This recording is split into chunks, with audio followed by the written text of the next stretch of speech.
One day, a team of adventurers managed to wound the strongest monster during a battle. That monster was a demon lord, and it finally retreated after suffering severe wounds. Warrior Goblin, being one of the members of the group of heroes, was very happy that he and his team managed to seriously wound the demon lord. And hero Eric, being Goblin's comrade who still hadn't recovered from the battle, swept up that the demon lord wouldn't be able to attack for a while. What Goblin was most excited about was that he and his comrades would finally be able to return to their families. At that moment, the guy turned to his fellow mage named Lack. Lack sat not far from the severed paw of the demon lord and pondered. He thought about the fact that he could turn the limb of the lord into magic dust, but there was another question. Would Lack be able to do that without destroying her main body? Looking at the infatuated Lack, Goblin and Eric sighed heavily and realized that the situation was once again repeating itself. At that moment, Lack remembered that Goblin had approached him and turned around and asked the one what he wanted. Goblin smiled and observed that even though their team had managed to chase away the demon lord, Lack was still infatuated with his hand. Goblin thought that was why Lack still didn't have a girlfriend. Lack looked at his comrade in bewilderment and asked him a question: how could the demon lord's hand help in getting a girlfriend?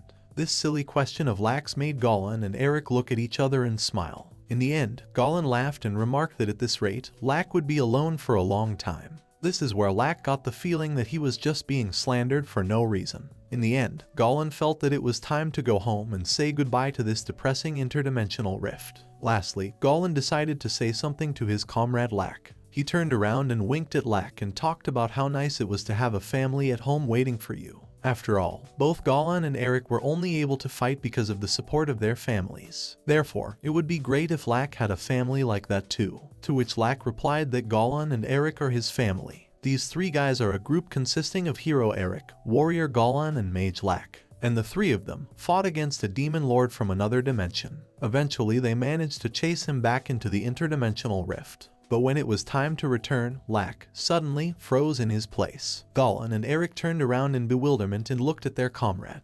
As it turned out, Lack was standing there for a reason. He had heard a great demon army advancing towards his team, which was able to catch up with them. Then the guys started to bare their swords again, preparing for another difficult battle. Their strength was running out. Lack realized that his team was seriously wounded, and if they continued to fight, they would be destroyed. Still, the guys can't let hero Eric die because the demon lord is still alive. When the demon lord recovers, the guys will need the hero's power. That's why Lack has decided that he will stay. Standing up for his comrades, with a smirk on his face, he ordered them to leave it to him and leave. Of course, Eric and Goblin were against such a statement. They were not going to leave their comrade in distress and asked Lack not to talk nonsense. But Lack reminded the boys that their children were waiting for them at home. Also, Lack assured that everything was fine and he would surely catch up with his comrades as soon as he could. Then Eric and Goblin were confused but still made the decision to leave. Goblin left his comrade with tears in his eyes, and Eric only turned around and mentally asked Lack not to die. Then Lack was left alone with the demon army, but he continued to have a wry smile on his face. Without a drop of doubt or fear in his eyes, Lack ordered the monsters to attack, unwilling to just let them pass. Finally, Lack attacked the vile creatures with his magic, wanting to protect both of his comrades. Using magic, Lack was able to deal well with all the monsters without getting injured. At one point, Lack counted 50 monsters killed, but the number was increasing. At some point, the young man simply stopped keeping score. He didn't know how many monsters he had already managed to defeat. The corpses of the demons turned into magic like a thick fog and then disappeared. Lack wondered how much time had passed since he had parted ways with his comrades Goblin and Eric. He had lost track of time. The core of the demon army never shrank, and soon Lack realized his limits. And suddenly there was a turning point for them. A top-class demon called Demon Commander appeared in Lack's path. The monster managed to grab Lack by the neck and lift him above the ground. Lack did nothing, and the demon continued to squeeze his neck with its nasty paws with long claws. Lack felt his life force being drawn out. This was a top-class magic that only high-ranking demons could use, and Lack knew it. Life transfer, the exhausting touch. This was the magic that the demon used. Finally, it let go of Lack, and the young man slumped to the ground. Lack could feel his remaining mana and almost all of his life force being drained. The young man assumed that the demon had changed its approach, deciding that it could not overpower with physical attacks. However, now it was Lack's turn to use this magic, since he had just completed his training. That was why after rising to his feet, Without wasting any time, Lack touched the demon with his hand and started the life transfer. Exhausting touch. Lack was very sorry, but he was capable of learning any magic that was used on him. And the life transfer, the desiccating touch, is the technique that allows him to replenish mana and restore health at the same time. Then what's left of the demon commander is only his sword, which allows mana to flow magnificently. After defeating the demon commander, Lack picked up his sword and prepared to fight the remaining monsters. The young man was not afraid now, for he was confident that he could fight for years. It was nighttime in the city at this time, and only a few windows still had bright lights on. In one of these windows was a little girl. She was looking anxiously into the darkness in which nothing could be seen. At that moment, her mother came to her and told her that she was going to put out the light, which is why the little girl should go to bed. The little girl then decided to share her anxiety with her mom. She told her that she felt that there might be monsters tonight. The mom believed her daughter. She only reminded the girl that the country is protected by a great sage. That is why the inhabitants will be all right. Eventually, the mother calmed her daughter named Solaris and asked her to go to bed. But it was not only Solaris who was restless. It is worth mentioning a character that the reader will get to know a little later. It's a guy. That night he had his rooster by his side as usual. It was this pet that was as anxious as Solaris. The young man noticed that his pet was worried about something and asked him what was the matter. And the rooster, whose name is Herberg, could only crow pitifully and try to explain something to his master. There is one more hero, with which the reader gets better acquainted earlier. It is a girl with ears and a tail. Being a beastman, on that unfortunate night she was also extremely disturbed, but did not yet realize what was wrong. Lack at this time only felt that he had been fighting for a very long time. A few hours. No, it might even have been a few months. That was something Lack didn't know. He could only speculate, for he had long since lost his sense of time. If he wanted to sleep, the young man would cast a spell on himself called Marionette. This spell originally belonged to black magic used to manipulate enemies. Using it, Lack would be able to continue fighting even in his sleep, making his own body mobile. Then Lack had virtually lost all human emotion. Ironically, the one who gave Lack his emotions back was the Demon Lord himself. He reappeared suddenly and practically out of nowhere. Lack had to fight the Demon Lord again, but alone, without his comrades. The Demon Lord did not hesitate long and attacked Lack with his powerful sword, striking the ground. The sword strike was so powerful that the Demon Lord was sure that his opponent was dead. But what was the monster's surprise when the smoke cleared and Lack appeared through it, being alive and unharmed. Without thinking long and with a smile on his face, Lack rushed to attack, unexpectedly. But the young man had already learned how to fight against high-class demons in this interdimensional rift. The first thing Lack planned to do was to switch to melee combat and prevent the demon from using fire magic. Then, once behind the Demon Lord's back, Lack used a life transmission. Exhausting touch. But no sooner had Lack finished what he had started than the Demon Lord used a barrier, driving Lack away. The demon managed to not only block Lack's attack, but also wounded the young man in the stomach. Lack fell on his back, and the demon did not miss a good chance to finish the young man. Swinging his sword, the Demon Lord was already ready to destroy Lack once and for all. But Luck had already managed to repel the Demon Lord's blow with his sword, which he had inherited from the Demon Commander. Unfortunately, the Lord's blow was so strong that the Commander's sword was simply broken.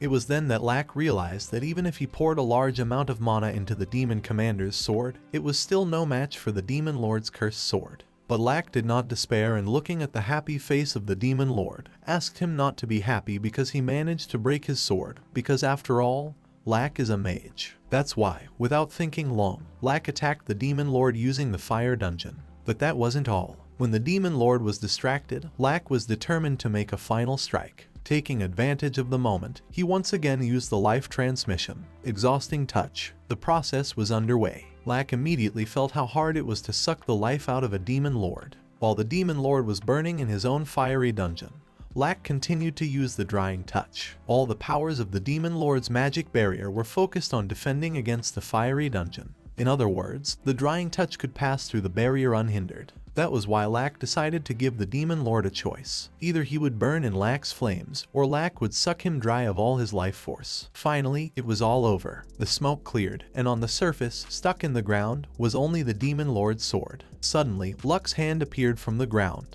The young man began to climb to the surface. Seeing the Demon Lord's sword, Lack concluded that he had won. The young man's happiness brought tears to his eyes. He was too happy, for he had single-handedly managed to protect the heroes in the world. After jumping around on the spot for a while, Lack got a little cold. Only then did he realize that his clothes had been destroyed. But after looking at the demon lord's sword again, the young man felt that he could sell this piece of metal since he had lost all his money and clothes. Of course, if selling this cursed sword at all would be possible. In the end, Luck wondered, how long had he been fighting in the interdimensional rift? Was it really a few months, or perhaps a year or even more? After some time, finally, Luck returned to his world. The first thing the young man did was try to figure out where he was. After finding the main road, Luck decided that he would figure it out if he kept following it. As time passed, Luck stumbled upon the royal capital. Looking at it, the young man even wondered if it was definitely the royal capital, because the atmosphere was different from what he remembered.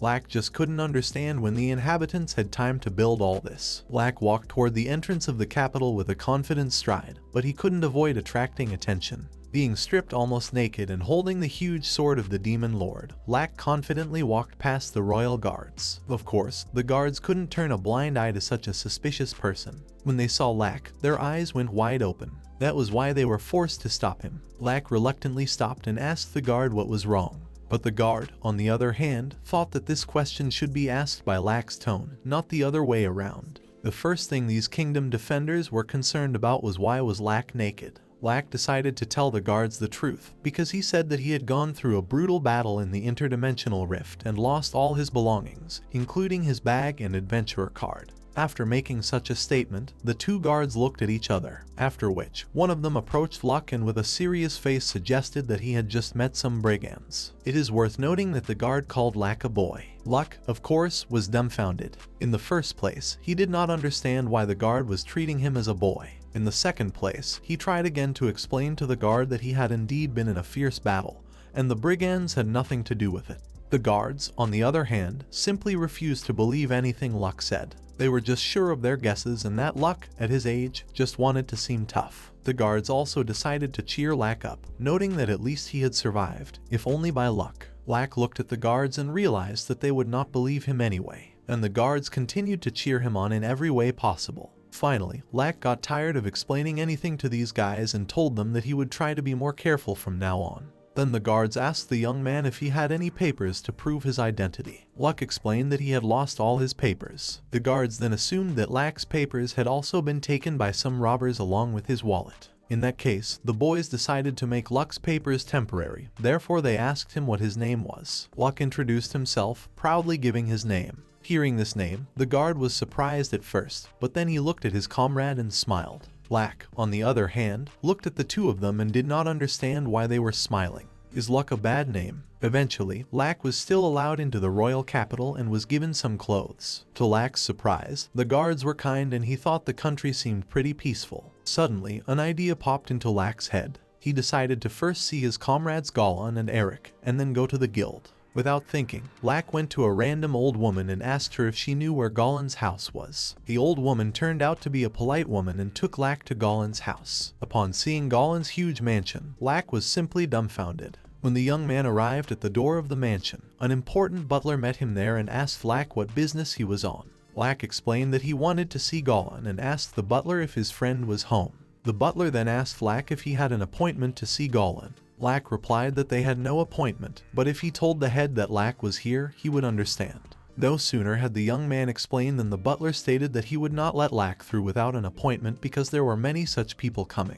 Luck tried to explain something to the butler, but the butler flatly refused to let the strange guy in. In the end, Luck asked the butler to memorize his words and said that he would be back soon. And the butler lastly asked Luck not to come back here again. Leaving Goblin's house, the angry Luck realized that if he were the butler, he too would not let in a guy dressed as he was now, and even with a sword. In that case, Luck decided to just buy new clothes and return to Goblin's house, but first the young man planned to recover his adventurer's card. Suddenly, Luck came across a certain statue. Looking at it, the young man realized that this sculpture had not been here before. That was why Luck wondered, when did they have time to put it up? Looking at the statue, Luck quickly concluded that the sculpture was a mage, and a rather handsome one at that. Then, wanting to know who the statue was in honor of, Luck turned to a random passerby again and, after apologizing, asked a question. The man whom Luck had approached was quite surprised that Luck did not know who the statue was in honor of. He then ran his eyes over Luck and concluded that the young man was just a redneck who had not heard of this great man. Then finally the man explained to Lack that this statue was built in honor of the hero Lack. This is when Lack was at a loss for words. He was dumbfounded and decided to ask the man if he had heard his name correctly, and the man assured him that a redneck should know the name. After all, this is the great hero who sacrificed himself 10 years ago to hold off an army of demons. It was then that realization came to Luck. He looked at the statue again in amazement and realized that it was him. The first thing that confused Luck was that he was not as handsome as the sculpture portrayed him. With these shouts, he pounced on the very man who had explained everything to him, and the passerby in turn asked Lack not to speak rudely about the great sage. The man claimed that this world existed only because of Lack. Lack in turn grinned about said that he just thought it was just a myth. The man, however, warned Lack that if he was so carefree, magician Lack's fans might as well kill him, despite the fact that he was just a child. To be honest, those words seemed intimidating to Lack. Then the young man wondered who had built this monument. After all, his statue didn't even look like him. The first thing that came to Lack's mind was that Eric and Goblin put up the statue, which suggests that it is likely that Lack's comrades think he is dead. In the end, Lack decided to go to the Adventurers Guild. On the way, he thought about the words of that man who talked about how it had been 10 years. But the thing was, Lack didn't recall fighting for that long. In the end, Lack thought it was all just some kind of mistake. When Lack entered the Adventurers Guild, the first thing that caught his eye was a large poster. On it was a statue of Luck. As it turned out, this year, the adventurers, and indeed the entire people of the capital, were holding a ceremony to commemorate the 10th anniversary of Great Sage Lack's death. Seeing this poster, Lack realized that the man wasn't lying and 10 years had indeed passed. Lack wanted to intervene for a multitude of reasons, but he realized that right now, he needed to recover his guild card first. When Lack approached the counter, he was greeted by a guild employee. At that moment, behind his back, the young man heard an unpleasantly defiant question. Since when did this place become a kindergarten? Turning around, Lack saw an unpleasant fat man sitting at a table and looking at the young man with a smirk. Lack did not speak to this unpleasant guy and turned around to explain to the guild worker that he wanted to recover his card. But the guy behind the desk was quite angry that Lack was ignoring him. He raised his voice and ordered the young man not to ignore him. Lack turned around and pointed a finger at himself to make sure if the obnoxious guy was really talking to him. The boy, on the other hand, assured that it was him he was talking to. Then Luck was called boy again. Fixing his hair and striking a cool pose, Luck asked the stranger at what point he looked like a boy. Then the obnoxious fat man approached Lack and reiterated that Lack looked like a teenager. In that case, Lack decided to take a look at himself for the first time after he returned to his world. In the reflection, he saw a boy unfamiliar to himself and wondered who the young man was. But the type with the beer belly asserted to Luck that it was him. It was then that Luck realized that he had become even younger, even though 10 years had passed since he had parted ways with his comrades. The young man simply refused to believe it and at first thought it was all a simple joke. At this point, the annoying adventurer reiterated that the guild was no place for children. Meanwhile, Lack was trying to realize that what was happening now really wasn't a joke and perhaps it was because of the drying touch. Lack was too amazed, for he didn't think it would happen.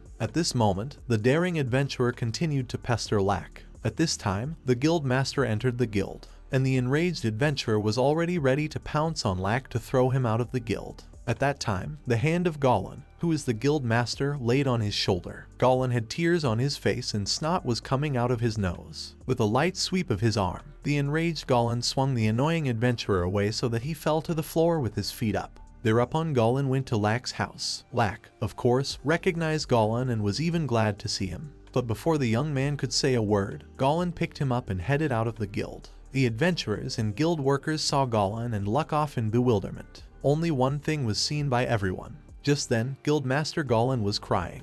But Goblin's tears didn't end there. Left alone with Lack, the Guildmaster became hysterical again. He knew that the real Lack was standing in front of him, so he couldn't stop hugging him, even though Lack asked him to let himself go. Whereupon Lack asked Goblin to stop crying. But Goblin, being hysterical and in tears, assured that he was not crying. Of course, Lack is indifferent when girls cry, but he is more concerned about the old man crying for him. That is why Lack again asked Goblin to stop crying, and the latter reiterated that he was not crying at all. After the warm greeting, Lack was fed with cakes, which he liked very much. While eating, Lack wondered how Goblin knew he was here. Goblin explained that he had been told that someone calling himself Lack had come to see him. So Goblin immediately thought that if it was Lack, he would immediately go to the guild. whereupon Goblin asked Lack if he was hungry. Lack reminded Goblin that he hadn't eaten in 10 years, so now he was restoring energy with a drying touch. But his stomach felt like a black hole. At this moment, Goblin took the pastries from Lack and lifted the tray up.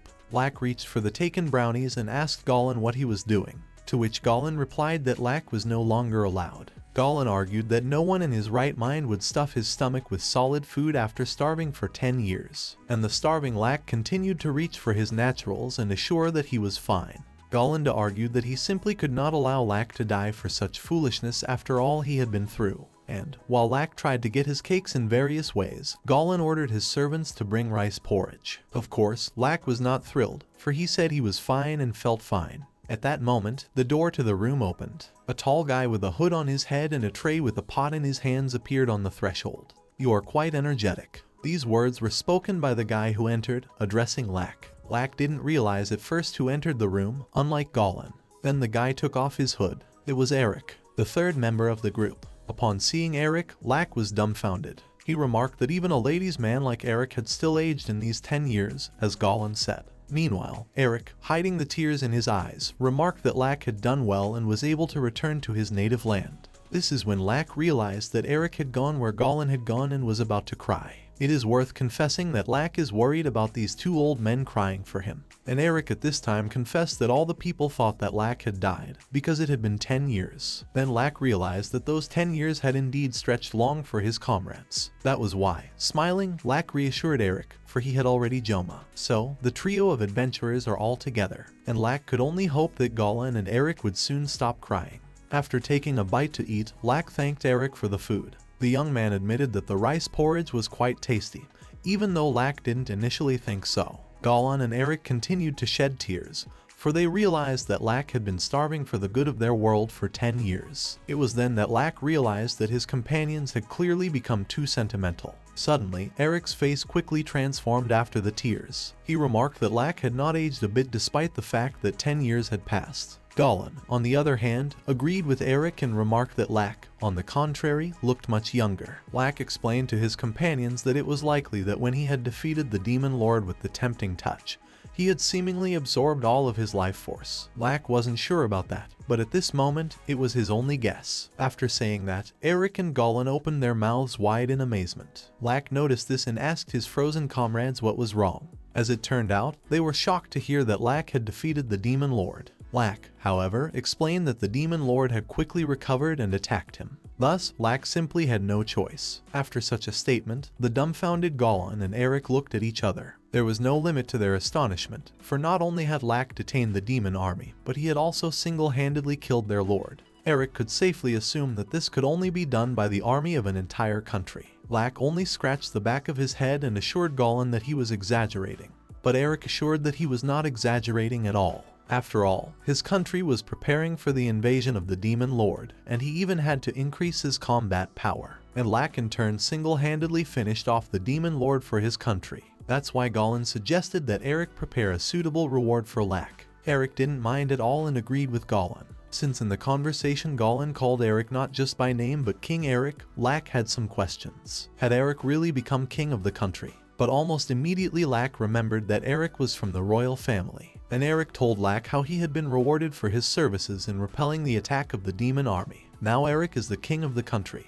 and Goblin is Grand Master of the Adventurers Guild. It was then that Lack realized that his comrades had indeed accomplished much. But those assured them that it was Lack who was their savior, the great sage, the archmage, Archduke Lack Franzen. Lack's eyes widened at that statement. He did not understand what the Archduke meant, for he was not of their nobility. And who the hell is Franzen? The first thing Eric did was to ask Lack to calm down, after which he explained that he just wanted to reward Lack for stopping the demon army this way. Eric then pointed his finger at the very statue honoring Lack and explained that he was the one who had made it right after he became king. Lack then inquired if the nobles were against this title of Archduke, to which Eric replied that no one was against it, for Lack had no family or children. In addition, it is worth remembering that everyone believed that Lack was dead. Then Lack thought about the fact that it would be out of place if everyone found out that he was alive. Lack also didn't want to be involved in all these underhanded games with the nobility and didn't want assassins sent to him. Eric apologized to Lack and explained that he had already come to an agreement that if Lack returned alive, he would at least get the title of Earl. That's when Lack realized that he simply had no choice but to become a nobleman. In that case, he decided to make a request to Goblin. So, Lack wants to start his adventurer's journey with a clean slate. Of course, Goblin and Eric were simply dumbfounded upon hearing such a statement. They didn't understand if Lack was in his right mind. After all, by doing so, he would destroy his history as an S-rank adventurer. But Lack thought it was just a great opportunity. After all, he wants to start fresh. But Goblin thought that starting with a clean slate was just boring and stronger opponents would be suitable for Lack. Lack then declared that he was simply fed up with fed-up opponents. At that moment, the indignant faces of Eric and Goblin changed. It was as if they understood their comrade. In the end, Eric supported Lack and asked Goblin to do whatever Lack asked. After all, since Goblin is a guild master, there shouldn't be any problems with restoring the guild map. Goblin agreed and asked Lack to rely on him. After a while, Lack's guild card was ready. Lack looked at the card with bewilderment and discovered that his name was now Rock. Goblin, however, explained that he had purposely made it so that only Lack's middle name would be visible, and his full name is Lack Rock Franzen. Lack was quite surprised that he had been given a new name, and Goblin at this time explained to Lack that his new profession was F-rank warrior, and his main profession of S-rank mage was hidden with the help of magic. Now only the second profession of warrior would be visible. Thus, Goblin has hidden Lack's main profession and it cannot be seen without the magic device that is in the guild headquarters. Also, the adventurer's card cannot be forged, so no one will reveal Lack's identity. Lack, on the other hand, felt it necessary to apologize to Goblin for having to do all this. Goblin in turn asked Lack to now just get a good night's rest. He had plenty of spare rooms at home. Lack then thanked his buddy for everything. Eric and Goblin started to leave, and Lack took one more look at the Adventurer Guild building, after which he thought. The young man thought that if he could make it back, he could go on adventures with Goblin and Eric again. Meanwhile, 10 years had passed and the situation had changed. From this moment, from this step, begins the new life of Lack, that is, the Adventurer Rock. 3 days later, in the morning, Goblin was having breakfast at his home as usual. At that moment, the butler came up to him and noticed that Lack was still asleep. The butler was just wondering if Lack was alright. Goblin, on the other hand, asked his subordinate not to worry and just let Lack rest. After all, now, the man who had been beating himself up for the past 10 years could finally sleep peacefully. Lack's morning began with a loud knock on his door. Lack reluctantly woke up and immediately realized he was very hungry. At first, the boy didn't even notice that someone was knocking on his door, but then the knocking sounded again. Since the servants addressed Luck as Rock, Luck didn't immediately realize that they were addressing him. Without thinking long, Lack got out of bed and opened the door to the room and asked the servant what was wrong. When Lack opened the door, the servant exhaled, because it meant that the young man was still alive. Lack, on the other hand, thought it was very obvious that he was alive and didn't understand what was wrong. The servant explained to Luck that he had not left his room for a week, which was why they were worried about him. Hearing the words about a whole week, Lack himself was dumbfounded. As it turned out, even though Goblin had asked the servants not to wake Lack, they were still worried about him. Lack thanked the servant for his concern and decided that he should eat something since it had been a whole week. Wandering down the corridor with the servant, Lack asked if Goblin was here, to which the servant replied that Goblin was waiting for him in the dining room. When Lack entered the dining room, Goblin was happy to see his comrade. The first thing he did was to apologize to Lack for disturbing him, but Lack assured him that everything was fine. Right now, what he cared most about was food, since he had slept for a whole week. Goblin pointed out a pot of rice porridge to Lack and said that this porridge was prepared especially for him. Of course, Lack was not very impressed to see the rice porridge again, but he still eagerly pounced on it. Goblin, on the other hand, asked him what he was going to do today. He assumed that Lack was planning to get some rest, but Lack assured that he had rested enough and was now going to look for a job in the guild. Goblin in response could only ask Lack not to overwork himself, because it was simply useless to discourage the guy. Then Lack thought about the fact that he would need a new magic pouch if he were to go on an adventure all of a sudden. Goblin, on the other hand, declared that he had already prepared a magic bag for Lack. Such a gift Lack was infinitely pleased, for Goblin was thus bailing him out. After breakfast, Lack changed his clothes and took his sword, which previously belonged to the Demon Lord, and set off. At this time, a certain blonde-haired girl was practicing with the sword in the courtyard of Goblin's house. As Lack was leaving the house, the girl noticed him and turned her attention. Lack was stopped by the butler, for he saw fit to apologize for his behavior on the first day of their acquaintance. And Lack himself understood why the butler did not let him in, because he was in rags and no one's fault. The butler thanked Lack for his mercy. Then Lack said goodbye to the servant and went on with his business. As he passed by his statue, Lack could not help but stop. He looked at himself again in the form of the monument and realized that he would never get used to it. At that moment, a little boy fell off his feet behind him. Next to him was a mother who picked up her son and, wiping his tears, said that such a crybaby would never become a great man like Lack. Then the boy declared that he would cry no more, and Lack, who had overheard this conversation, felt quite uncomfortable. He would rather the people did not use his name for edification. Finally, Lack reached the Adventurers Guild, and once inside, he went straight to the task board. After reading through a few orders, the young man did not find orders for dragons and demons to be of much interest to him. From this, Lack concluded that all was well and peaceful in the country, which he was glad. In that case, he decided to look at the tasks for newcomers. Since the young man realized that a task with a good reward would have to be shared with the youngsters, he decided to take a difficult task with a small reward. When Lack chose a task and approached the guild worker with it, the girl asked him if he was sure he could handle the task alone. To which Lack confidently replied, yes. The girl then asked Lack if he knew that goblin slaying quests were quite dangerous alone.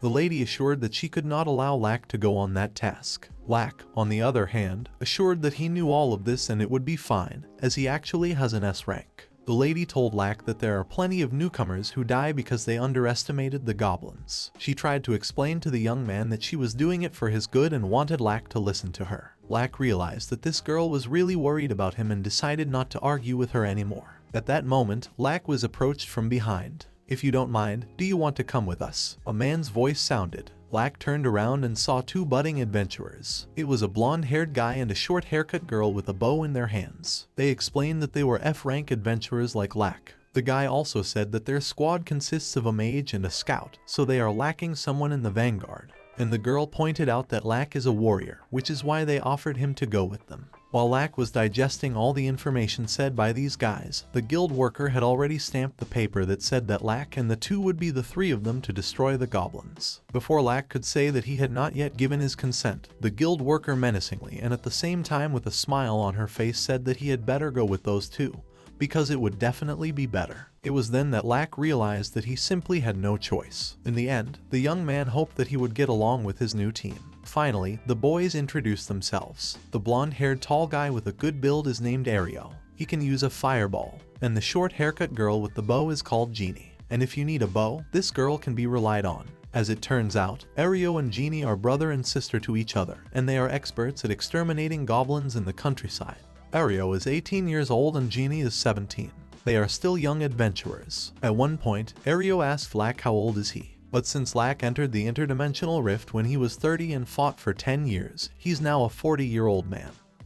But it's quite suspicious to be an F-rank adventurer at 40. That was why Lack simply said that he was only a little bit older than Ario and Ginny. The guys laughed in response and remarked that Lack looked quite young. The guys' hunt for the goblins dragged on. Soon it became dark. In the dark, of course, the boys did not walk. That was why it was decided to make camp. Sitting not far from the campfire, Lack suddenly realized that he had not camped for quite some time. The last time was back when Lack was with Eric and Goblin. Suddenly, Genie asked Lack why he had taken the task of destroying the goblins. The girl was interested for a reason, for it is quite difficult and not much pay for it. Then Luck asked a counter question to the guys. Ario and Genie wondered. Without thinking long, the boys said that their village was often attacked by goblins, but they were poor and couldn't afford to hire adventurers for protection, so they took it upon themselves to destroy them. The boys knew that there were plenty of places in the world besides their village that also suffered from goblin attacks. Because of this, Ario and Genie became adventurous. After telling their story, Genie suggested that Lack took this assignment probably because he was worried about the farmers. Since Lack could not answer the girl's question honestly, he just confirmed her speculation. Then Genie suggested that the young men should decisively attack the goblins and save the villages. Luck, on the other hand, looking at his brother and sister, concluded that they were pretty good. And his task as the eldest was to raise young adventurers similar to these two. That was why Lack decided to act much more cautiously than usual. The night passed without incident. In the morning, the boys set off again. After arriving at the village, Genie gathered information from the villagers. As it turned out, the goblins destroyed 2 months' supply of grain, 2 oxen and 3 sheep. Also, the fence on the west of the village is often broken, so it is likely that the goblins attack from there. That means the goblin hideout is somewhere in the mountains. And considering the range of the goblins, the hideout is quite close. The number of goblins Genie determined to be a little over 14. And Ario also made some conclusions and agreed with his sister. Lack eventually suggested that his companions just go to the monster's lair. On the way, the boys studied every inch of the place to make sure they didn't miss anything. At one point, Genie realized that they were getting close and suggested that the boys go after her. Looking at the active Genie, Luck concluded that she was a good scout. The girl is good at reading tracks and is quite savvy. That's why Genie doesn't look like an F rank holder. But one thing Lack knew for sure. Genie had obviously miscalculated the number of goblins and failed to notice the camouflaged footprints. Besides, the most important thing is that goblins aren't smart enough to hide footprints, which means there's someone who controls them. At first, Luck wanted to tell Genie about her mistake. He called out to the girl, and she turned around and asked him what was wrong. But in the end, Lack decided not to say anything to her, because when you raise someone, you should not forget to make them realize things for themselves. After all, everyone learns from mistakes, especially when they are young. Still, although Lack did not tell the boys, he had a responsibility. Lack felt that he could not let Ario and Genie die. Finally, the boys reached the goblin's lair. Looking around, the boys noticed that it looked more like an old mine rather than a nest. Ginny spotted 2 guards and Luck scanned the long and deep tunnels. Since these tunnels are very confusing, there is a possibility that the guys are being ambushed. Especially the danger would be great if there are a lot of goblins there. That's why Lack immediately realized that it would be difficult. But Genie and Ario didn't understand Lack, for they didn't know or see what he saw. They just didn't realize how high the danger level was. Lack, on the other hand, knew that he could turn all the goblins to dust with one spell of his own. But for the sake of Ario and Ginny gaining experience, the young man was willing to do otherwise. Ginny then asked the boys what they planned to do. Ario suggested to just be wary. Ginny agreed with her brother. After all, it would be dangerous if they underestimated the goblins. At that moment, Lack came out of hiding and stated that he would go forward. Genie Lack asked him to cover him with his bow and Ario to save his magic. Before the boys could even blink an eye, Lack rushed forward to attack. Seeing the goblin, Lack did not hesitate to chop off its ugly head. Next to him was another goblin. Lack could have killed these 2 goblins in one fell swoop, but he decided to leave the second one to Genie. Genie wasted no time. Using her bow and arrow, the girl quickly neutralized the second goblin. When the passage was clear, Luck signaled the boys to move forward. Along the way, Luck complimented Genie on her excellent archery, and Genie responded by expressing her admiration regarding Luck's speed. Eventually, Lack asked Genie to watch out that he would not be attacked from behind, and Ario asked him to follow. Then Luck went first, Ario second, and Genie had his back. The boys ran into many goblins along the way, but they managed to deal with all the monsters. Genie attacked using her bow and arrow, Ario attacked with his magic, and Lack just tried to stay out of the way, giving the youngsters practice. Finally, when the road was clear, the boys decided to rest. There were clearly more goblins than they thought. Genie even estimated that they had already killed 30 monsters. Ario collapsed on the ground without strength with a question.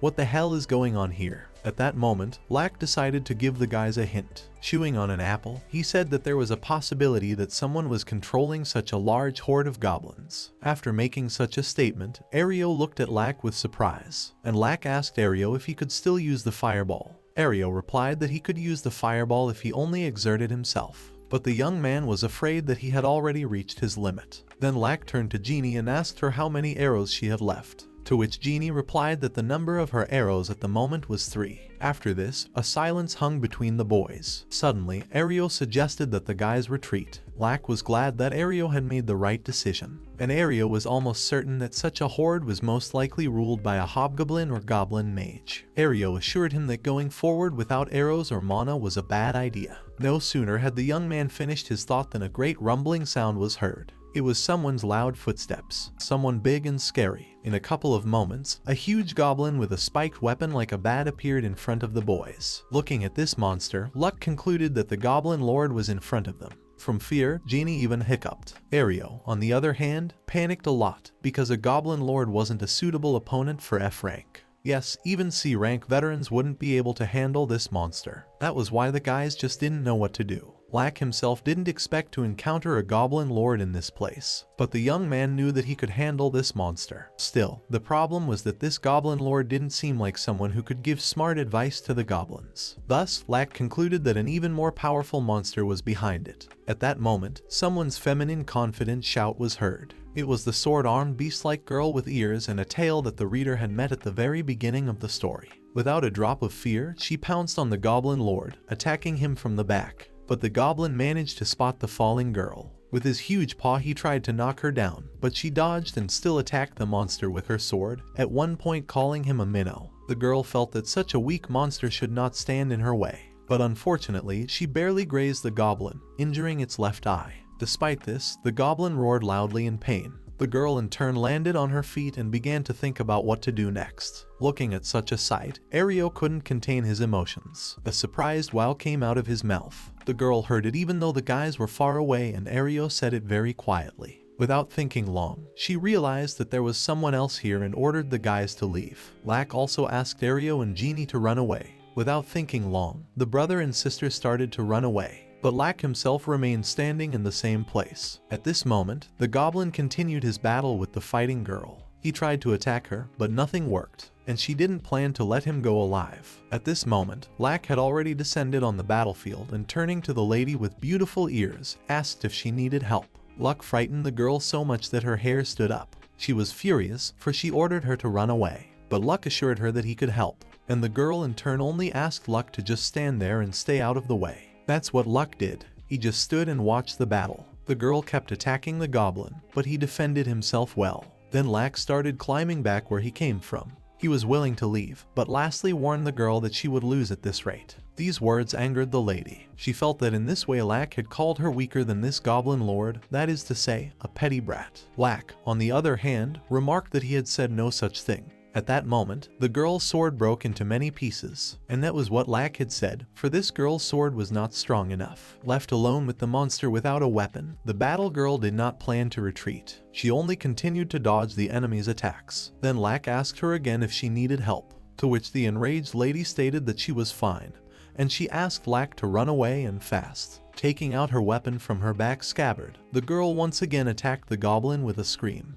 But the goblin managed to not only disarm the girl with one blow of his weapon, but also hurt her arm.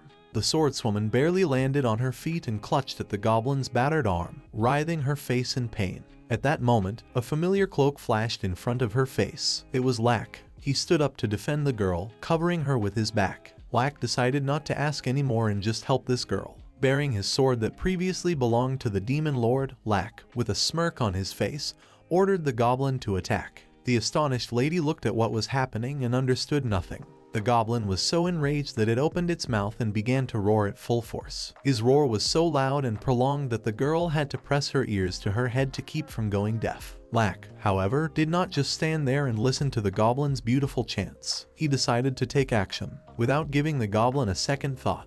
With just 2 swings of his sword, Lack chopped it into 4 pieces. What she saw made the girl's jaw drop. Lack, having defeated the goblin, first of all asked her if she was injured. She looked at the body parts of the goblin that remained of him and puzzled. What the girl wanted most of all now was to ask Lack who he was. Lack exhaled and then proudly declared that he was just an F-rank adventurer who was passing by. But the girl immediately realized that the young man was just lying to her. Lack then decided to show that one his guild card. After looking at the card, the girl was convinced that the young man was indeed an F-rank. Then Lack asked the girl if she believed him, and the girl didn't understand at all why Lack was so proud of his F-rank. Suddenly, she realized that she had forgotten to introduce herself, which is why she felt it necessary to apologize. Continuing to sit on her lap, the cute battle swordswoman finally introduced herself. Her name is Shia. She is a B-rank adventurer. Shia is the daughter of Danton, the chief of the Eastern Beastmen tribe. After bowing, the girl expressed her sincere gratitude to Laku for saving her. Lack even felt kind of awkward, so he asked Shia not to be so strange, and Shia decided to also apologize for her rudeness earlier. The girl realized that she had acted shamelessly by not realizing Lack's strength and ordering him to run away.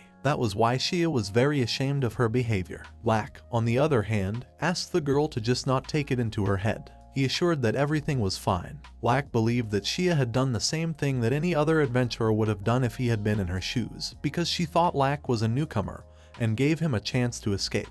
After which, Lack extended his hand to Shia and introduced himself, calling himself Rock and an F-rank veteran. Shia smiled, placed her hand on Lack's hand and rose to her feet. At this moment, Lack asked Shia if there was anyone else here. This question startled the girl, and Lack was sure that this enemy was stronger than the Goblin Lord, and it was downstairs. At this moment, a bat was watching the guys from above, but it was no ordinary bat. With the help of its eyes, the guys were seen by the one that Luck is now talking about. This monster is much stronger than the Goblin Lord. He realized that the humans were coming to him by themselves to sacrifice themselves. In that case, this terrifying monster decided to simply allow these humans to become food for his cursed medallion. At this point, Shia asked Lack what he meant when he talked about someone else. Then Lack reminded Shia that she had recently shouted about how the Goblin Lord was just a lowlife, which means that there is someone stronger than him here. At this point, Shia hesitated for a moment. Lack thought that the girl just didn't want to talk about it and headed in an unknown direction. Shia immediately tried to stop Lack and asked where was he going. Lack, on the other hand, decided to just go down to the lowest floor since the monster they are talking about now is right there. Lack realized that the order he accepted only spoke of goblins, but if there is someone strong here, he just can't ignore it for the good of the villages nearby. And so the young man is going to defeat this strong monster. These words inspired Shia at first, but then the girl's face changed. Shia admitted that Lack did have amazing willpower, but she thought that it was not an opponent that could be defeated by her alone. Shia claimed that their opponent was a vampire lord. These words alerted Lack, and Shia revealed that for generations, her tribe had hunted vampires, and yet, the vampire that her father could not defeat had recently reappeared. And it was a vampire lord. As it turned out, Shia finally discovered him after several months. Lack realized everything, but that didn't stop him and he continued to go down. Shia was dumbfounded that Lack, despite her warning, continued down into the vampire's lair. And Lack, though he wasn't sure he should say it, said that the vampire lord was stronger than the goblin lord that Shia couldn't handle. These words even made Shia a little angry. The girl felt that she, the daughter of the chieftain, should wash away the shame of her tribe even if she couldn't defeat the Goblin Lord. This attitude pleased Luck. He only asked Shia if this shame precluded them from working together, to which Shia replied that if someone helped her, she could still wash away this shame. In that case, Lack decided that it was okay. Lack handed Shia his sword, which had belonged to the demon lord before, because the girl would not be able to fight without it. Shia, who was surprised by such an act, asked Lack what would happen to him, to which Lack stated that he is strong without a weapon. Shia was very grateful to Lack. She realized that by giving her sword, her main weapon, Lack was telling her that she must defeat the vampire lord with her own hands. It was simply what she had hoped for. As the guys started to descend deeper and deeper, they encountered goblins on their way. All of them Lack defeated in hand-to-hand combat without a second thought. Shia looked at this and could not believe her eyes, because Lack managed to eliminate all the goblins without even having a weapon in his hands. Legs were also used. In this way, Lack killed not a few creatures with his strong legs. The monsters died one by one and finally the way was cleared. Lack, unharmed, only shook the blood of the goblins off his hand. Shia looked at this sight and didn't even know how to react. She was simply in a stupor from what she saw. Then the girl realized that Lack was really strong. Finally, the boys reached the lair of the vampire lord, who was already waiting for them. Upon seeing the enemy, Shia immediately shouted that she was going to destroy the vampire lord with her own hands. And the vampire thought it was funny that Shia was saying that someone weaker like her could defeat him, even though even her father's squad had gone to great lengths to only wound him. The vampire also remarked that Shia had no manners, for she entered his bedchamber without wiping her dirty feet. The vampire didn't like that Shia was underestimating him. That was why he was determined to kill her for choosing to bare her fangs at him, the Lord of the Night. The vampire also confessed that he should be grateful to Shia because she had brought a human to him. Shia did not understand what the vampire meant by this and asked about it. The vampire then stated that Shia's people were simply dogs who did not succumb to the charms of vampires. And since Lack is an ordinary human, the vampire can turn him into his slave by using his charms. At this point, Shia realized that things were bad. She turned to Lack and ordered him to get out of here quickly, but the vampire declared that it was too late. With his murderous gaze, it was as if he was devouring Lack. Lack at this time just stood there and didn't move. When the vampire calmed down, Shia turned to Lack without a drop of hope, but he remained silent, and the vampire at that moment ordered Lack to approach. Then Luck really started to approach the vampire. Shia looked at this but couldn't do anything. The girl realized that Lack had just succumbed to the charms. Shia blamed everything on herself. She realized that she had screwed up. The girl didn't understand how she could forget the charms of vampires. After all, there is not a single person who can resist the charms of a vampire lord. When Lak came close to the vampire turned to Shia and asked her what her choice was, to die by the hand of a human or a vampire. At that moment, Lak swung his fist at the vampire and punched him in the face with all his might. Grabbing the vampire by his chalk-white face, Lak threw his opponent back. Shia looked at what was happening and was puzzled. The vampire at this time could only utter a single word. Impossible. He also didn't understand anything, and neither did Shia. When he asked Lak why his enchantments weren't working, Lak, shaking off his hand from the vampire's blood, replied that it was all because his mental defenses were quite high. But the vampire refused to believe it, for there is no human being who can resist the charms of a vampire lord. Then Lak suggested that the one just isn't a vampire lord. This is when Shia realized that Lak was just mocking the vampire lord. At this time, Lak suggested that the one in front of him was just an ordinary vampire who thought he was a vampire lord. These words made the vampire so angry that he decided to use another scheme. His body began to change shape, turning into a shapeless mass. This mass then headed straight for Lak. Before attacking, the vampire formed his face and declared that Lak could only repent for his taunts. After these words, the mass began to turn into sharp spikes right under Lak's feet. But the guy reacted quickly and bounced aside. To stay in the air, Lak used a high-level magic circle. Seeing this, Shia was dumbfounded, for she knew what kind of circle it was. In the meantime, Lak was ready to attack the vampire again by pushing off the magic circle, which he did. In flight, Lak managed to grab the vampire by the throat. Smiling, being face to face with the vampire, Lak asked the latter to let him show him how magic was different from his pathetic charms that he used on him. After saying that, Lak began to apply the magic. The vampire, upon realizing what this magic was quite frightened. And it was because it was the magic of drying touch, which Lak had used for far from the first time. In the end, the young man managed to draw out all of the vampire's strength. In the end, the vampire could only roar pitifully. When Lak thought that the vampire was already defeated, the opponent was able to form a sword in his hand and attack the young man. But fortunately, Lak was able to dodge this unexpected attack. Lak had noticed that the vampire couldn't defend himself from sucking out life force, even though he himself specialized in it. That was why Lak was confidently able to call this vampire the weakest. At this moment, the vampire had only one question for Lak. Who is he? To which Lak replied that he was just a friendly neighborhood F-rank adventurer named Rock. But the vampire asked Lak not to bullshit him. Eventually, the vampire, becoming blacker than a cloud, declared that he would never forget the anger that Lak had awakened in him. The vampire wanted Lak to know that he would never have a good night again. With those words, the vampire tried to escape using bats. Lak realized that the vampire was trying to escape, but he wasn't going to stop him. At this moment, Shia on the contrary rushed to attack, holding the demon lord's sword that Lak had given her. The girl was unwilling to let the vile vampire go again, so she quickly approached and chopped his body into 2 pieces. The vampire realized that his regeneration was not working for some reason. It was then that Luck saw bats turn to ash for the first time. But the young man never expected to see anything less from the demon lord's sword. And Shia at that moment continued to swing her sword to destroy all the bats. Now all that was left of the vampire was his head. He could still speak and see everything that was happening. The vampire was ready to admit that he had been struck down. Suddenly, he saw the sword in Lak's hand. The vampire recognized that sword. He knew the sword belonged to the demon lord, but he couldn't believe his eyes. At that moment, Lak turned to Shia and asked her if this would cleanse her of her shame. To which the joyful Shia replied in the affirmative and thanked the young man. Shia also thanked Lak for the sword and remarked that it was very sharp. Shia also remarked that when she struck the blow, she felt that she was absorbing some power. Luck, however, not wanting to explain anything to Shia, said that it was just her imagination. Also, Shia was wondering what kind of drying touch Lak had just talked about. Of course, Lak didn't want to discuss it with Shia, so he decided to just change the subject and asked her if she was going to take the vampire's head back to her village. Shia realized that Lak didn't want to answer her question and only smiled coquettishly. After which, the girl squatted down and started picking something diligently in the ground. She also explained to Lak that taking the vampire's head back to the village was not necessary. After that, the girl found what she was looking for in the sand. Lak, on the other hand, asked in bewilderment, "What is it?" Shia explained that it was a locket that was buried with the body of the vampire lord.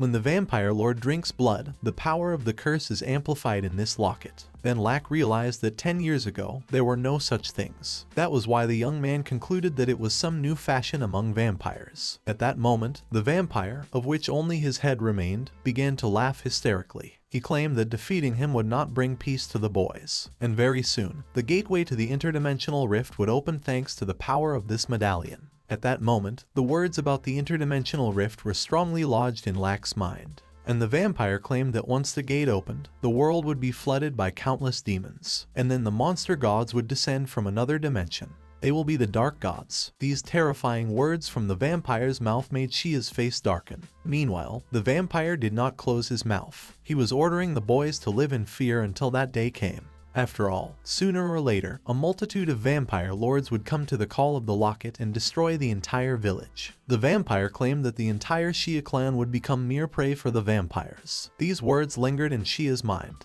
She was terrified and couldn't move. In the meantime, Lack tossed the vampire medallion into the air. Then, using his sword, the young man chopped the medallion into 2 pieces. Immediately afterward, the area was illuminated with a bright light, and Shia and Lack began to be blown away by the wind. Thus, Locke's sword absorbed the power of the medallion that the young man had just chopped. When it was over, the medallion was gone, and Lack realized what a handy sword he had. The vampire, looking at this sight, was dumbfounded. He couldn't believe that Lack's sword had just absorbed all the curses. The vampire looked at this sword and didn't realize what kind of weapon it was. And Lack said at this time, addressing the vampire, that even if the gate opened, no demon would come in since he had just destroyed everyone. In the meantime, the vampire had an epiphany. He realized what kind of sword Lack was holding. The vampire also realized who Lack really was. Before Lack chopped the vampire's head in 2, the monster managed to say a few suggestive words. Great magician. Lack. Shia heard those last words of the vampire and realized everything too. The girl was simply astonished after realizing that the great sage mage Lack was really standing in front of her. Lack in turn turned to Shia, smiled and said with a wink that it was a secret. Shia was delighted.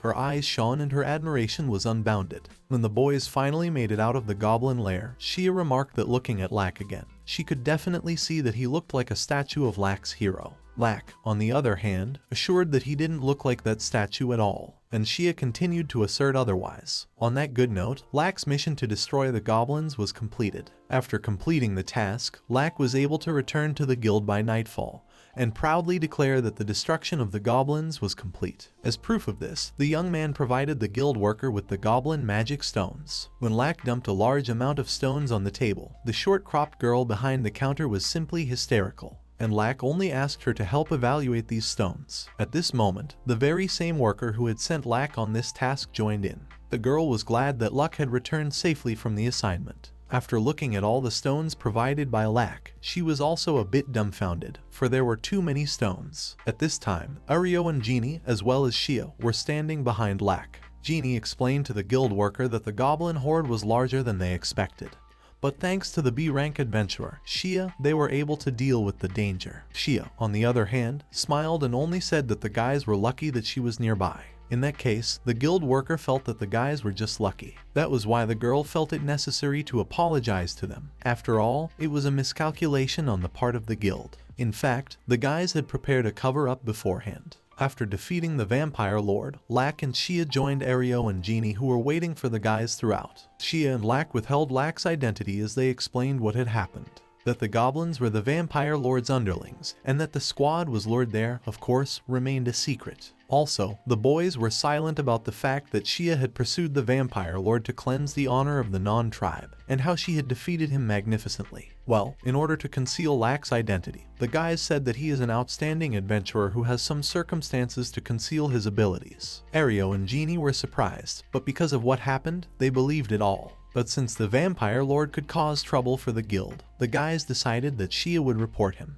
After Shia finished her report, she went down to the first floor where the guys sitting at the table were already waiting for her. When Lack asked the girl if she had finished her report, Shia explained that it seemed like the guild was going to take some action to destroy the vampire lord. Also, after making sure that Ario and Genie couldn't hear anything, Shia decided to tell Lack something else. As it turned out, Shia decided to give half of the cursed medallion to the guild. Then Lack asked the girl if it was a good idea, to which she replied that as long as she had the other half, she could prove that she had purified the honor of her people. Also, Shia felt that half of the cursed medallion would be needed by the guild when they reported. In that case, Lack was fine with the girl keeping the other half of the medallion for herself. At this moment, Ario and Genie began to eagerly ask Shia to have a drink with them. Shia in turn didn't mind. After resting and drinking a bit at the guild, the guys went home. Ario was having the most fun since he had drunk too much. His sister tried to support him, but he still continued to indulge. At some point, Lack noticed that Genie and Ario had fallen behind.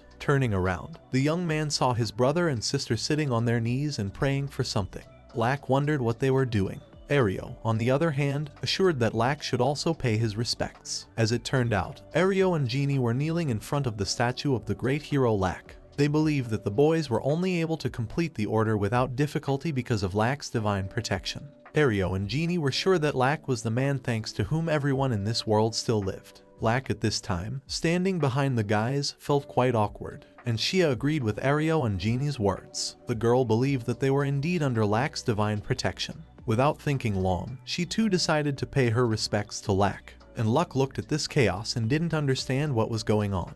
When it was time to say goodbye, brother and sister thanked Shia for her help and promised each other to meet again. Lack and Shia saw Ario and Genie off with a look. Shia was glad that Ario and Genie realized how lucky they were despite being shy and fearful. The girl thought that these guys could become great adventurers in the future. Lack agreed with Shia, for he too was glad that Ario and Genie were alright. Suddenly, Shia realized that if you looked at it that way, she was in a similar situation, because if it wasn't for Lack, who knows what would have happened to her now. Lack, on the other hand, smiled and said that it was because of Shia that he now knew about vampire patterns. That was why the young man believed that he was in the same boat as Shia. Shia smiled and, with a sigh, asked Lack not to imitate her. In that case, Lack wondered if Shia could share with him the information her tribe had about vampires. After all, the beastmen that are vampire hunters should know more than ordinary humans. Shia then asked Lack if that would be enough for him. Lack explained that if the goal of the vampires is to open the interdimensional rift and summon the dark gods,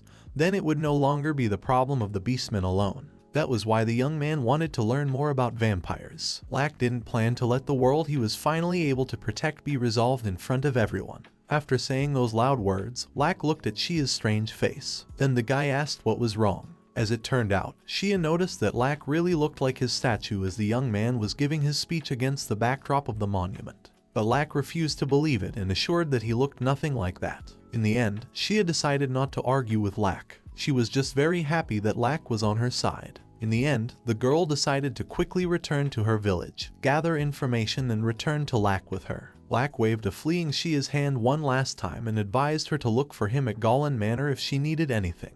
It should be said that Shia entrusted half of the cursed locket to Lack, who was now holding it in his hand. In the end, the guy decided that he should report everything to Goblin. The Adventurers Guild is a large organization. The bigger the organization, the longer it takes to make decisions in it. And it would be quite some time before the case of the Vampire Lord would reach Goblin's ears. The Vampire Lords themselves are not that scary, but their plan is really dangerous. Had Lack found out about it later, it could have been fatal for the entire country. Lack realized that it was probably not easy for Shia to report this to the guild and also entrust this medallion to him. After a while, Lack was already at home. He realized that he had to live up to the expectations placed on him, so he planned to tell Goblin everything.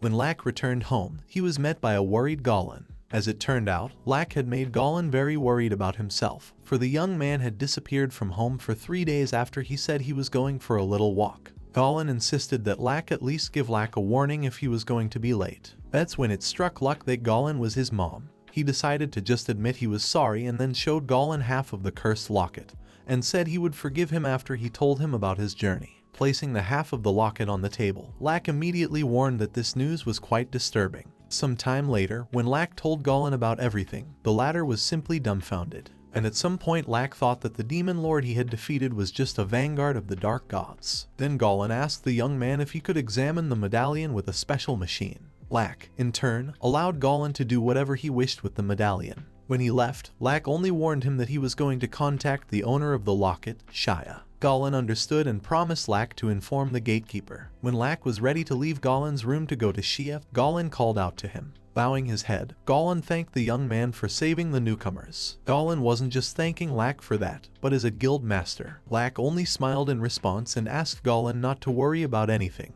At that moment, someone's black silhouette appeared right outside the door. It was the same girl who had previously practiced in the garden with a sword. This girl had managed to scare Lack really well, because she crept up to the door silently with a scowl on her face. Looking at Lack, the girl snorted and continued to stare at him. As it turned out, her name was Solaris. Goblin, seeing the girl, decided to introduce her to Lack, but she just silently glared menacingly at Lack, and then turned away and walked away. Lack was dumbfounded by what had just happened. Then he turned to Goblin and asked who the girl was. Goblin explained that she was his daughter, named Solaris, who was about to turn 15. Lack concluded that this girl obviously hated him for something. Goblin, on the other hand, believed that it was his fault, not Lack's, since he had prevented Solaris from becoming an adventurer. Lack then asked Goblin why was he against it. Goblin, on the other hand, recognized that if one forgot that he was her father, she was quite fit to be an adventurer. But Goblin also believed that Solaris was still a child and lacked the caution and knowledge to be an adventurer. Lack, however, reminded Goblin that caution and knowledge could be gained with experience. It also seemed to the young man that Goblin was overprotective of his daughter. Goblin explained that he should consult his wife before making a decision,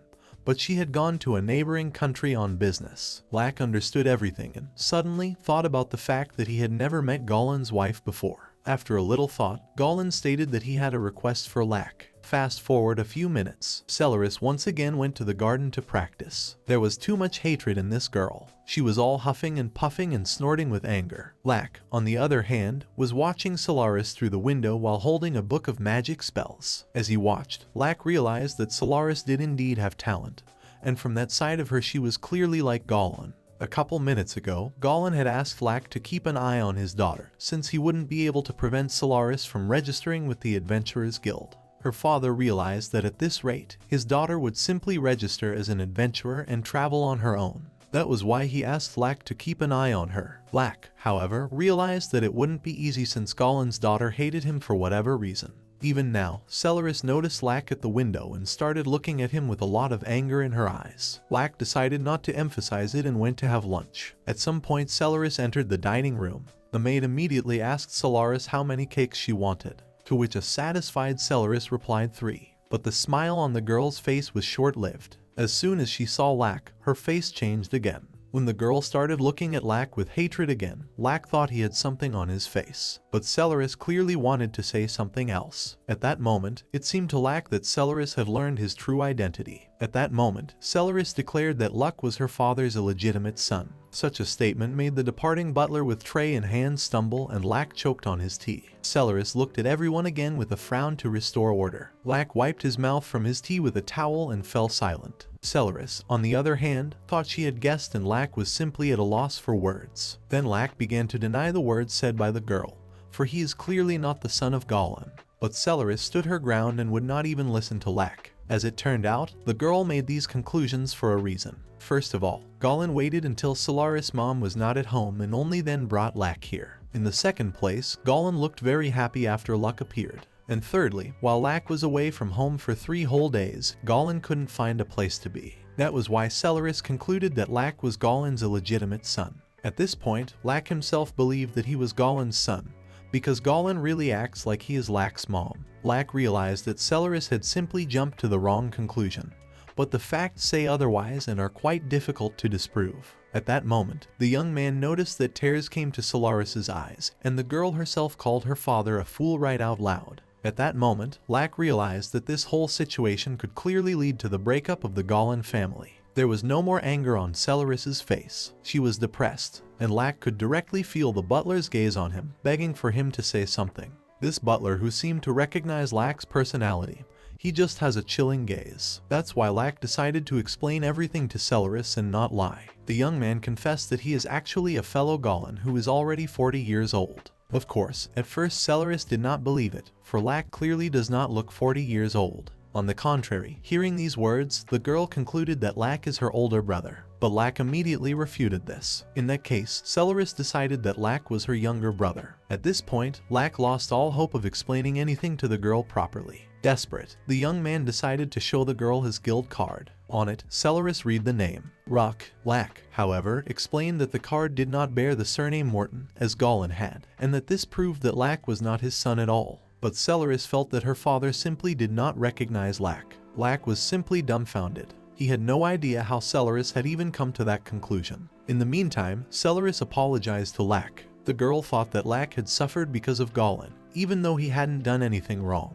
Wiping away her tears and snot, Celeris even allowed Lack to call her big sister from now on. Luck's horror at that moment was unparalleled. He was so dumbfounded that he had no idea how else to convey to Celeris that he was not any son of Goblin. The young man then decided to speak to the girl differently. When he addressed her by name, Celeris asked to call her big sister. Although Lack was excessively infuriated by this, but he still called the girl his big sister. Celeris liked the way Lack addressed her. With a smile on her face, the girl thought that Lack wanted to talk to her about his confession. That was why Celeris asked the young man not to worry and promised him to talk to his mom about it. The girl realized that her mom would most likely get angry and tie up her dad, while Celeris herself planned to give Goblin a good whipping. This is when Lack realized that in this way they were back to the collapse of Goblin's family again.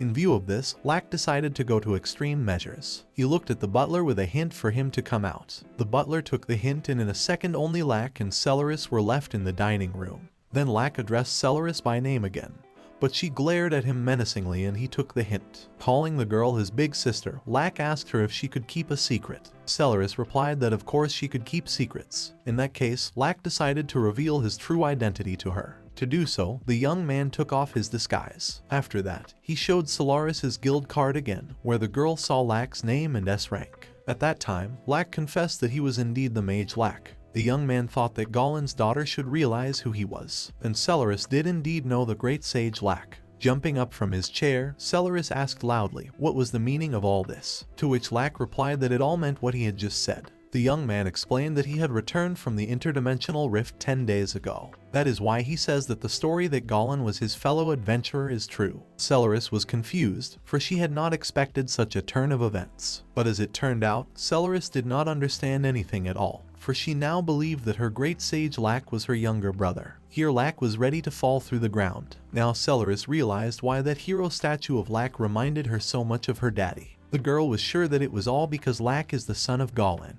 This is when Lack realized that Celeris was confusing more and more and he couldn't even stop her. So, it took a whole hour to successfully change the stubborn Celeris' mind about her settled notions. Within an hour, the girl was on her knees before Lack. She claimed to be insanely sorry. Meanwhile, the exhausted Luck sat on a chair and dreamed of getting rid of this disgrace. In the end, the young man concluded that this girl had a very strong imagination, and Celeris said that it was indeed true and she was often told about it. And Lack then realized why Goblin was against his daughter becoming an adventurer. Also, Lack knew that such a strong imagination also implies a strong will. That is why he decided to propose to Celeris, and fortunately not marriage. Within a short time, Lack and Celeris were standing at the foot of the mountain. Celeris gazed at the beauty of nature and could not tear her eyes away. So, Lack asked Celeris to do a simple task for the guild. She had already registered as an adventurer, which was what Goblin feared. If Lack didn't go with Celeris, she would take some assignment on her own and travel alone. Lack realized that Celeris just wanted to explore the world around her on her own. On the way to the mission, Celeris did not miss the opportunity to splash in the river. Suddenly, the girl had a question ripe for Lack. She wondered why he had joined her on her adventure. After all, E-rank tasks should be boring for an S-rank adventurer. Lack was silent. Celeris then speculated that Lack was doing all this because she was the daughter of his old comrade. Lack confirmed Celeris' speculation, but Lack also believed that it was also the veteran's responsibility to raise the youth. In view of this, Lack wondered why Celeris wanted to become an adventurer. Celeris revealed that she did not grow up on lullabies, but on many stories of her daddy's adventures. Dragons the size of mountains, strange birds inside volcanoes, flying whales. These stories were a little more interesting than any picture book, since Daddy Celeris was the main character in them. Lack then suggested that this was why Celeris had decided to become a fighter like Goblin. Celeris in turn admitted that she really wanted to be like her dad.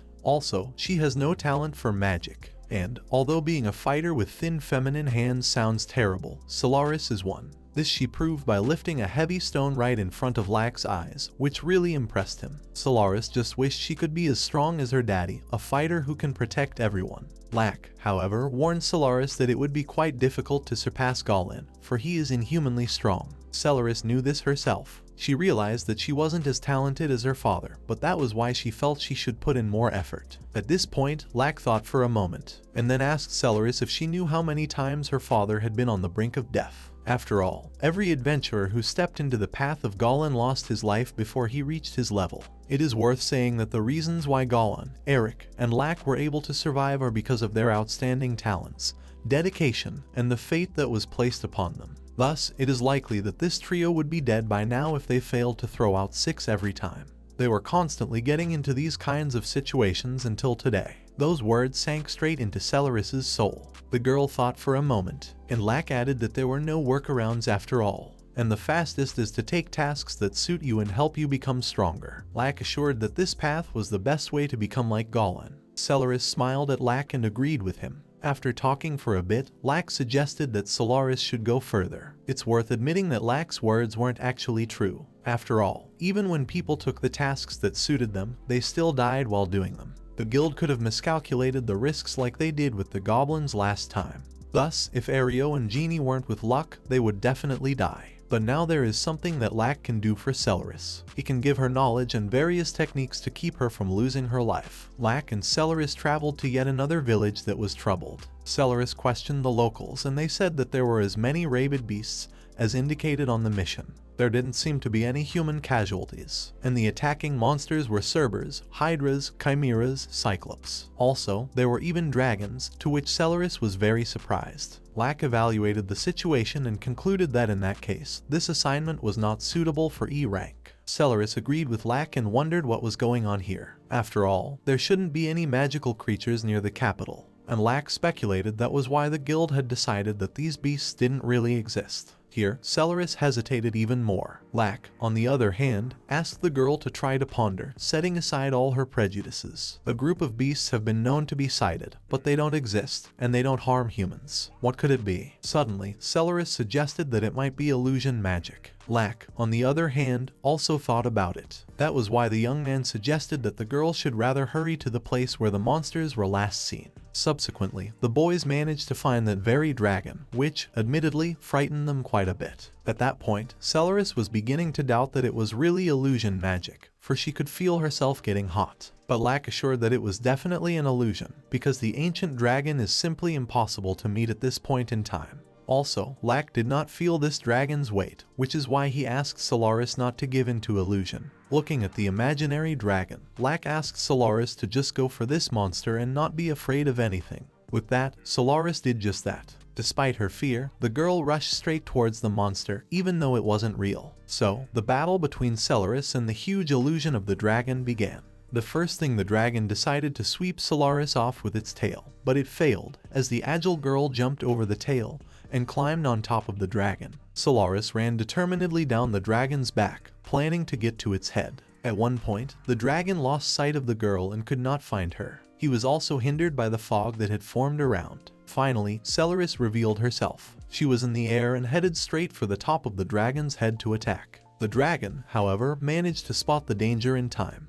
It set up its paw, and Solaris' sword struck the monster's claw. The girl did not despair and began to chop the dragon's claws. Lack at this time just watched with a smile on his face. He could see that Solaris' skills as a fighter were incredible. Even considering her bias towards Goblin, her strength is at the level of a B-rank adventurer. Thus, Solaris can safely be put on the same level as Shia. However, Lack was more interested in something else entirely. Looking at that dragon, the young man realized that it was a monstrously realistic illusion magic. Even Lack himself was not capable of such a thing. When it comes to illusion magic, low-level mages are only capable of creating phantoms. But this dragon is equal to a gigantic accumulation of magic power. Thus, since Solaris' sword came into contact with the illusion, Lack is sure that she also felt its reaction. And the more she reacts, the more she seems to possess a mind. At one point, the dragon decided to attack Celeris with its flames. Opening its maw, it directed a hot stream of air directly at the girl. Solaris covered her face with her hands in horror, but that still didn't save her and the girl's body was thrown back. This was the moment Lack saw fit for his attack. Using acceleration, the young man flew towards the dragon from high. In the end, he managed to jump directly onto the monster's face. Without thinking long, Lack began to study. For this illusion magic he would learn with pleasure. After finishing his study, Lack climbed down from the dragon and used his magic to dispel the illusion.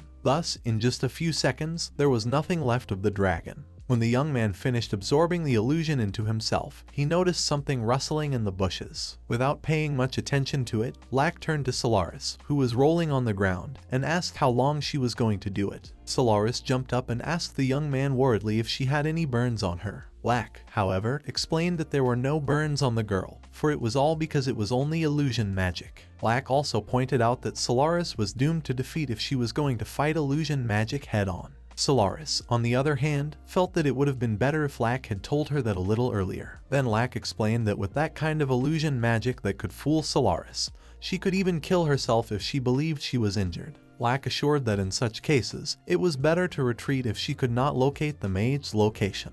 But Solaris fumed upon hearing such advice, for she believed that retreating was unpleasant. Lack, on the other hand, assured that it was better than dying. More importantly, Lack realized that the illusionist who was involved in all this was now eavesdropping on him and Solaris. That was why the young man wished that this coward would come out of the shadows and talk to them. Just in case, Lack prepared to draw his sword, for he didn't know what kind of person this illusionist would turn out to be. Lack knew that this man had not harmed anyone from the village and just wanted no one to come here. However, Lack tried to explain to the illusionist that he and Solaris had taken an assignment in the Adventurers Guild. Thus, if the stranger continued to remain silent, the guys would have to make him talk. After saying those words, silence hung in the clearing. Solaris and Luck kept their eyes open so as not to miss the appearance of the stranger. Suddenly, a child's voice was heard. "I have something to protect." These words were spoken by an unfamiliar voice. Lack immediately realized that the illusionist was a child. Without thinking long, the young man asked if the thing he had to protect was here, and could not the stranger take this unknown to another place, to which a childish voice answered the lad that it would be difficult to do so. In that case, Lack decided that he and Solaris would have to report that they had failed the task at the guild. Solaris wasn't happy about that, as she didn't want to return to the guild with such bad news. Lack didn't care at all. With that confession, he began to leave. Solaris then rushed after the guy and tugged at the hem of his clothes and asked Lack if he was concerned about the failure, to which Lack replied that he was not at all concerned about a little failure on her part. Solaris had tears in her eyes on this occasion, as they would be failing her first assignment.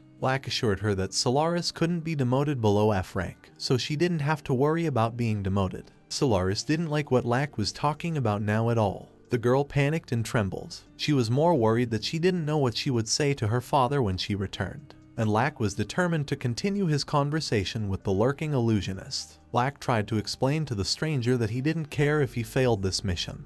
But even if he did fail, another adventurer would be sent here. The point is that the next adventurer may not be so cooperative, and will force the illusionist to speak by force. Also, this adventurer may even kill the young illusionist. The illusionist himself realized this, and Lack assured that if it came to that, it would be bad for everyone. That was why the young man wanted to avoid such a turn of events by any means necessary. The illusionist understood Lack perfectly and decided to show himself. At that moment, space distorted, and in a moment, a young man with blonde hair and a hood appeared in front of the guys. Looking at the boy, Solaris realized that he was a boy. Then his horns caught her eye. Without a moment's thought, Solaris realized that he was a demon. With a quick movement, she unsheathed her sword and shouted that the stranger was a demon and prepared for battle. Lack, however, stopped Solaris by extending his hand. Meanwhile, the illusionist decided to remove his hood. Then Lack recognized that it was the amazing magic of illusion. Besides, the stranger had completely concealed his presence. The boy thanked Lack for his praise. Lack then decided to introduce himself and introduce Solaris. The young boy labeled himself as a rank F adventurer who was just passing by.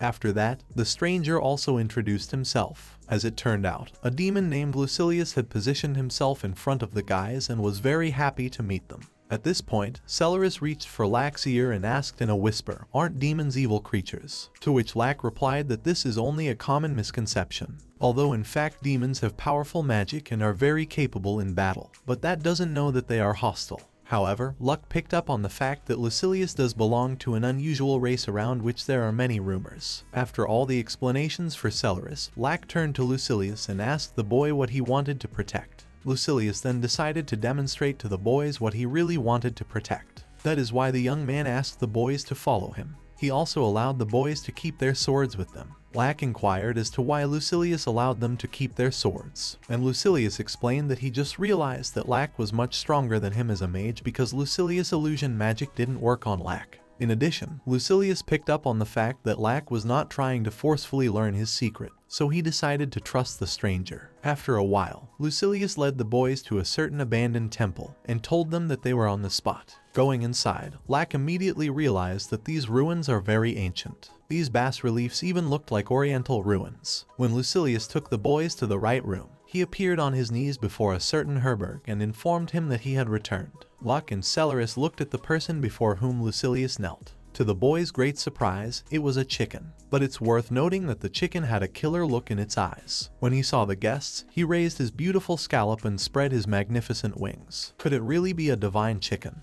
When Celeris called the one Lucilius worshipped a chicken, the illusionist was enraged. Lucilius called Celeris a brazen rascal and said that calling the sacred Herberg a chicken was out of bounds. But Celeris stood her ground, for no matter how you look at it, Herberg is really just a chicken. Lucilius didn't like that the girl kept calling Herberg a chicken. And while the conflict between the two was going on, Lack was looking at the sacred Herberg and eventually realized that Celeris was indeed right. After all, no matter how you look at him, Herberg looks like a chicken. Then Luck asked Lucilius to explain who this Herberg was, to which Lucilius replied with shining eyes that Herberg is a holy rooster endowed with divine powers. At this point, Celeris reiterated that Gerberg was all just a chicken.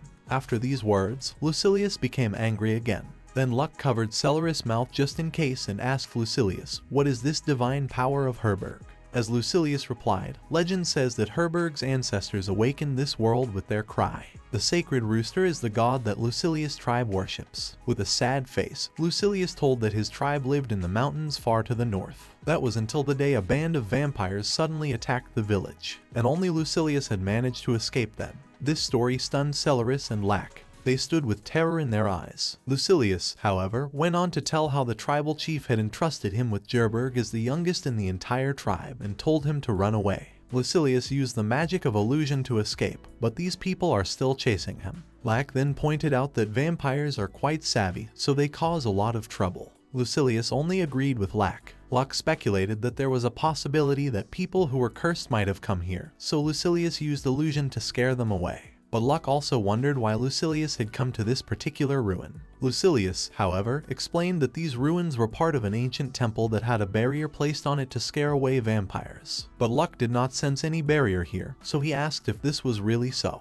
Lucilius told him that it was written in a map that had been handed down from generation to generation in his tribe. Then Lack asked the young man if any pursuers had tried to attack him since he had come here. Lucilius said that at first he and Herberg were attacked several times, but later the attack stopped. At that moment, Lack had an epiphany. He suddenly put the puzzle together. When Luck explained that the attacks did not stop because of the barrier, Lucilius was simply dumbfounded. Luck explained that there had recently been a battle nearby between vampire hunters and vampires. Therefore, they didn't have the strength to attack Lucilius. Here both Lucilius and Herberg were shocked. They began rushing around the ruins left of the temple in a panic to think of a place to hide. Luck, however, calmed Lucilius by explaining that the vampires and their boss had been destroyed, so they would not come after him. Lucilius, on the other hand, thought and worried that other vampires might still show up to take Herberg. Then Luck asked the young man why are the vampires after Lucilius and Herberg. Lucilius began by saying that it was all about Herberg. Luck then asked if it had anything to do with the world awakening power that Lucilius had mentioned earlier. Lucilius assured that it was indeed related, for this power was able to create boundaries in this world. And when the world awakened, it created a boundary between day and night. And Herberg's voice is endowed with the power to discern this world and its boundaries. In addition, it can intercept any movement between worlds. At this point, Luck thought for a moment. After pondering for a bit, the young man asked, did all this mean that Herberg was able to close the passage to the interdimensional rift? To which Lucilius replied that it did indeed. Now Lack finally understood everything. It meant that the vampires were beginning to despair. Their plan was to use the power of the cursed medallions to open an interdimensional rift and summon the gods from another dimension. But their entire plan could be derailed by the clucking of a single chicken. That's why Luck decided to ask Lucilius to come with him and head to the capital with Herberg. Not understanding anything, Lucilius, however, asked Luck what he meant by this. At that moment, Luck bared his sword and stuck it into the ground. The young man explained that this sword belonged to the demon lord, and there is only one reason for it to be here. Hearing such a statement, Lucilius was dumbfounded, and Luck said that this sword is here for the reason that he was able to defeat the demon lord with his own hands. At this moment, Celeris began to gesture to praise Lack, who didn't like it very much. Lucilius, however, stood bewildered and understood little. He simply could not believe that the great sage Luck was really standing before him. After realizing that this hero had survived after all, Lucilius was dumbfounded even more. Although Luck did not like the nickname of the great sage, but he still confirmed Lucilius' words. That was why the young man wanted Lucilius to confide in him. Getting down on one knee before the illusionist, Luck swore on his own name that he would protect Herberg at the cost of his life. Luck tried to explain to a surprised Lucilius that Herberg had the power to save the world. Luck understood that Lucilius did a good job of defending this rooster, and on behalf of everyone living in this world, Luck was ready to express his gratitude to the entire tribe of Lucilius. That is exactly what the young man did. Hearing such warm words for him, Lucilius could not hold back his tears. The boy realized that for the sake of his tribe, he needed to protect Herberg. Previously, Herberg had been protected by Lucilius's entire tribe, but now it was the rooster's turn to save the world. And now, when the great sage Luck was thanking Lucilius for everything he had done, the young man just couldn't contain his emotions, for he felt something unimaginable. It was a feeling of pride that simply overwhelmed Lucilius. In the end, Lucilius agreed to go to the capital with Luck and Celeris. On the way, Celeris wondered whether her father would allow her and her pet to live together, since Luck was just a freeloader living in Goblin's mansion. These words of the girl once again hurt Lucilius. After all, Herberg is not just a pet. But Celeris could not be persuaded, because on the outside, Herberg looks like an ordinary chicken. At this moment, someone's unfamiliar hand reached out to Lucilius' shoulder. It was a vampire. Fortunately, Luck was able to react before the vampire would have touched Lucilius with its filthy paws. The young man grabbed the vampire by the throat and prepared his fist to attack. At that moment, everyone froze. Lucilius was terrified looking at the vampire's paw that was so close. Celeris also didn't expect such a sharp attack. Only Luck still had a smile on his face. Without thinking long, the young man punched the vampire right in the vampire's face, causing it to fly away. The vampire didn't just start spitting blood, his fangs even fell out. But the monster was not confused and used the same technique that the vampire lord used. It was as if it turned into a shapeless mass to retreat. In just a couple of seconds, the silhouettes of 3 vampires appeared in front of the guys. Luck was in a stupor while Celeris, who had already bared her sword, was ready to fight and protect Lucilius. At that moment, one of the vampires who had been pummeled by Luck turned to Luck and asked who he was, calling him a bastard. To which Luck replied that he had no reason to give his name to an inferior vampire. At this point, it was as if the vampires had reached a new level. They changed their appearance, becoming even more powerful. The words about inferior vampires from Luck's mouth had clearly hurt them. Celeris realized that the monsters had used the enhancement skill and concluded that these vampires really didn't look like inferior vampires. Luck, in truth, knew that himself. He just said it on purpose. Luck realized that right now, these vampires had definitely come for Lucilius. That was why their target was still the sacred rooster. In that case, Luck decided that he couldn't afford to let the vampires escape. At the snap of a finger, Luck used magic arrows that flew out from the magic circle above the vampires' heads and embedded into their bodies. Luck planned to attract the vampires and then catch them all at once. That was why the magical arrows were followed by Luck's fire dungeon. Even though the vampires began to burn with blue flames, they were still alive, but Luck was not upset, for he did not plan to let them go alive. At that moment, Herberg glowed with a bright blinding light, and then he barked. Immediately afterward, the vampires that had attacked Lucilius began to turn to ashes. At the last, one of the vampires managed to say and realize that the sacred rooster was not going to let them go from the beginning. After those words, there was nothing left of the vampires. Celeris looked at the place where the vampires disappeared and then at Herberg in surprise. In the end, the girl concluded that the vampires had turned to ashes when the rooster crowed. Lucilius again menacingly corrected Celeris, explaining that it was not just a rooster, but Herberg. Luck was also a little shocked, for Lucilius had said that Herberg's power was to divide worlds, and Lucilius explained that this was why this power was able to interrupt the transformation of the vampires. The young man assured that the transformation should not exist according to the power of the holy cockerel, so the vampires turned to ashes. Then Celeris asked Lucilius if he needed to hide from vampires with such power. Lucilius, however, explained that by its very nature, this power could only defeat a vampire at the moment of its transformation. But it still seemed amazing to Celeris, because it was a great technique if vampires had to flee. Lucilius agreed with what Celeris said, for Herberg is really amazing. In that case, Luck suggested that the guys should go back to the capital. After a while, the trio and Herberg were already in the capital. Walking through the busy streets, Lucilius was forced to cover his horns so as not to raise questions. Lack, on the contrary, cheered Lucilius up and, after patting him on the head, assured him that all was well. Along the way, the boys also ran into Shia, whom Lack had not expected to meet. The girl ran up to Lack and mentioned that she had been waiting for him. Lack waved Shia's hand in greeting and asked if she had already returned from her village, to which Shia replied that she had already dealt with everything. Celeris at this time looked at Shia with suspicion as she didn't know who it was, and Shia reached for Lack's ear and whispered that she urgently had to put something to the young man. Lack realized that it was something serious and suggested that Shia talk inside. The first thing Shia decided to do was to meet Celeris and Lucilius. The girl introduced herself as a vampire hunter and B-rank adventurer, and Lack told the guys how Shia had once helped him defeat a vampire lord. Lucilius marveled at such an accomplishment by Shia, and Celeris had a hard time believing it all. Celeris, on the other hand, introduced herself to Shia as Lack's apprentice. Lack was dumbfounded, for even he did not know that Celeris was his student. Looking at the two girls, Lack didn't understand what kind of atmosphere hung in this room. It was as if they were competing with each other. In the end, Lack eventually suggested that Shia talk in his room. At first, Solaris followed them, but when Shia entered Lack's room, Lack blocked Solaris' path and left her outside the door. First left alone with Shia, Lack noticed that the girl had returned rather quickly. The young man concluded that Shia's village was near the royal capital. Shia, on the other hand, explained that her home was a 3-hour walk from the capital. Shia also decided to apologize for such an urgency. The girl assured that she had something that she could only ask Lack about. Lack, on the other hand, assured that there was no problem with it. When Shia fell silent, Lack reiterated that there was no problem with it, even with the same face. Shia, on the other hand, didn't understand why Lack agreed. After all, she hadn't said anything yet.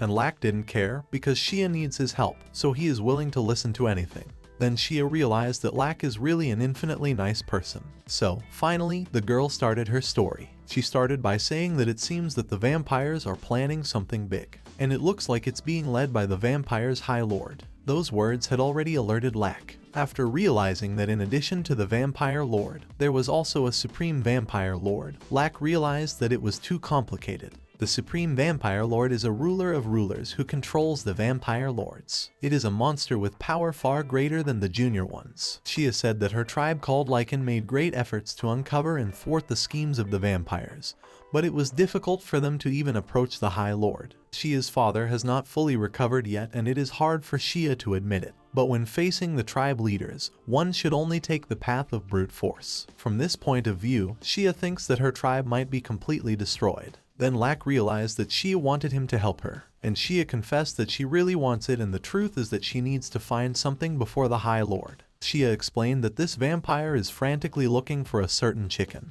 Thus, Shia must protect the chicken until she meets the vampires. This is where Lack became thoughtful. He clearly understood which chicken Shia was talking about. At this moment, Shia looked at the pensive Lack and thought that he was thinking too much after what he had said. For example, why protect some chicken? Lack tried to explain that he wasn't thinking about that at all, but Shia stood her ground. Shia assured that she had heard that chicken could close interdimensional doors and also prevent vampires from reincarnating.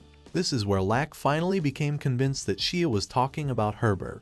Lack tried to explain to Shia that he believed her and knew about it too, but Shia thought Lack just didn't believe her. After all, no matter which way you look at it, it's just a chicken. The girl just wouldn't let Lack say a word. She was trying to convince herself that the chicken could really have abilities, because Lack already knew that. Finally, Lack was able to speak to Shia so that she could hear him. The young man explained that he had met this chicken before. Finally, she was silent. At that moment, some sounds were heard outside the door to the room. Lack walked to the door and gestured for Shia to be quiet, after which, the young man quickly and abruptly opened the door, behind which stood Solaris. Since the girl was eavesdropping by leaning on the door, when Lack opened it, Solaris somersaulted into the room. Rising up, Solaris stroked the head she had hit, and Lucilius, who was also at the door, reproached Solaris for her act, for he had told her that it was not good to eavesdrop. Of course, Solaris began to assure her that Lack was mistaken, and that she had not been eavesdropping at all. Then Lack, who had said nothing at all about eavesdropping, asked what was he wrong about. To this question Solaris could not answer, for she realized that she had given herself up. Still unable to come up with an excuse for herself, the girl decided to simply apologize to the young man. Lack asked Solaris to apologize to Shia as well. Solaris turned to Shia with tears in her eyes and apologized. Shia, on the other hand, assured that everything would be alright only if Solaris did not tell anyone about what she had heard. Meanwhile, Lack asked Lucilius, who was still standing outside the door, to enter the room as well. Also, Lack introduced Lucilius to Shia since Shia didn't know his name yet. However, Lack didn't forget to introduce Herberg, the divine rooster that Shia and her tribe were looking for. Upon seeing the divine rooster, Shia was simply dumbfounded. Then a surprised scream echoed throughout the Goblin mansion. The girl couldn't believe that the rooster had already been found. She started looking at Herberg and asking all sorts of silly questions. Lack also added that he found the rooster after Solaris joined him. Lack told Shia that he had seen Herberg's powers with his own eyes. Thus, the vampires were immediately turned to ashes. After this confirmation from Lack, Shia realized that the legends were indeed true. And Shia kneeled before Herberg and said that it was a great honor to meet the divine rooster Herberg. In response, Herberg crowed. After the introduction, Lack clarified to Shia what their next goal was, since they already had the divine rooster. And, it turns out, the target now becomes the Supreme Lord. Then Lack asked Shia if she knew where this Supreme Lord was located. As it turned out, Shia only knew the approximate location. At that moment, Solaris's father, Goblin, returned to the mansion. He immediately heard extraneous shouts and asked the butler what kind of guests they had. Lack, without thinking long, decided to go and talk to Goblin, and asked the rest of the boys to stay in the room. Shia was very nervous at this time, because she knew that Goblin was the guild master. Goblin was very happy to see Lack, for he came home humble. It also came to Goblin's attention that Lack had helped his daughter out, for which he also thanked him. Lack, on the other hand, thought that he and Solaris had simply completed the task. But Goblin believed that Lack had grown when comparing his strength and Solaris' strength. Lack also thought that Solaris was a fine professional warrior, for despite her age she could do many things. Goblin took these words as praise for himself. At that moment, Solaris came out of Lack's room. Upon seeing his daughter, Goblin first congratulated her on completing her first task, and Solaris saw fit to apologize to her father, after which tears appeared in her eyes. Goblin was simply dumbfounded and did not understand why his daughter was crying. As it turned out, Solaris was sorry for being cold to her father and doing terrible things. Goblin, on the other hand, was very worried about his daughter at this time and tried to calm her down somehow.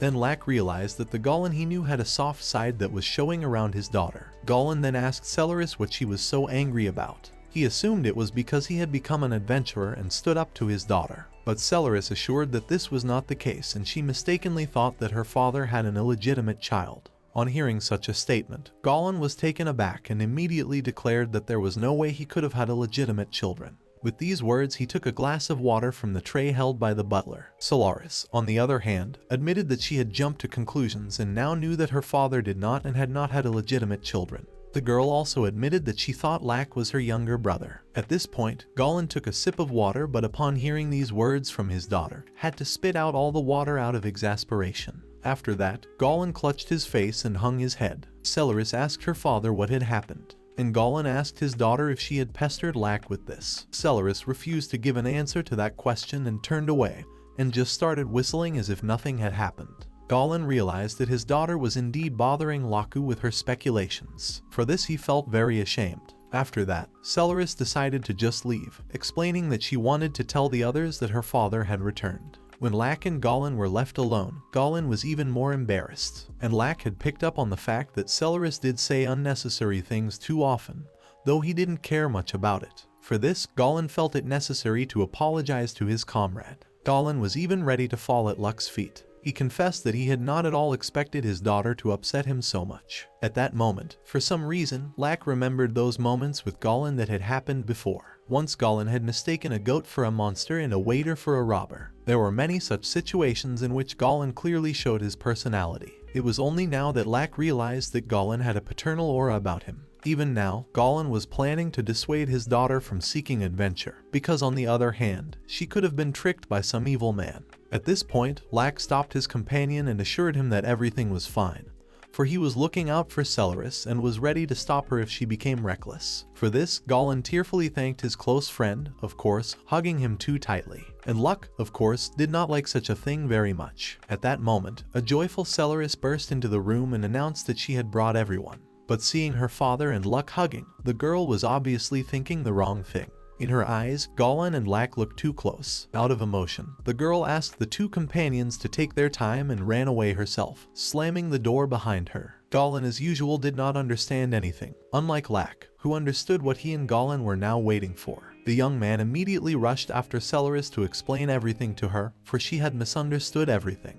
But the girl asserted that she was sorry to have disturbed her father and Lack. Lack, on the other hand, assured her that Celeris was simply mistaken, and Celeris stood her ground and assured that she would not say anything to anyone. After that, Celeris was given an hour-long educational session. Only then did Lack and Goblin finally get rid of their misunderstanding, and Celeris began to apologize on her knees. In the end, Lack suggested that we get back to the main topic. So, where do vampires congregate? Lack said that based on Shia's words, it could be assumed that the vampires were secretly ruled by a supreme lord. Hearing the mention of a high lord, Goblin was dumbfounded. He immediately realized that this whole situation could not be called a mere nuisance. In any case, Luck planned to leave Herberg as an ace up his sleeve, hitting the vampire headquarters and the High Lord in the process. Then Shia suggested that Herberg could help them in the battle since he was very strong. But Lack didn't think that idea was a good one, because that way the guys would have to fight and protect Herberg at the same time. Suddenly, Shia remembered that she forgot to mention that if the High Lord drank the blood of the Divine Rooster, a curse would immediately fall, and the interdimensional gate would open. Lack and Goblin were perplexed by such a statement. Lucilius had a violent reaction, as he was the most worried about his rooster. Even Herberg himself clucked indignantly at that moment. Lack realized that Lucilius was not aware of this fact at all. As Shia had told him, the curse was born from the desecration of life. More importantly, with the most sacred desecrated item, the strongest curse could be created. When it comes to selling curses, killing humans is dirtier than killing mice, and killing gods is dirtier than killing humans. Here Lack realized that they had less and less reason to move forward if that was really how things were. Goblin agreed with his comrade. Then Lack suggested putting a barrier around the estate to update the defenses. Goblin realized that Lack could do that, but he had another idea. He just didn't understand why Lack couldn't trust Eric. Lack was a little dumbfounded, for in this way Goblin is referring to the royal palace. Goblin, on the other hand, thought that if it was actually a divine chicken, then entrusting its protection to the royal family was perfectly permissible. Solaris also liked her father's idea, because the royal palace should really be safe. That's why the boys amicably decided to go to the royal palace right now. After a while, they were already wandering through the spacious corridors of the palace. A servant led the boys into one room where he asked them to wait. They entered and sat down peacefully on a sofa. The servant girl also brought cups of tea for the heroes to help themselves. Shia sincerely thanked the maid, who had a strange change in her face when she saw Hertzberg. At this moment, Lack remarked that the chamberlain who had brought them here was very young. Goblin agreed with his comrade and explained that it was because Eric was raising a bunch of disciples. Lack didn't understand at first which apprentices they were talking about. Then Goblin began to list them and at the same time curl his fingers on his hands. Apprentices of knights, apprentices of chamberlains, apprentices of cooks. Thus we get about 2,000 apprentices in various professions, and that's just here in the royal palace. Such a number seemed too large to Luck, but Goblin assured him that it was a welfare policy and one could not argue here. After all, there are second and third sons of impoverished nobles, sons of knights who lost in a battle with the ruler of Madzin in the past, and if they are trained in the royal palace, they can quickly find a job. After listening to Goblin, Lack realized that Eric was still an excellent king. Besides, his motto goes like this: education enriches the country. At that moment, Eric entered the room with his two daughters. The first thing Eric said about hearing how Luck quickly defeated the vampire lord. Also, Eric remarked that this was the first time Lack was meeting his daughters. That's why the girls decided to introduce themselves and get to know each other. As it turns out, Eric's older daughter's name is Charlotte and his younger daughter's name is Mariah. They were very happy to meet Lack. Luck also introduced himself, calling himself an old man, a friend of their father, Luck. The joyful girls then said that they were honored to meet the great sage, Archduke Franzen. At that moment the youngest Maria took out a book and, raising it above her head, shouted joyfully, "It's the hero Luck." After looking at the book, Lack realized that the book was called The Great Adventures of Hero Lack. To see such a thing Luck obviously did not expect, so he was in a stupor. Eric, however, explained to Luck that his youngest daughter liked heroic stories about Luck. That is why Eric would like Luck to sign this picture book later. Luck was dumbfounded, for not only was this book about him, but it was also a picture book. Shia realized that Lack knew nothing about it and decided to explain that all the children in this country grow up on stories about Lack. To them, Lack is the hero that every child would like to be. But Lack thought all this crap was just brainwashing. At this point, Lucilius noticed that Herberg also liked the picture book about Luck. Realizing that even God watches picture books with them, Luck was just dumbfounded. At that moment, Mary walked over to Herberg and took him from Lucilius's arms into her arms. The delighted girl liked the beautiful rooster very much. Goblin, on the other hand, decided to ask Celerus to go and play with Princess Charlotte and Princess Maria in the other room. The girls agreed and took Herberg with them. Looking at the girls leaving, accompanied by the maid, the boys realized that the ladies had already become friends. Goblin, on the other hand, said that Celerus had always wanted a little sister, so she often came to the royal palace to play. At this moment, Eric apologized to Luck. He realized that the matter was urgent, but his daughters wanted to see Lack no matter what. The fact was that thanks to Lack's own dispersal of Madsen's army 10 years ago, Eric had been awarded 2 flowers of life. Now Eric's happiness is encapsulated in Charlotte and Maria, and it was Luck who gave this happiness to Eric. Eric believed that it was not only him, but all the people of this country on this continent who had been given this happiness by Luck. All of them would like to pass on these feelings to Luck by all means. Luck was very pleased to hear these words, but he still considered the picture book to be already overdone. At this time, the maid who had been eyeing Herberg so much had already taken the girls to another room. The girls entered and thanked the maid named Rona for doing so. Rona, on the other hand, planned to leave to prepare sweets for the girls. At this time, the boys had already told Eric the whole situation. Eric realized that the recent activity of the vampires was planned by them. And Lack also added that one way or another, the blood of the divine rooster would cause an immediate accumulation of curse. Therefore, the rooster must be protected at all costs. Eric agreed to this venture and promised to take responsibility and provide protection for the divine rooster and Lucilius. Hearing these words, Lucilius was overjoyed, for now there would be no need to worry. At this moment, Goblin felt it necessary to ask Lack what strategy he was going to use in the fight against the High Lord. Lack replied that he was currently thinking of joining Shia and the hunters from the Beastmen tribe. Such a beginning pleased both Eric and Goblin. Then Lack added that he was also planning to rush to attack the Supreme Vampire Lord. This statement discouraged Eric and Goblin. This strategy seemed a little ill-conceived to Goblin, but Luck was quick to stop the grumbling Goblin and make him think. Lack assured him that he would first begin to distract the crowds of lords and then a gap would form. A group of beastmen would strike the High Lord. Goblin, on the other hand, remarked that if he had to choose, he would choose the opposite for those roles. That was something Lack didn't expect to hear. Lack felt that going up against a bunch of lords would be much more painful, even though the highest lord was stronger than the other lords. Shia admitted that Lack was telling the truth, but the fact was that even if the beastmen couldn't defeat the lords, they were capable of blocking the lord's path. But Lack in the vampire lands, the girl thought Lack was the only one who could finish off the High Lord. Here Lack hesitated for a moment. Goblin, on the other hand, had picked up on the fact that there was a chance that the clash would result in many casualties on the part of the Beastmen tribe. That was why the man wanted to know if Shia was sure that she really wanted it. But Shia assured that she wanted it with all her heart, because it was 100 times better than letting the High Lord escape. At this time, Goblin saw fit to apologize to Lack, for he would like to request reinforcements from the Adventurers Guild.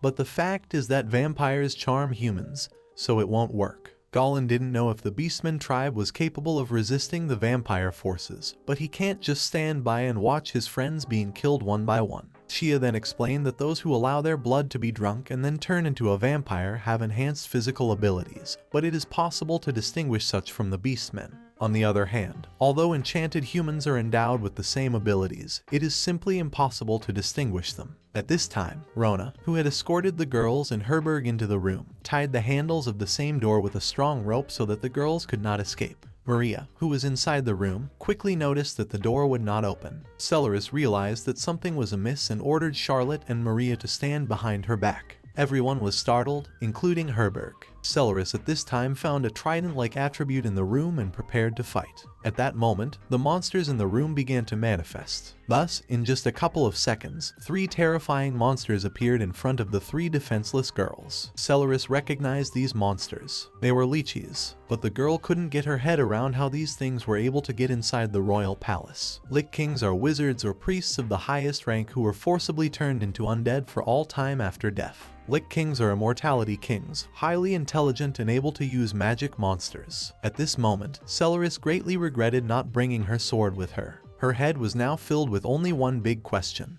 will I be able to defeat them? In any case, the girl realized that she had to do her best. After all, she was standing in defense of the princesses. Running the sharp end of the candle stand across the floor, Celeris thus made a line. The girl felt that this line should give her confidence. Celeris did not want her enemies to take even a step beyond this line. Mentally, she was determined that the enemy would not pass, and she would definitely protect the divine rooster and the princesses until the very end.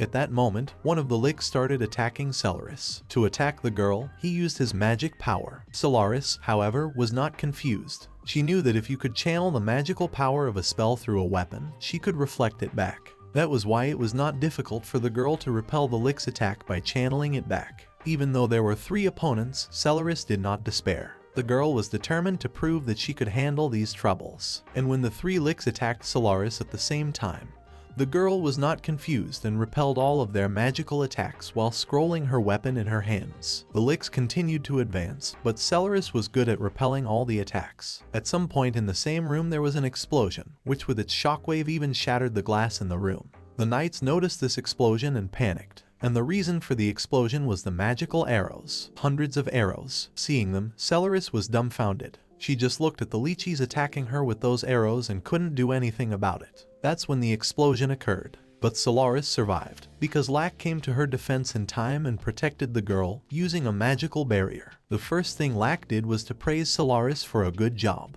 The young man expected nothing less from his apprentice. Now it was time for Lack himself, Celeris's teacher, to deal with it. Let's go back a few minutes earlier. The conversation between Shia, Goblin, Eric, and Lack continued. Goblin explained to his comrades that the main problems in this whole vampire situation are becoming the vampire's abilities to charm and manipulate. This leads to being attacked by people who not long ago were your comrades. Of course, this is not a problem for Goblin and Eric since they have a high resistance to mental disorders. But recruiting regular soldiers or adventurers is something they simply cannot do. That's why Goblin was forced to apologize to Shia since he can't help her with this matter. Shia, on the other hand, tried to explain to Goblin that abilities such as charming and manipulation don't work on beastmen. In view of this, Shia hoped that Goblin would allow her and her tribe to fight. At this moment, Lack sensed that there was an enemy in the palace. As he quickly scrambled from his seat, a perplexed Goblin asked what was wrong. Lack quickly explained that there was an enemy in the palace and rushed to help in a shortcut. The young man used magic arrows to break a window and jump out of it. Then, while standing on a magical support, the young man saw and heard a large explosion a floor below. Without thinking long, the boy realized that the danger was there. And, as the leeches were already aiming their arrows at Celeris, Lack appeared. As mentioned earlier, the young man protected Celeris by using a magical barrier and also praised her for doing a good job. At that moment, Celeris was overjoyed to see Lack. Then he became her savior. The leeches at this time also did not retreat. They continued to attack Lack and Celeris. But for Lack, their attacks were too slow. The young man quickly imprisoned the licks in a sphere from which they could not escape. And now, inside the sphere, the pressure, temperature, and density would build up infernally fast, and the licks would simply burn to death. Then, using a magic called implosion, Lack overpowered the licks by burning them to the ground. Seeing that there was little left of the licks, Celeris was simply stunned. From the shock that came, the girl couldn't utter a single word. Before her eyes, the 3 licks were destroyed in the blink of an eye. It was then that Celeris realized how powerful the legendary Great Sage, Lack Franzen, was. At that moment, the vampires appeared in the room from nowhere. They were bewildered, for they did not understand what had happened to their lick. To remain unnoticed, Lack and Celeris hid behind the bed and began to watch the vampires from the shadows. As it turned out, the vampires had sent the lichs forward. But the lichs weren't here at the moment, so they were confused. Eventually, looking through the broken glass, the vampires thought that the licks had just left. Then they concluded that they couldn't rely on other people's rotting brains. Looking at these vampires, Lack concluded that they were of the lower vampire race. In that case, the guy decided to pull something off using Lucilius illusion magic. Then Lack pretended to be the 8th Lord Vampire using illusion magic, and then went out to those vampires who were standing in the room in utter bewilderment. Upon seeing the so-called 8th Lord Vampire, which was actually Lack, the vampires were aroused. First, pretending to be the 8th Lord Vampire, Lack asked the lower vampires what they were doing here. The vampires, however, appeared before Lack on their knees and replied that they had come here on the orders of the 6th Lord Vampire. It was then that Lack realized that he had managed to fool the inferior vampires despite the fact that only inferior vampires could pass through the castle's barrier. If one recalled the ranks of the vampire lords, a 10 lower number meant higher status. Then Lack asked the vampires why they had come to this place, to which they replied that they were here to capture the divine chicken. Hearing such a statement, Lack was dumbfounded. He replied that he had not heard of this at all and assured that these vampires were standing in the way of accomplishing an important mission given to him by the High Lord. To which the inferior vampires replied that the High Lord had directly ordered their 6th Lord too, which was why they were here. The vampires also said that as far as they knew, there were many people serving the 6th Lord, even those who had infiltrated the royal palace. Hearing those words, Celeris, who was hiding behind the bed, was dumbfounded. The girl realized that the maid named Rona was also serving the 6th Lord, so she locked them in that room. Then Lack, in order to keep the conversation going with the vampires and not arouse suspicion, admitted that they might have misunderstandings in this matter. The vampires in turn brought their regrets to Lack. At that moment, Lack's gaze fell on the magic circle that the vampires had apparently brought with them. Lack then stated that it would be best if he personally had a word with the 6th Lord. That was why he asked the inferior vampires if he could reach the 6th Lord with this magic circle.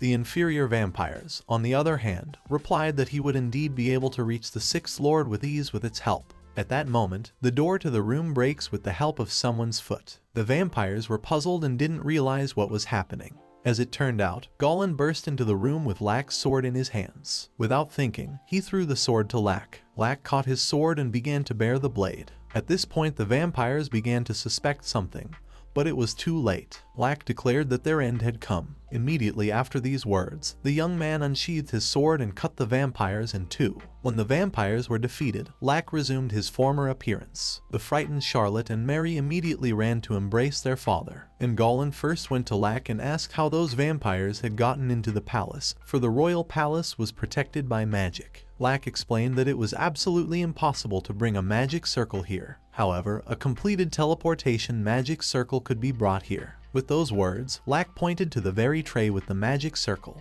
after which he asked Solaris if this silver tray had always been here. Solaris explained that this tray had only recently been brought here by a servant girl named Rona along with some sweets. Then Lack explained to everyone that it was actually a magic item disguised as a silver tray that allowed them to use teleportation magic. That was why Lack concluded that they immediately needed to capture this maid. Before the young man could finish speaking, Solaris snapped and rushed out to find the maid. Lack tried to stop the girl, but Celeris assured him that she was the only one who knew Rona by sight. Then Lack decided to send Shia along with the restless Solaris, because there was a chance that Celepes would be subdued or charmed.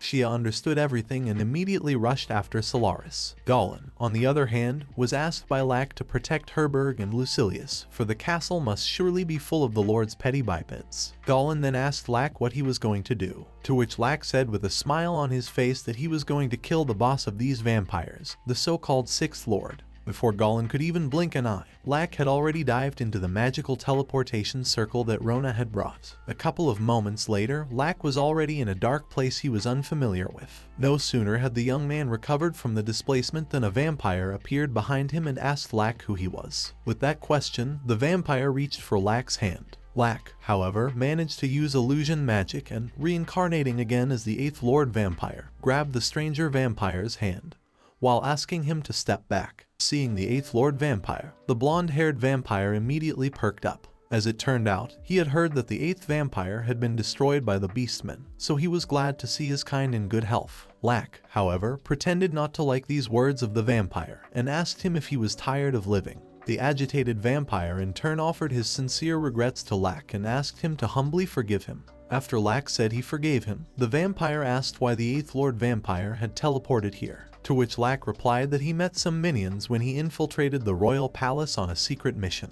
Lack also assured that he had received a message from the High Lord and then asked if the 6th Lord was here. The vampire, however, replied that the 6th Lord was indeed here. Without thinking long, the vampire decided to escort Lack to that very 6th vampire. As he turned away, Lack allowed himself to rejoice, for he had a chance to destroy the 6th vampire. The blonde vampire sensed the suspicious activity behind him and turned to look at Lack. Lack, however, had time to change his face and with a disgruntled look asked the vampire to take him away. Lack then headed down the long dark corridor following the vampire. As they began to climb the stairs, Lack asked if this place was new, to which the vampire replied that it was indeed a citadel that the Sixth Lord had ordered the peasants to build. Lack decided to find out more about some peasants, so he asked the vampire about it. The vampire told Lack that the Sixth Lord had attacked the nearest village and subjugated the surviving peasants. After all, subjugated people make an excellent labor force, and those who didn't join the Sixth Lord, the vampires simply made them their food. Those words the vampire said with a chuckle, and Lack was simply horrified as he listened to these stories. At some point, Lack stopped the vampire and told him that he didn't need to show him the way anymore. Also, the young man stopped using illusion magic and showed his real identity. When the vampire turned around, he saw a man standing in front of him, but it was too late. In an instant, Lack managed to cut the vampire in two with his sword, which previously belonged to the demon lord. Immediately afterward, the vampire simply turned into ashes. As the vampire's ashes dissipated, Lack raised his gaze. His eyes were filled with confidence and hatred. After a while, the young man managed to reach the lair of the sixth vampire lord, who at this time was sitting peacefully on his throne surrounded by other vampires. Lack immediately destroyed a couple of vampires who were blocking his path. The remaining two who remained in the room asked Lack who he was, but no sooner had they come to their senses than magical arrows rained down on them from behind. Surprisingly, it was the work of the sixth Lord Vampire. The two vampires turned to ashes, never realizing why their lord had put them to death. When the smoke cleared, Lack showed up. He was quite surprised that the sixth lord had consumed his allies with a single attack. But the young man didn't expect anything less from the evil boss. At this moment, the sixth vampire began to approach Lack, calling the guy a cursed monster. Luck, however, responded by asking the vampire to speak for himself and then pounced on him. The vampire managed to fend off Lack's attack by covering his body with his own sword. But by force, Lack still pounced on the vampire, leaving a sword cut on his pale, skinny face at the corner of his mouth. After that, the two opponents' swords once again crossed. With a smile, Lack remarked how good the sixth lord's sword was after all. Therefore, without any hesitation, the young man asked the vampire to give him this sword. Of course, the vampire did not agree to such a venture and only began to prepare to attack Lack with his magic. But before the vampire could think of anything else, he was hit in the face with a kick. Lack's stretching was amazing. The young man effortlessly managed to lift his leg high and kick the vampire right in the face. While the vampire was spitting blood from his leg, Lack had already cut off one of his sword-holding hands. But Lack did not stop at the arm. With a full swing of his sword, Lack simply split the vampire's torso in two, making a horizontal sword movement. While still in his right mind, the vampire asked Lack who he was. Lack replied with his real name and said that he was just an F-rank adventurer. It was then that the vampire realized that things were not going well for his ally, for he had taken retribution from Lack's swift counterattack, so the vampire attack must obviously fail. Lack in turn put his sword to the vampire's nose and ordered him to tell how he had led his minions into the royal palace. In response, the vampire merely smiled and said whether Lack thought he would answer him directly. But Lack assured him that that was exactly what he thought. With those words, he plunged his sword into the vampire's head. The vampire lastly asked Lack to try to live in health and peace until that day came. The vampire wanted Lack to enjoy his short, miserable life until the day came when the vampire lord would kill him. After those words, the vampire finally turned to dust. All that was left of him was the cursed medallion. Without thinking, Lack chopped the medallion into two pieces with his sword, imprisoning all the vampire's power in the weapon. A moment later, Lack found himself in total darkness. It was as if he were in another dimension. A moment later, Lack heard human voices. They were screaming for help. "No, I don't want to die. Please save me. It hurts. It hurts. Let me go. Mommy, mommy, save me. Save me." Then Lack let go of his sword, coming back to reality and dragging in all those horrible memories of the Lord. Turning his head, the young man saw the door from which those very childish voices were coming. Upon opening this door, Lack found only the skeletons that remained of the children who had previously sat in this room on chains. Walking over to the bones, Lack placed his hand on one of the skulls and apologized to them for not being able to save everyone. Lack realized that these children were scared and in pain to the point of insanity. He simply could not remain indifferent, so he felt it necessary to apologize. But then Lack had definitely decided something for himself. He would avenge all those dead children. At this time, the bat-like monsters that were in the Sixth Lord's lair noticed the invasion and decided to rush into attack. There were so many of them that it would have been almost impossible to count. Lack, despite the number of creatures, rushed into the attack. He chopped each monster in half with ease, quickly moving on. The vampires and monsters died one after another, while Luck as usual didn't have a scratch on him. Eventually, the young man managed to kill all the creatures in the den. Wandering through the lair and leaving footprints in the ashes left by the vampires, Lack walked on.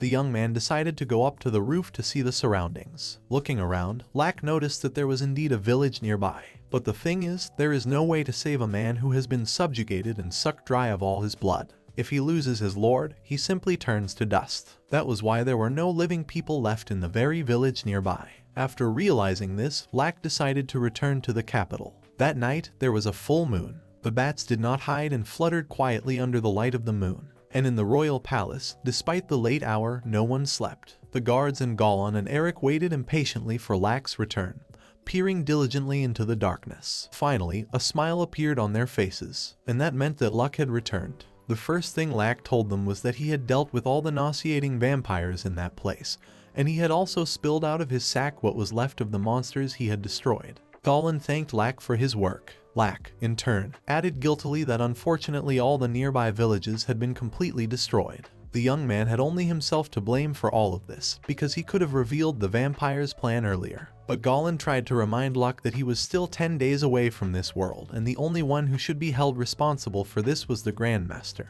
That is, Goblin himself. Also, Goblin promised the young man to send men to those villages, for the dead deserved a decent funeral. At that moment, Lack's gaze fell for the servant girl Rona. The young man didn't know what kind of girl she was, so he asked, for Rona was sitting tied up. Celeris explained to Lack that this maid's name was Rona and she was enchanted.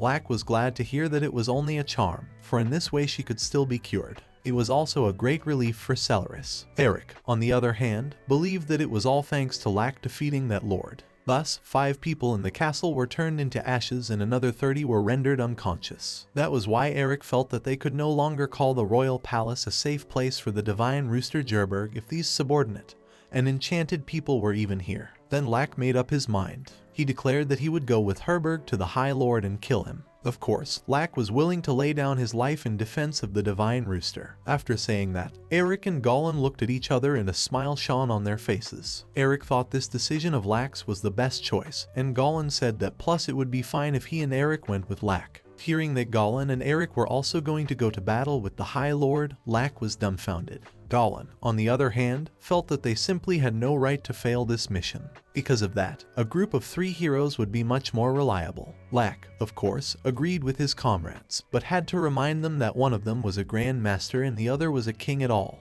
But Goblin and Eric assured with one voice that they were on full alert. At that moment, Shia was over the moon, for she had never imagined that the day would come when she would be able to see with her own eyes the rebirth of the legendary group. In the meantime, a meeting had begun in the cathedral. It's worth mentioning that this cathedral belongs to the Order of Sacred Magic. The first thing the Order of Sacred Magic did was to sincerely apologize to their queen who had to go to this place. The queen, however, in response only asked a girl named Archizray to explain the entire situation. Archizray then asked Queen Levy Leonard Ardennes of the Kingdom of Mendelibar to follow her. The queen was taken to a room where a detailed map of the entire kingdom was located. Archizray then reported that although the barrier of the royal capital is serviceable, but vibrations have been noticed. Also, in any case, there was a more pressing problem. To understand this problem, the queen asked for a pouch that contained some kind of magic dust. Without thinking long, Levy scattered the magic dust over the layout of the entire kingdom. At that moment, everyone saw where the source of the problems really was. The members of the Order of Sacred Magic were dumbfounded, but they expected nothing less from their queen. The queen then told them that a horse rider sent by the king had recently arrived. The rider stated that they wanted to strike a blow at the High Lord. Then everyone concluded that the High Lord was hiding somewhere in the mountains, because the magic dust that the queen had scattered had accumulated there. After a couple of minutes, the message to the king from the order that the High Lord was somewhere in the mountains had already been sent. The queen in turn asked the Archizria to provide her with as many class of priests as she could. Levy planned to reinforce the barrier of this mountain range and restrict the High Lord's movements. This was when Archizray realized with horror that the queen was personally going to go to the High Lord's lair. The queen, however, really felt it was her duty, for the king himself had gone there. In that case, Archizray decided to immediately gather all the class priests for the queen. She and another dark-haired girl quickly rushed down the corridor. Archegray was very excited, for the matter was becoming serious. It was said that Her Majesty the Queen's sacred magic was the most powerful in the history of the Order of Sacred Magic. That was why Archegray felt that there was nothing more glorious than standing shoulder to shoulder with such an entity, and uniting sacred prayers with her. Levy was not part of the group that enslaved the ruler of Madzin as she was pregnant, but it is said that due to Her Majesty the Queen's involvement, the great sage Lack was able to return. Surprisingly, right at that moment, Lack sneezed. Goblin, sitting on a horse nearby, was very puzzled by his comrade's sneeze. He thought that Lack had caught a cold because he must have been sleeping on his stomach. At this point, Lack thought again that Goblin was his mother. He assured the comrade that everything was fine. It was just a little chilly outside. Then Goblin remarked that if Levy were here, she would cure Lack in no time. That's when it hit Lack. He remembered that he had never seen Queen Levy before. Eric, however, explained that they had left Levy in charge of the Order of Sacred Magic. Eric assured that the Queen also wanted to see Luck, but she was now in the cathedral. At this point, a surprised Shia asked Eric with interest if he was talking about Her Majesty to the Queen, to which Eric replied that he was indeed talking about the Queen. She was originally the healer of a group that included Eric, Goblin, and Lack. Suddenly, Lack asked Eric if Levy would have been able to prevent the Lesser from attacking if she had been in the palace at that time. Eric, on the other hand, believed that his wife would indeed have been able to do so, and since she was not present, the monsters simply had a greater advantage. Eric realized that he could only hope that the vampires would no longer attack the royal palace. The king felt that he could trust the palace to Solaris and the others, and he and his companions would be better off focusing on the High Lord for now. Lack and Goblin in turn supported Eric, for they thought the same thing. Before Lack and his comrades left, Solaris had hoped that her father would allow her to join this battle, but Goblin only firmly answered no. Solaris tried to change her father's mind, assuring him that she had had enough battle training and she could not be defeated by any lesser vampire. Goblin then decided to tell his daughter bluntly that she would only be a liability in that fight. The man also asked Solaris not to make him say anything else. Solaris sadly lowered her head and clenched her hand into a fist. She was finally despairing. At that moment, Lack turned to Goblin and offered to give him one of his swords to Solaris. Goblin, being puzzled, asked Lack why he should give his sword. Lack, however, explained that Solaris was copying her father's fighting style. In addition, she has the proper strength, which means that Solaris would be better suited for a long sword with a long reach. Also, Lack assumed that there were still other brats of the Lord lurking in the castle. That was why the young man wanted Solaris to protect the princesses and the others. With a wink, Lack asked his apprentice if she was up to the task. These words inspired Solaris. She blossomed again and seemed to catch fire. It was only when Lack and his companions set off and Solaris was left alone to protect Lucilius that the girl realized that perhaps she had been seduced by Lack's sweet speeches. But one thing Solaris knew for sure: things were not at all as she had previously thought. At some point, the danger had caught up with the heroes. The vampires seemed to appear out of nowhere and immediately demanded the bird. Solaris stood still and showed her sword twirling skills. To her credit, such a trick impressed the vampires. Solaris then pointed her sword at them and declared that she was Lack's greatest apprentice and an F-rank warrior. One of the vampires laughed when he heard that Solaris was only F-rank. But before he could even blink an eye, half of his head flew off his shoulders thanks to Solaris' sword and skills. The girl did it so quickly and deftly that the vampires didn't have time to realize anything. Taking this as a threat and disrespect, the vampires began to attack Solaris with their magic. It is worth saying that the day before, Lack had told Solaris that a warrior has only one way to defeat a warlock.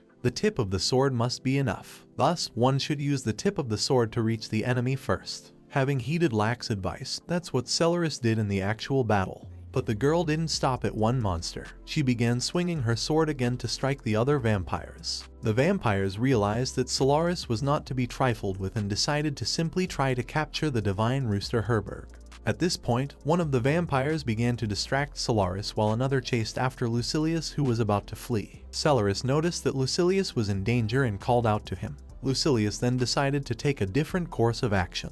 He showed the vampire an empty cage, but the vampire didn't even realize that the rooster wasn't in it, because the cage was emitting a bright light. In just a moment, a terrible flame descended on the vampires. They were in a panic and tried to swerve away from the flames. Believing their eyes, the monsters concluded that Lucilius had a phoenix in his cage. But this was not the case at all, and Solaris knew it. No fire actually threatened the vampires, for it was only the magic of Lucilius' illusion. That was why Celeris had decided to give the fleeing enemies to Lucilius, while the girl herself planned to take care of the ones that were still desperate. Without thinking long, the vampires attacked. They were outnumbered, for help had come from the palace, but Celeris was alone. Even so, the girl was ready to stand in defense of the royal palace, for this task was left to her by Lack himself. At this time, Lack and his companions were admiring the beautiful view of the mountain, sitting on a horse. Suddenly, Herberg's head peeked out from under Luck's cloak. Luck realized that Herberg was crowding him, but he tried to explain to the rooster that it was for his own safety. At this moment, Eric was savvy that if you think about it,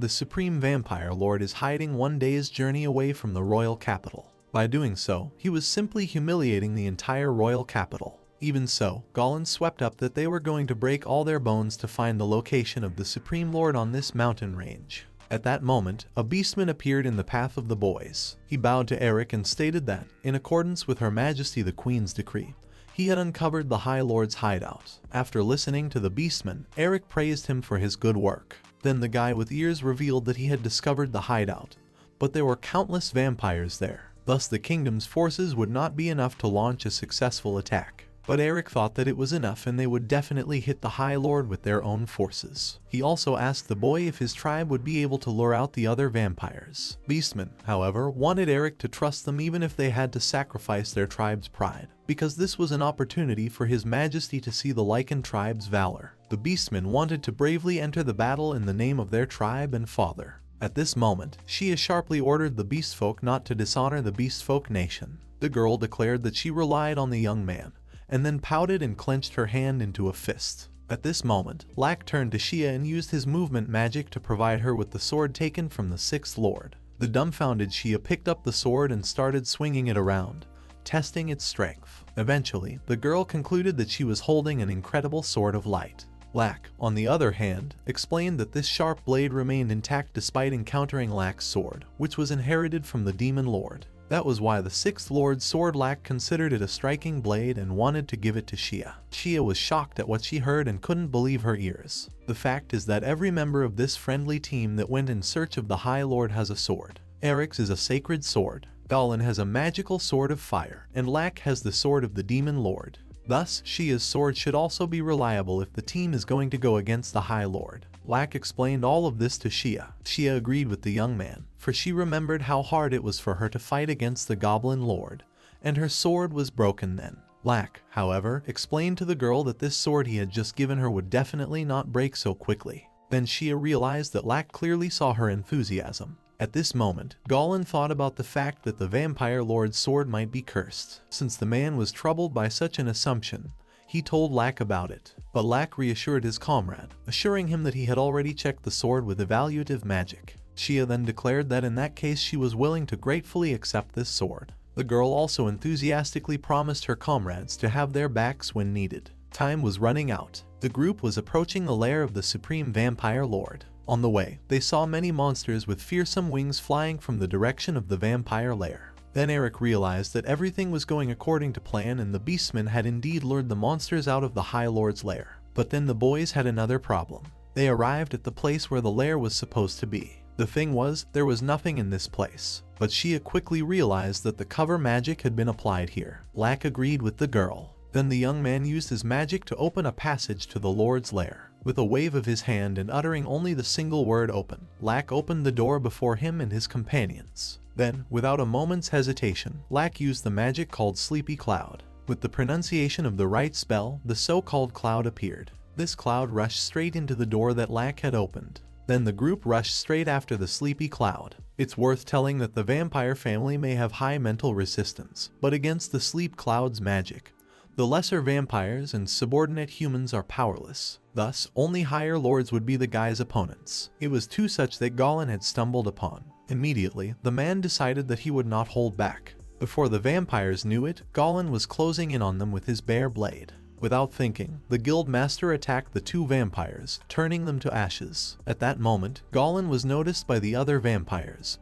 who were already ready to rush into attack. Goblin in turn struck the ground with his majestic sword, causing a shockwave that lifted all the vampires standing nearby into the air. After crushing some vampires, Goblin traveled onward, keeping his sword on his shoulder. The vampires were hiding in the rooms and waiting for the moment to attack the guild master. Goblin could hear the vampires planning to rain down hundreds of magical arrows on him as soon as he entered this room. Sensing where the vampires were, Goblin sprang into action to give the monsters no hope. Then Goblin swung his mighty sword horizontally across the wall. In this way, the guild master managed to cut in two the vampires standing in the room behind the wall, who were waiting for Goblin to enter. When these vampires were also defeated, Goblin realized that he was somehow bored. Shia, on the other hand, was dumbfounded to see how skillfully Goblin had dealt with all the creatures, and Lack noticed that Goblin was using the strongest attacks as usual. But Goblin assured that he wasn't even warmed up yet. Hearing those words, Shia was shocked even more. It wasn't for nothing that Goblin was called Captain Cutting Blade from the legendary hero group. At this moment, Eric warned his comrades that their target was near. That was why the king suggested that his comrades gather their wits and continue. In just a couple of seconds, the boys found themselves in an unfamiliar, terrifying place. Already after a couple of seconds, a girl came out to the guys. From the first seconds, she was glad to see the king, for it was him she was looking for. Then the long-haired beauty bowed her head before Eric and explained that her lord is not here, so she can only graciously ask the state to leave. The girl also asked the guys if they could leave their lives in this place. She believed that the group had come here for just that. Then Goblin said that no mediocre lord could stop him and his team, because strength was expressed in mere pretentiousness. At that moment, the long-haired vampires pulled out two halves of a medallion from nowhere and, showing them to the boys, asked if they were familiar with the item. Seeing the cursed locket, Goblin was excited, and Lack was the first to remark that the cursed medallion in the hands of the stranger had already broken. At that moment, the girl declared that she had already obtained special permission to use the cursed medallion. At this moment, the guys felt a strong earthquake, and a second later, a powerful dragon appeared in front of them. Then the blonde-haired lady vampire declared that this place was the nest of that creature. At that moment, Goblin got a bad feeling and the dragon began to approach the group, taking steps with its strong paws. As it came a little closer to Lack and his group, the monster roared at full power. At this moment, Goblin realized that it was not just a dragon, but a zombie dragon. The blonde-haired vampire girl, on the other hand, declared that the guys should follow calling this dragon an ancient zombie dragon. When the dragon opened its maw and directed flames at the group, the long-haired lady declared that rednecks like Lack and comrades would not be able to defeat this powerful dragon. Eric at this time decided to protect himself and the others from the dragon's breath by creating a barrier. And Lack at this time told his comrades that it is extremely caustic poisonous breath, and if it completely covers a person, only bones will be left of him. Such a fact, of course, did not encourage Goblin and Eric. In the end, Eric only concluded that this dragon was a bit feral. Goblin supported his comrade and said that Lack should go and find the High Lord. Goblin and Eric themselves planned to apprehend the creature. This decision was a firm one, for Goblin and Eric owed Lack an unpayable debt. The boys realized that Lack had walked into a one-way interdimensional rift that had closed with no way to open it from this side. And Lack knew this, but still chose to remain there alone. Some words Goblin and Eric dreamed of saying to Lack one day, "Leave it to us and go ahead." And that moment had come. Lack was dumbfounded to hear such touching words from his comrades, but he did not slow down. The young man only grabbed Shia and started to fly away with his magic, leaving this dragon to his two comrades. But the long-haired vampire girl didn't plan to let Lack and Shia go just like that. At this moment, Goblin had already managed to find himself behind the girl's back and asked, how does she still have time to look around? After this sentence, the guy swung his sword, hoping to chop that purse in half, but it abruptly disappeared. Once again, it showed itself behind Goblin's back. Licking her finger with madness in her eyes, the vampire declared that she had not used the full power of the cursed medallion on the dragon zombie, and now she was even stronger. That's why the mad lady didn't want to be thought of as a mediocre lord. At this time, Queen Levy was in the cathedral. When the class of priests were successfully found and sent to the queen, Levy announced that they would now reinforce the entire barrier around the location where the High Lord was and prevent him from traveling.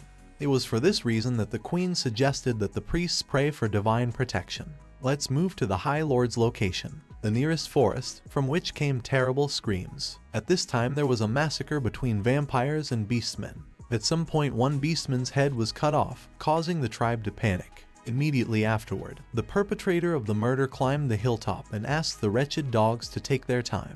The vampire claimed that he would destroy every one of the beastmen. Then the beastmen realized that a lord had appeared before them and it would take at least 3 of them to attack him. So the beastmen did just that. As they began to attack the lord quickly noticed the attack and used his magic to blind his opponents. That was when the beastmen realized that there were many lords out there and it was worth it to slowly retreat and then engage these vampires in a war of attrition. That was why the decision was made to strike a gong, thus signaling a retreat. Hearing the gong strike, the beastmen began to retreat. Seeing this picture, the lord laughed, for he was not going to let the beastmen leave. And the other vampire lord knew that the beastmen wanted the vampires to go after them. That was why he saw fit to reassure his comrade. The lord understood that the beastmen wanted to send a separate assault squad to the High Lord's location, and it was most likely happening right now. This realization made the 2 lords laugh. They knew that the beastmen were just fools if they thought they could defeat the Supreme Lord with their schemes. After all, there is immeasurable power flowing in the veins of the vampire High Lord. Right at this time, Luck kicked his foot through the door right into the High Lord's lair. The High Lord sat on his throne as if nothing had happened and didn't even twitch. The first thing that Crazy Vampire said was that humans are very rude. Then the vampire got up from his seat and showed his face and decided to give his guests a lesson in good manners. Seeing the High Lord for the first time, Shia realized that this vampire's bloodlust was on a completely different level from the other lords. Lack, on the other hand, was calm. With a smile on his face, he warned Shia that the High Lord had set up a protective barrier, so he should be careful. Looking at Lack, Shia realized that this young man was the same as always. Suddenly, the girl noticed something that was behind the High Lord. It was something that looked like a cage, but it was difficult to tell who was in that cage. Before Shia could speculate, the High Lord pounced on Luck. Lack, of course, had time to react and block the vampire's attack, closing with his sword. In the meantime, the vampire took note that his opponent had a pretty good reaction time for a human, and Shia realized at this moment that her eyes were simply unable to keep track of the High Lord. Then the girl saw the real strength of the High Lord. When the vampire started to charm Lack, Lack made a tedious face and asked the vampire not to charm him, because it doesn't work on him. The vampire was a bit taken aback by such a statement, and Lack had already made a swing of his sword to attack the Lord, but he managed to bounce back in time. Even then, the vampire realized that Lack was an interesting guy, so he asked him his name, to which Lack grudgingly stated that he had no name for a High Lord. Here the vampire realized that Lack was just going to be rude to him until the very end, so he asked him to shut up. At this moment, Shia was behind the vampire's back. The girl thought that there was a chance to attack the High Lord. With a glance at Lack, she began to think of a plan. Meanwhile, Lack started to attack the High Lord. The Lord, on the other hand, protected himself with the barrier he had created, but Lack managed to easily break that barrier. In this way, the young man was able to wound the vampire's arm, letting him know how strong his sword was. The vampire, on the other hand, was impressed, realizing that Laku had managed to break through his barrier. At this point, Shia sprang into action. She attacked the vampire from the back, but even so the evil lord managed to dodge, remaining unharmed. Shia was simply dumbfounded. The girl couldn't understand how the lord managed to dodge her attack while standing with his back to his opponent, and the lord at that moment declared while addressing Shia that this was her end. By this time, Lack had arrived. He managed to sneak up on the vampire and cut off his left arm with his powerful sword. Thus half of the vampire's arm fell to the floor, and Lack declared that first, he would take the High Lord's left arm. Shia cheered. She realized that the Lord was able to dodge all her blows, but the girl believed that she and Lack could act together to defeat the monster. At this moment, the vampire grinned, for Lack had declared that he would take his hand. With those words, the vampire's arm began to regenerate. In just a couple of seconds, the vampire's left arm was once again intact. To be honest, Lack was also a little surprised, not to mention Shia. The vampire, meanwhile, declared with a smile on his face that Lack's blade was useless against him even though it was gigantic. And dumbfounded, Shia turned to Lack and asked him if his blade really doesn't work. Lack, however, explained that it was all about the High Lord's mana.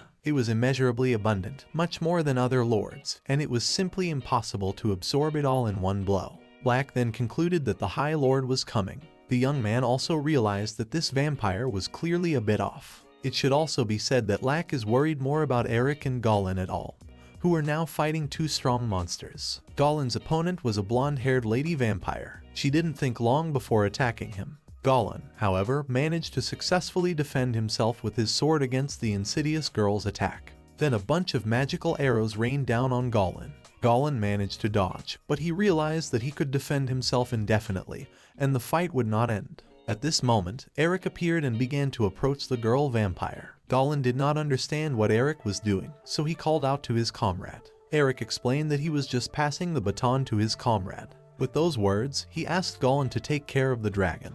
Before Goblin knew it, the dragon's tail was already bearing down on him from above. Goblin was nowhere to be seen.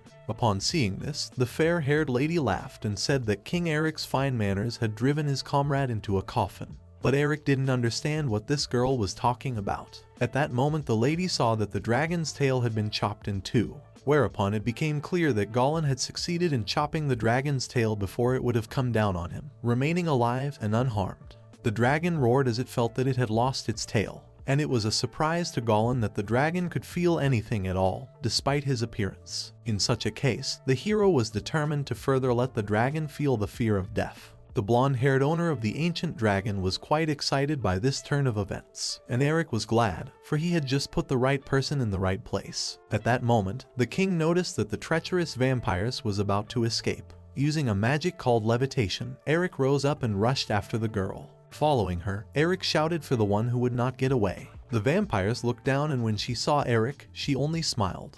In a moment, she was behind the king's back and declared that she had no intention of leaving at all. To be honest, Eric was astonished. At the same time, the girl showed her fangs and bit Eric's neck. Looking at the vampire in front, and in parallel feeling that she was also biting him, Eric realized that the opponent was using cloning magic. At the same time, she said that she would make an exception for the king and invite him to her family. Immediately after these words, she licked her bite on Eric's neck. She then took the king by the chin and, pulling him to her, ordered Eric to become her servant, using her charms. Eric at this time only reached for the vampire's horn. The vampires did not suspect anything and only smiled. At this time, Eric broke the horn. Without thinking long, the young man also cut off the girl's head. The clone of the blonde-haired lady was defeated, and the girl herself collapsed to the ground in fear. She was puzzled as to why her charms didn't work on Eric. Eric in response merely showed his wedding ring on his finger and stated that he was already married. At this point, Levy, who was in the cathedral, sneezed and then, as if nothing had happened, adjusted her headdress. Eric, on the other hand, concluded that her opponent was not sufficiently exhausted.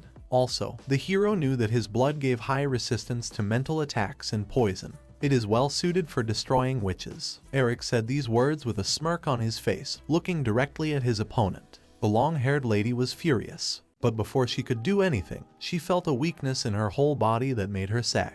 The vampires immediately realized that her strength was melting. Realizing this, she was even more furious. Eric in turn only smiled and chuckled. Then the long-haired demon realized that the reason for her weakness was because of the sacred barrier. At this time, Levy and the class priests were really trying their best to help Eric and his comrades. At this time, the beastmen who were in the forest realized that the vampire lord's movements had slowed down, which meant that it was time to attack. Without thinking long, the tribe leader ordered the beastmen to strike a gong and go on the attack. This is what the beastmen did. They rushed back into battle with renewed vigor to finally finish off the treacherous vampires. At this time, the long-haired annoying vampire was defeated. Eric finally managed to overpower her by chopping her body in two with his sword. Since the monster was weak, she couldn't even dodge the attack and thus was defeated. But lastly, she still managed to say her last words. She said that the humans shouldn't be happy because they didn't stand a chance against the vampire High Lord. After these words, there was nothing left of the long-haired lady. Goblin at this time continued to fight the powerful dragon zombies. Since Goblin had managed to deprive the monster of its tail, the dragon was weak and confused, and Goblin at this time was already planning to give the monster a final blow.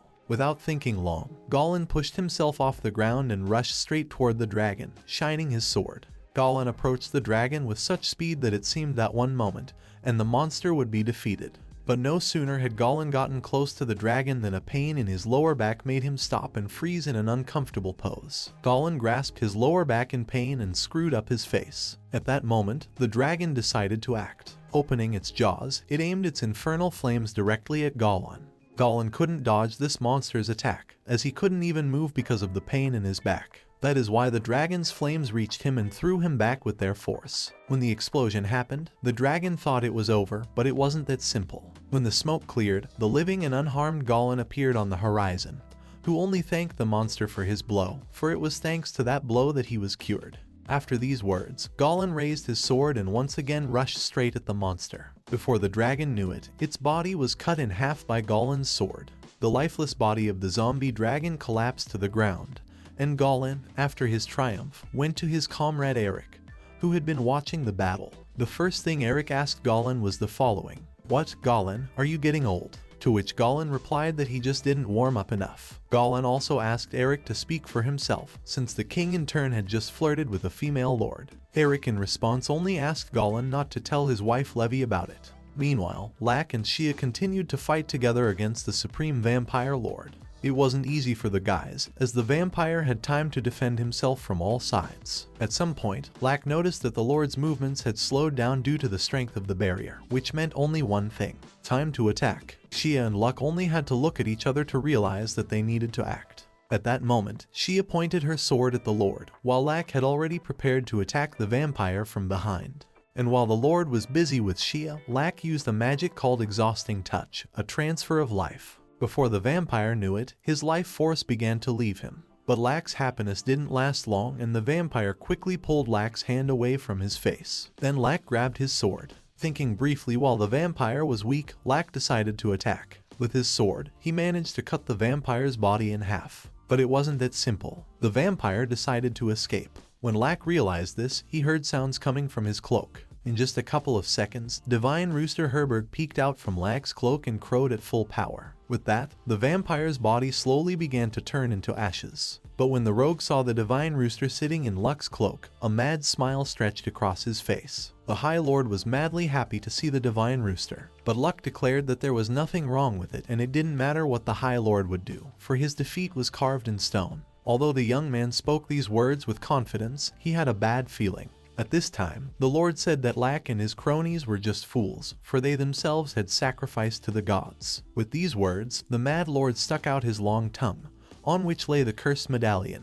Upon seeing the cursed locket, Lak was dumbfounded. Before the young man knew it, the Lord simply chewed the cursed locket into 2 pieces with his fangs. Immediately afterward, both Lak and Shia felt a terrible pain throughout their entire body. This pain broke them, causing them to fall to their knees. Lak did not realize anything, feeling such a crushing power. This crushing might even caught up with Queen Levy and the priests that were with her in helping Lak and his companions. Blood whipped from the eyes and mouths of the priests, and Levy's staff simply split. Blood ran down the queen's cheek, and one of the priests turned to her. Levy then claimed that a powerful anti-barrier had been set up by someone. Lak at this time refused to believe all that was happening, for he had managed to realize with his own skin that also the divine protection of the dark gods. The High Lord at this time, who appeared before Lak in a new guise, politely asked him to let him taste the blood of the Divine Rooster. At that moment, Lak felt the Divine Rooster Herberg trembling with fear under his cloak. Goblin and Eric at this time rushed to the aid of their comrade Lak. On the way, they realized that there was a strange power in the Lord's lair just now.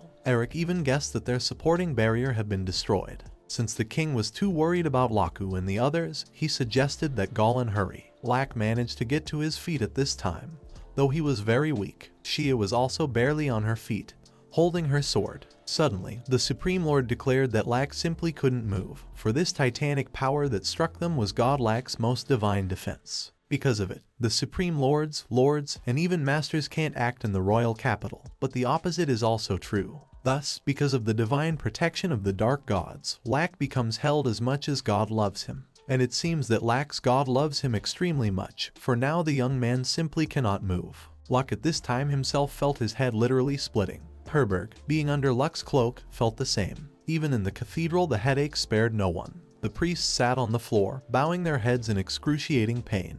Then Levy was approached by her subordinates and told that it would be dangerous to continue with this endeavor, and the barrier of the royal capital would also be affected by the evil. Levy in response only asked the girl to give her a second staff. The queen asserted that there was no way she would give up even if she was alone. After all, King Eric and his comrades are fighting for their country. Thus, the sacred church would lose its meaning if it did not give the divine protection of God. After these words, the priests turned to the queen and said that they were still able to continue. They also suggested that Levy rebuild the barrier. In response, Levy only smiled contentedly and then rolled up her sleeves and promised the priests to take care of their lives. After these inspiring words, the priests began to praise their queen. At that moment, one serving girl realized that the priests would never change. and the archpriest, who was standing nearby, said that Levi is quite obedient as a queen, but the real appearance of her, Levi Ardennes, who was dubbed the true saint, is different. It is the sacred fist of the wise dragon, the dragon fist of the maiden, which Levi has just used. At this moment, Lack decided to act. He quickly grabbed his sword and rushed to the side. The High Lord quickly noticed it. Realizing that Lack could still move, the vampire decided to attack. Lack, in turn, to defend himself from the Lord's attack, used a double barrier. The technique that Lack used to move is called puppet. The young man couldn't even believe at first that he had just used this technique again. All the cheekbones of the lad's body felt as if they were screaming from being torn to pieces, but Lack understood that this was the only way to make his paralyzed body move again.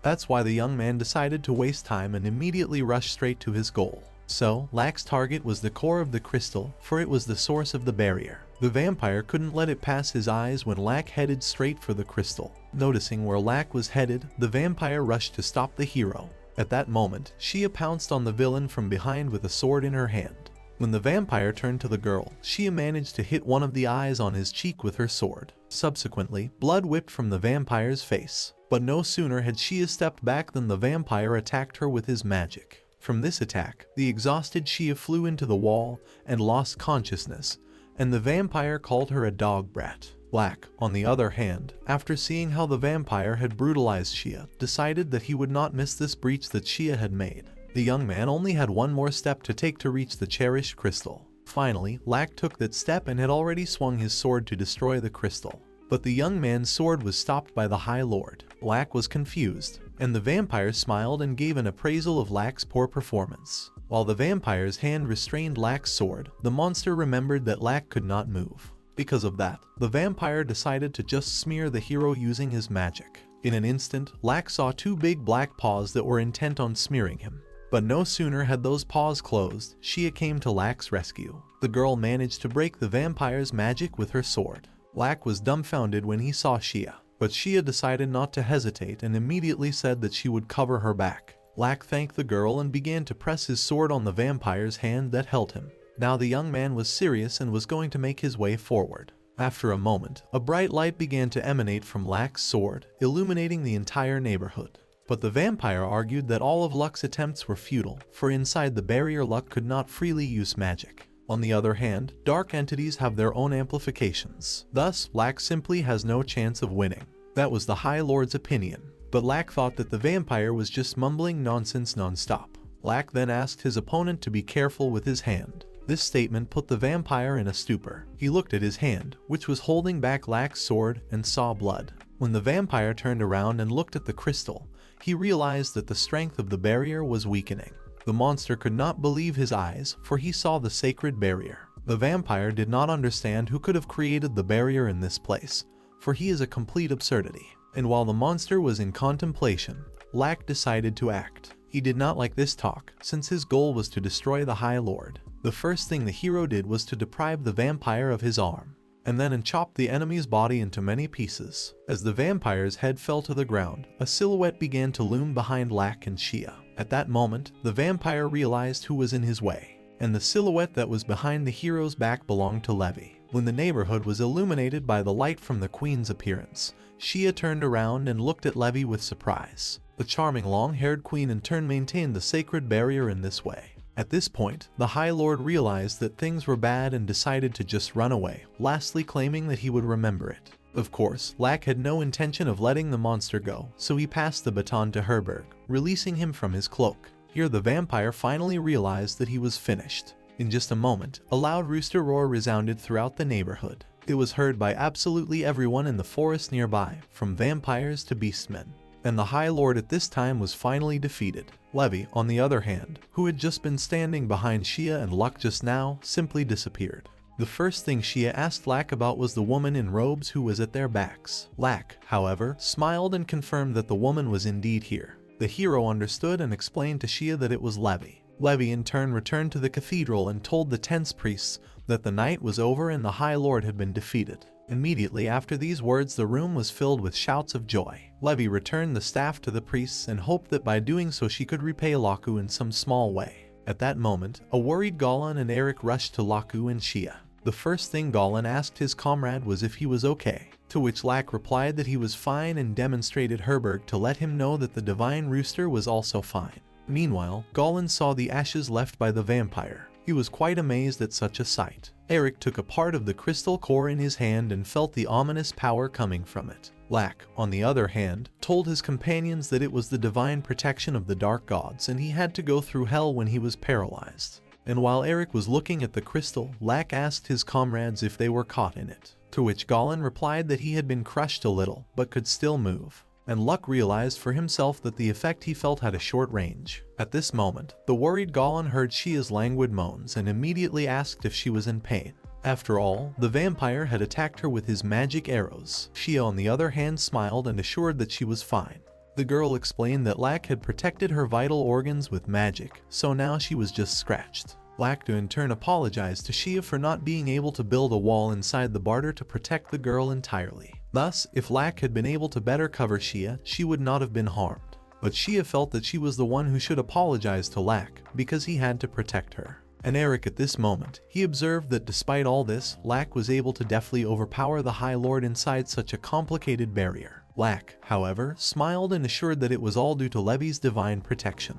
That was why Lack asked Eric to convey his thanks to Levi and tell her that she was a savior. Eric in turn only nodded, and Lack turned away from his comrades and thought. Yes, he had indeed fought in the interdimensional rift for a decade and had become completely accustomed to fighting alone, that it had even become his second nature. But now, Lack realized that fighting would be much easier when there were comrades covering his back. Realizing that he actually had such comrades, Lack smiled. And Shia looked questioningly at this young man's smile. Suddenly, Goblin noticed the cage that both Shia and Lack had seen before. At that moment, Lack realized that they had really completely forgotten about that cage. When the boys got closer, however, they discovered a wolf in the cage. Quickly deciding that it was a wolf, Lack assumed that this animal would no longer be awake. And Goblin assumed that it was all due to Lack's sleepy cloud. Then Lack turned to Shia and asked her if she could tell anything about this wolf. Then Shia approached the wolf and determined that it was the child of a sacred animal. Upon hearing this statement, Lack and Goblin were dumbfounded, for this wolf was not at all like a child in size. Shia, on the other hand, claimed that sacred wolves had existed since mythical times and the Lycan tribe shared common ancestors with them.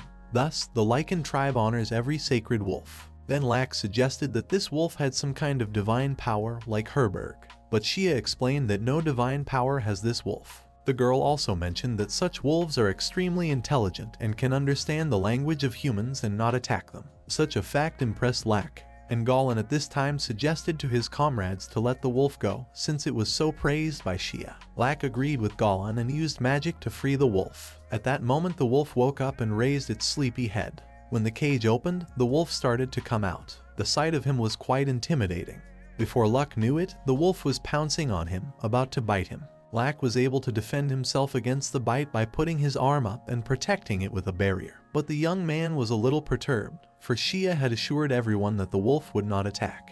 At this point, Shia began to calm the wolf. The girl explained to the animal that the vampires had already left, and the person it had attacked had saved it. At this point, the wolf froze in a stupor. After only a second, it backed away and bowed to Lack. And Lack realized that there were too many people bowing down in front of him lately for various reasons. Shia, on the other hand, went over to the wolf and petted it, seeing how scared it was. Lack at this time speculated that this sacred beast, like beastmen, was immune to the charms and subjugation of vampires. From Shia's speculation, this sacred wolf might have been captured by vampires to explore the shoulders of Shia's beastmen who share the same ancestors. Then Lack turned to the wolf and said that now they would let him go. When the wolf heard these words, he was very happy, and Lack also asked him not to attack people again. After that, the companions set out to leave the High Lord's den. After a while, they finally saw the light and heard shouts outside. They were the triumphant, joyful shouts of the beastmen who were welcoming the heroes. When the boys came out, Eric told Luck that this achievement was entirely his. The king then stepped forward and announced that the Supreme Lord who dwelt in these lands, the ringleader of the dark entities, had been defeated. Eric assured that this was the glory that all beastmen had been honored. That is why they all have every right to proudly proclaim their triumph. This is the victory of the kingdom and the beastmen. With these solemn words, Eric raised his sword upward, and the beastmen howled. And after that, the comrades traveled back to the royal capital. On the way, Lack noticed that the wolf he and his companions had found in the High Lord's lair was following them. Goblin noticed it too and told Lack that he thought the wolf was following them. Shia, on the other hand, was sure that the wolf now felt indebted to Lack for saving them. Then Lack turned to the wolf and explained to him that he was now free and could do whatever he wanted. These words had no effect on the wolf. He just continued to look at Lack with his sweet eyes. Shia assured that the wolf was already doing whatever it wanted, that is, following Lack. Then Lack realized that there was no way to turn away here. Eric, on the other hand, thought that this was not a bad thing at all, for this wolf was also lonely. So Luck leaned over to the wolf and asked him if he really wanted to go with him, to which the wolf only howled happily. Then Lack scratched his neck. Then, touching his head to the wolf's head, Lack declared that from this day forward this wolf would be part of his family. After this declaration, the joyful wolf pounced on Lack and began to lick his face lovingly. Then the companions continued their journey with their new friend. After a while, they all returned to the royal capital. Mary was the happiest to return. She immediately rushed into her father's arms. Charlotte was also overjoyed that her father had returned safely. Eric in turn hoped that his daughters were safe as well. Charlotte said that Celeris and Lucilius had protected her and Mary. In the meantime, Luck went to the magic stones that the vampires had and concluded that there were quite a few monsters in the royal palace. Celeris, on the other hand, said that the vampires had attacked them about 20 times. Lucilius agreed with the girl and added that they managed to kill 15 of them. Eric was very surprised to hear such a figure, even though they were only junior vampires. And at this moment, Lack looked at the magic stones and revealed that one of them belonged to a master vampire. At this moment, Eric was simply dumbfounded. Here, Celeris began to recall the events of the previous night. The girl recalled that there was indeed something powerful among the vampires. Thus, it might have been the master, but Solaris had told her that she had managed to kill that vampire before he used the enhancement, so that was why she hadn't mentioned it. Hearing those words, Goblin was astonished, and Lack didn't even expect anything less from Goblin's daughter. He nudged Goblin with his elbow, hinting that he should praise his daughter. It was difficult for Goblin to say such words, but he still approached his daughter. With drops of sweat on his face, Goblin stated that Solaris was really good and he was proud that she was his daughter. Celeris was very happy to hear these words from her father. She smiled and thanked Goblin. Solaris then turned around and looked at Lack, who was also stretching a smile on his face. When the young man saw that the girl was looking at him, he showed class and winked. Celeris smiled more, for she was embarrassed. Lucilius looked at the satisfied Celeris and her father. Such a sight was something sickening to him. At this moment, Eric raised a serious question, which was that the master vampire was able to break through the barrier of the royal capital that was supposed to prevent their activity. Lack supported Eric's words and added that it could be deduced that the vampires had found some way to weaken the god's divine protection. That was why Eric decided that he should reconsider the castle's defenses. At that moment, Lack's gaze fell on Shia, who was standing nearby. After a brief thought, the young man suggested that Eric take one of the beastmen to defend the royal castle. After all, beastmen had the advantage of being immune to charming and subduing vampires, and their sense of unity had grown after this campaign.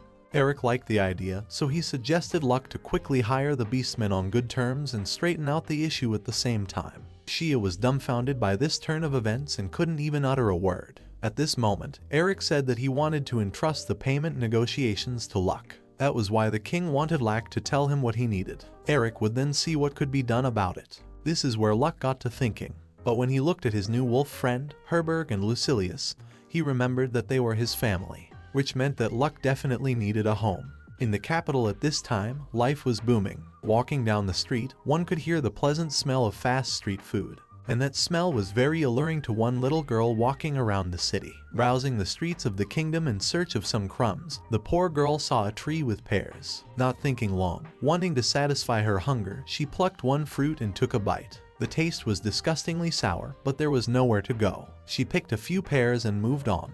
On the way, the girl came across two big men who were obviously looking for someone. Not wanting to cross paths with these individuals, the girl quickly flashed behind their backs, remaining unnoticed. The men passed by the girl without noticing her, and the girl herself slipped into the hole that leads to the sewer. As she ran, she dropped pears that she had recently picked, but did not stop to pick them up. At this time, Luck and his companions arrived at the manor that Eric had prepared for Luck. To be honest, the manor looked very nice. Luck, however, thought that the manor was too big for him, but Goblin thought that this house was even a little small. In any case, whether Luck wanted to or not, he was now an archduke. At this time, Lack noticed that the manor looked painfully clean, and Goblin advised his comrade to hire men or take a few apprentices under his wing.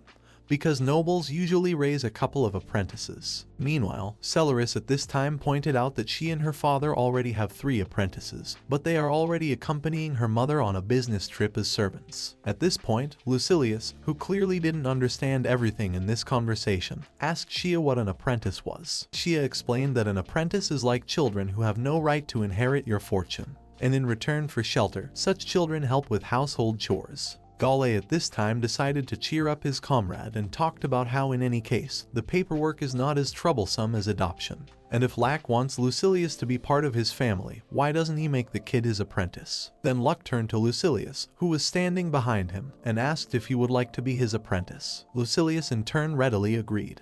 The boy assured him that he would be honored to be a part of Luck's family. These words made Celeris and her father smile. Goblin then reflected on the fact that Lack would need 2 or 3 more men to assist him, as well as a cook.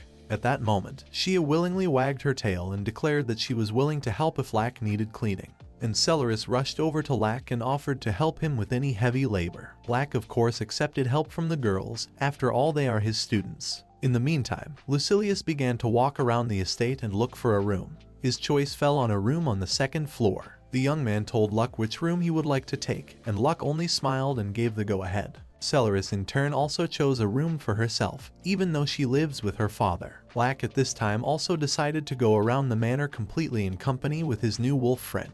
The first thing the young man did was to go up to the topmost floor and look around in the library. Then, as he began to make his way back downstairs, Luck noticed a window. Looking out the window, the young man saw Goblin, who asked him if he liked the house. Lack, in turn, confessed that he was really grateful to Eric for furnishing the house with the necessities of life. This estate also has a large and pretty garden. Luck remarked that Garb is also happy about this house. Hearing Garb's unfamiliar name, Goblin raised his head to Lack and looked at him questioningly. Then, seeing the wolf, Goblin realized that Lack had already just given his new friend a name. But what interested Goblin more was that there were quite a few empty houses near the royal palace, and according to the records, they belonged to barons who had no heirs. Goblin wondered why the royal family had taken control of these houses. At any rate, the reconnaissance tower kept Goblin busy as well. It seemed to him that it was rather exaggerated for a baron's estate. Lack, on the other hand, being in that very tower, assumed that it was done by someone who was towering. Lack himself planned to make that tower his room. Goblin was still puzzled. He certainly couldn't imagine this punk Eric setting up anything strange, but in any case, Goblin planned to take up the matter with the guild. As night fell, Celeris and Shia stayed the night at Locke Manor. Lack also fell asleep, but his sleep didn't last long. After a couple hours, someone started to wake him up. Luck opened his eyes and saw Lucilius and Herberg in front of him, lazily scratching the back of his head. Lack, being in a half-asleep state, asked Lucilius what happened. Lucilius, on the other hand, told Lack that he woke up to go to the bathroom but heard some suspicious sounds. Luck at first thought that Lucilius was just imagining things, but when Lucilius said that they could be human voices, the young man was really alert, and as if cheered up after his recent sleep. Meanwhile, Lucilius at this time, with tears in his eyes and trembling, stated that he clearly heard the girl's angry voice, and this voice seemed to be coming from the basement. Seeing the frightened state Lucilius was in, Lack realized that it was all Eric's fault, for now the place simply could not be called a stigmatized property. Without thinking long, Lack got out of bed and put on his robe, and while Garb was sleeping sweetly on the headboard, Lack and Lucilius went to the basement to find out whose voices the boy had heard. The young men went slowly down the stairs, and then Luck went to the cellar door and opened it. Taking a step outside the door, Lack saw the stairs in front of him. Listening closely, the young man also heard someone's female voice. The boys quickly looked at each other and began to quietly go down the stairs. As they descended, however, the voice became louder. It was saying that he was in pain. Luck realized that the voice was coming from behind a certain door and began to walk toward it. Without thinking long, the young man grabbed the handle and opened the door. It was dark inside, so Lack asked Lucilius for some light. Lucilius used his magic and lit the way for Luck. But no sooner had Lucilius taken a couple steps than he saw a long-haired girl hanging upside down in front of him. Both Lucilius and Herberg were scared to death. Immediately afterward, the whole manor was filled with the loud screaming of Lucilius and Herberg. Celeris heard the screams and even got out of bed, but immediately fell off and fell asleep. Lucilius, meanwhile, rushed to Luck and, clasping his eyes shut, began to shout that he had seen a ghost. Luck reacted quickly and realized that the hanging girl was not a ghost at all and that she obviously needed help. As Lack approached, the girl tearfully asked the young man to put her down. Lack placed a chair next to her and began to untie the poor girl. And Lucilius, at that moment it hit him. He was angry, for he realized that this girl was a robber. That's why Lucilius suggested that Lack hand the stranger over to the authorities. At this time, Lack had already brought the girl down to the ground. She sat down on the floor and began kneading her leg, which was tied with a rope.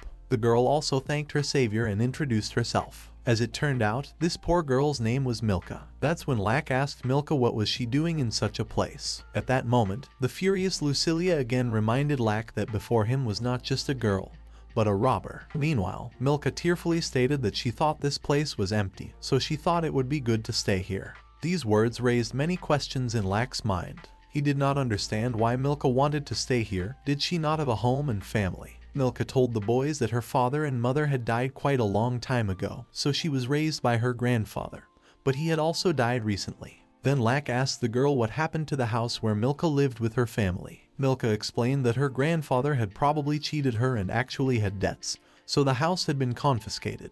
Milka recounted that she was evicted and had to live in the sewers. One of the walls had accidentally collapsed today, so Milka decided to look behind it and found that it was connected to this house. Milka also explained that she did not expect traps to be set up in the house at all. Luck, on the other hand, was quite dumbfounded to learn that the place was connected to a sewer. Milka showed Luck the passage through which she had entered the house. Luck took one look and wondered, what on earth was this? To think that a mere baron's estate has a secret passage. Then Lack suggested that Lucilius should go down there and see what's in there. After all, in any case, the guys will have to seal the hole leading to the sewer. Also, Luck added that Milka would go with them. The boys did not hesitate and quickly went down the secret passage. Wandering through the dark corridors, Lack wondered what this passage was made for. In parallel, the young man noticed that royalty lived here. Finally, the boys reached the very hole in the wall that leads to the sewers and from which Milka came. Luck examined the hole and suggested that the wall had collapsed on its own from lack of maintenance. The guy then looked to the side and realized that the underground passage was continuing.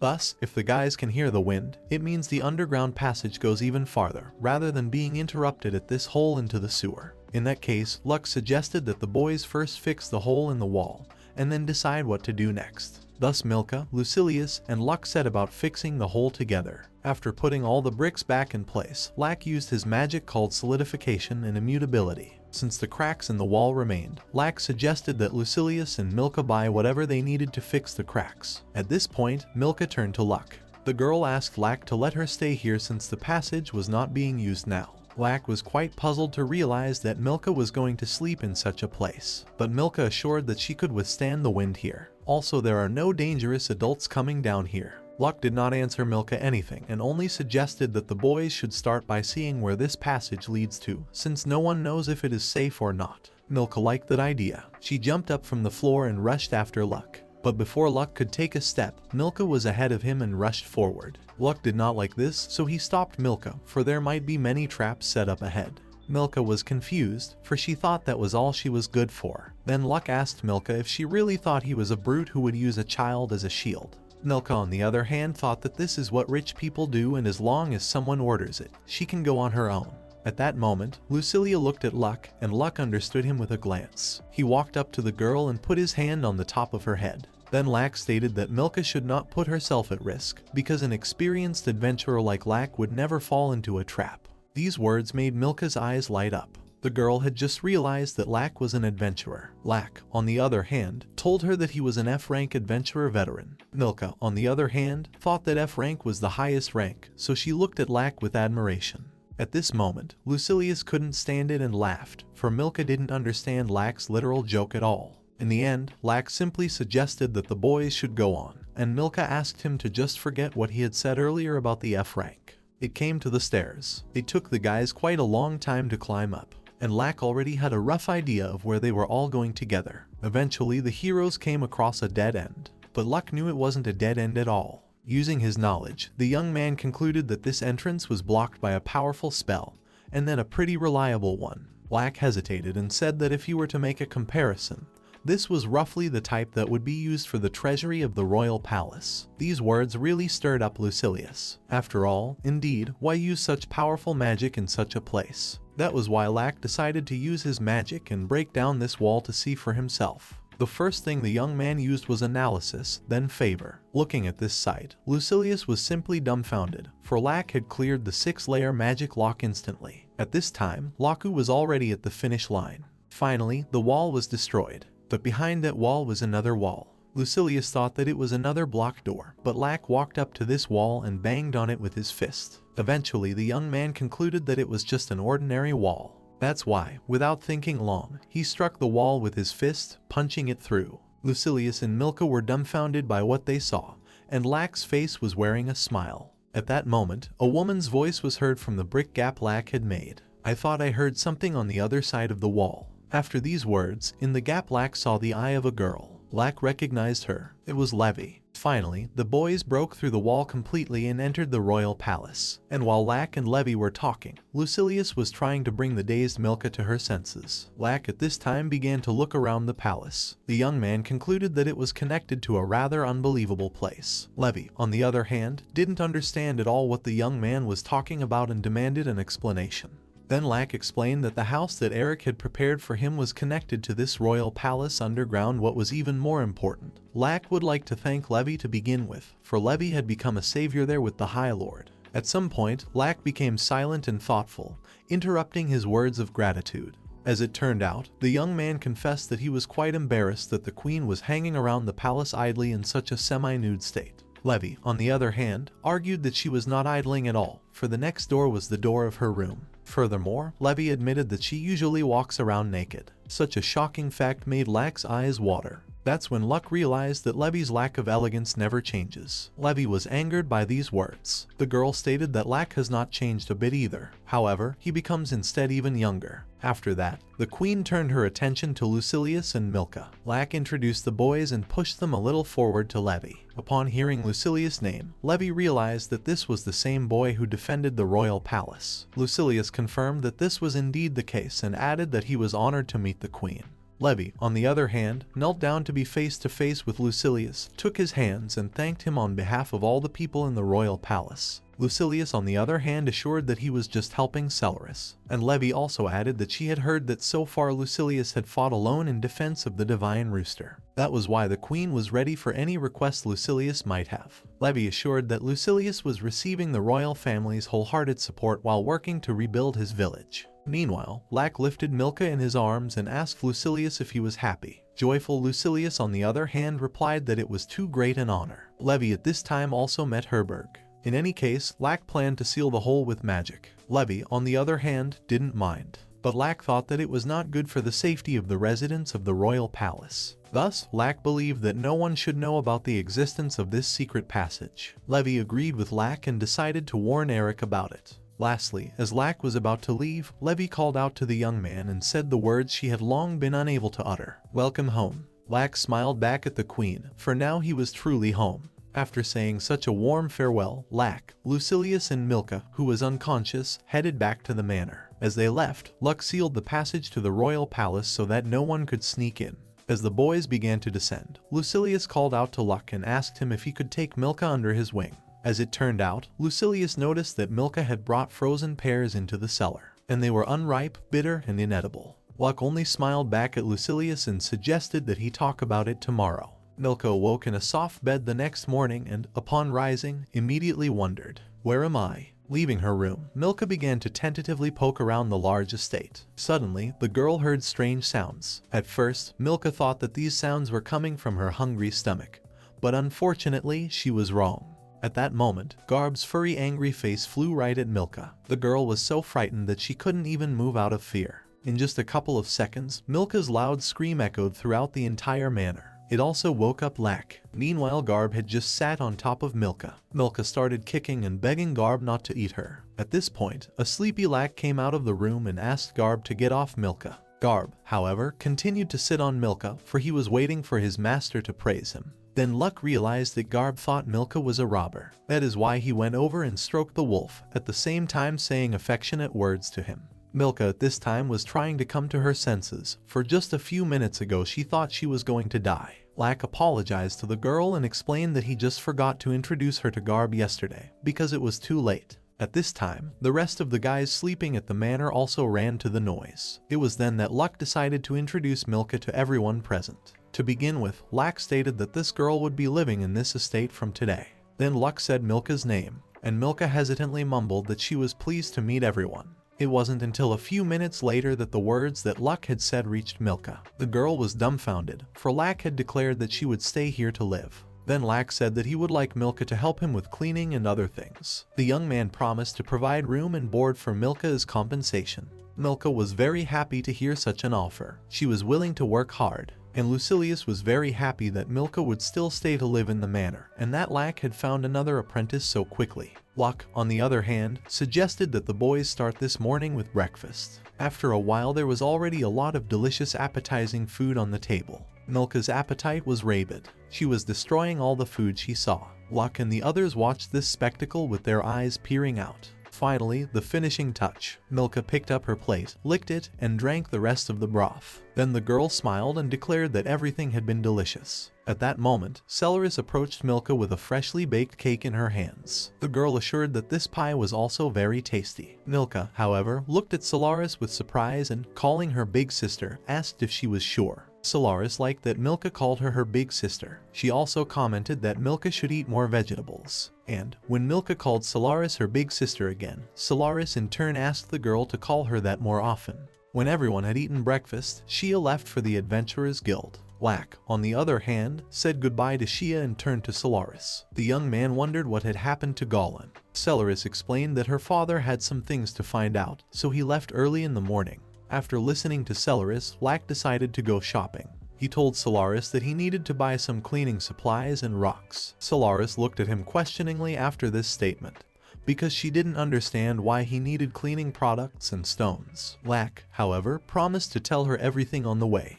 After some time, Celeris took Lack to the mason. The girl also explained that the hardware store was at the other end of the alley. Milka then announced that she would go to get some cleaning products. Lack only threw a bag of coins to the girl to pay. No sooner had Milka run into the shop than she was spotted by the same two vicious big men who had been looking for her earlier. Milka stood in the shop and asked the clerk to give her 2 brushes and mops and a bag of ash and polishing sand.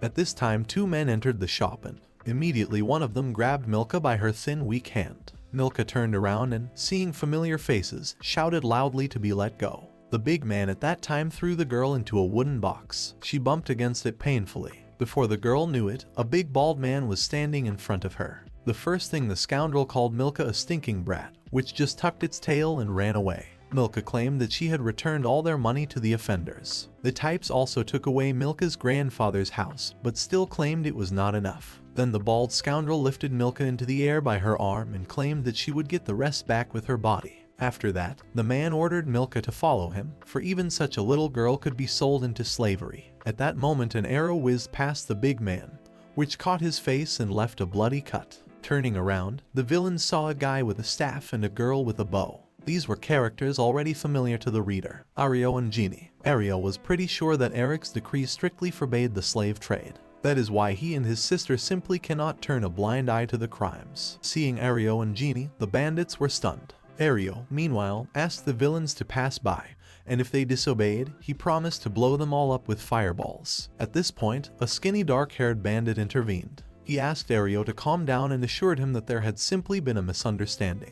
The man claimed that Milka was in debt to their boss, but Ario argued that he simply could not let such a small child pay for it. The bandit, on the other hand, assured that that was why he and his comrade had planned to let the girl go. But he also added that Milka had hidden the money somewhere and was trying to make a big purchase at the store. Milka at this time decided to object and said that it was not her money because this money belonged to Lack. And the bandit thought that Milka had just stolen this money. That is why he decided that Milka just had to explain herself to his boss. Ario and Genie looked at each other. They didn't know what they should do. Meanwhile, the bandit asked Milka if she would go with them. Milka clutched at the bag of coins and cried. The girl declared that she would not go anywhere, for it was Lack's money. Meanwhile, the bandit thought that their conflict with Ario and Genie had already been resolved, which is why he would like to ask them to leave.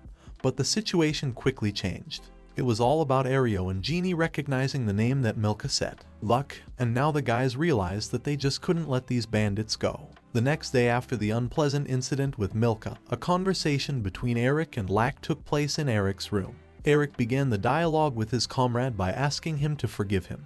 Lack, who was calmly drinking his drink from his glass, was surprised by this request of Eric. The young man looked questioningly at his comrade and then asked him what he meant by it. Eric explained in turn that he was talking about the secret passage that Luck had discovered earlier. Eric admitted that he was not at all aware that the estate was connected to the royal palace. Goblin, who was also in the room, said that his guild had also investigated, but they never found out anything. As it turned out, it was Goblin Eric who had asked Goblin to conduct this investigation. Then Lack asked Eric if they had found anything, and as it turned out, something was indeed found. To begin with, Eric confessed that the following fact is a little embarrassing for his family. The fact that this estate was built by Eric's grandfather, a former king, and it seems that it was built for his mistress, the Baroness. Eric believed that his grandfather decided to connect the secret passage originally built inside the castle with the manor for secret meetings. Even a watchtower was also built so that the king could visit his Baroness. Luck then inquired as to what had happened to the Baroness. Eric assumed that she had simply lived on the estate all her life, and since she had no heirs, the estate passed to the royal family. Here Goblin realized that it was not at all surprising that he could not find anything in the registry.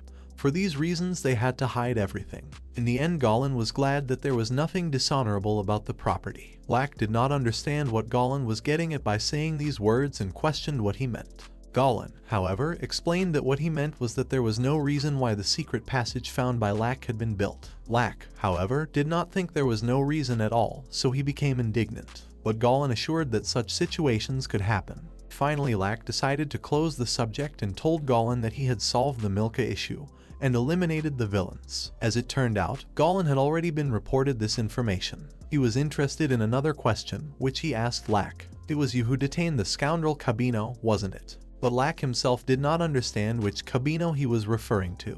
Goblin, however, explained that this scoundrel ruled parts of the lower city and was involved in many dirty deeds. Besides, this Cabino had strictly forbidden sausage. It is said that Cabino even sacrificed kidnapped children.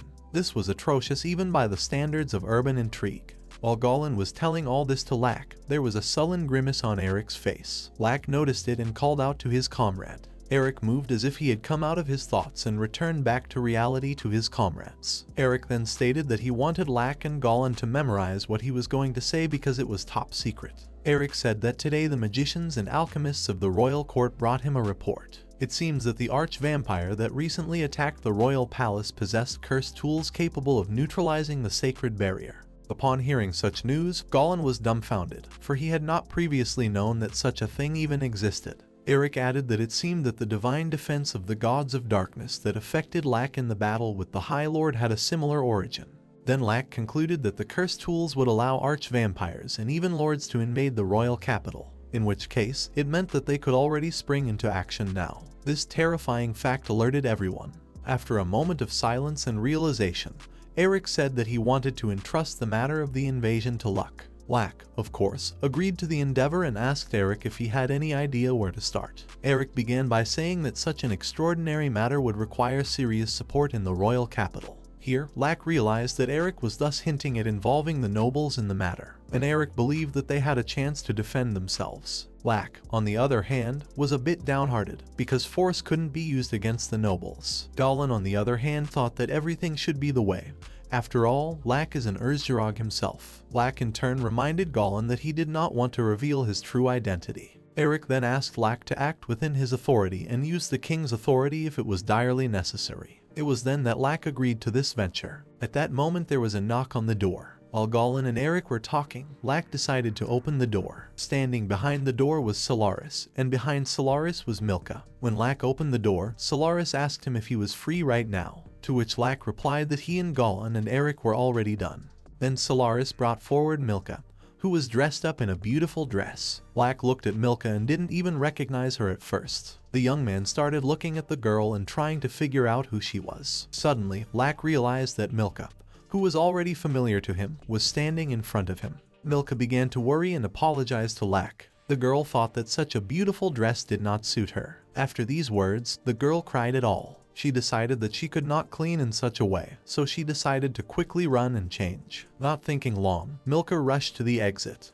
But Luck called Milka's name 2 times to stop. Finally, Milka stopped and looked guiltily at Luck. Lack in turn gave Milka a thumbs up and said that she was just adorable. The young man also admitted that at first he thought that it wasn't Milka standing in front of him, but some nobleman's daughter. These words embarrassed the girl. She blushed and stopped crying, whereupon Milka declared that it was all because Solaris had given her a dress. But Solaris assured that it was all due to Milka being naturally beautiful herself. It was at this point that Goblin entered the conversation. As he looked at Milka, he realized that she was the same girl that Lak had mentioned recently. After examining the charming Milka, Goblin called her a wonderful young lady. Lak at this time decided to introduce Goblin and spoke of being Solaris' father. Goblin in turn told Milka his name and smiled with his mouth full. A happy Milka said that she hoped to get along with Goblin.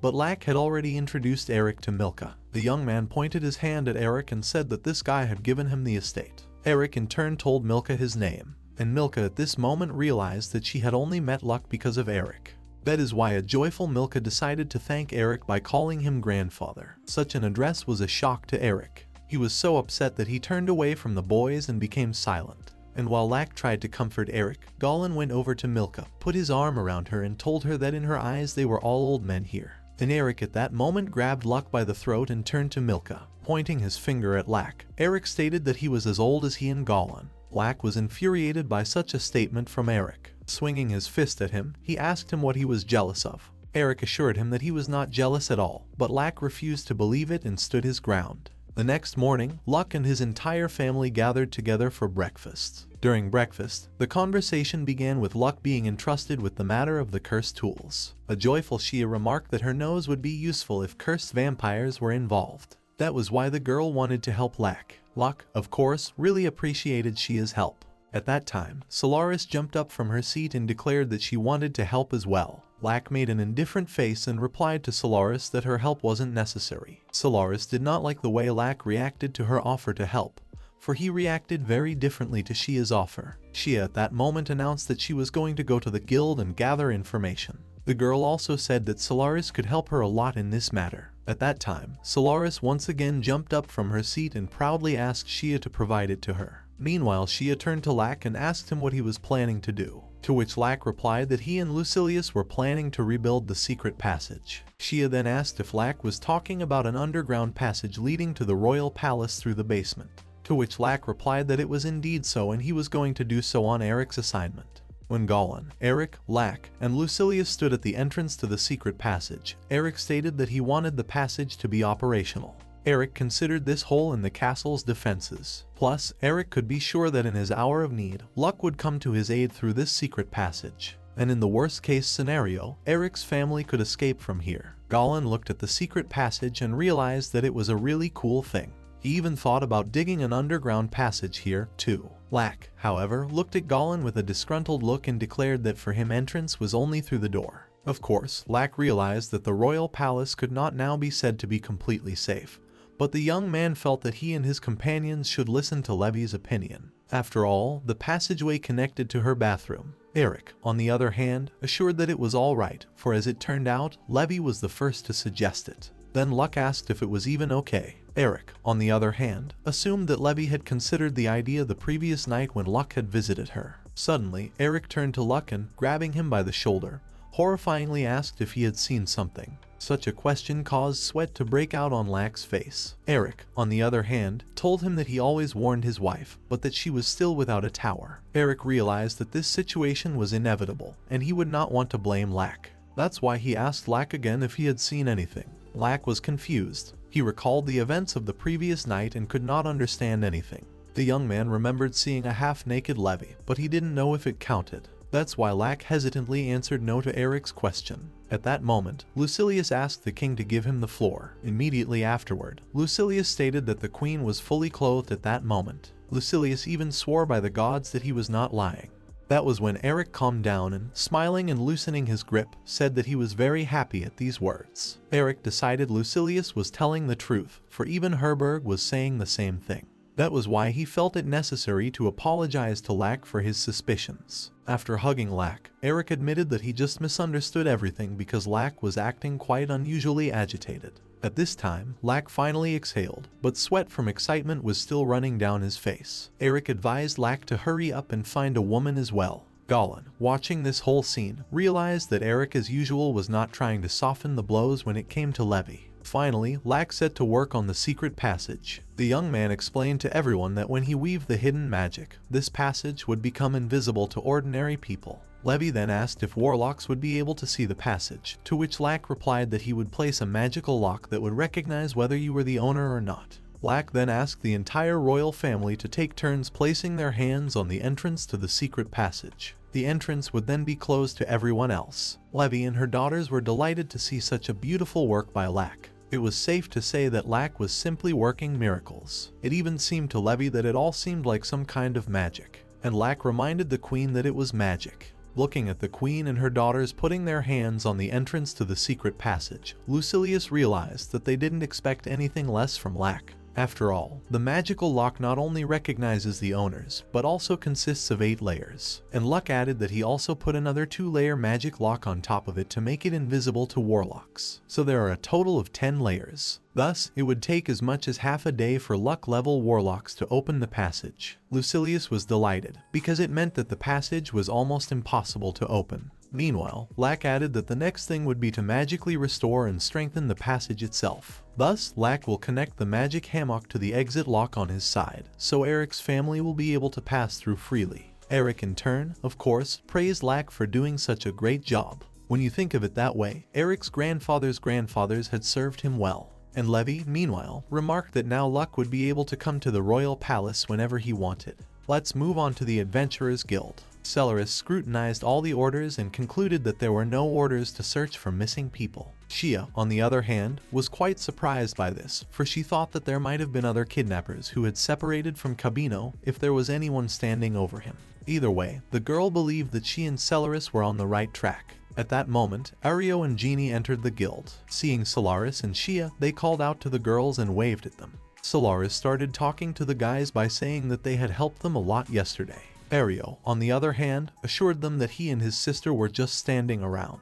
And Genie at that moment asked the girls to tell her and her brother if they needed help. Shia smiled and replied that they would gladly accept the offer. Afterwards, Solaris asked Ario and Genie if they were going on a mission, to which Ario replied that they were indeed going to set out to destroy the demonic rats in the canals. Although it is a tedious job, but it is still necessary for the sanitation of the city. In the end, Celerus and Shia asked Ario and Genie to take care of themselves and bid them farewell. And Ario lastly asked the girls to tell Luck to say hello. Looking at Genie and Ario leaving, Solaris asked Shia if they really didn't know about Lack's real identity, to which Shia replied that they really did. At that time, Celerus thought that Ario and Genie would just go crazy when they saw Lack's estate. Shia thought so too. At this time, Ario and Genie were also talking about Luck. Suddenly, Ario asked Genie who she thought Lack was. Genie replied that Lack is a rank F warrior, and he also has incredible intelligence and attentiveness. Ario, on the other hand, thought that Lack could be a high-level hunter or scout.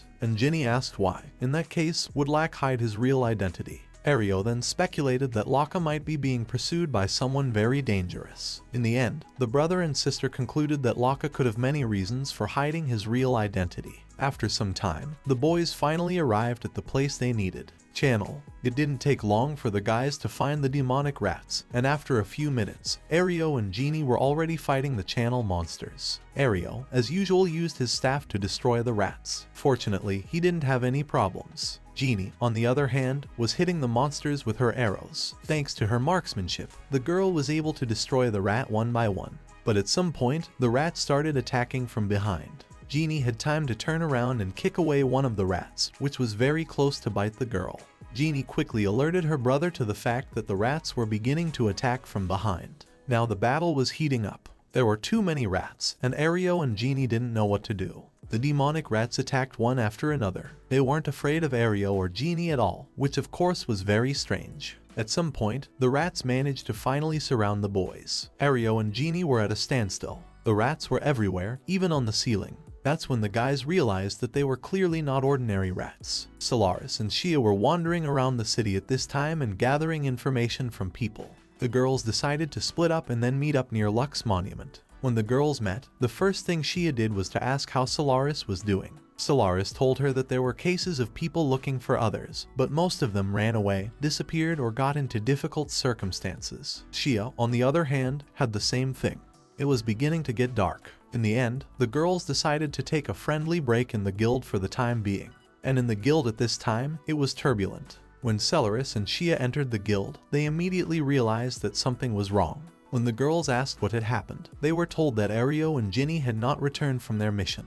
The guild worker told them that she had given the boys an assignment to exterminate the demonic rats in the southern neighborhood. The girl thought that Ario and Ginny were back at 4 o'clock, but it had been a full 8 hours. Celeris and Shia immediately realized that something had happened to Ario and Ginny. That was why Celeris immediately rushed to call for luck, and Shia immediately decided to go to the canals. At that moment, Goblin came out of his office as he heard some commotion. Then Goblin was told what had happened. After a while, Shia was already in the canals. Lack also came quite quickly. Lack immediately asked to quickly tell Shia what had happened. The girl, on the other hand, wasn't sure if there were more exits in the channel, but at least Ario and DL Ginny had definitely entered the place where they were now, but they weren't coming back. Then Lack stated that they will advance when he uses the magic search. Since Ario is a warlock, the boys might get an answer from him. Then the boys went into the depths. On the way, the inattentive Celeris didn't look under her feet, so she came across a dead rat. At some point, the boys reached a fork in the road. The road split in two. Then Luck decided to use magic search. In the end, the young man said that he had received a weak answer from the right side, but Lack didn't know if it was Ario or not. In the end, it was decided to turn left. At one point, the water became choppy. Shia sensed this and looked into the water. There she saw 2 small black silhouettes. The girl quickly realized that they were rats and shouted to Celeris, who was walking behind her, warning her of the danger. At that moment, the rats surfaced from the water and pounced on Celeris. Fortunately, Celeris had time to react. The girl quickly turned around and cut down 2 rats at once with her sharp sword. The girl herself was dumbfounded at her own skill, for she had chopped the rats without a second thought. Looking at the dead rats, Celeris realized that they were simply huge and disgusting. At this moment, Shia realized that these rats had become much bigger than ordinary demonic rats. On top of that, there are a whole ton of these rats here. At this moment, a whole bunch of rats pounced on the guys. They were everywhere. While fighting the rats, Luck realized that there was definitely something wrong here. Celeris also managed to effortlessly deal with all the rats that attacked her. Shia didn't stand aside and also fought the nasty creatures, killing one rat after another. At some point, Lack couldn't stand it anymore and decided to exterminate all the rats at once using his magic. By directing all of his magic power at the rats, Lack defeated them all one time. After that, the boys promptly traveled onward. Lack assumed that it was difficult for Ario to deal with so many rats since he only knows Fireball. Celeris asked Lack if the fireball could burn all the rats at once. Lack explained that fireball emits gas, and now the guys are in the canals, where there is little oxygen. That's why it's better not to use fire magic, which requires oxygen, in such a stuffy place. Otherwise, one would simply suffocate. At this moment, Shia noticed that Ario was also unaware of this fact, and he had just started learning Magic Arrow. In that case, Ario's arsenal should expand. At this moment, Lack sensed the answer ahead, which was why the guys decided to speed up. But in the end, the guys didn't come to Ario. All they could see in front of them was a giant rat. It was in a drainage hole from where water was flowing down. The rat had its back turned to the boys, which meant its muzzle was on the other side. Moreover, this rat was devouring its own kind. Then Celeris asked Lack what would they do. Lack himself realized that they simply couldn't leave things like this, but the young man himself didn't understand what to do yet. At that moment, Shia heard something. Without thinking long, the girl started running back. When Lack noticed this and called out to her, the girl claimed that she heard Genie's voice. Then Lack ran after Shia. Celeris, on the other hand, stood in the same spot for a couple more seconds. Then, when the girl realized that her companions were running away, she shouted to Lack asking her to wait. At that moment, the giant rat stopped its snack and looked at Celeris. The girl was scared witless and began to quickly scramble away. In the meantime, Shia had already arrived at the right place and noticed something. Lack arrived a little later than Shia. He saw Shia, Ario, and Genie in front of him. They were all sitting together against the wall. The first thing Ario felt the need to do was to apologize to Luck. The young man felt that he and his sister had disturbed the guys. Lack, on the other hand, assured that it wasn't the most important thing at all. The only thing that matters now is whether the guys are injured. Ario and Genie assured that they were fine and their clothes were only slightly torn. At this moment, Lack exhaled with relief, for he was very glad that the guys were fine. Then the guys told Lack and Shia that coming here and destroying the demon rats wasn't difficult, but there were an inordinate amount of them. Then Ario and Genie found shelter in a side pipe and let the rats run past. To make matters worse, the guys found one insanely large rat up ahead. She closed the passage. At that moment, the loud screams of Celeris were heard. The girl was dragging her feet in tears away from the giant rat that had previously been sitting in the passage and eating its own kind. Lack realized that things were bad. He looked up and ordered Ario to fire the strongest fireball. Ario was dumbfounded to hear such an order, because in that case, they would all just suffocate. But Lack assured that he would direct the fire upwards. Then Lack turned to Celeris and asked her to force the rat to open its belly. Then Celeris sprang into action. First, the girl pushed herself off the ground and jumped over the rat, ending up on its back. After which, the girl immediately plunged her sword into the rat's back, while simultaneously shouting about not forcing the young lady to do such indecent things. When the girl put her sword into the rat's back, the rat roared in pain and showed its belly to the guys, while Lack at this time ordered Ario to shoot the rat with everything he had. Ario then used his crowning fireball and attacked the rat right in the belly. When Ario used his fireball against the rat, the whole neighborhood lit up with light. The fire struck the rat right in the belly, and Celeris, who was on top of the rat, could barely hold on to its fur to keep from falling off. That's when Lack realized that it was time to act. To protect himself and the others, he used the Great Wall. With it, the young man protected the boys and himself from the fire. There were so many flames that at one point what the boys feared most happened. An explosion. This explosion was heard even outside. Thus, the coachman who was passing by even jumped up after hearing such a rumble. Turning around, he saw that the explosion had gone straight into the Marquis of Mastaffan's estate. The explosion was indeed stronger than Lack had expected, and Shia speculated that such an explosion could have been caused by the accumulated explosive gas. Here Ario, who could barely stand on his feet, asked Lack what should they do now. Ario thought it was his fireball that had caused the explosion. Lack, on the other hand, assured that he was the one who told the young man to shoot. That's why the hero was ready to take responsibility. At that moment, behind his back, Lack heard Solaris' displeased voice. Turning around, the young man saw a disheveled girl. Without thinking, Lack asked what was wrong with her, but Celeris didn't like that those words were all Lack could say to her now. The girl was furious because Lack just forgot about her. After all, the hero didn't say that the explosion would be that big. Lack realized his mistake and apologized to Celeris, and Celeris continued to resent him, because she was so hot that she could suffocate. Then the boys realized that things could really end badly for Solaris. Then Lack assured that he was really sorry. Lack explained that he just remembered the times when he was in a band with Goblin. Thus, Lack had inadvertently given Solaris the order that he would have given Goblin. These words seemed to revitalize Solaris. The girl thought that these words of Lack meant that he was counting on her just as much as her daddy. After a short time of thinking, Celeris herself decided that she was now Lack's right hand. Luck tried to explain that this was not what he meant, but Celeris was unstoppable. She claimed that Lack could now count on her. The hero then decided to just let it go. Suddenly, Celeris turned her attention to the giant dead rat and asked how did it get so big. Lack didn't know that either, but even his magical search had detected it. The smell from that rat was just awful. But by getting closer, Celeris managed to detect something.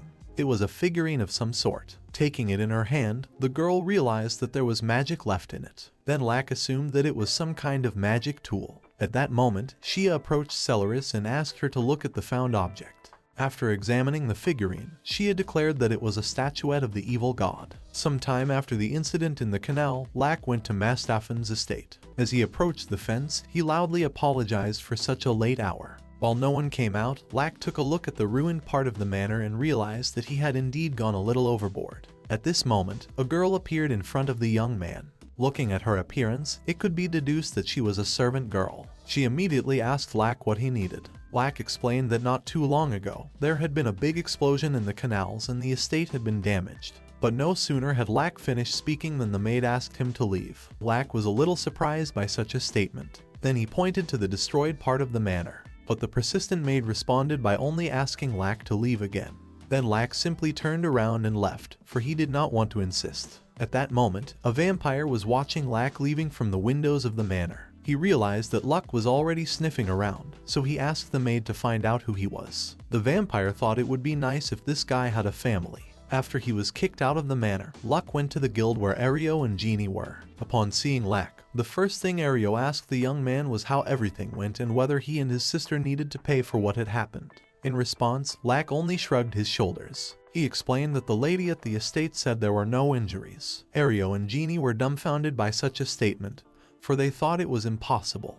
Here Solaris suggested that the Marquis of Mastaffen simply considered such damage to be a small thing, for he was a prominent nobleman famous in this country. At that moment, a guild worker approached Vlaku and asked what they were talking about. At that moment, Ario was approached by his comrade and put his arm around him and said that bullshit sometimes happens, even though it sounds a bit strange. That's when the guild worker had an epiphany. She remembered that Shia and Celeris were taking assignments to search for missing people today. That was why the girl told the guys that there was another request. A group of 3 laborers were missing. This request was given by Marquis Mastaffen. However, the assignment was called off the next day, so it was no longer relevant. This is when Luck realized that this was no coincidence and something was obviously wrong. The guys decided not to dwell on this in the guild and went home.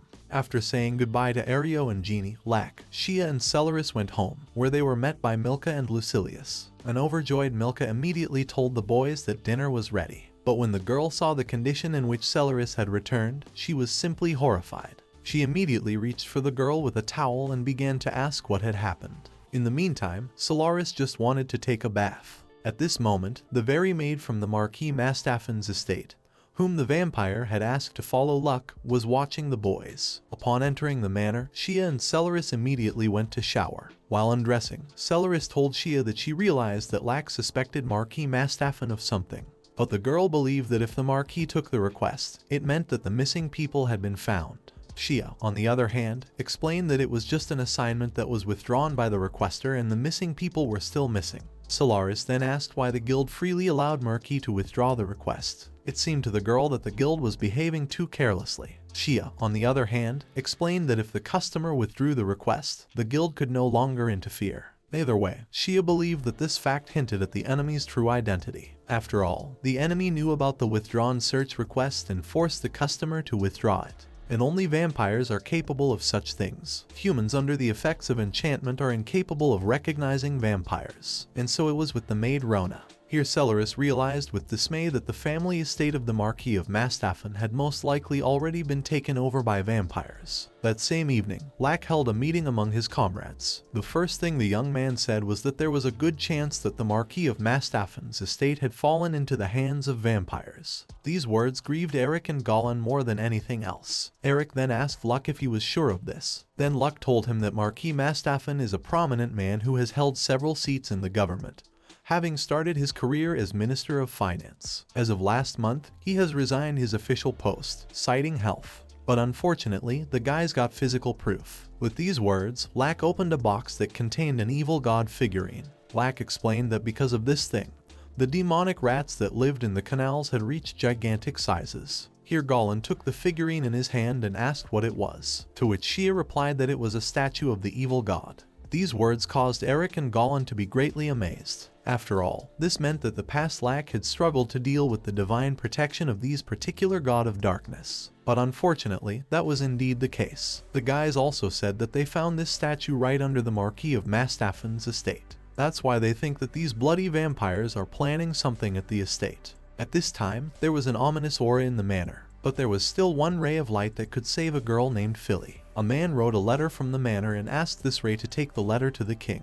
The ray was a dog named Tama. The man gave the dog the letter through a gap in the manor. Upon receiving the letter, Tama quickly rushed to the king's palace. At that moment, all the maids gathered in the hallway of the manor and lined up in 2 rows. A vampire walked past them and declared that they were all subject to him. They are all only servants who have received the divine protection of the gods of darkness. After making this speech, the vampire ordered his hounds to go after their prey. Then the maids, as if off their chains, all ran in the same direction. The meeting at Lack's estate continued. In the end, Luck explained to his companions that their enemies were the Marquis family, but they could not just barge in. In that case, Eric asked that they let him prepare a letter, for the Marquis could not ignore the king's call. In that case, Luck decided not to object and to proceed tomorrow. At this point, Goblin turned to Lack and asked if he had a spare room. Lack did not understand why he felt as if Goblin wanted to stay at his estate. After all, he had his own house. Goblin also remarked that Solaris was also staying at Lack's place for some reason even though she had her own house. Solaris also stated that she is now Lack's right-hand woman. Milka came into the living room with a tray in her hands and asked Goblin if they were leaving. The girl explained that she had brought dinner for everyone. Eric liked Milka's foresight, so he decided to take some food. At that moment, Luck sensed something. Seeing the focused hero, Goblin called out to him. At that moment, the enchanted maids sent by the vampire burst into the living room. They entered the manor through the windows. Dazed Milka looked at what was happening and did not understand what was happening. Before she knew it, she saw one of the maids flying at her. But before the enchanted lady could attack Milka, she was destroyed. Milka's savior turned out to be Luck. Quickly reacting, he destroyed the maid, preventing her from attacking the girl. At this point, the victim almost became Celeris. The girl saw that danger was near, but couldn't find her sword. Fortunately, Celeris was also saved. Her savior turned out to be her own father, who punched the enchanted lady in the face with his fist. When the girl was defeated, Goblin asked his daughter not to rely on what is not there. He assured that the girl needed only her body to hunt prey. Lack at this time simply stood watching those girls who had so unexpectedly attacked him and his family. Then Goblin also realized that these girls were clearly not ordinary servants, and Lack was hurt that the enemies had so easily destroyed the barrier he had erected around his estate.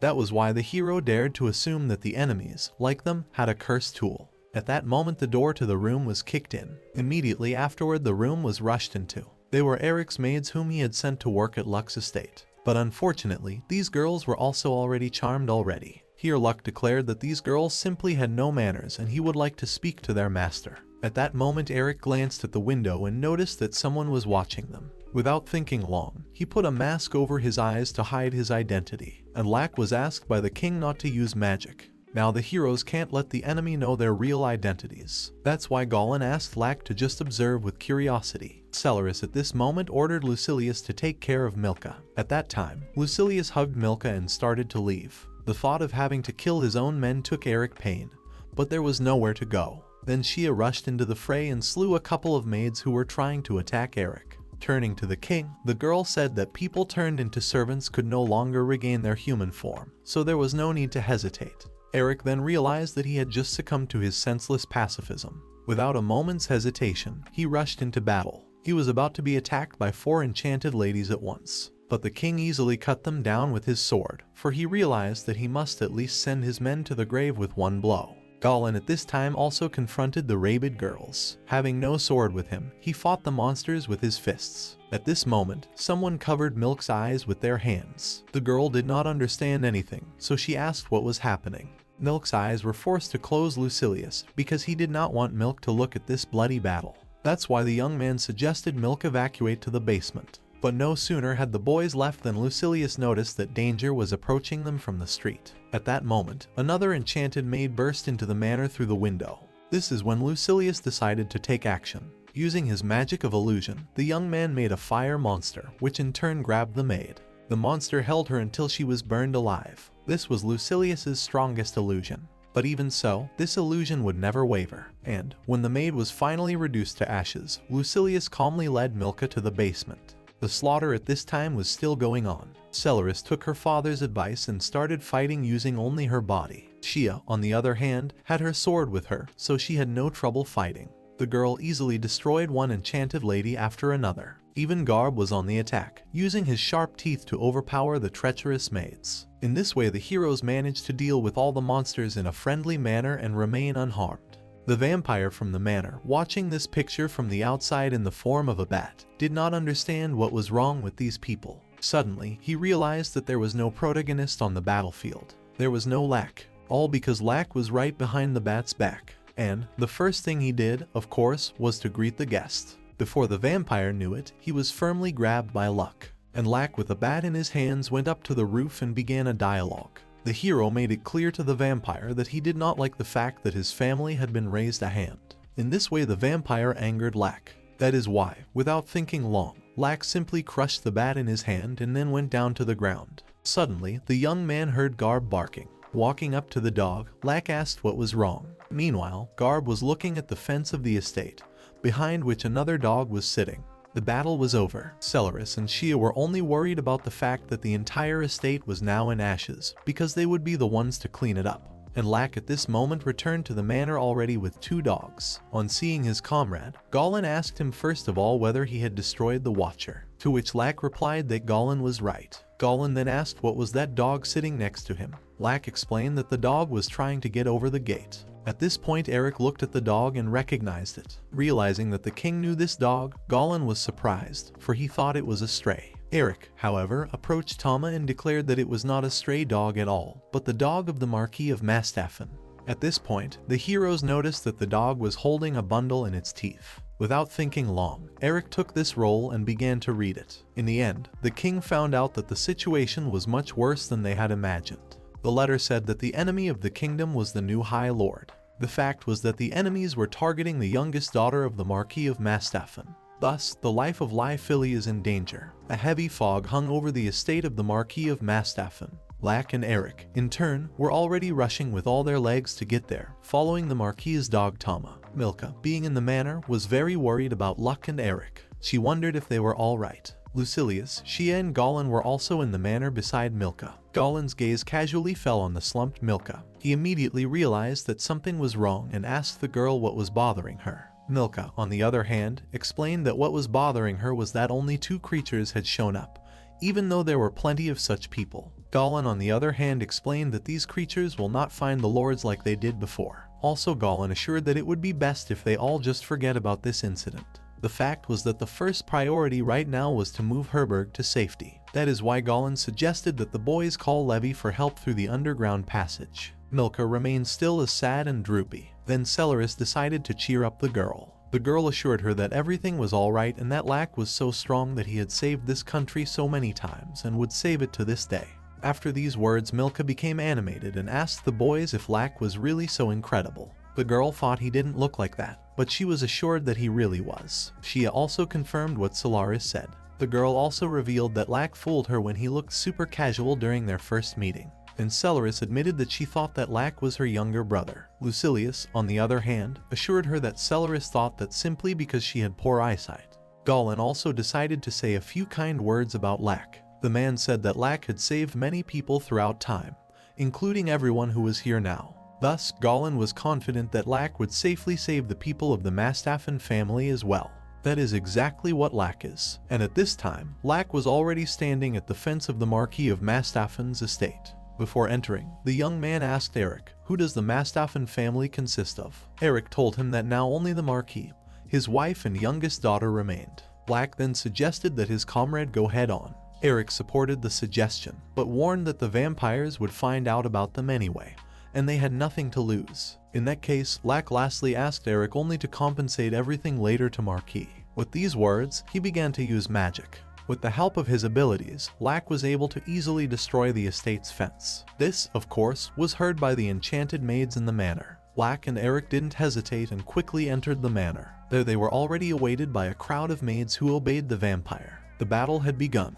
To speed up the slaughter, Lack decided to enchant his sword using his magical gift. Having done this manipulation, the young man rushed into the attack with renewed vigor. With only one swing and blow, he managed to overpower more than 4 maids. The Marquis of Mastaffen and his wife, who were in the basement of the estate, heard the sounds of carnage. The Marquis's wife asked her husband if salvation had really come already. Marquis didn't believe it himself. It had happened much faster than he had expected. In the meantime, Eric continued to take down the heads of the wily maids who stood in his way. When the road was finally clear, Eric asked Tama to show him the way. Tama quickly understood and ran down the hall. Eric ran after him, and Eric was followed by Lack. Suddenly, Lack stopped at one corner. Looking into the darkness, the young man saw a staircase and then turned around. Eric, on the other hand, continued to follow the dog. This is how the companions parted ways. After a couple of seconds, Tama and Eric were already descending into the basement of the manor. Suddenly, Eric heard something and decided to stop the dog so that it would not get hurt in case of something. Eric sensed that danger was around the corner, but was in no hurry to attack. At that moment, harpoon shells flew out from around the corner. Noticing them, Eric began to dodge deftly so as not to get hurt. By bouncing back, he managed to avoid injury. At that moment, the culprit himself appeared from the corner. It was the same vampire who was in charge of all the maids. In his hands was a staff, on top of which was a skull. The first thing the enemy did was to show his honest surprise at the fact that Eric was able to dodge his attacks. But the vampire expected nothing less from someone who paid no attention to his subordinates. Then the vampire asked Eric who he was. Eric remained silent. The vampire didn't like that Eric didn't answer his question. But before Eric knew it, the vampire was at his back. To be honest, Eric was shocked. Before he could turn around, the vampire had already attacked. Eric's mask flew off his face and fell to the floor. Eric covered his eyes with his hands. Then, after removing his hand, he realized that the vampire was using a cloning technique. But this was a technique he had already seen from the Horn Lady he had defeated earlier. When Eric turned to face the vampire, however, the vampire realized who his opponent was: King Eric. Then the vampire's eyes lit up. Stretching a smile on his face, the vampire declared that this was God's command and the divine protection of the gods of darkness. The vampire thought to himself that he would definitely avenge his younger sister, who had once been Eric's enemy as well. It should be said that the lady Eric was just remembering was the vampire's younger sister. Without thinking long, the vampire started attacking. He didn't just attack Eric from one side, but used a simultaneous attack from both sides. Although the vampire attacked Eric from all sides with its incomprehensible tentacles, Eric managed to slip away and remain unharmed. Thus, after one moment, Eric was already behind the vampire's back and about to attack. But suddenly, he realized that he had to retreat. And when the vampire turned around to repel Eric's attack, Eric was no longer there. All that was left behind was a trail. Eric himself was sitting on his knees at the same time. At that time, the vampire thought that Eric's speed was the only thing so admirable. Eric only smiled in response and asked the vampire to stop having the nerve to call him a dead man.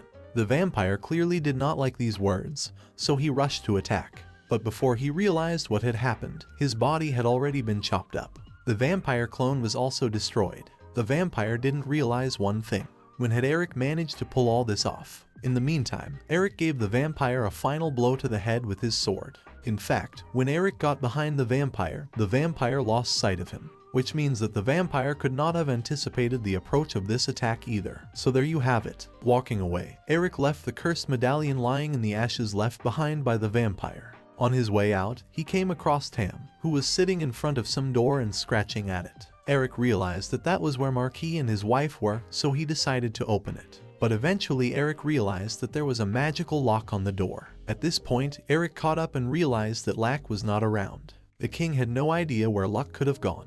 In the meantime, Luck was walking his way through the corridors of the manor, destroying vampires along the way. Suddenly, the young man came across a room that was clearly protected by all those vampires he had met. Also, Luck found out that there was a magic lock on this door. Without thinking long, Luck just opened the door and the lock was already broken, for to him such a lock is only a mere trifle. In the room the young man found a large mirror. Eric at this time tried to break his magic lock. Striking the door with his sword, the king succeeded. Opening the door, Eric saw a frightened Marquis and his wife standing in his arms. The first thing Eric asked Marquis was if he and his wife were all right. Upon seeing the king, the Marquis was dumbfounded. Eric, on the other hand, explained that he had received a letter from the Marquis. Then the Marquis marveled even more. He did not believe that His Highness had personally come to fetch him and his wife. Eric, on the other hand, asked Marquis to better thank Tama for finding him.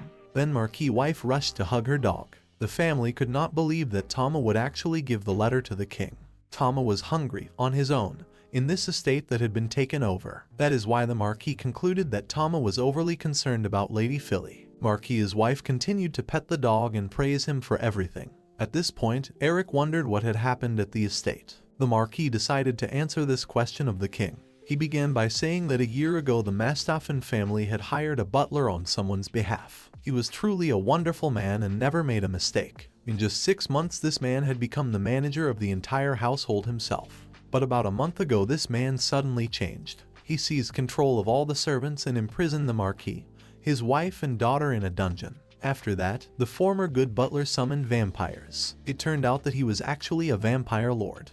A vampire lord who shouldn't be within the barrier of the royal capital. At this moment, Eric realized that the vampires had infiltrated the royal capital a year ago. And Marquis, looking at Eric, thought that the king didn't believe him. Eric, on the other hand, replied that he believed Marquis and had already killed one vampire there. This statement dumbfounded Marquis. Looking out of the room, Marquis saw the ashes and the cursed medallion of the very same vampire. The Baron was surprised, but he had expected nothing less from his heroic king. Eric, on the other hand, assured him that all was well. More importantly, Eric considered the situation with Lady Philly. He heard that there was a High Lord of Vampires who showed up later. The Marquis confirmed Eric's words and added that the Vampire High Lord had taken Philly away with him. Luck at this time continued to stand near the mirror and scrutinize it. The first thing he did was try to make sure that the mirror in front of him was definitely a mirror. Luck didn't understand why vampires would need a mirror since they hated them. Looking back out into the hallway, Luck remembered the magic teleportation circle, which means that on the other side of this mirror is the enemy headquarters. Eric at this time continued to talk to Marquis. Marquis was extremely worried and asked Eric to save his daughter, and Eric at this point realized that Luck had most likely sniffed out the exact spot that Marquis was talking about, which means that the most powerful sorcerer of this country is coming to the aid of the Marquis's daughter. Without a moment's hesitation, Luck began to enter the mirror-shaped portal. Before the young man realized where he was, he had lost several centimeters of his hair. Immediately, vampires with swords pounced on Luck on the other side. Fortunately, Luck was able to dodge and only his hair was hurt. Realizing what was happening, Luck quickly rushed to attack. The first thing he did was to easily dispose of the two vampires who had met him in this marvelous place. But things were not so easy. The severed pieces of the vampires' bodies had reunited. They stood up again and went at Luck. Then Luck realized that this was the divine defense of the gods of darkness. Of course, Luck was uncomfortable that these guys weren't dying. In the end, the young man decided to just turn all of them back into ashes using magic. To Eric, danger crept up stealthily from behind. It was still the same vampire whose medallion Eric had not broken. Once again using his tentacles, he attacked the king in the back. The vampire was sure that he had pierced the king's back because he thought that Eric was unlucky to have underestimated him as a lord. The Marquis at this time also panicked, but Eric with a slight smile on his face asked the Marquis not to worry. The fact is that the cloak would protect Eric from the vampire's attacks, so the king remained alive and unharmed. Without thinking long, Eric turned around and chopped the vampire's tentacles, then rushed to attack. In just a moment, the king had already thrust his sharp sword into the vampire's throat. Once again, the vampire did not realize how Eric had done it, for he had not even blinked an eye. Eric briefly explained to the foolish vampire that he was enchanted by the goddess's divine protection.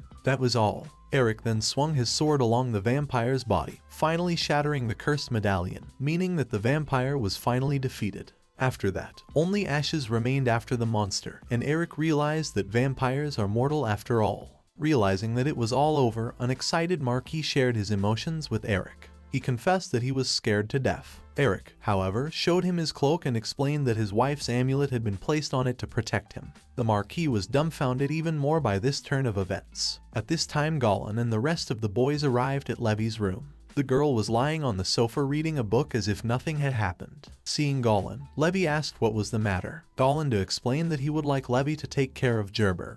Levy was quite resentful of being disturbed over such trifles. Also, the girl was more curious about where her husband was. Goblin could not look at the half-naked queen, so he turned away and refused to answer any questions at all. Then Levy realized that she was glad Eric was not here. Eric at this time evacuated Toma, Marquis and his wife. On the way, he asked Marquis to explain why the vampires were targeting Lady Philly. Marquis admitted that his heart bled because it was a disgrace to the family, but Philly had devoted herself to the study of magic, and she had her own theories relating to alchemy. Honestly, they say that the Marquis's daughter does not do this intentionally. Then Eric asked the Marquis what his daughter was doing, to which the Marquis replied that Philly was making a madman's stone. The madman's stone. So, every alchemist's dream is the stone of the sage, and its antipode is the stone of the madman. Possessing a different rock, it has the ability to accumulate and amplify curses. According to the alchemists of the royal court, the cursed medallions of the vampire lords are made of the madman's stone.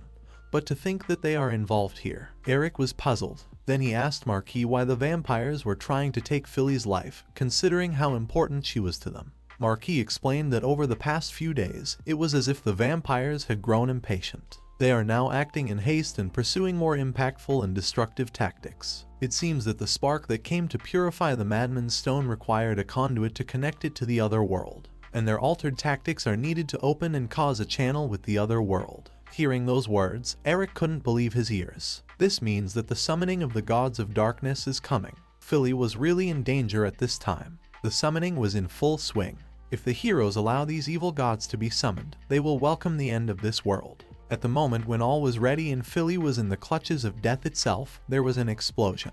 It was Luck in all his glory. Of course, with his epic appearance, he caught the attention of Philly and the monster that was nearby to control the process. Luck in turn confidently declared that he was going to take Philly back. At that moment, the tired filly's eyes seemed to light up with a ray of hope, and the monster accompanying Philly asked Luck not to be shy and show all his strength. In that case, Lack asked his opponent not to mind and prepared to attack with magic. The atmosphere was becoming increasingly tense. Lack didn't hesitate long and rushed to attack against the High Lord. As he prepared to attack, the young man swung his sword, but the High Lord opened another dimension at the same time, which Lack struck. The dimension closed, but Lack now had other problems. For a few more moments, the young man didn't realize what had happened. But then the High Lord smiled, and Lack looked at his sword. What was Lack's surprise when instead of the sword, he was already holding only a third of it. The High Lord, however, declared that Lack was one with the dungeon and now the tip of his sword existed in another dimension.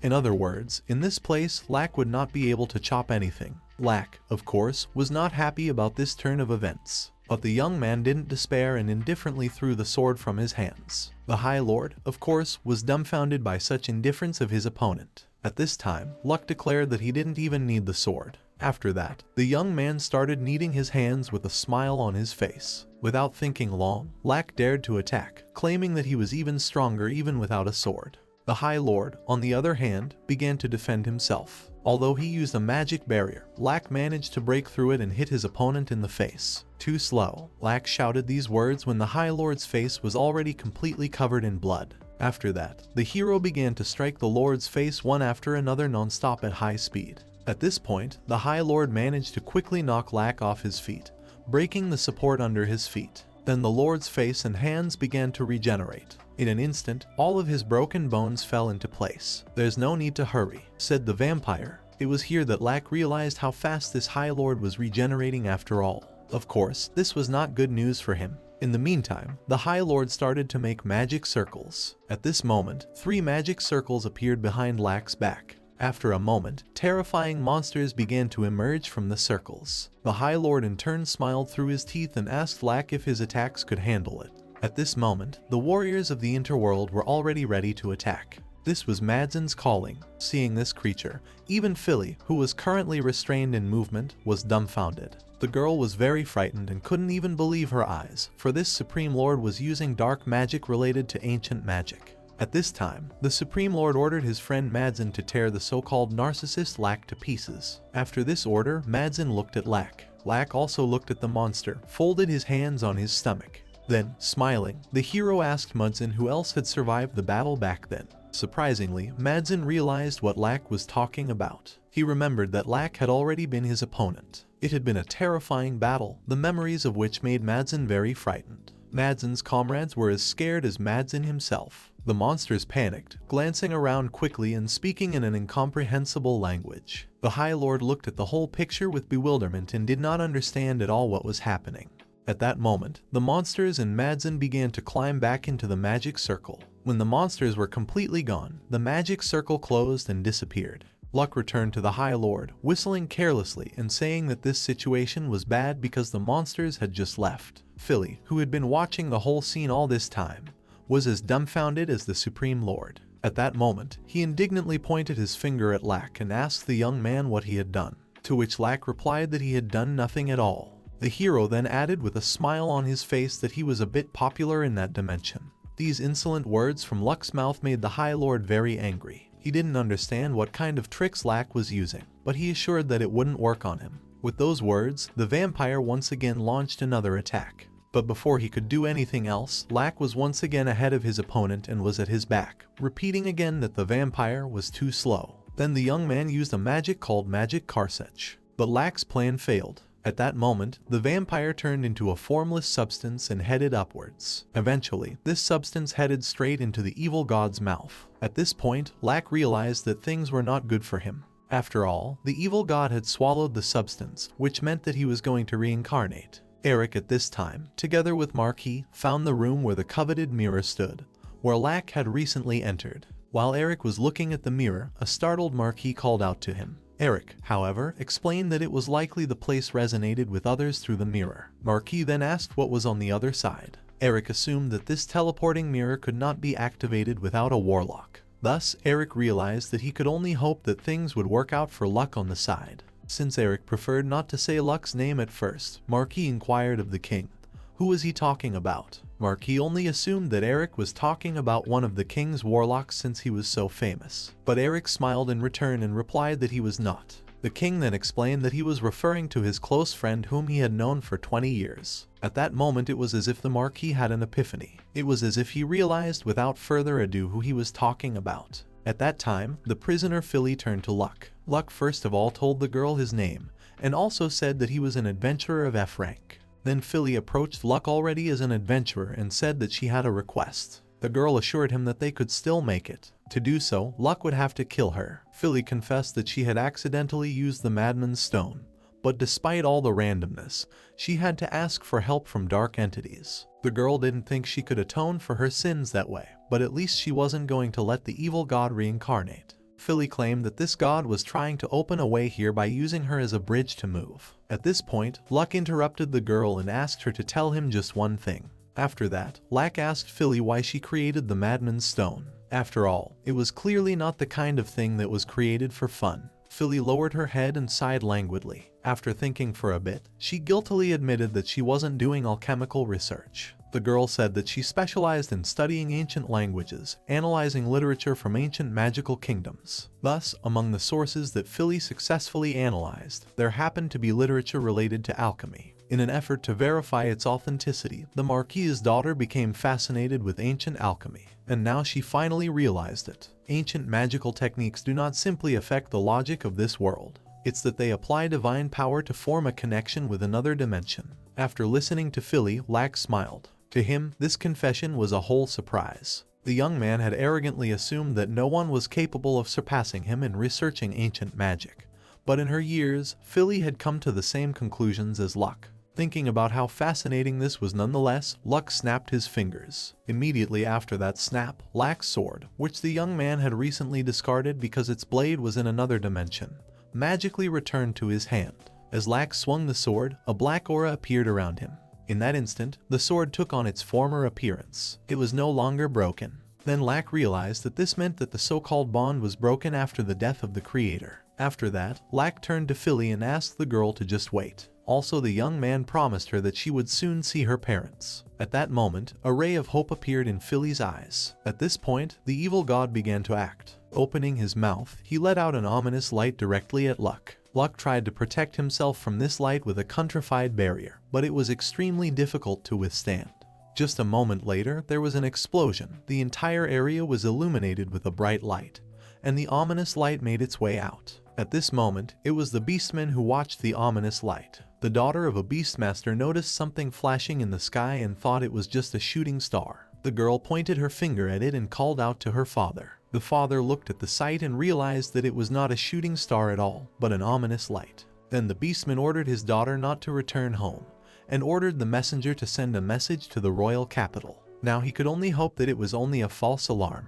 At this time, the smoke from the explosion cleared and Philly regained consciousness. Looking around, the girl saw only a huge hole that appeared from the ominous light. Lack was not to be seen. Philly began to look around in a panic and try to find Luck. Finally, Luck showed himself. He stood firmly on his feet right in front of Philly and the evil god. Luck still had his sword in his hands, which glowed magnificently. Seeing this sword, Philly was dumbfounded. Meanwhile, the evil god began to attack the hero again. When the monster extended its tentacles toward Lack, Lack chopped them all apart in an instant. Lack realized that since the evil god's sinister light did not conform to the logic of the ordinary world, the young man's magic barrier had also become invalid. But this partner sword of Lack's, which is forged according to the logic of the monster world, it can't be invalid. At this time, the evil god once again opened its mouth, from where a bright light once again appeared. Immediately afterward, the severed parts of the evil god's tentacles seemed to come to life. Lack noticed this and began to observe them. In just a moment, the tentacles that Lack had simply cut off began to transform into something terrifying. They had paws, claws, and eyes. Thus, 3 new monsters that had just been created by the evil god appeared before Lack. Luck recognized these guys right away. They were the minions of the evil god. But the hero was not frightened in the slightest. On the contrary, the whole turn of events only made Luck excited. Philly at this time was carefully watching everything that was happening with bated breath. At this moment, one of the minions of the evil god tried to flatten Luck with his claw, but the agile Luck bounced back and immediately rushed to attack the monster. Philly looked at this whole picture and could not believe her eyes. She didn't understand what was happening to Luck. After all, he was just having fun fighting the evil god. Luckily, just having fun, Luck managed to defeat 2 of the 3 minions. The only one left was the one that Luck had to fight now. At this moment, a small hole appeared in the minion's body, from which a bright light poured out. A moment later, a beam of dark light poured through the round hole and straight into Luck. The young man could have expected anything but this. He was dumbfounded when he saw his own blood. The beam of dark light pierced through the hero's stomach area. This was actually the work of the evil god who had simply covered himself with his minion and attacked Luck in this way. Looking at all of this, Philly was dumbfounded. The girl couldn't believe her eyes, and Luck was still standing in the same place with a hole in his chest. He was in complete shock. Then blood came out of the young man's mouth with a cough. Immediately afterward, Luck fell face down into the ground. Looking at this picture, Philly screamed loudly and desperately with tears in her eyes. Luck lay on the ground and did not move. His eyes were open, with only a pool of blood around him. At this moment, the evil god began to cheer. Meanwhile, Levi continued to spend time in the company of Goblin and the Luck family. Suddenly, Goblin turned to Levi and asked her if she remembered that Luck was always immersed in his studies of ancient magic. After all, Luck had said that he was done with modern magic. In fact, the hero was addicted to it. Whenever he found ruins that possibly held the literature of ancient magical kingdoms, his eyes burned with anticipation. And here's the thing, how many times had Luck been in danger for some books and not gold? Goblin felt that he was always the biggest victim. He kept thinking he was considered a stone golem or something. And Luck in turn was even willing to fight dragons just for the sake of books that were written in a mysterious ancient language. Levi, on the other hand, believed that Luck had managed to decipher some of such books. Then a new question arose for Goblin. Does Luck by any chance use any ancient magic? At this point, Levi also pondered the answer to this question. So, the study. This spell specifically consists of 4 stages: learning, analyzing, transforming, reconstructing. Essentially, the hero instantly understands and learns the magic of the opponent's spell, but this technique was accidentally discovered during ancient magical research. Luck's ability to study the debilitating touch used by the Madzin commander was due to the fact that the study skill itself was an ancient spell that formed the basis of the Madzin's dark magic. And at the moment when Philly thought Luck was already dead, Luck raised his hand and touched the minion of the evil god lying nearby. The young man then used a drying touch, life transmission. After that, Luck continued to lie in the same position. At this time, Philly hung her head and only silently pondered. The girl originally thought that everything would end like this, because the evil god was not an enemy that could be compared to a human. But Philly felt that she should at least stop the evil god's full-body manifestation even if she had to sacrifice herself. At this moment, Luck's voice was heard again. Hearing it, Philly was soundly dumbfounded. Luck was already firmly on his feet at this time, and with a smile on his face, he reminded Philly that he would let her see her parents again. Philly looked at Luck's wound and couldn't help but talk about it. Luck, however, assured her that he had learned one complicated spell that took some time. It was a spell called Dark Ray. Without thinking long, Luck attacked the evil god with his own spell, striking his opponent directly in the head. The dark beam went through, and the evil god began to roar loudly. His tentacles weakened, which he used to hold Philly, so the girl began to fall down. But no sooner had her body touched the ground than Luck picked her up. Looking at the evil god roaring with indignation and anger, Luck asked him with a smile on his face, how does it feel to taste his own attack? It should be noted that the evil god had not been defeated yet, which meant that the battle was still going on. After Luck's attack, he became even angrier and was ready to attack again. Luck realized that the enemy was determined and ordered Philly to hide somewhere good. Even though the evil god would not attack the girl, it would be better for her to sit in safety. Philly agreed and thanked Luck. Luck turned around one last time and asked Philly to thank him after he returned. With those words, the hero once again rushed to attack. The evil god immediately began to defend himself with his own tentacles. Luck deftly dodged them and tried to get as close to the evil god as possible. After getting close, the young man once again used the Ray of Darkness spell. These rays passed through the evil god's tentacles, but he still tried to defend himself. One of the best ones grazed the evil god's muzzle, but the wound instantly healed. This was when Luck realized how fast his opponent was regenerating after all. Before he knew it, the evil god attacked him again with rays of darkness. Not just one, but several at once. The rays as one all flew straight at Luck. The young man took the blow and rebounded. His shoulder was hit hard. Clutching his arm, Luck realized that his right shoulder had just been burned to the ground. The young man knew that exchanging blows with the dark ray had been fruitless, and the evil god had the advantage of his fast regeneration. The spell that Lack planned to use now was unstable and required a huge amount of mana, so he didn't use it even in the battle with the Madzin ruler. But Lack realized that if he used the Madzin ruler's sword as a catalyst to unleash maximum power, he should be able to do well. Lack then decided that if this spell didn't work, this game would be over for him anyway.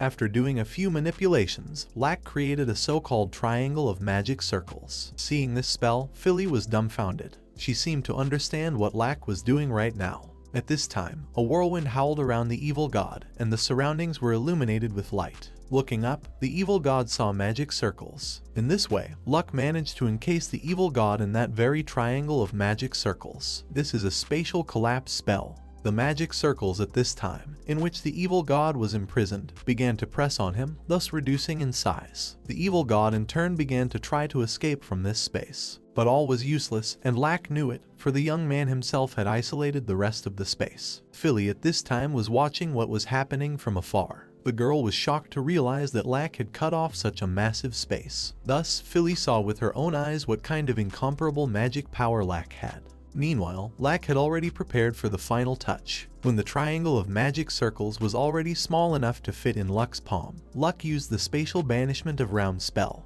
At this moment, space began to distort around the triangle, which continued to shrink. It was an ultra-dense spatial cage. The evil god was imprisoned in this cage and could do nothing about it. Even the surrounding space was being distorted by gravity. Philly looked at all of this and couldn't believe her eyes. At this point, the cage could already be safely called a neutron star, as it had already become quite faintly visible. At this time, Lack decided to let the evil god come back out, so he used the release spell. At this moment, the spatial cage disappeared, and only the vile organs and body parts of the evil god came out. It all fell to the ground, becoming only a small pile. Unfortunately, even at this stage, the evil god was still not defeated. He tried to regenerate, for all the organs and body parts were still in place. But Lack didn't plan to let the evil god regenerate, so he once again used the dark ray. After aiming several dark rays at the evil god, Lack realized that the end was near. The rays were striking the evil god, and the evil god could do nothing about it. Eventually, there was a big loud explosion, and Lack only turned around and epically walked away. Not far away, Philly was already waiting for the young man, who was dumbfounded after such a sight. The girl with tears in her eyes looked at Luck, who was all exhausted and could hardly stand on his feet. Before Luck could say anything, he fell off his feet, but Philly was able to pick the young man up, preventing him from falling face first into the ground. Philly was very concerned that the hero had fallen. Luck, on the other hand, only laughed, apologized, and explained that he had just used all his mana. At that moment, the wind blew. Ashes flew towards the guys. Then Luck asked Philly not to worry, because the evil god had disappeared. Although Luck was completely exhausted, but he was still very happy that he had managed to defeat the evil god. The last thing Lack did before falling asleep in Philly's arms was to cough. After that, the young man's eyes closed and his body relaxed. Philly was surprised at first, and then smiled, for she realized that the young man just needed rest. That was why Philly remained sitting in the same place, holding Luck's head on his legs. The last thing Philly said that day was pleasant dreams, addressed to Luck. All night Eric stayed in the room where stood the same cherished mirror into which Luck had once entered. In the morning, the mirror shone. Immediately afterward, Luck and Philly came out of it. The joyful Tama began to bark loudly, for her mistress had returned. Seeing Luck and Philly alive, Eric and Marquis and his wife were over the moon. Tama was the happiest of all, who immediately jumped on Philly and began licking the girl's face. The Marquis and his wife could hardly hold back tears to keep from crying when they saw their daughter again. Eric, of course, was more worried about Luck. The king immediately noticed that his comrade was pale and asked him what was wrong. It should be noted that Lack's hair changed color and became white, despite the fact that before it was completely dark. Lack, on the other hand, explained to Eric that he had just merely burned all his mana. At this time, Philly's mom asked her daughter if she had hurt herself, but Philly assured her that she was fine, and then pointed to Luck and claimed that he had protected her. Eric then asked Luck what had happened to the evil god, to which Lack replied menacingly, "I defeated him." This is when Eric realized that Lack would just never stop defeating him, and Lack admitted that it had been an extremely hard battle. At this moment, Marquis Mastaffin looked at Luck and remembered Eric's words. Yesterday, Eric had talked about how on the other side of the mirror was his best friend whom he had known for 20 years. At that moment, Marquis realized that this person was the legendary Great Sage Lack. And so this world was once again saved by luck. At this time the battlefield site had already been visited by guests. It was a beautiful long-haired girl with long nails, and she was quite amazed that there was someone who could defeat the evil god.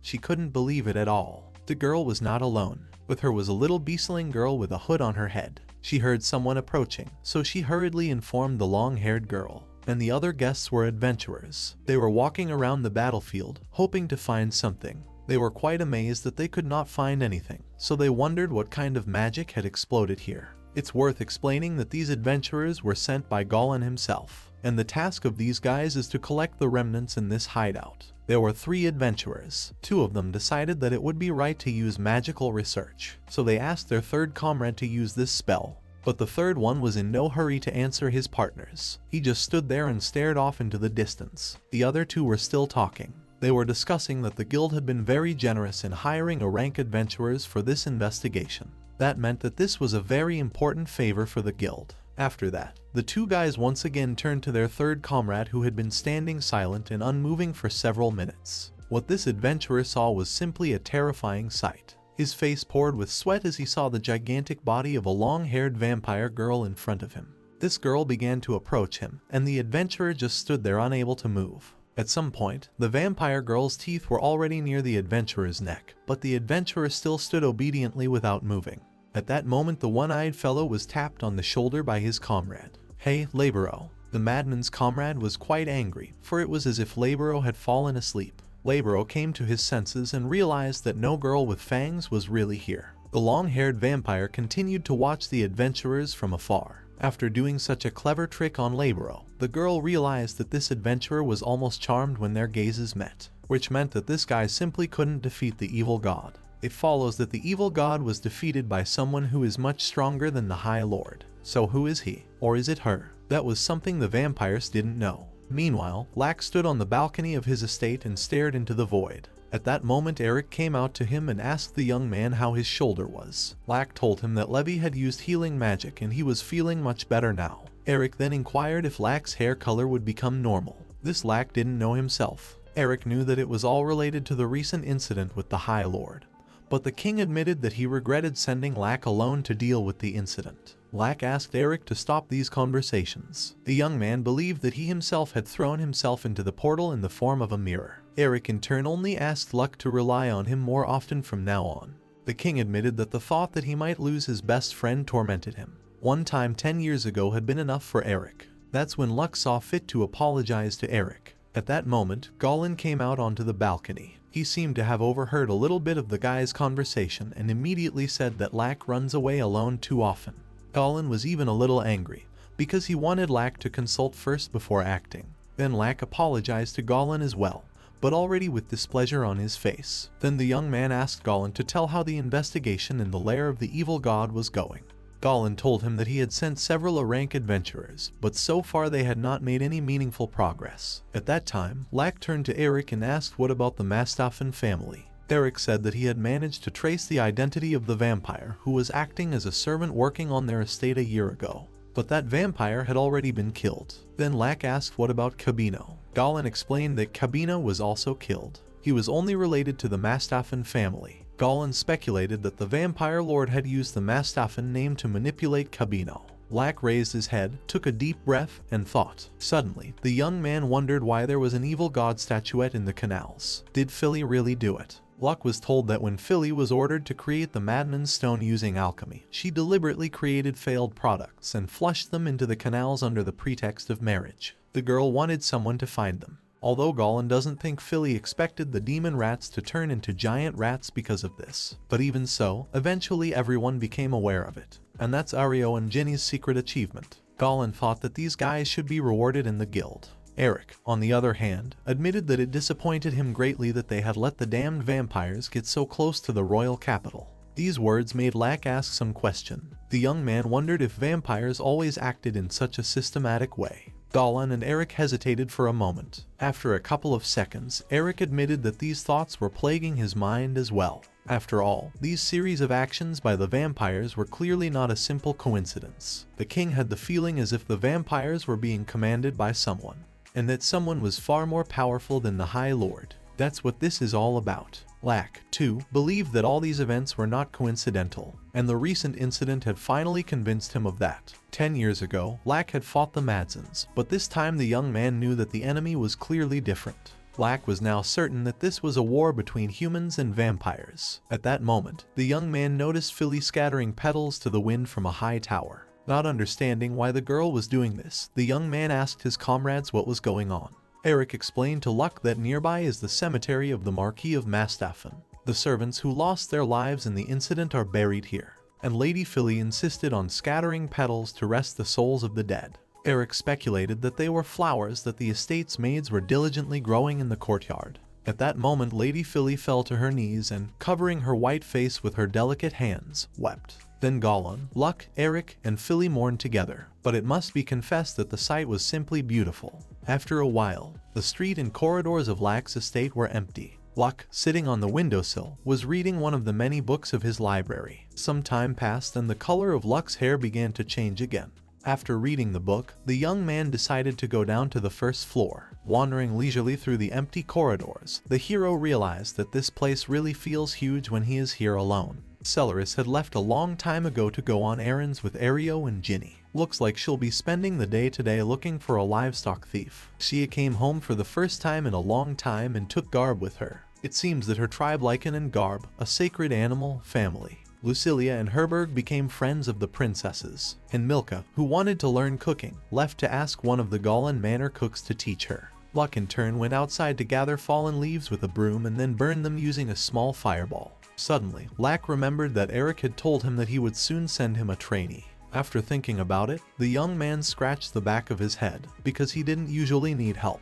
At that moment, behind his back, the hero heard a familiar voice. It was Philly. The girl first apologized and explained that she tried to call someone, but there was no one at home. Seeing Philly, Luck was pleasantly surprised, and Philly apologized to the boy again, because they had not seen each other for a long time. At that moment, Tama jumped out from behind Philly. She ran up to Luck and gave him her 2 front paws. After looking at the dog a bit, Luck noticed that she had gained weight. At that moment, Luck's gaze fell on Philly, who carefully placed her suitcase next to her and sat down on her knees and tilted her head. The young man called out to the girl questioningly. Then Philly once again sincerely apologized to Luck. The smile on Luck's face quickly disappeared. Philly, on the other hand, admitted that she was ignorant because she did not know that Lack was actually a great sage. That is why the girl begged him to forgive her calculated impertinence. Also, Philly's father also punished her severely and she was ordered to offer her deepest regrets. Luck in turn went up to Philly, took her hand and smiling said that he was Luck who had saved her. Just Luck?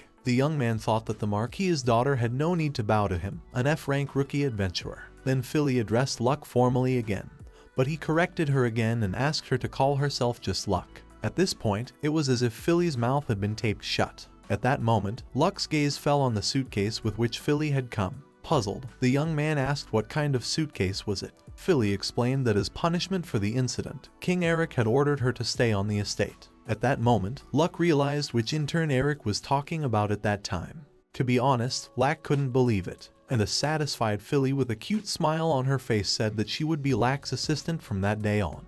Luck realized that it would be a great disservice to ignore Philly's talent, and there was also a chance that the vampires would attack again, and so the safest place for Philly would be Luck's house. Then the young man smiled back at Philly and said, embarrassed, that he hoped they would get along. Now Luck's family became bigger again. Meanwhile, Shia and Garb, Milka and Solaris with Ario and Ginny also returned home. 20 years ago, on the western borders of the Kingdom of Garzand, which is north of the Kingdom of Mendelebar, ancient ruins were discovered in the outskirts of Ringain's borders. But immediately after they were discovered, someone broke in and broke the ancient seal. Then began the fourth calamity, later referred to as the Black Dragon's Bloody Week. That day, Goblin and his band of adventurers roamed the land to analyze the losses. Another village they came across had been destroyed. Goblin ordered his adventurers to quickly report this to the guild. At that moment, Goblin's assistant shouted loudly that he had discovered a group of black dragons that were heading straight for the capital. It was then that Goblin realized that things were bad. At that moment, a multitude of dragons flying toward the capital appeared over the heads of the adventurers and Goblin himself. They were huge and majestic. A week earlier, Lack had been sitting in his cell scrutinizing something with a magnifying glass. At that moment, Goblin burst into the room and, not noticing Lack's mountain of books, pushed it down. Shuffling about, the books fell to the floor. Displeased by Goblin's abrupt intrusion, Lack glared menacingly at his comrade and asked him to stop making noise and to arrange the books as they were. At that point, Lack was only 19 years old. He was a B-rank wizard who had been practicing magic tracking since he was 16 years old, and he started this endeavor when he dropped out of the academy. Still wallowing in a pile of dusty books, Goblin asked Lack if these books couldn't just be stacked. Goblin was 23 years old at that time. He was a B-rank warrior who had joined Lack during the quest. Lack looked at Goblin again with displeasure and assured him that all his books had been put in his own order, so they should be put back exactly as they were before Goblin took them down. Goblin rose and began to stack Lack's books. At the same time, he asked his companion why he had traded his adventures for this so-called mountain of junk, to which Lack firmly replied that the study of magical items and magic was everything to him. At that moment, the satisfied young man pointed Goblin's hand to the Artemis arrow lying in a special case. Seeing such a thing, Goblin was dumbfounded. Stammering, he asked how much such an arrow cost, to which Lack, with an even more satisfied look, declared that this arrow was worth 20 million rupees. This arrow is a special magical weapon mentioned only in stories of ancient magical kingdoms, a divine relic rumored to kill millions of demons at a time. If killing many demons at a time, 20 million for an arrow is still cheap. But it seemed to Goblin that Lack clearly wanted to declare war on some kingdom by having such an arrow. Lack assured him that he only needed the arrow just in case. Goblin then asked what was the emergency. He also remembered that the arrow should go with the bow, about which Lack had not said much. At this point, Lack looked at Goblin with a disappointed face. Realizing that he did not have Lack, the young man was confused. Indeed, the hero had completely forgotten about the bow. Goblin realized that Lack had made a big mistake, so he asked him if he could call him a magical idiot. Lack in turn decided to finally find out why Goblin had come to him. Then Goblin reminded the young man that he was looking for an assignment to explore new ruins. The hero said that he had heard of new ruins of an ancient magical kingdom near the city of Kidea in the kingdom of Garzend. Goblin also added that the guild didn't give any special requirements regarding the number of people. At this point, Lack began to diligently dig through his sheets, scattering everything around his room. After that, the inspired hero turned around and ordered Goblin to quickly harness the horses. Goblin was not overjoyed after such an order, for such a trip would cost them a large sum of money. But Lack didn't care about any of that. Throwing a full backpack on his back, the young man declared that they were leaving now for the right place. Lack felt that they should be there first than anyone else. 2 days after their departure, Goblin and Lack arrived at their desired kingdom of Garzend, near Kidea. But no sooner had the heroes entered the city than they immediately encountered large crowds of people coming out of it. While the indignant Lack stood there not understanding anything, Goblin asked the passers-by what had happened and where they were going. Goblin then turned to Lack and explained that all these people were coming from Kidea. It was all about the dragons that attacked the people of this village. Hearing these words, admittedly, Lack was dumbfounded. The heroes made the decision to take a break and think about what they would do next. For this way they simply would not explore the ruins. Luck pouted his lips. He admitted that he had no desire to fight the dragons, and Goblin would come up with something every time so they wouldn't die. It is also worth considering the fact that dragons fly. Thus, the guards of the kingdom are simply powerless. Suddenly, Lack asked Goblin what would he do in this situation. Goblin said that he would first go to Kidea because the guild should know a little more about what is going on. Then Lack asked Goblin if he wanted to become a dragon slayer, to which Goblin said that he was not suicidal at all, even though he had been on the verge of death countless times. It is also worth noting that most of the times Goblin was on the verge of death were because of Lack. Lack made a disgruntled face and, after thanking Goblin, said that it could have been forgotten. Then Goblin told Lack about how you don't have to force yourself to be a hero, because, after all, you are what you are. Looking up at the poor people passing by, Lack saw a girl with a crying baby in her arms. Both the child and the girl were covered in abrasions, and their clothes were dirty and torn. This sight made Lack angry, for there was no way he could help the needy. Let's transfer to the capital city of Galmud, the kingdom of Garzend. The Adventurers Guild. The head of the Adventurers Guild in the capital city of Galmud was Karambit. He is a middle-aged man with a large scar over his eye. His hair is dark, but you can see gray in places. After learning that Kidea had been destroyed, Karambit was desperate. In addition, the guild immediately received a report about the revival of dragons. Without thinking long, Karambit ordered all his subordinates to report to everyone about what was happening. Mobilize all troops, and secure the civilians as soon as possible. After this order, there was a commotion in the guild. At that moment, there was a knock on the guild door. Hearing the knock, all the workers and Karambit himself abruptly became silent and looked at the front door. At the entrance stood an exhausted Lack and Goblin. The first thing Goblin explained was that he and Lack had come from Kidea, for the guild workers would obviously be interested to know what was going on in that city. Karambit and his subordinates were quite taken aback upon hearing such a statement. Immediately afterward, Lack and Goblin went to Karambit's office. The first thing the heroes told the guild head was that they had used flight magic to get out of Kidea, which was why they were so tired. After that, Goblin had already started telling Karambit that the fire was spreading through the city, but it would be finally put out by tomorrow. Everything had burned to the ground. About 70% of the inhabitants were saved. That is approximately 100,000 people. The other 30% probably turned to ashes or were eaten by dragons. Karambit then asked Goblin how many monsters there were.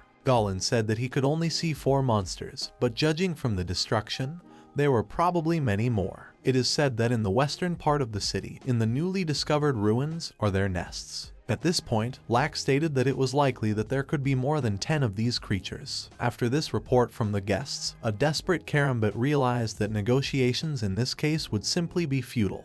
Only 5 species of lizard, not counting the most ancient ones, are known to understand the current human language, namely red, white, blue, green, and black dragons. Among them, however, the black ones are the most dangerous. For them, destruction and eating people is pure fun. Such can rightly be called the main enemies of mankind. And the whole point is that our heroes faced exactly with black dragons. The first thing Karambit asked the boys to share this information with the Order of Knights. The guild also needs to gather their punitive units, but Karambit felt that the Order would be the main force. Also, the guild leader wanted Lack to get involved if possible. Lack immediately stated that he was not interested in money. In return, the young man would like the right to excavate the ruins of Kidea. Karambit was quite surprised at such high demands from Lack. In the end, Karambit agreed to think about Lack's proposal, for everything would depend on how he would prove himself. 2 days later, adventurers of C rank and above were hastily assembled along with Garzando's Order of Knights, and now they were riding out to slay the black dragons. Together with the accompanying knights, there were about 1,200 people. C rank adventurers were about 60, B rank about 19, and A rank 7. Luck thought that for such turmoil, this was quite a good result. On the way out of the capital, the troops were accompanied by a standing ovation from the citizens. But suddenly, Lack heard loud female squeals. Turning around, the young man saw a certain blonde-haired guy whom all the girls idolized. Lack did not know who he was, so he asked Goblin. Goblin, however, explained that this man was called a hero. He is from the royal family, and they also say that at yesterday's farewell party held in the royal castle, only this guy was invited. Lack was quite puzzled by such a person. Suddenly, the young man saw something strange behind this blonde-haired guy. This made Luck very tense. He thought he had just seen some kind of black mist around this character. At this time, there was an adventurer watching the heroes. His face was almost completely covered. Only his eyes were visible, which were intently watching the boys. In the end, Goblin and Lack came to the conclusion that they would only be glad if this guy from the royal family would really help them. The heroes thought that with such fighting power, they would somehow be able to handle even the black dragons. But as soon as the troops left the capital, the following situation happened. The head of the Knight Order said that the Knight Order would take up positions here to defend the capital. The adventurers, on the other hand, the head planned to send the adventurers to the monster's lair. Of course, Karambit was dumbfounded by such a statement, but the head of the order was serious and stood his ground. The guild leader was perplexed. Suddenly, he asked the knight if this was an order from the king himself. The knight only replied by saying that Karambit did not need to know that. After these words, he turned away and added that he would wait for good news from the guild leader. After this not-so-pleasant dialogue, the adventurer side remained standing their ground and the knights began to retreat. The Holy Magical Order also began to retreat along with the knights, but one girl stood her ground. The head pater of the Holy Magical Order asked the girl to retreat, but the girl said that they would have to split up here. The girl was determined to go along with the Black Dragon Punishment Squad. Hearing these words, Head Pater was furious. He ordered the girl not to be too confident, for in this way she was going to go against God. The girl sighed languidly, and then turned to the Head Pater and declared that this was not God's will at all, but rather the opinion of a coward. The blonde-haired beauty believed that it was cowardice that caused God to turn away from men. Hearing such words, the head of the pater was even more furious. It seemed as if he was about to explode with anger. Stating that the girl would regret her words, head pater began to quickly leave to the side of the knights. And the girl at this moment turned around to the punishment squad, who completely stood with their mouths open in surprise. Then the young lady decided to introduce herself. Her name is Levi Ardennes. When the young lady introduced herself, Karambit approached her and asked if she was sure. The head realized that Levi's support would be just right for the punishment squad, but the fact was that she had just renounced the holy magical order. But Levi assured that it was okay, and even if she was kicked out of it, her faith in God would stay with her. At this point, Levi was approached by the very guy from the royal family. He obviously liked Levi, so he asked her for permission to personally guard her. Levi, with bewilderment in her eyes, asked the guy who he was. Here the young man apologized for his rudeness and admitted that he was not yet as famous as he would like to be. After that, he gave his name, the character Eric. Levi arrived in the same bewilderment when Eric gave his name. After that, the two had a conversation. Meanwhile, one of the adventurers was more worried about how effective the punishment squad would be with so many people. Right now, the adventurers were no more than 100, so it was almost impossible to defeat as many as 10 black dragons. At this point, one of the adventurers said that he actually knew one way to win this battle. He was an elderly man with a long ungroomed mustache and a magician's hat. He stated that one way to defeat the dragons was to immobilize them. The second adventurer supported the old man, for if the dragon was on the ground, it would not be difficult to chop it into pieces. At this moment, Goblin told the uncomprehending Lack that the idea of immobilizing dragons had just been proposed by the Aclass mage, Old Man Rugurin, and the old man's idea was supported by the Aclass warrior Ferocious Tabiru. Thus, in this group, Tabiru and Rugurin are actually the strongest. Meanwhile, Rugurin was already planning a course of action. The old man immediately warned that his magic web was certainly strong, but it could only hold 4 dragons at a time. Therefore, it would probably be best for the adventurers to separate the dragons using live bait. At this point, Karambit thought for a moment and asked the crowd of adventurers if there was anyone among them who could make any other plan.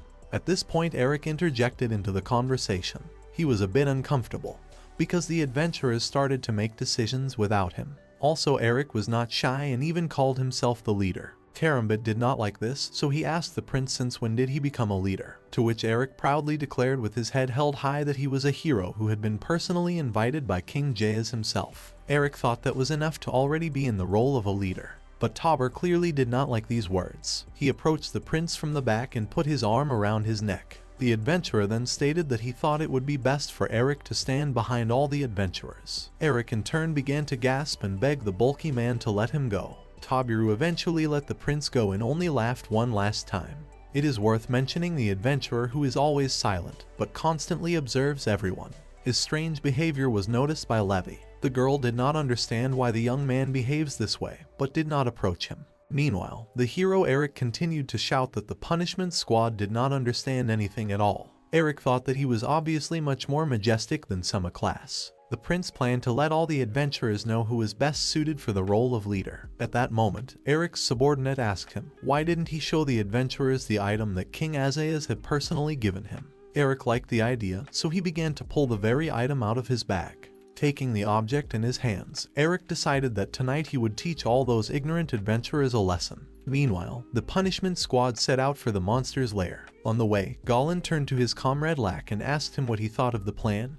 Would it go well? Lack, however, admitted that he could not say how many casualties there would be, but if he were asked to make a plan, he would definitely come up with something better. In any case, Lack planned to give the entire battle to the Aclass, and he himself wanted to stay as a reserve. However, Luck's expectations were completely destroyed. The punishment squad was overtaken by a surprise attack from the Black Dragons. The adventurers were clearly not prepared for it. Hustle and panic ensued. Karambit was on the verge of death in the first few seconds when a black dragon opened its maw and directed its flames directly at the guild leader. Fortunately, Karambit managed to escape quickly. At this point, Rugurin stated that he planned to deal with the very dragon that had just wanted to set Karambit on fire. Using a magical barrier, the old man protected the fleeing Karambit and began to contain the dragon's flames with all his strength. When Karambit was safe, the old man ordered him to retreat rather and restore the formation. At that moment, another dragon appeared behind the old man's back and was ready to open its maw, directing its flames at Rugurin.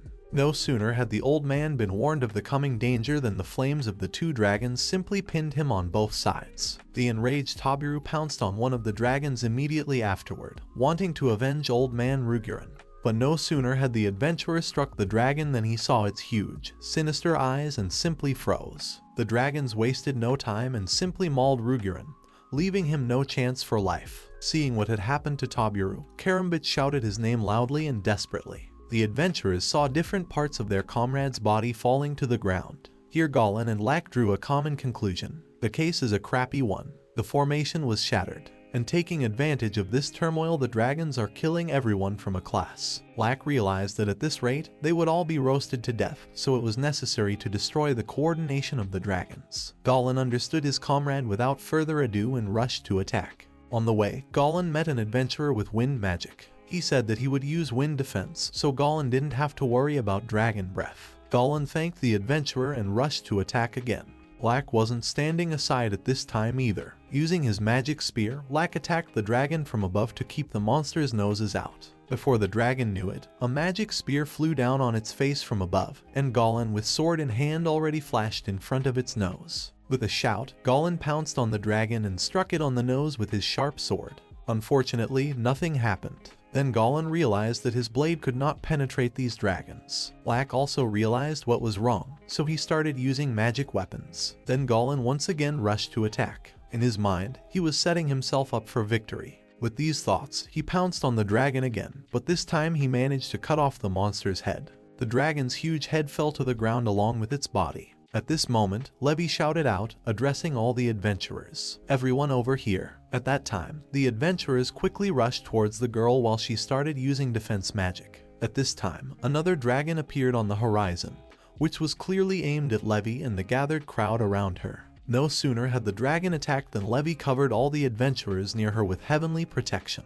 A bright light illuminated the surroundings. Looking at it, Goblin was dumbfounded. But he was more interested in seeing if there was room for him and Lack in that place. Levy apologized to Goblin and explained that he would have to take care of himself, because there was no more room in the protective barrier. By then, two more dragons appeared on the horizon, which the boys were clearly no longer expecting or wanting to see. At that moment, the very adventurer who had been hiding his face from everyone all this time stepped forward. But now he was no longer doing so. It was a tall, blonde-haired fellow. He addressed Lack, calling him a wizard. At first, Lack didn't even realize that the stranger was addressing him.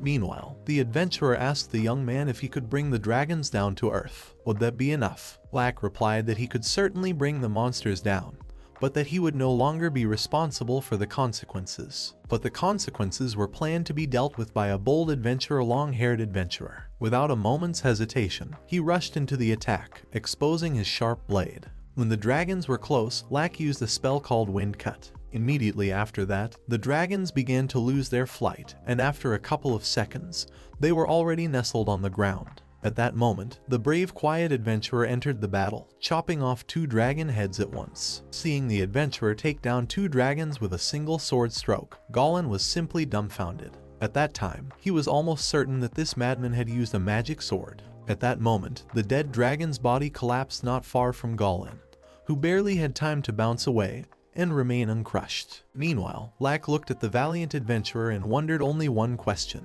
who the hell is he? After this bloody battle, the punishment squad camped in the forest. Among the casualties were 5 A-grade adventurers, 2 B-grade adventurers, and 2 degrees Celsius grade adventurers. From a combat point of view, the unit suffered tremendous losses. Apparently, there was nothing left for them to do but to try once again to ask for help from the Order of Knights. But there is a question: would the Order of Knights help? The guys assumed that the Knights would only act when their 5th points were also fried to the ground. At that moment, Eric intervened in the conversation.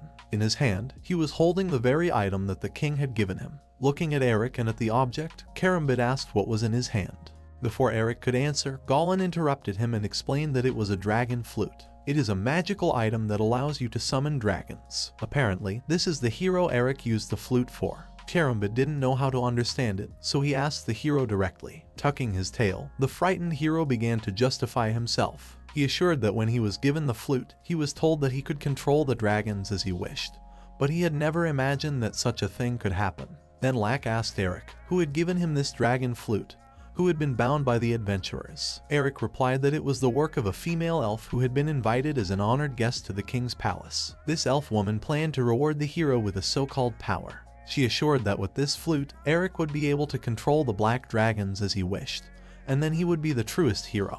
Eric explained that this woman knew from the beginning that he was a fake hero. This is when Lack realized that this fake hero who calls himself Prince Eric was probably not at fault. The young man remembered and explained that there was originally some residual magical energy swirling around this fake hero. Most likely, some sort of enchantment charm was used on this guy. Here, the adventurers started to look at each other and talk over each other, for none of them had noticed that the hero wasn't really real. And Karenbint had noticed that even the A-class wizard, Old Man Rugara, couldn't notice it. That was why the guild leader was quite surprised when Lack said this fact. At that moment, Goblin rubbed Lack's arm and said that someday this guy would definitely become an A-class wizard. And while the other adventurers continued to talk, Lack said that he was most interested in the identity of the swordsman who had recently defeated 2 dragons with a single sword stroke. Lack wanted to know what kind of magic sword this fair-haired adventurer had. At that moment, Levy declared that this adventurer owned a sacred sword. Lack was dumbfounded upon hearing such a statement. This is when the adventurer realized that he had already been exposed.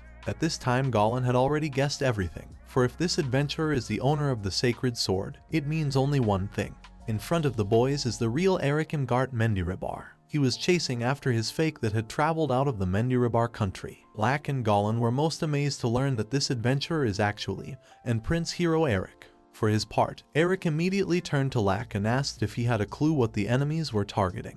Lack replied that he did not know that and he was not at all concerned about any conspiracies plaguing the nation's capital. Eric, however, reminded the young man that he had already become part of this country, so Lack definitely did not intend to retreat. Eric was right. That was what annoyed Lack. Meanwhile, in the royal castle of Garzand, terrible things were happening at this time. The cunning lady who had directed the dragons to the Punisher squad was quite disappointed that she had lost 3 of her dragons at once. Unfortunately, it would still have no effect on her plans. It is worth noting that in the same room was the decapitated body of King Azayas, and his head was on the table. This was the work of the very elf woman that the fake hero Eric was talking about. She was quite disappointed that King Azayas would not see the end of this country, but she did not despair, for she knew that his people would soon follow him.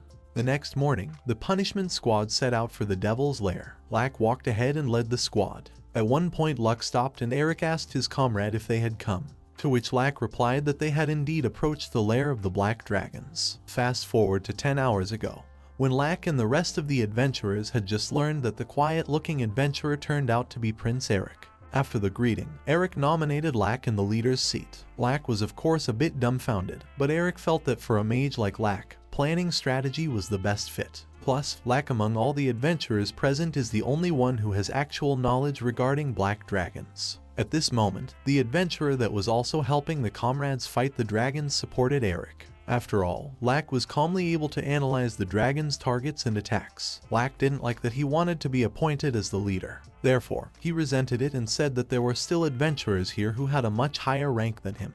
The adventurers assured him that they were ordinary warriors and therefore it was not their job to think about the plan. Karambit was also in agreement with Eric. The head thought that it was not even worth discussing this matter because Lack's candidacy was put up by the hero Eric himself, so everyone was already in agreement. That was why the adventurers decided to rely on Luck. To be honest, Luck just can't stand things like responsibility and trust. Let's go back to the present. Without thinking long, the punishment squad descended into the Black Dragon's lair because it was impossible to procrastinate. As early as last night, the adventurers led by Lack had made a plan. Lack first of all admitted that he had no intention of killing the Black Dragons, and the plan was as follows. Goblin and his warriors should lure the Black Dragons out of their nests. There was no need to fight them. It would be better to hide from them after they are lured out. And at that point, Lack would have to set a magic bomb in the dragons' nests. That was Lack's plan. As soon as the dragons went back in, there would be a loud explosion. Then Goblin asked Lack how he and his warriors could lure the dragons out. At this point, Lack took out a dragon flute and showed Goblin, smiling evilly. The young man assured that this time they would use this flute properly. In this way, Lack wanted the adventurers to buy him as much time as possible, so they would have to use this flute as far away from the nests as possible. Finally, Eric, Levy and Lack entered the Black Dragon's lair. After a couple minutes of wandering, Lack warned the team that they would soon be near the dragon's nest, so they should be careful. Before Lack could say anything, the dragons started flying out from behind the pillars. It was unexpected for the heroes because they came quite close. One of the flying dragons looked the guests directly in the eyes, but then just flew on.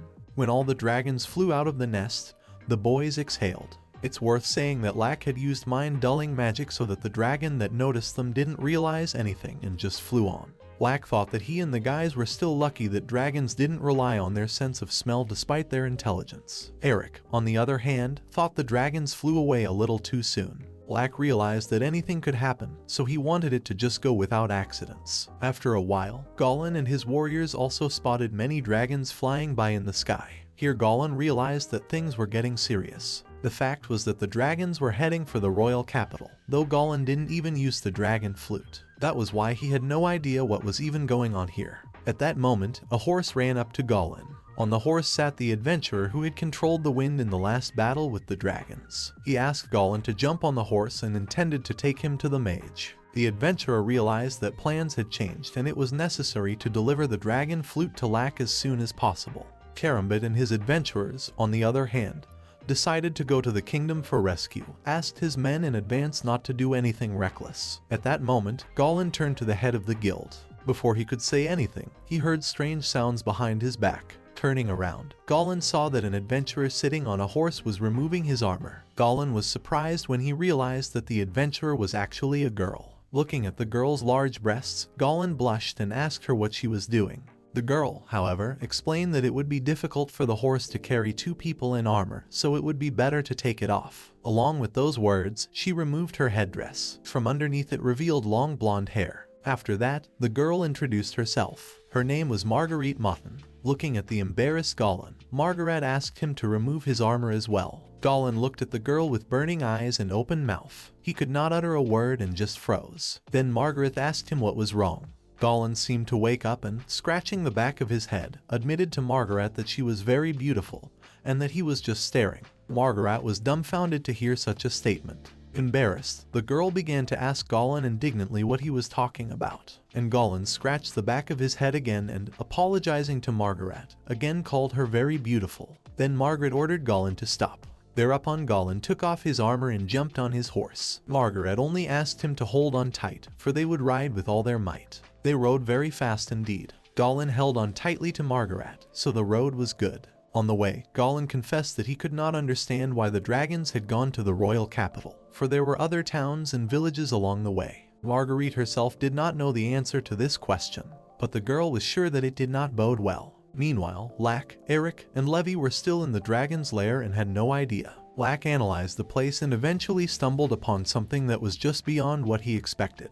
The young man revealed that these ruins were not built to imprison black dragons. A far more dangerous monster was sealed here. These words made Eric very tense, so he quickly asked Lack what kind of dangerous monster were we talking about. Lack told him that it was an evil deity, a survivor from the time of myths and legends, that constantly destroyed human civilizations. And it is the Dragon of Evil. Here Levi remembered that the Dragon of Evil is spoken of in the Holy Scriptures. They are the apostles of the evil god that rebelled against the Almighty. The description said that only 10 dragons of evil for 100 years burned the earth to the ground. This is when Eric realized that this monster would indeed be much more horrible than the black dragons. He only asked if he understood correctly that all these monsters were still sealed. Lack replied that for the most part, that was indeed the case. However, the fact was that one such monster had already been freed by someone, and at this time, the treacherous elf girl was still in the royal capital. Standing on a high tower, she took out a blade and brought it to her hand. Then with a slight movement of her hand, she made a cut on herself, splashing a lot of blood. But this was no ordinary blood. From this blood, it was as if a horrible sinister dragon had begun to emerge. When the people saw the dragon over the royal capital, they were shocked. They had no idea where this monster had come from.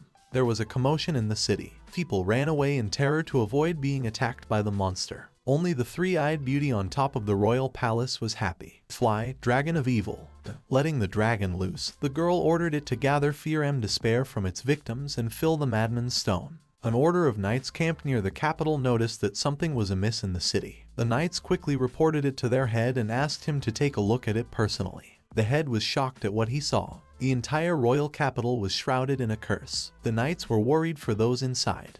At that moment, other knights reported a large pack of black dragons heading straight for the royal capital. It was an attack from both outside and outside. Before the commander of the Order of Knights could realize it, one of the black dragons had already opened its maw to turn the knights' camp into ashes. The monster succeeded in achieving its goal. A large amount of fire rained down on the Knight Order's camp. The burning knights tried to flee, but it was too late. The dragons in turn rushed straight into the capital. Black meanwhile continued to deal with the dragons of evil sealed in the lair. At some point, Eric felt it necessary to remind his comrade that they simply did not have time. Luck, on the other hand, explained to Eric that it would not be possible to blow up the place, for there was a chance that the explosion might cause damage to the seal. Luck then decided that he would obviously need to dive into the water. Eric became worried when he heard what Luck was going to do. The prince clarified, just in case, if Lack was sure it was worth going there alone. Lack, on the other hand, assured him that there was already a mage-only work going on next. In the end, the hero promised to try to reseal the black dragons and dragons of evil. With these words, Lack entered the water,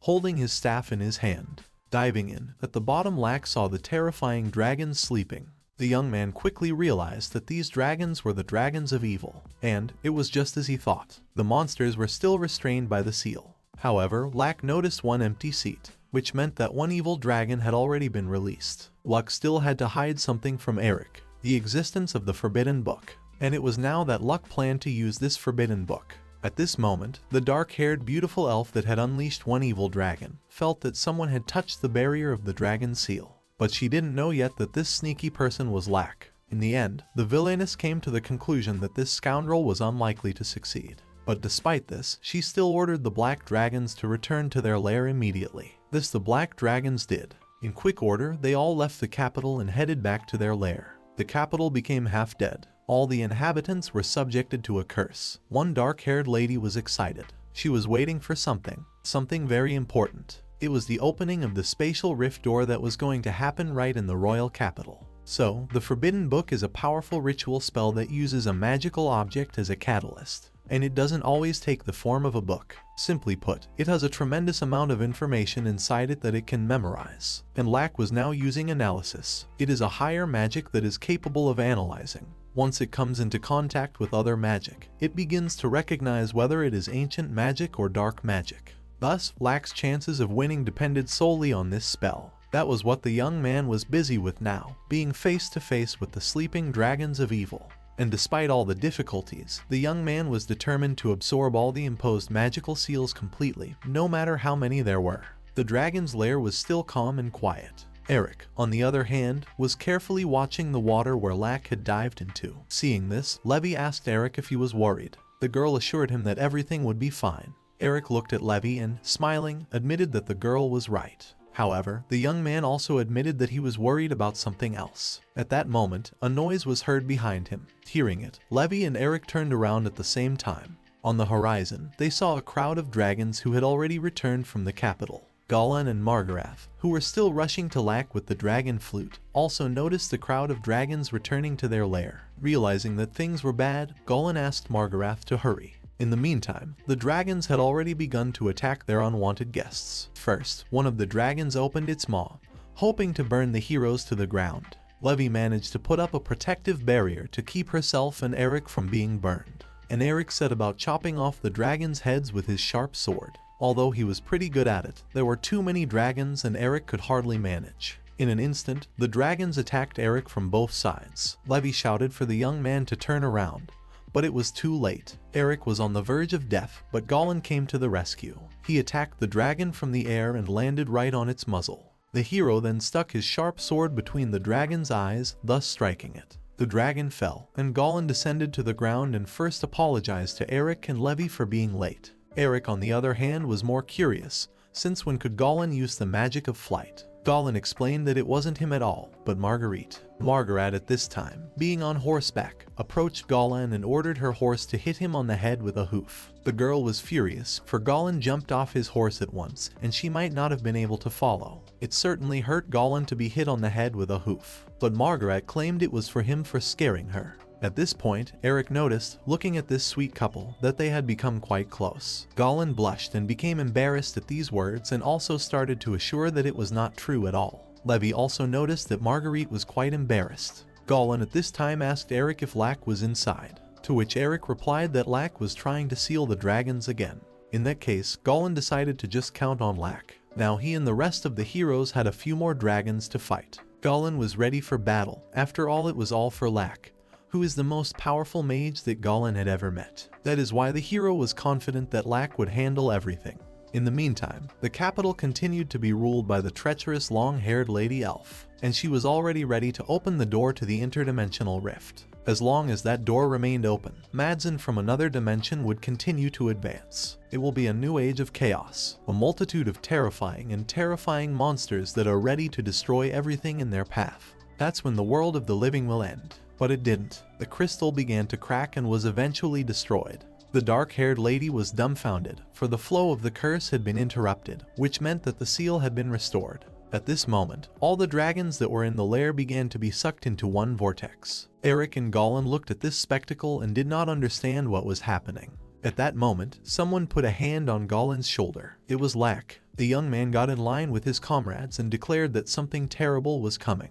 At that moment, a familiar face appeared at the very top of the whirlwind. It was the final boss, the evil dragon. As the dragon teleported, Goblin was quite dumbfounded after realizing that this monster was capable of even that. Meanwhile, the dragon took a look at the vortex and decided to attack with fire directly into it. The explosion was so powerful that all the dragons inside the vortex were burned to the ground. The surroundings lit up with a bright light, and the evil dragon watched from the air. In fact, in the skin of this dragon was that treacherous elf girl. She was trying to see something among the smoke to find the guests who had broken into the lair and restored the seal. Fortunately, Goblin, Eric, Levi, and Margarath were safe at this time. They were inside the barrier that Levi had set up. Goblin was the most shocked after such a devastating blow from the Dragon of Evil. Lack was not too surprised, for their enemy is a monster from mythical days. Eric, on the other hand, admitted that he had never heard of him before. He also didn't understand why this evil dragon was flying free despite the fact that Lack had restored the seal. Lack, however, speculated that it was most likely the only dragon who was fed up with the direct contract with the mage. After all, this contract is the only thing that binds it here. At that moment, the smoke cleared and the dragon discovered the heroes. At that moment, Lack realized that this barrier would definitely not hold if the dragon attacked. And the purpose of the printing barrier was to imprison the evil dragons within it, which means that this monster isn't as strong against outside forces. Meanwhile, Goblin was more concerned about what they were going to do. After all, the dragon was already heading in their direction with great speed. At one point, the dragon opened its jaws to attack the heroes again. Goblin saw this and panicked. He was sure that they would all just die, and Goblin didn't want to die. At that moment, Lack began to prepare to repel the attack. He didn't want to show his hand in a place like this, but there was simply no other choice. Taking a single arrow, the young man cast an incantation. Bumir shell, release. The veil of clouds in the midst of 1,000,000 arrows, turn my enemies to ashes. After this spell, magic circles with many arrows appeared in front of the guys. Seeing this, Eric, who was standing not far away, was simply dumbfounded. He knew this spell. It was a spell that even the best royal magicians had never used. Then Eric wondered if it might be ancient lost magic. At that moment, the cherished beauty in dragon skin saw all those arrows and realized that things were bad. And Lack, with a smile on his face, was ready to attack. Dwara Pierce. After saying those words, Lack aimed all those arrows straight at the evil dragon. The dragon, however, had nowhere to go. It was 22 million rupee. Artemis arrows. The arrows pierced into every millimeter of the dragon's body. The dragon roared in pain, but there was nothing he could do. After a couple of seconds, it began to disappear altogether. In the end, only a wet trail remained of the terrifying monster. Eric was dumbfounded at the sight. He had no words for it. When he looked at Goblin, he realized that he was also standing there with his mouth open in astonishment. Meanwhile, Lack was smiling egregiously and smugly. Eric lowered his head and snickered. Levi noticed this and called out to the prince. Eric at this time turned to Luck. He asked the young man what he was going to keep this power for. Lack, however, stated that even if he had planned to use that power for something, there was nothing left. The young man had burned as much as 20 million rupees for this dragon. With a smile on his face, Lack added that since he had saved the lives of the heroes, he would not refuse to be compensated for half of what he had spent. Eric looked at the satisfied Lack with a stone face and remained silent. Marigrat and Levy didn't understand much at this time, so they only looked at Eric questioningly. And the treacherous lady who was in the skin of the destroyed dragon 5 minutes ago returned to the capital using teleportation. When she returned, all the people of the kingdom woke up. They had a severe headache. They could not understand anything at all. No sooner had the poor people in the palace recovered than the villainous dried up their bodies, leaving no chance for life. The girl realized that she had lost too much blood this time, so she decided to stop it. In an instant, she disappeared. Meanwhile, Karambit and his comrades were also dispatched from multiple dragon attacks. Finally, the rescuers appeared on the horizon. Levy, Lack, Goblin, Eric, and Margareth. The kingdom of Garzin had lost its king and the order of knights protecting the city, but fortunately, the residents of the royal capital were virtually unharmed. There were very few witnesses to what appeared in the skies above the capital. So in the end, the enemy's objectives remained shrouded in darkness. A month later, the heroes went on a mission to capture thieves. While in the forest, they met a civilian who showed the boys the way. Then Goblin turned to Lack, sitting by a tree, and told of the thieves heading west. Lack at this time only pouted his lips, making a displeased look. Goblin noticed this and, approaching his comrade, asked what was the matter with him and why he still had such a sullen look. To which Lack declared that he had been deceived. The fact was that Luck did not like the fact that Eric was now on the team with them. Eric, with a smile on his face, said it was just an accident. Then Luck realized that Eric was just outright lying to him. The young man claimed that they were here to deal with the thieves, and Eric reminded Luck that Lady Margareth had asked him to deal with the undead that appear on the road. Luck, on the other hand, claimed that he wasn't working for free at all. Goblin then asked Lack if he didn't enjoy helping others. Lack, however, thought that Goblin was only saying that because he wanted to show off to Margaret. Goblin, however, began to assure him that this was not the case at all. Eric then asked Lack to remember one thing. Great power attracts those who have great influence, and they will try to take advantage of it. Luck, however, chuckled at Eric's words that he supposedly had great power. But Eric thought that Lack couldn't just ignore his power, which could defeat even the evil dragon. Then Lack asked Eric what was the guarantee that Eric himself was not the kind of person who wanted to use his great power to his advantage. To which Eric replied that his power exists only to help the powerless. He realizes that this is the true essence of hero power. That was why Eric was confident that he could go toe-to-toe with Luck as an equal. And that is what can be considered a guarantee of his unselfishness. Lack's face remained still displeased. Then the young man declared that he had no intention of becoming a hero. But 10 years later, the three managed to save the world again. They were fighting a powerful monster. The pressure was terribly powerful. In this difficult situation, Lack started to be a hero while Eric and Goblin didn't realize what they had to do. The young man asked his comrades to just rely on him. This Eric and Goblin did. It was only when the heroes relied on each other that they were able to defeat this powerful monster together. This story was indeed a bit ridiculous, but the fact that Lack did become a hero saving the world is another story worth telling.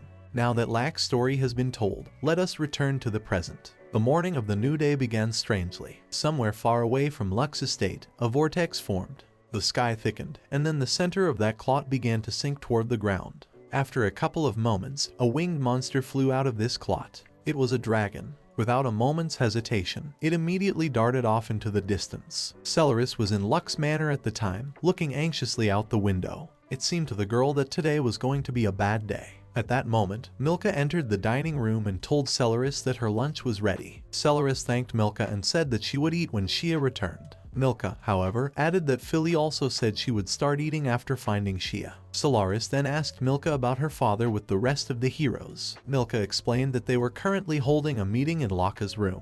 At that moment, someone approached the gates of the manor. Seeing it through the window, Celeris realized that they had guests. Milka, on the other hand, didn't understand what Celeris was talking about yet. At that moment, a man's voice was heard from the street. "Pardon the intrusion." Milka thought that Celeris had miraculously determined that they had guests, so she was quite surprised. Meanwhile, Lack, Goblin, and Eric were having a conversation about the evil god and the future actions of the vampires. Goblin said that he had mobilized 3 A-rank squads from the Adventure Guild, but they hadn't discovered anything significant. 3 A-rank squads is quite a big price to pay for the reward alone. But in the end, it's a dangerous endeavor. Eric, on the other hand, revealed that even the Secret Council has a hard time understanding the enemy's plans. Although it seems as if they have been planning this for years, it feels as if they started acting prematurely, barely reaching this point.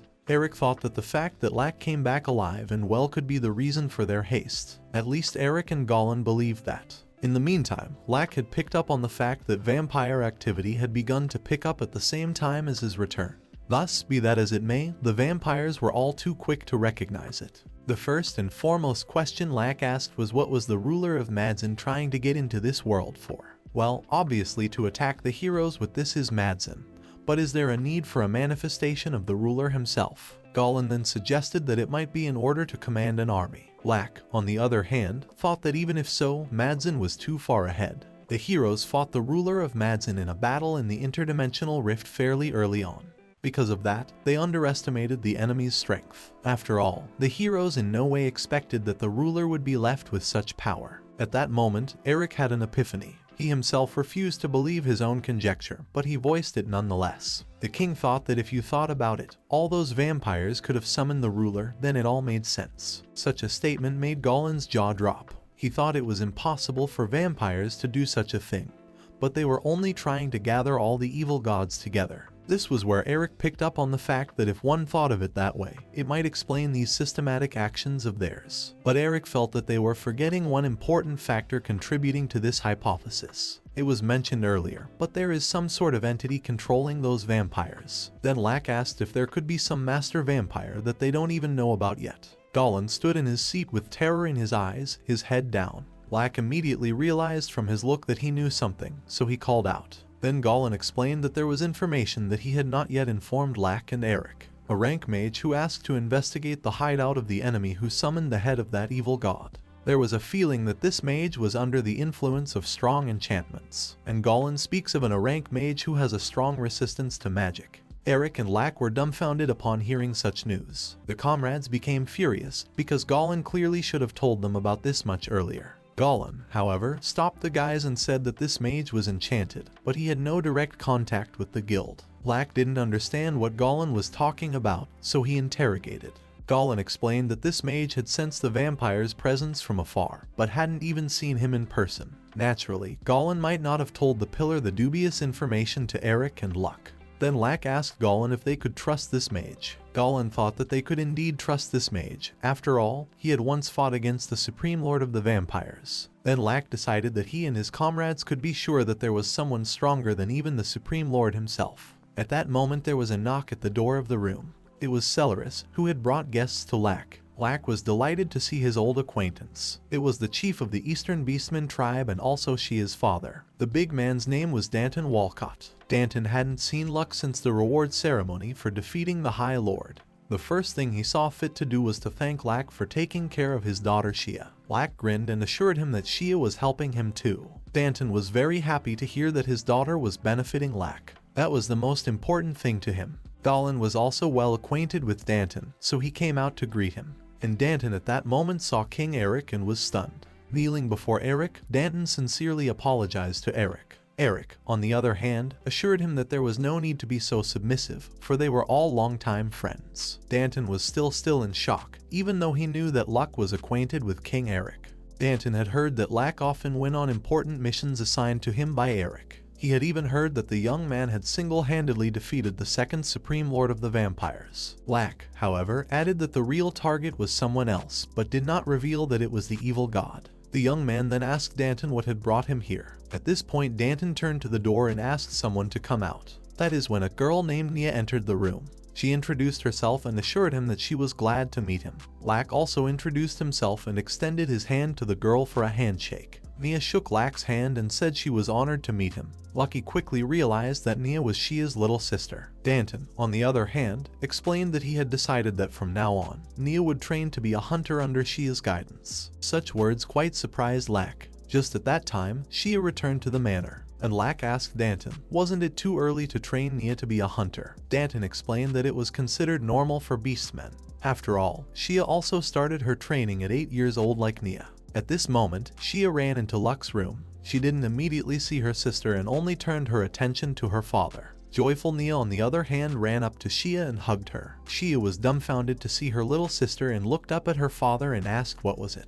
Danton explained that he decided that Shia should try to train Nia. The girl was shocked. She tried to explain that she herself was in the process of learning right now, so it would be quite difficult to train Nia as well. Nia became sad and hung her head after saying that. Lack saw this and turned to Shia and asked if she really thought it would be difficult for her. After all, there are many things that one can learn by oneself while teaching others. Considering the way Shia teaches Solaris, Lack could tell that she would make a good teacher. These words embarrassed Shia. Lack, on the other hand, assured that he would support Shia, so she need not worry. The young man then turned to Danton and asked if he would mind his participation in Nia's education.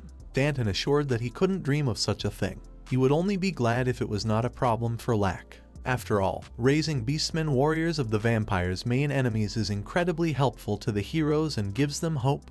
After all, Lack thanked Danton for his noble words, and Danton shook Lack's hand and only asked him to make the best use of his daughters. Afterward, the boys said a friendly farewell to Danton. Afterward, only Milka and Philly remained at the estate. Milka remarked that Luck's family was now even bigger, and Philly seconded the girl's words. Milka then asked where Luck and the others were now. Philly explained that Luck had said he was going on an adventure with Nia right away, and Lucilius and Herberg are looking after the house, as far as Philly understands. Milka, on the other hand, heard that Herberg and Lucilius would be gone for a couple days. In that case, Philly suggested that Milka bake Herberg's favorite cookies, and Milka supported the idea. So, Luck and his small group took the request to exterminate a group of goblins. Goblins were spotted in the mountains 50 kilometers west of the royal capital. Level E test. On the way, the boys came across an old man who was hauling hay. He agreed to give the boys a ride. When it got dark, the heroes stayed the night in the same old man's barn. Nia was the first to fall asleep, and Lack, Celeris, and Shia were still talking. Shia noticed that this way of traveling was exhausting Nia. The girl was even ashamed of it. Lack, on the other hand, thought that being able to fall asleep anywhere was an essential skill for a traveler, and the guys would be moving out early tomorrow morning, so Lack suggested that the girls sleep as well. The next morning, the guys set off as planned. It seems Shia wanted to use this journey to teach Nia how to read maps and track down a target. Despite some detours, the guys headed towards the goblin lair. On the way, Shia saw fit to apologize to Luck for them taking up his time. Lack, on the other hand, asked the girl not to worry about it, because in any case, it was not an urgent task. After all, tracking is a necessary skill for a traveler. At that moment, Celeris asked Lack if she should try it too. Lack explained that if Solaris is on the team, it's fine to leave that job for someone who specializes in it. But eventually, there would be times when Solaris would have to work alone. So Solaris turned to Shia and asked her to teach her. Shia, of course, happily agreed.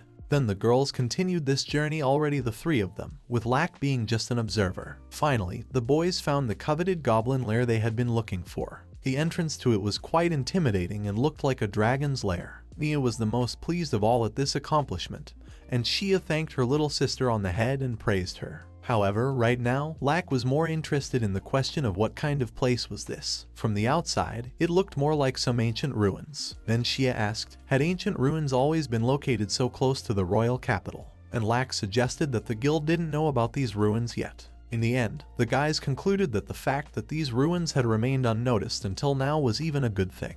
At this moment, Celeris and Shia started to enter. Nia looked at this and grinned, but Lack calmed the girl down and asked her to first just carefully watch the girls fight. Meanwhile, Shia had already discovered her first victim. Without thinking long, the girl threw herself into the attack. It was easier for her because the goblins had their backs to her. Before the goblin could turn around, Shia had decapitated him. The second was added by Celeris, cleaving the monster's body with her sharp sword. There were more and more goblins, but the girls had managed to deal with all of them so far. Then Nia came to the rescue. Shia told her little sister to take on the goblins that were on the left. This is what Nia did. The goblin noticed the girl and wanted to attack, but Nia cleverly dodged and chopped the monster's body into 2 pieces. The girl then deftly struck the second goblin as well. After that, she informed Shia that the left side had been cleared. Lack at this time was just watching. At this moment, Shia shouted to Solaris that they were going to kill the hobgoblin in front of them. Solaris realized everything and rushed to help Shia.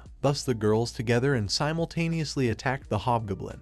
After a couple of moments, the monster was crushed. In the end, the girls counted their casualties. In total, there were about 15 hobgoblins. Then Lack decided to turn to Garb and asked if there were any left. Garb rumbled and started wagging his head left and right, which meant that there were no more monsters left. Then Shia turned to the girls and asked them to retrieve the goblin's magic stone without delay. After all, their work would be completed as soon as they did so. With these words, Shia took her dagger and slashed the goblin's belly. Meanwhile, Lak was once again thinking about the fact that they really didn't know what these ruins were. Could it be that these goblins were just using them as a lair? In the end, Lak came to the conclusion that these ruins were too big to be used out of by a human. At that moment, flames flew out of the depths of the ruins with great speed at the boys. Lak, however, was able to react quickly and protect himself and the girls with a barrier. The goblins that were deeper were burned alive. Meanwhile, Celeris did not realize what was happening. After all, this flame appeared too suddenly. Shia, on the other hand, explained that it was just a flame,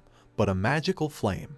But the girl realized that it was quite a long fire attack, and at this rate they would most likely just lose oxygen. Lak, on the other hand, explained that he hoped to launch a counterattack as soon as the enemy let their guard down and attacked. The boys repelled the goblin attacks, but Lak believed that it was not his task. At this moment, the young man prepared to use an attack called Magic Storm. He was determined to bring it all back in one go. Taking a swing, Lak directed the Magic Storm deep into the den. This attack was so powerful that absolutely everything was on fire. At this moment, the main monster of these ruins showed its paws, and Lak ordered the girls to get out of the ruins at this time. The boys began to run away quickly. The white light was already closed, but then Celeris tripped and fell. At that moment, a giant, powerful dragon appeared behind her from its lair. As she looked at it, Celeris began to hope in God alone, for she remembered the injury the illusory dragon had inflicted on her. Lucilius and Philly were at the manor taking care of Herberg. Meanwhile, as Luck and his apprentices came across the dragon, suddenly, Philly struck up a conversation with Lucilius. The girl said that she had heard that Lucilius had created the dragon using illusion magic, but it was an image from personal experience. Lucilius replied, it was true, and in fact it was easier to create something realistic using illusion magic.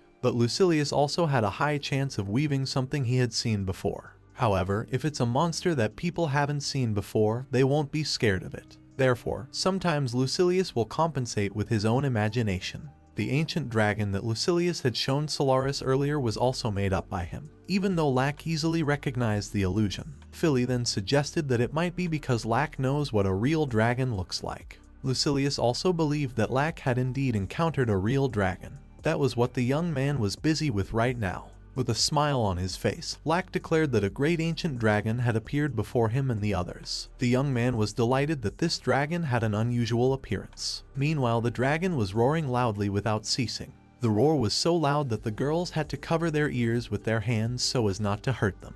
Even Garb could not withstand such power and wet himself. When the dragon closed its maw, Celeris asked Lak if it was illusion magic, to which Lak firmly answered no. In that case, Celeris was quite tense about the fact that this dragon was only a day's journey away from the royal capital. Lak himself realized that it was serious, and now the young man was serious about making this monster bow to him. With those words, Lak used body enhancement and then allowed the dragon to attack and even began to taunt it. The dragon wouldn't tolerate such humiliation in its direction, so it decided to attack. Opening its jaws, it directed its flames at Lak. Lak, however, repelled the dragon's attack and decided to attack. While the dragon was blinded by his own attack, the young man used magic circles to push off and get closer to the monster's face. Being level with the dragon's head, Lak kicked it in the muzzle with his foot. The blow was so powerful that the dragon tilted its head back and froze. After recovering from the young man's attack, the dragon began to prepare for an already more serious attack.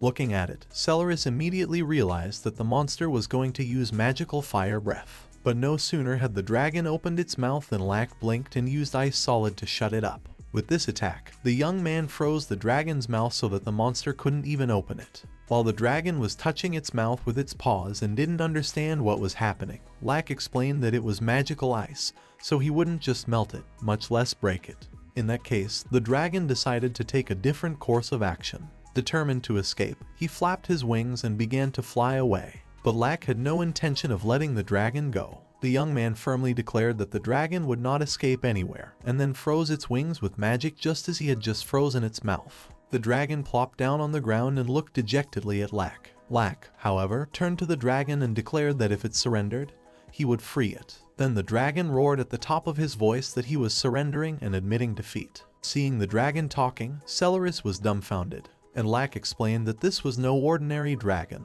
but a magnificent great ancient dragon. That's why it should be able to speak in general. The dragon at this time began to apologize to Lack and asked him to release him, for the ice was cold. Then Lack apologized to the dragons and made a fire for him. The dragon in turn immediately began to warm his paws. Meanwhile, Lack asked the dragon why the great ancient dragon was in such a place. The dragon explained that this place was a dragon sanctuary. Upon hearing these words, Lack was quite surprised. He confessed that he did not know this, and the dragon explained that it was not surprising at all, for they had used magic to hide the place. The dragon's cover magic was destroyed by someone who brought the goblins here. That was why he had come to find out what was wrong.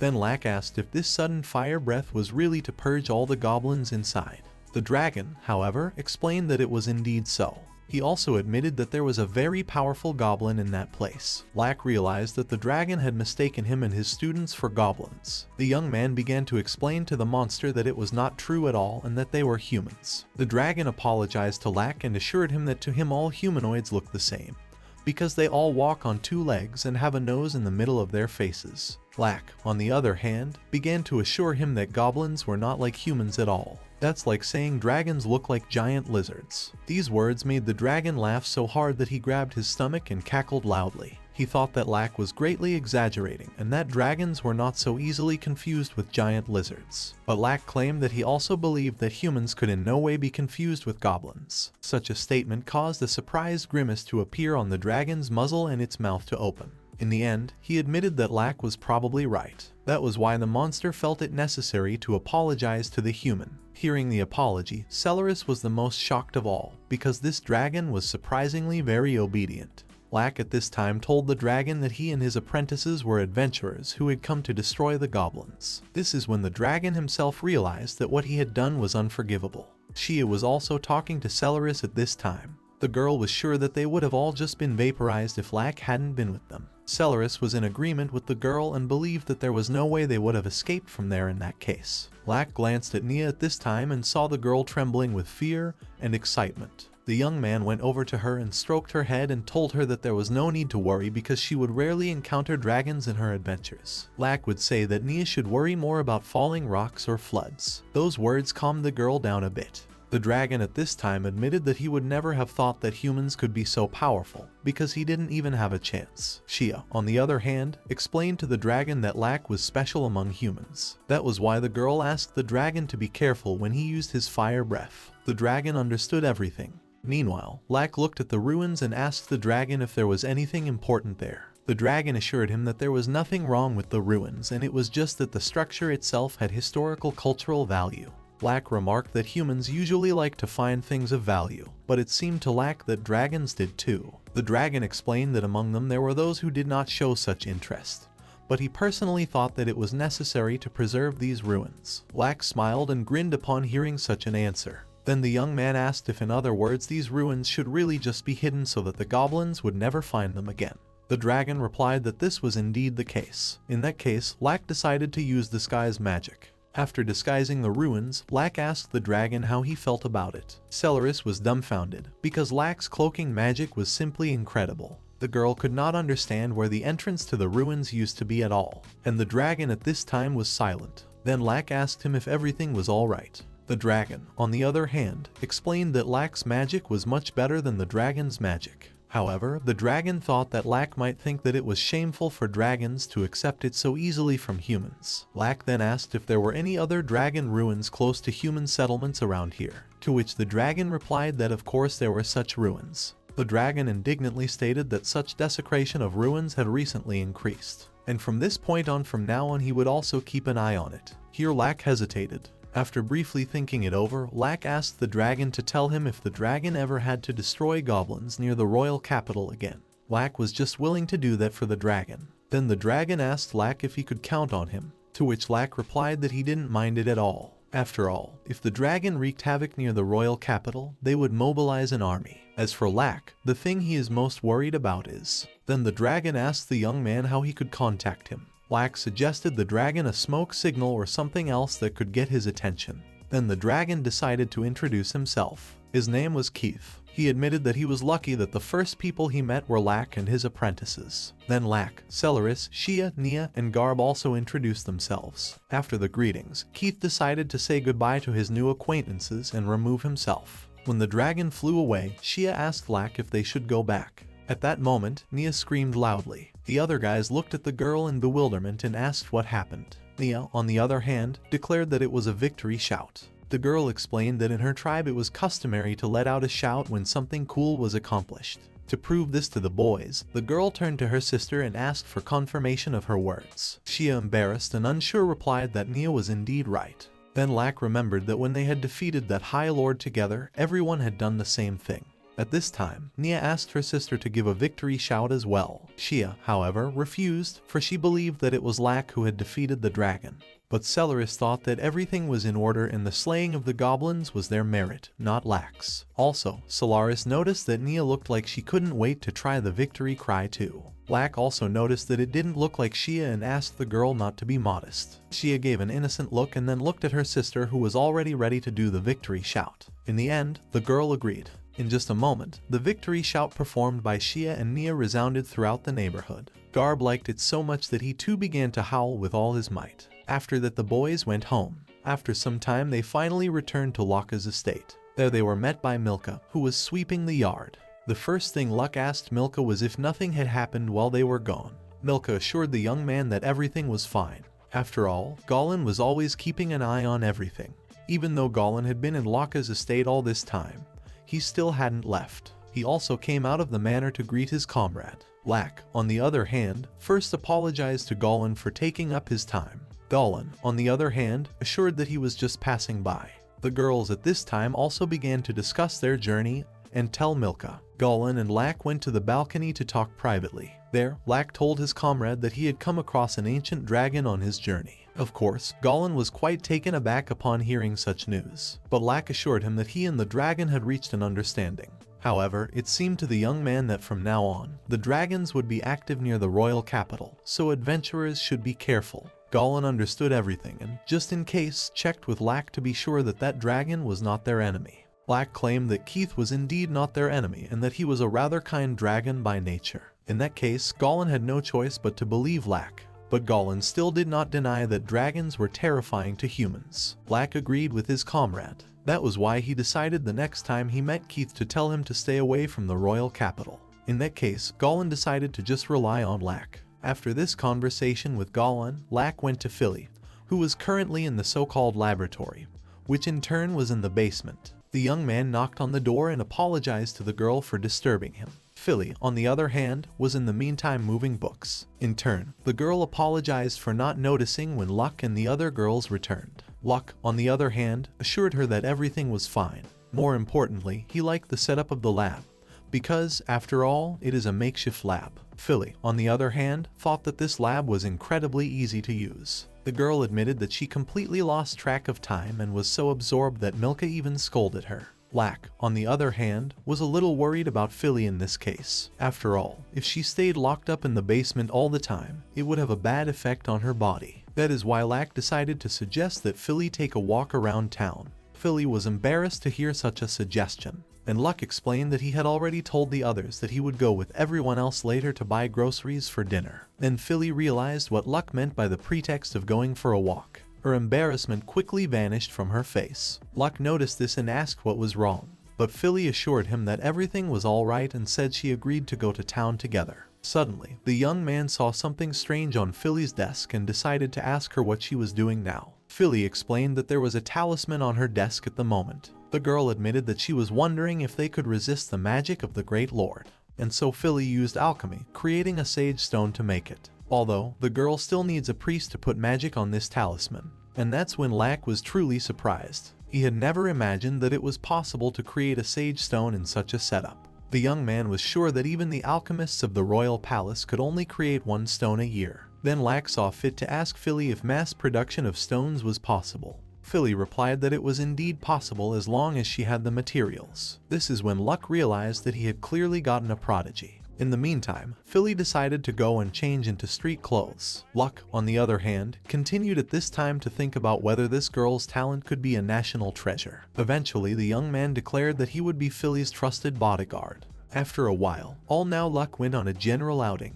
On the way, Milka noticed meat being cooked right outside. It was decided to buy meat for everyone and feed even the dogs. After a small snack, the boys went on their way. At one point, while Lack was distracted, Philly had his eye on the rascals who were clearly intent on indecent things. But fortunately, Luck noticed this and quickly drove the scoundrels away from the girl. At some point, Philly noticed that Lack was constantly on her guard. The girl was even embarrassed by this, and Milka at that moment reminded Luck that they had not yet paid for the goods. Then Lack asked how much they owed. Milka replied, 500. At this point, Luck hesitated and scratched the back of his head. The young man admitted that he was not yet used to such currency, and Philly realized that this was the method of payment that had been introduced for Luck's achievements. The girl had heard that it was a national project of Eric who ascended the throne 10 years ago, conducted in parallel with the construction of the statue of the hero Lack. And Philly was completely right. Lack, on the other hand, was a little displeased that Lack was doing something so unnecessary.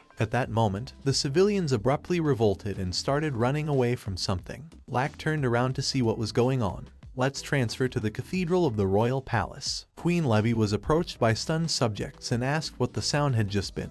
The Queen explained that it was all about the protective barrier of the royal capital, which had just been broken. That was why Levy ordered her subordinates to contact the king and the Night Order immediately. Levy had a very strange feeling. Goblin at this time was also already aware of the coming danger. He looked out his window and saw a monster right in front of him. Goblin ordered his subordinate to call an emergency meeting of all rank adventurers of the royal capital, and their task would be to capture the ancient dragon that had so brazenly broken the protective barrier of the royal capital and entered the city and made a ruckus. Lack, on the other hand, looked at Keith's familiar dragon and didn't understand what he was even doing. Panic reigned in the streets of the capital. All the people were rushing in the same direction, as if they were off the chain. Luck and Philly, on the other hand, followed in the opposite direction to deal with the situation. It was about the dragon. Luck looked at Keith and didn't understand why he had flown here. Philly didn't understand anything at all and hoped that Luck would tell her something. And Luck had a pretty bad feeling about it. The dragon at this moment took a lot of air into its lungs and roared to the entire capital. Lack, are you here? The roar was so loud that the residents had to cover their ears to avoid going deaf. Even Levy, being in the sacred cathedral, heard the dragon screaming. At this point, Lack ordered the dragon to stop shouting his name. Here by pure coincidence, Ario and Genie came upon the boys. Lack was even glad to meet his acquaintances. Without thinking long, the young man asked them to escort Philly and the others back to his estate. And Herberg at that moment flew out of Lucilia's arms and sat on Luck's shoulder. Luck put the rooster in his arms and asked him if he really wanted to go with him, to which the rooster shrieked loudly. When all the guys left with Ario and Genie, however, Nia ran up to Lack. Then Lack asked the girl where is Shia and the others. On the way, Nia explained that the guys went to the guild to report the situation. At that time, Lack stated that he was going to drag the dragon away from this town. That was why the young man warned Nia that he would hurry and Garb would take her. Immediately after saying those words, Lack began to quickly take his feet away from Nia. Nia was dumbfounded after seeing how strong Lack was. After a couple of minutes, he was already standing near his statue where Keith was sitting. Keith was happy to see Lack and the first thing he told him was that he was looking for him. But Lack didn't stop and continued running. Keith was dumbfounded and didn't realize where Lack was going since he was right there. That's why the dragon took off and went after Lack. In the meantime, King Eric received some simply terrible news. Everyone in the royal palace was dumbfounded when they learned that a dragon had appeared in the capital. No one understood how the monster had broken through the barrier and ended up in the city. Eric's cronies immediately started giving orders, and Eric in turn asked them to bring him his sword. And while his cronies were giving orders to contact the military engineers and prepare ballistae and ensure the safety of the townspeople, Eric said that if it came to a battle, he himself would take part. At that moment, a messenger burst into the room with an additional report from the watchtower. The young man stated that the dragon had flown away. He appeared to be followed by someone, and it seems that this dragon was that person named Lack. Hearing such a statement, Eric was covered with sweat. In the end, he decided to let his subordinates go. In the meantime, his servants had already ordered to figure out that man named Lack. Eric was puzzled and did not yet understand what Lack was doing. And Nia at this time was chasing Lack through the forest on horseback on Garba. Finally, the girl found the young man. He and Kate stopped in a clearing not far from the capital. When Nia arrived, Lack explained that he was just receiving informs about the situation. The young man explained that Keith had immediately found the ruins occupied by goblins. Keith, however, proudly stated that this was indeed the case, and so he had not undertaken to eliminate the goblins as he had promised, and had come to summon Lack. But the angry Luck did explain to the dragon that when he told him not to eliminate the goblins alone, he meant that he should not make a mess, and after such a mess in the royal capital, it became useless. Such shouting made Keith feel guilty and squirmed all over. He stated that he simply had no other means of contacting Lack, and Lack reminded the dragon that he had told him to honk his breath or something. The dragon, on the other hand, assured him that Lack had never said that. Then Lack said that he would think of another solution and that this was not the way Keith should do things anymore. The young man then asked the dragon how close the ruins he had found were. The dragon had already forgotten that he had found the ruins, so he thanked Lack for reminding him of everything. Keith stated that he could just take the boys on his back, since his wings would get them there in no time. Such a statement made Nia and Garb's fur stand up. After looking at them, Lack realized that they were not very willing to fly on top of the dragon. Therefore, the young man suggested that they just stay here. Nia thought some more and declared that she too would go. Then the girl walked over to a pleased Luck, who stroked her head. Garb followed after her. Though reluctant, he raised his paw, indicating that he too would go. Then the boys climbed onto Keith together. While Lack and Nia tried to get comfortable, Garb just laid down on the dragon and closed his eyes with his paws. Lack, on the other hand, gave Keith permission to fly. Then Kate took off. After gaining altitude, the dragon declared that it was time to get more serious and also asked the boys to hold on tight. Immediately after these words, the dragon darted away at full speed. The speed was so fast that Lack, Garb, and Nia were simply blown away. They couldn't hold on for that long, so Lack decided to use a magic barrier. Now that the barrier was saving the guys from the wind that was blowing in their faces, Lack asked Nia if she was okay, to which the girl replied uncertainly. Yes, the girl admitted that she was a little shocked. Then Lack asked Keith to remember that he was carrying weak people. Keith in turn smiled and replied that he was not at all surprised to hear that from Lack, who was stronger than him.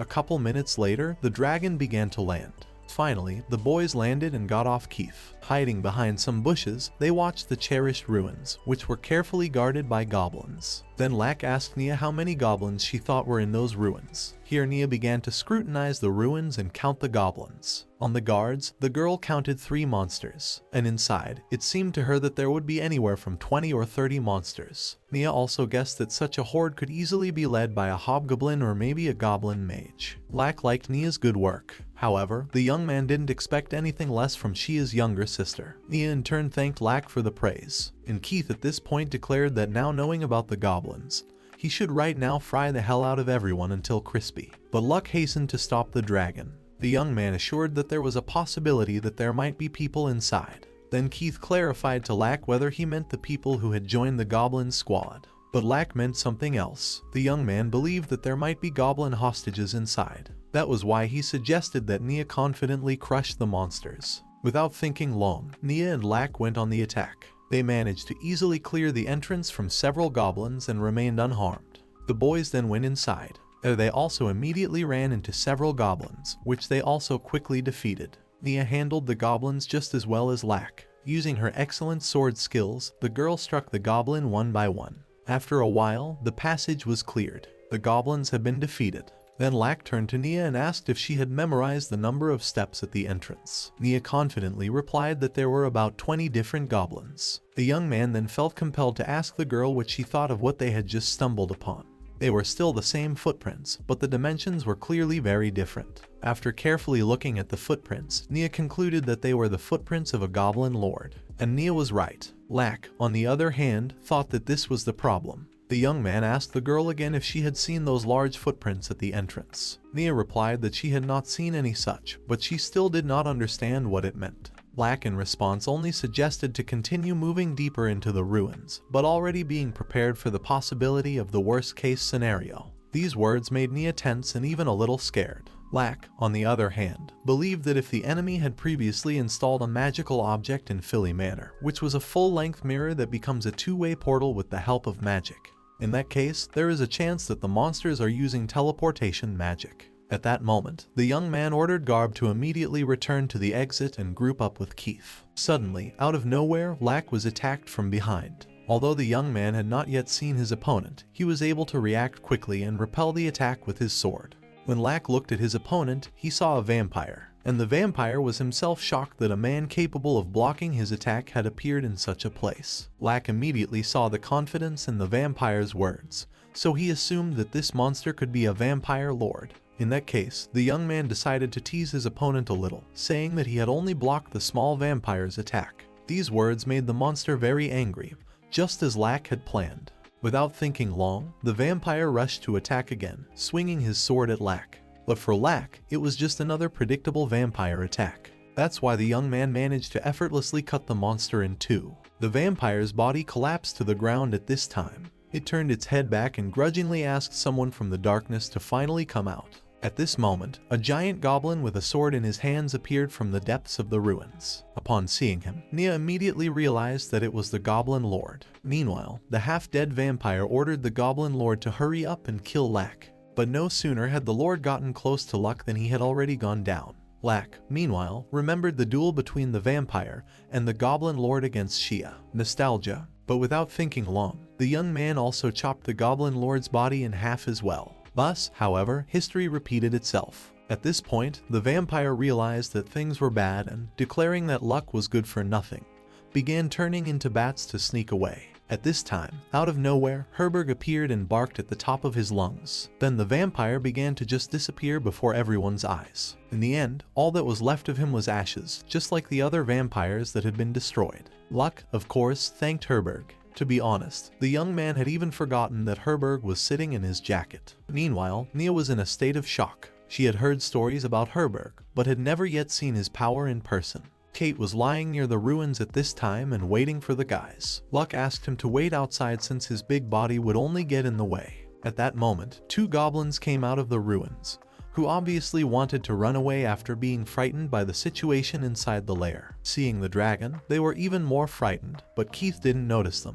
He only heard Herberg's voice. To be honest, Keith was too bored to just lie in one place, so he decided to get up and check out the situation. Lack and Nia at this time were rapidly heading deep into the ruins. At some point, Nia called out to the guy and asked him, "Isn't this the other side relative to the exit?" Lack knew that they were heading inside. The young man was worried about teleportation. There was also a risk that the monsters had heard Herberg. That was why Lack was serious about destroying all the monsters that had settled in these ruins. Finally, the young man reached the most interesting place. Breaking the so-called door with his sword, Lack found himself in a beautiful room, where he immediately discovered two vampires. One of them ordered the other to stop Lack, and he himself headed for the mirror to teleport. Upon realizing this, Lack immediately swung his sword and threw it directly at the fleeing vampire, as the young man had no intention of letting the monster get away. The sword hit clearly in the vampire's shoulder blade and slowed it down. Eventually, the monster with the sword in its back collapsed to the floor. At that moment, Lack was attacked by a second vampire. Lack in turn grabbed the vampire's sword right by the blade and then broke it. Of course, the vampire was dumbfounded at this turn of events. No sooner had the vampire called Lack a monster than the young man attacked him with his magic, assuring him that those words should have belonged to him. The magic that Lack used was a draining touch. Using it, Lack grabbed the vampire by the throat. Immediately afterward, the monster began to dry up and simply crumble. After finishing with one, Lack approached the still alive vampire that wanted to escape. The one had already pulled out the sword from his back and looked at Lack. He then looked at his comrade who was lying on the floor being completely drained. This picture enraged the vampire. Immediately, he threw himself right at Lack, swinging his sword. But for Lack, this attack was too obvious. He was sure he had cut the vampire's belly open. But the vampire turned into bats in an instant to avoid damage. The vampire then immediately rushed to the mirror and swung his sword at it. It was clear, the monster was going to destroy the mirror. But no sooner had he done so than another strange person appeared from the mirror and stopped the vampire's sword. The vampire was dumbfounded by the appearance of a familiar comrade. When he asked the stranger why he was here, the stranger replied in some obscure and strange language. Though the language was difficult for human understanding, the vampire understood it. After listening to a certain mysterious guy, the vampire anxiously asked about the queen. These words made Lack wonder, what queen is this vampire talking about? At this moment, Nia was watching the whole scene from the side, and it seemed that the girl smelled something when this strange type from the mirror appeared. Nia was familiar with that smell.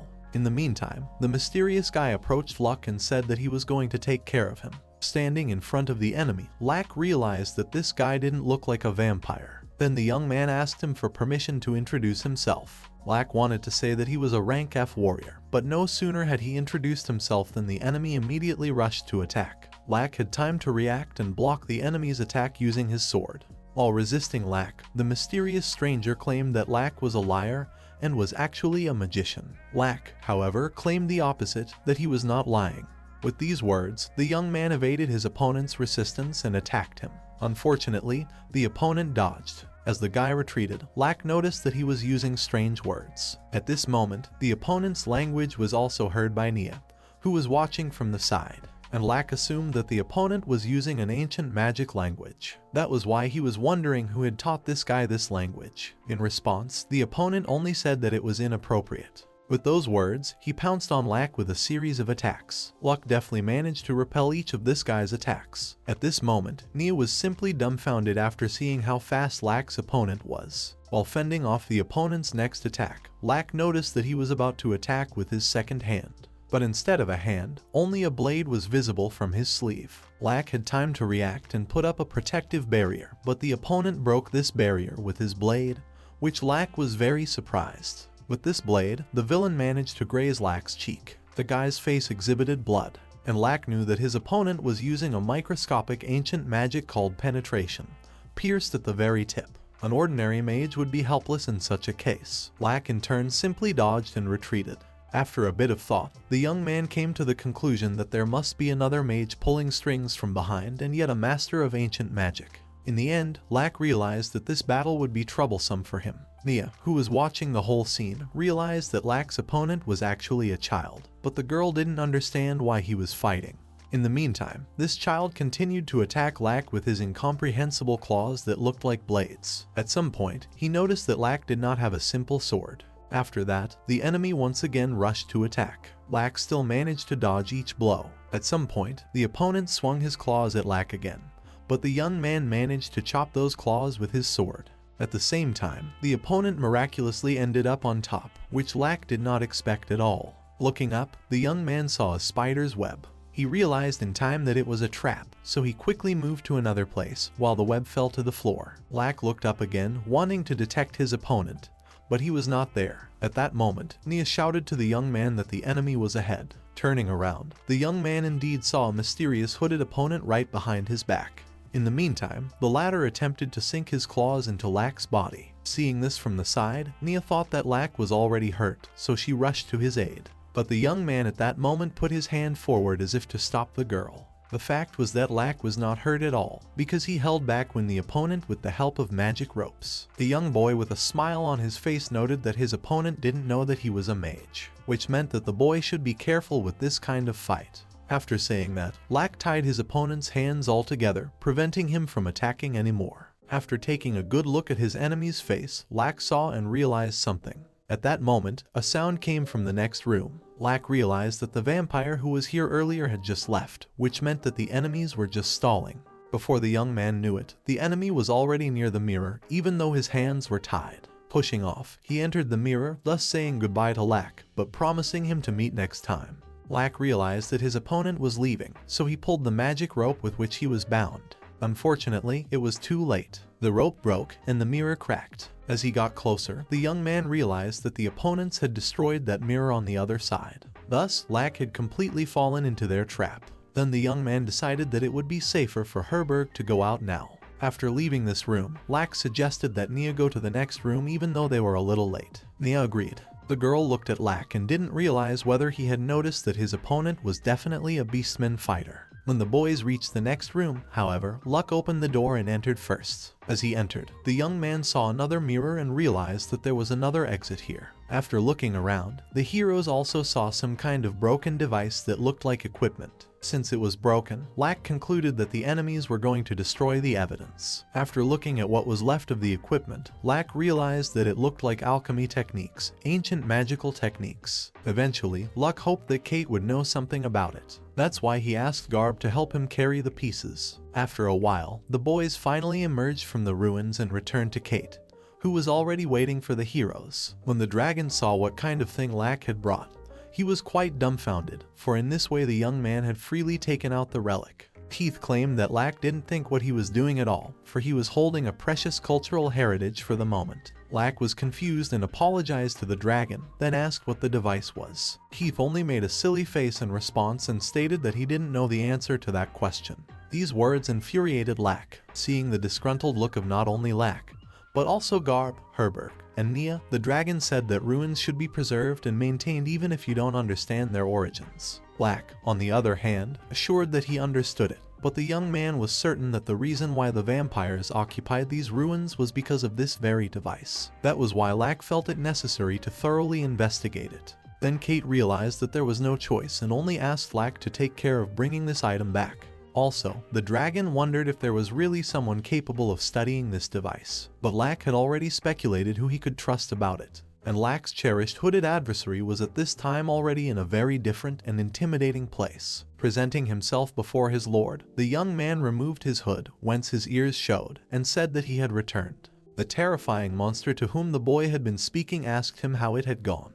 The beastman thought for a moment, and then declared that he believed that Lack was certainly the one, for in his hands he had seen the sword of the Madzin ruler. But more importantly, the young man was pained that he had lost the serialized device, for in this way, they would not be able to avoid delaying their project. Then the monster realized that they all needed the power of that very elf girl. Their problem was that the barrier of the royal capital remained strong. Beastman, on the other hand, would have to use this magical device. His lord had told him to do so. Should matters take a bad turn, the lord gave the beastman permission to bring the head of the elf's cherished girl. In the meantime, Lack, along with Nia and Garb, returned to the manor. The first thing Lack did was to go to Philly to show her the very device. The young man declared that he wanted to study it. After asking Philly what the vampires were doing with the device, Luck explained that he wanted Philly to find some clues. Philly understood, but warned that the case might take some time. Luck, however, asked the girl not to worry about it. The young man realized that he too would need to take his time with Eric and Goblin.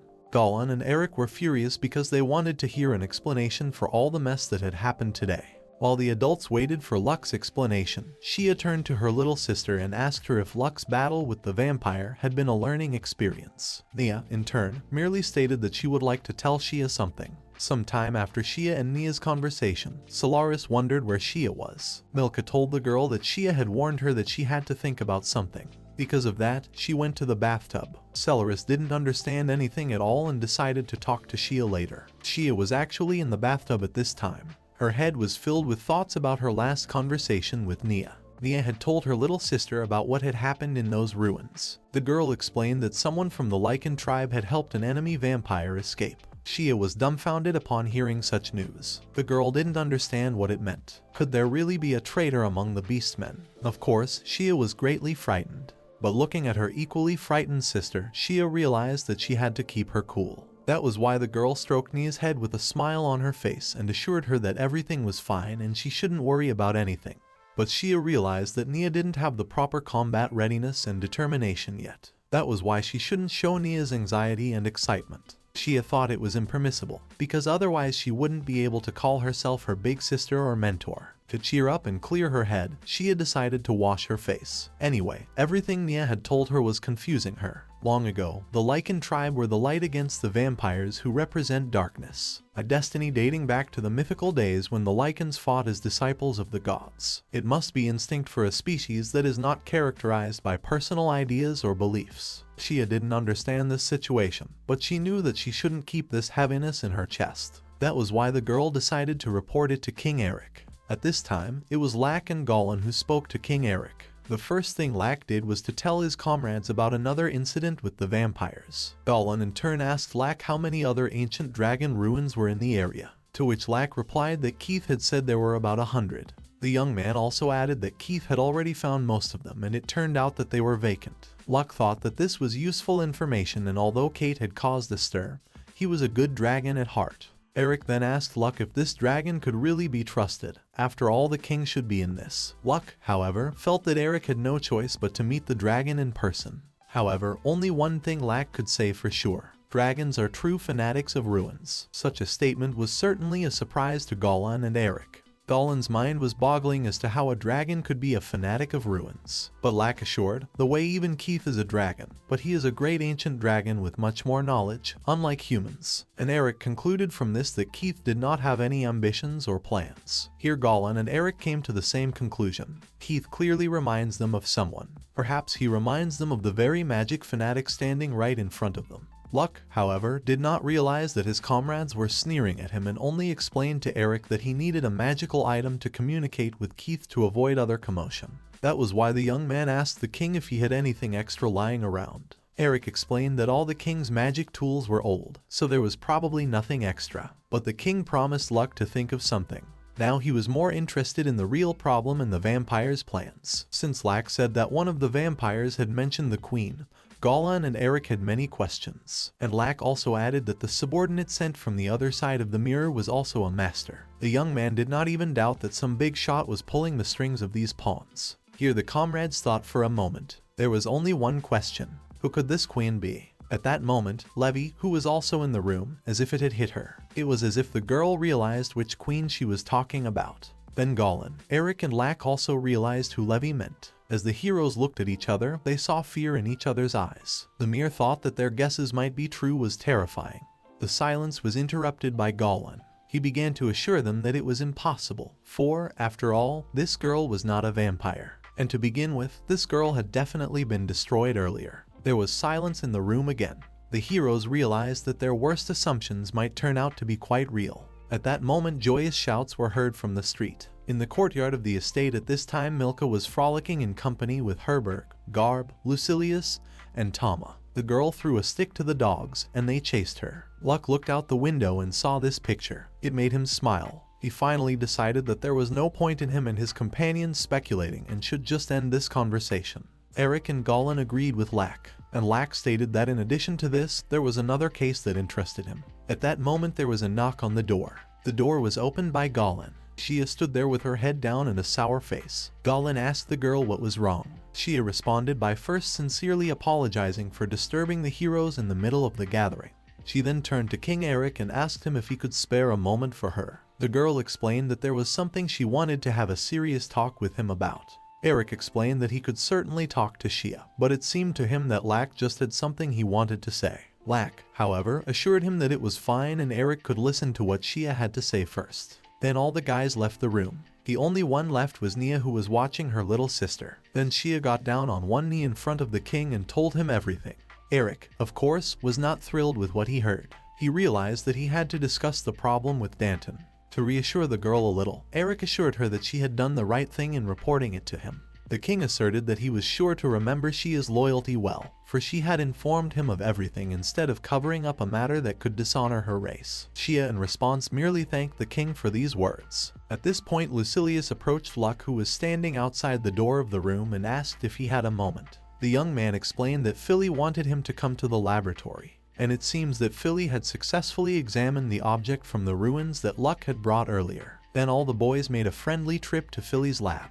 There they were met by Philly with the cherished item from the ruins. The first thing the girl explained was that everything else was broken, but fortunately the most important part remained intact. Philly assured her that she would create a simulation of building the technique that the other parts were responsible for and awaken it. The girl also promised to explain why later, but she was going to use the reverse method to awaken her. After saying that, Philly began to recite the spell. Eric didn't understand what language Philly was speaking. Luck, however, explained to his comrade that it was an ancient magical language that had now been remodeled into a modern one. Meanwhile, Philly continued to recite the spell. At some point the laboratory was illuminated by a bright light, and then the boys saw the sage stone in front of them. Seeing this picture, everyone was dumbfounded. Not everyone immediately realized that the sage stone was in front of them, but when Levy said so, the heroes were dumbfounded even more. And Eric at this point suggested that in other words this device could be called a device for creating the sage stone.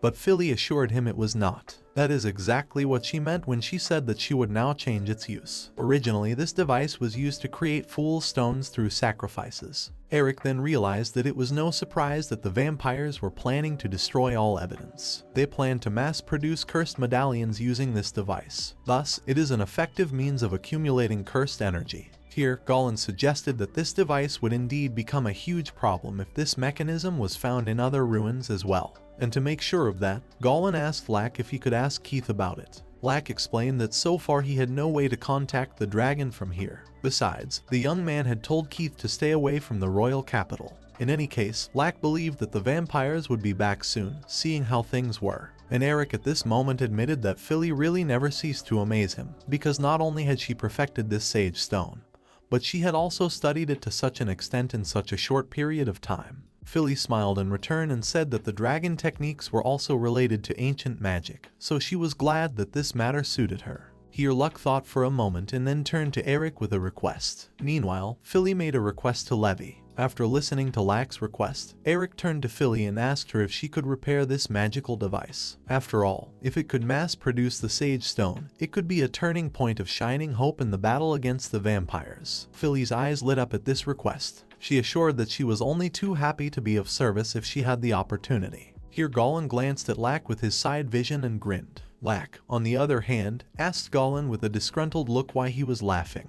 Goblin thought that it was a rather complicated situation since Philly Magician is a prodigy. Luck, on the other hand, explained that, most likely, among all the existing alchemists, Philly was without a doubt the strongest. These words made even Levy chuckle, and Lack certainly didn't like it very much. 2 days later, a mysterious type appeared in the forest. He had large standing ears and a long dragon tail. Controlling his weight in this form was quite difficult for him, as well as moving around on small feet. This was Keith. He had changed the shape of his body specifically to be human-like and was next to Luck. Keith was amused that Lack would be shocked by his transformation. That is why the dragon in a human body decided to immediately go to the capital and find Lack. The next day, Philly made plans to go to Mastaffen Manor. The girl explained that some ancient literature that might be useful in restoring this magical device might still be in her room. And Celeris and Shia also decided to follow Philly since they had never been to Mastaffen's house. Hearing that statement, Lack decided that he should go as well. Celeris was quite surprised that Lack was going to go to the manor right now, since it was empty right now. Lack, however, assured that there should be a few guild guards in the manor. The young man also said that the teleportation mirror was left just at the manor to go investigate the enemy's hideout that contained the evil god's head. Goblin was in the guild at this time. He was quite dissatisfied that the investigation team sent to the evil god's hideout had yet to give him a report. Reporting this to the guild worker, the girl clarified, had the team really not returned yet. After confirming that it was, the girl realized that the group was clearly late. This is where Goblin got to thinking. In the end, they decided to head to the royal castle and stop at Mastaffen Manor on the way. Keith was already in the royal capital at this time. He quickly found a monument dedicated to Luck, but the dragon in a human body didn't know what kind of monument it was. Looking at it with admiring eyes, Keith asked right out loud who this magnificent statue belonged to. A passing citizen was quite displeased that the uneducated Keith did not know to whom the monument was dedicated. He explained that it was a statue of the great sage, savior, and illustrious supreme sorcerer. Laka, hearing such a statement, Kate was delighted and dumbfounded even more. Then the townsman who was still standing with Keith shared a story with him where a young man traveling in the capital, to whom he was telling about the statue, said that there was no way the person to whom the monument was dedicated could have been so cool. It was worth saying that it was Lack himself, but the mustachioed man just didn't know it. Kate, having listened to the stranger's story, supported him and said that it was just an ill-mannered person. At that moment, Lack suddenly and loudly sneezed. After wiping his nose, he went to the manor together with the girls. Philly on the way, the first thing she did was to apologize to Luck for having to accompany her. Luck, on the other hand, asked the girl not to worry about it, because he still had things to do at the royal palace. Here Celeris asked Lack if he was talking about the magic device that he would use for communication. Lack replied that he was indeed. The thing is that Eric had prepared it for Lack to keep Lack in touch with Keith. Here Philly remarked that communicating with a dragon sounded incredible. Meanwhile, all Lack was thinking about was how he could get this device to Keith. Keith meanwhile wandered the crowded streets of the capital in the guise of a human and wondered where his friends were now. It is worth saying that the stranger who told Keith about the statue treated him to a cookie. That is why, while chewing the cookies, Keith concluded that human beings are generous and kind. Then he pondered that humans are really not like goblins after all. In the end, Keith just kept looking around hoping to see Luck in the crowd of people. Suddenly, he smelled a pleasant odor. Turning around, Keith saw a counter with fresh meat. Moving closer, he put his nose up and started sniffing the food. Sure enough, the shopkeeper noticed this. Then he asked Keith, who was already drooling, if he was hungry. To which Keith replied that of course he was hungry, and the meat looked especially appetizing. In that case, the cunning salesman suggested that Keith try the meat. He assured him that his meat was cooked with the most delicate cream. Here a delighted Keith looked up and asked the salesman if he was sure of this offer, to which the salesman, though uncertain, replied yes. Keith then picked out the pieces he would like to try and had the seller package them. At this moment, Lack, along with the girls, was already standing at the gate of Mastaffen Manor. Celeris noticed that there were no guild members near the manor. The girl speculated that they might have left for lunch. Just then, Lack's gaze fell on the door to the manor. Then the young man decided to apply the magic search right away. After telling Philly about it, the young man sprang into action. But before he could do anything else, the doors to the manor opened. Out of the manor came a fellow already familiar to the heroes. It was the same beastman that Luck had fought earlier. The first thing he did was to thank the guys for saving him the time to find the woman. Lack realized that it was about Philly. Then the young man decided to tell his adversary that women hated stubborn men. The beastman, on the other hand, thought these words were nonsense. He firmly declared that he would take Philly even if he had to kill everyone.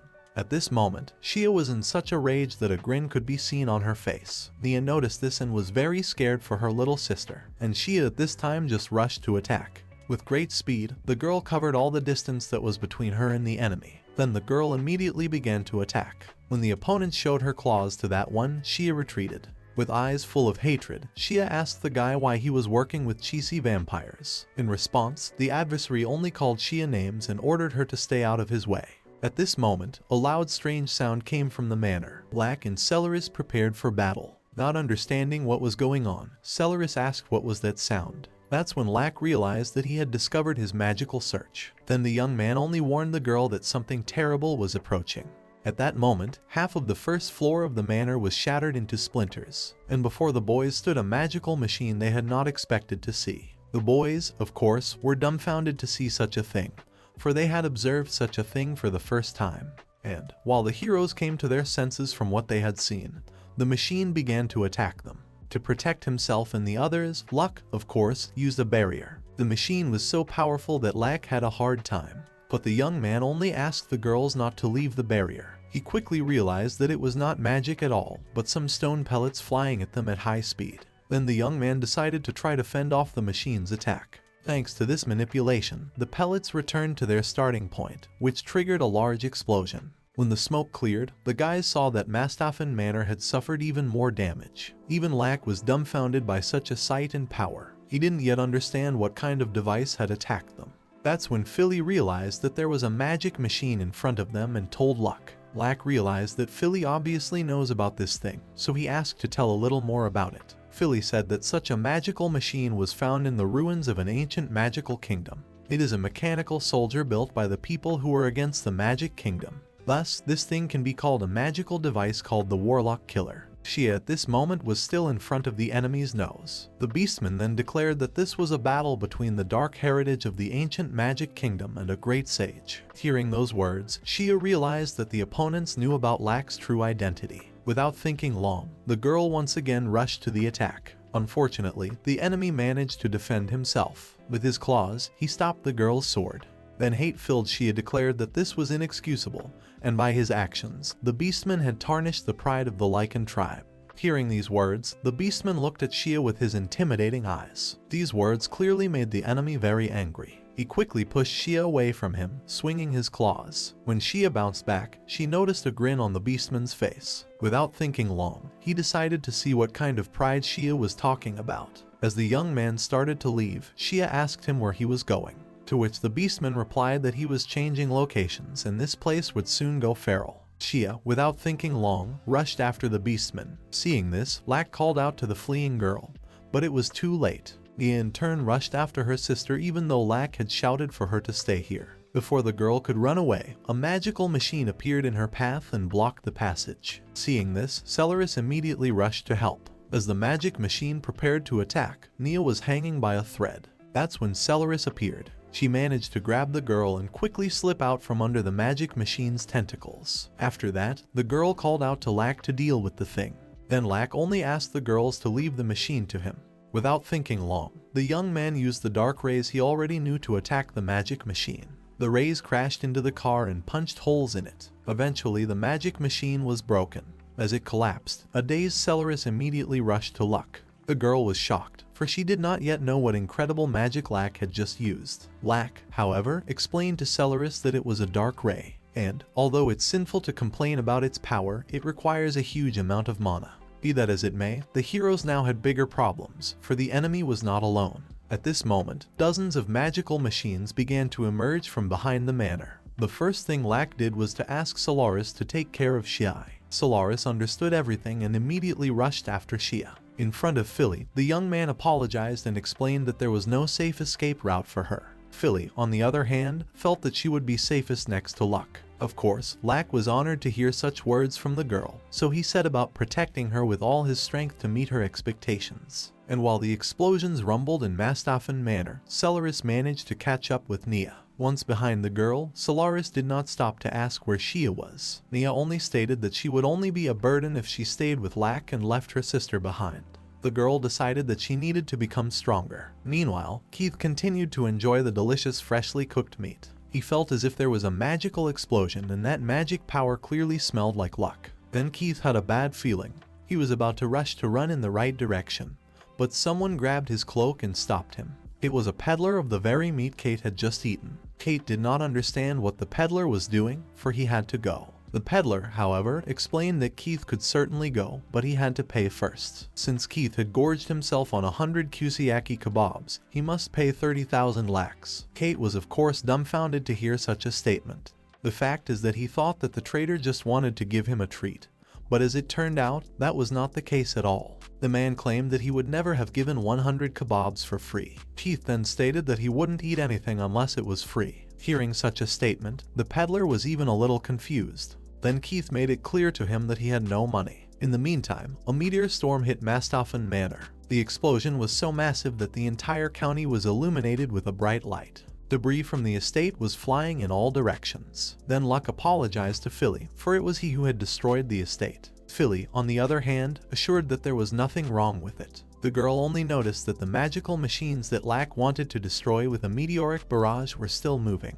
With a smile on his face, Lack admitted that those magic machines were stronger than he thought, but he had expected that too. The whole point was that there was a reason why Lack used such colorful magic. It was so that they would be found. And the boys had indeed been found. It was Goblin, who had come up just in time to finally do away with the magic machines. He swept past Lack and immediately began destroying one machine after another with his sword. Goblin was quite easy to deal with, so he didn't need much time. After a few minutes, Goblin destroyed the last magical machine with his sword, causing an explosion. Epically leaving the battlefield, Goblin praised Lack for the excellent fireworks. Looking at this magnificent sight, Philly was terribly delighted. But at this moment, another magic machine was already ready to pounce on Goblin from above. Seeing this, Philly called out loudly to Goblin, but he had everything under control. In fact, at this moment, Eric also joined in and destroyed the last magic machine with his sharp sword. Looking at Eric's destroyed machine, Goblin noticed that he was making perfect cuts as usual. Eric, on the other hand, assured that compared to the evil dragon, this machine was easy to cut. Seeing King Eric, Philly was even more surprised, but it is right, for they are in the royal capital. And while the three comrades were discussing the battle that had happened, Philly looked at this magnificent group of legendary heroes and smiled. Meanwhile, Goblin suggested that the comrades clean up the ruins. Nia at this time continued to step on Shia's heels. Meanwhile, Shia was already fighting with a beastman nearby. Nia used her sense of smell to find her sister. At that moment, the beastman managed to disarm the girl. Shia's sword went into the ground and she herself was weak. The beastman with an eager smile in turn stated that Shia could only bite, and in the end that was all she could accomplish with her tribe pride. Shia, on the other hand, claimed that it was all because she was inexperienced. The girl assured that she would never forgive the Beastmaster for insulting the Lycan tribe. Here the beastman grinned again and said that he realized how much dignity there was in an inferior wolf. Then Nia asked the young man why he was saying such hurtful words since he himself came from the Lycan tribe. These words greatly enraged the beastman. Coming to anger, he ordered Shia not to dare call him a wolf. Immediately after saying those words, the beastman pounced on Shia with his claws. He managed to seriously wound the girl's shoulder. Shia fell to the ground. Blood whipped from her mouth and arm. At this moment, Nia finally found her sister. Shia was lying on the ground unconscious and bleeding. While Nia sat over her sister, Solaris noticed the approaching danger. It was the vampires. The first thing one of the vampires ordered the beastmen not to start acting without their arrival, for a beast will always be a beast. Since this apparently chief vampire didn't like the fact that Shia was still alive, he ordered his subordinate vampires to finish her off. Here, Celeris analyzed the situation and concluded that there were 10 arch-vampires. The girl decided that she should at least help Nia escape. That was why Celeris rushed into the attack without a second thought. She acted according to the principle, whoever acts first wins. After putting the vampires in a stupor with her quick attack, Celeris decided to make a gap. In this way, she managed to defeat a couple of vampires. The head vampire, of course, didn't like what he saw. At that moment, Celeris shouted to Nia to run to her, but Nia was busy with something else at that time. She was trying to drag Shia's body to another place. At that moment, one of the vampires pounced on her. But no sooner had he touched the girl with his vile paws than Kate suddenly came to the rescue. Seeing Kate, the vampire was dumbfounded, to say the least. And Kate at that moment turned to the vampire and ordered him not to touch his friends with his filthy hands. Immediately after these words, opening his jaws, Keith aimed his flames directly at the vampires. The vampires began to retreat, but not all of them managed to escape. The elder vampire looked at this picture and did not understand what kind of stranger had barged into this battle so unexpectedly and arranged such an absurdity. And Nia immediately realized that Kate was in front of her. Kate, of course, was very happy that the girl recognized him. Then Celeris turned to Keith and asked him if it was really him. The girl also noticed that he had a tail visible from under his cloak. Keith realized that a girl named Celeris was talking to him. Waving his hand at her, Kate declared that although they had met here by chance, it was clearly fate. Immediately after these words, Keith fell to his knees and bowed his head before Celeris asking for help. Celeris in turn looked at this picture with round eyes and understood absolutely nothing. When Kate knelt before Celeris and began to beg for help, Celeris stood in bewilderment for a while. Then the girl asked Kate what he was about. Celeris felt that she should be the one calling for help, for her adversaries were vampires. Vampires were incredibly numerous. They were appearing from everywhere. Without thinking long, they decided to attack. The first victim should have been Keith, but the young man saw the danger approaching and stomped on the ground, destroying the vampires who wanted to sneak up unnoticed. Keith's kick was so strong that it triggered a shockwave that blew the vampires away. Seeing this sight, the head of the vampires was dumbfounded, and Keith's face was wearing a wry smile. Calling the vampires pathetic trash, he reminded them that he had wiped them off the face of the earth. These words angered the vampires, so they launched another attack. At this point, Keith turned to Celeris and asked her if she wanted to help him with these guys. With those words, Keith pointed at the vampires. Celeris agreed and warned Keith that Shia was badly hurt. Hearing those words, Keith glanced worriedly towards Shia and Nia. Seeing that Shia was beaten to a pulp, Keith became furious. He thought that the vampires were the culprits, so he grinned at them and called them bastards. The vampires, on the other hand, were in a kind of bewilderment, for they had not touched Shia. Turning to the beastman standing behind them, the vampires realized that it was his doing. And the beastman at that moment declared that he was leaving Keith and the others to the vampires. Before the vampires could realize anything, Keith began to attack. The vampires instantly realized that they could not survive, for Keith had used the great ancient dragon transformation technique. The beastman, who was already watching this technique from afar, thought that there were too many intruders in the area, and it would be good if the magic machines could handle everything.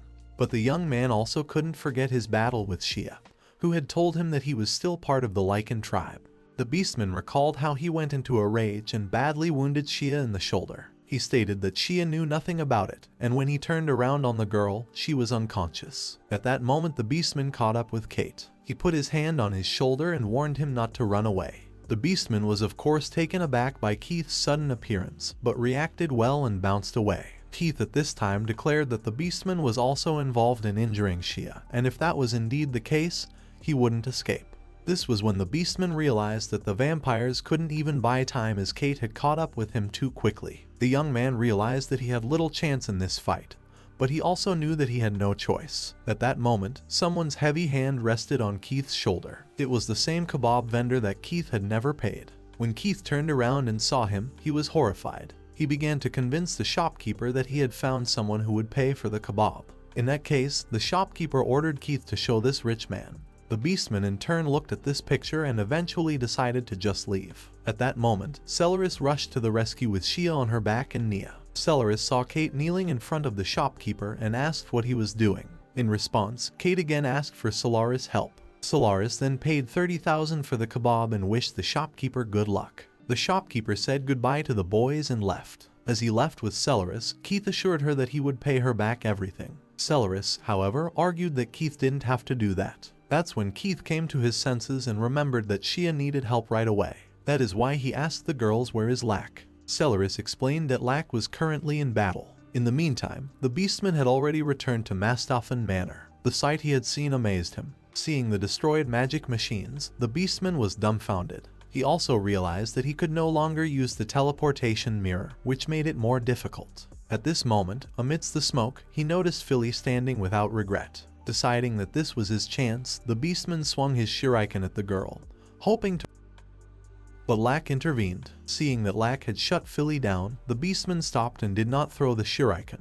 Lack, however, stated that the Beastman could only get to Philly through his corpse. With those words, the young man pointed his finger at his opponent and threw his magic spear. At that instant, the spot on the roof where the Beastman was standing exploded. Of course, the Beastman managed to bounce off in time and avoid being hit. He realized that luck was clearly not amiss. At that moment, Eric appeared from nowhere behind the Beastman's back, saying that he was also not a bad guy. The Beastman was of course dumbfounded by the king's appearance, but managed to defend himself. Seeing the protective barrier of dark magic that the opponent used, Eric was surprised. But despite that, he continued to strike after strike, even though the Beastman managed to repel all the attacks. Looking at this picture, Goblin was as dumbfounded as Eric and didn't understand what was going on, because the Beastman used dark magic that even Eric's holy sword couldn't resist. Luck explained that it was all because the Beastman had mixed magic with ancient magic. Goblin still didn't understand anything. Then Lack added that the enemy was thus supported by the so-called queen.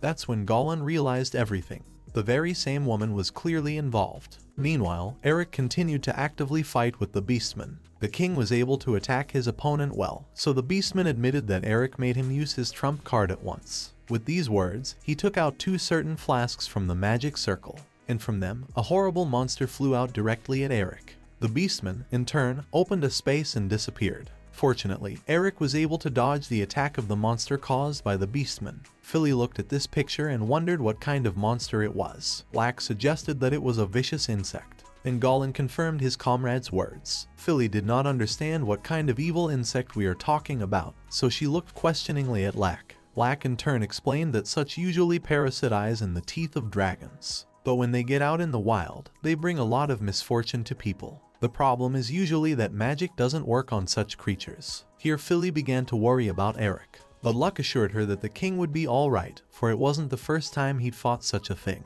More importantly, Luck felt that it was necessary to guard Philly, so he asked Goblin to take care of it. Goblin understood, and he asked Lack if he wanted to chase the Beastman. Lack replied that he really wanted to do so. The young man said that when he threw the magic spear, he added a magic mark to it. Thus, now the opponent wouldn't be able to teleport far away. Eric at this time was planning to finish off the vicious insect. After pushing it off the roof, Eric rushed after it and threw a wind blade. The blade was aimed straight into the monster's mouth, so it died immediately and Eric landed safely on the ground. Goblin praised his comrade for his excellent work, and Eric admitted that it had been a long time since he had encountered evil insects. The king also noticed that Lack was not around. He had no trouble guessing that the young man had gone after the Beastman. Goblin explained that this was indeed the case, as it would be a good idea to find out where the enemy headquarters was. At that moment, Goblin was called out by Celeris. Upon seeing his daughter, the first thing Goblin asked her was if she was alright. Celeris, however, quickly explained to her father that what was much more important now was what was wrong with Shia. Then the heroes rushed to the girl's aid. Meanwhile, Lack was on the trail of the Beastman. Finally, the young man reached the place where the trail breaks off. Without thinking long, Lack realized that the Beastman, being at that spot, had noticed that he had his tail behind him. But it didn't matter anymore, for the Beastman had led Lack to the monster's lair after all. Who would have thought, of all places, the monsters had chosen the royal castle? The Beastman was actually in the castle at this time. Walking through the wide corridors, he came across his soulmate. It was a man in uniform. Passing by him, the Beastman said that they needed to change tactics. He would like to use the teleportation mirror here as well. In response, the blonde-haired guy allowed the Beastman to do so, but reminded him that he had gotten agitated and couldn't even kidnap a little girl. That was why he had to ask the Beastman how disappointed he thought their queen would be. The Beastman then asked the man in return what he wanted to say.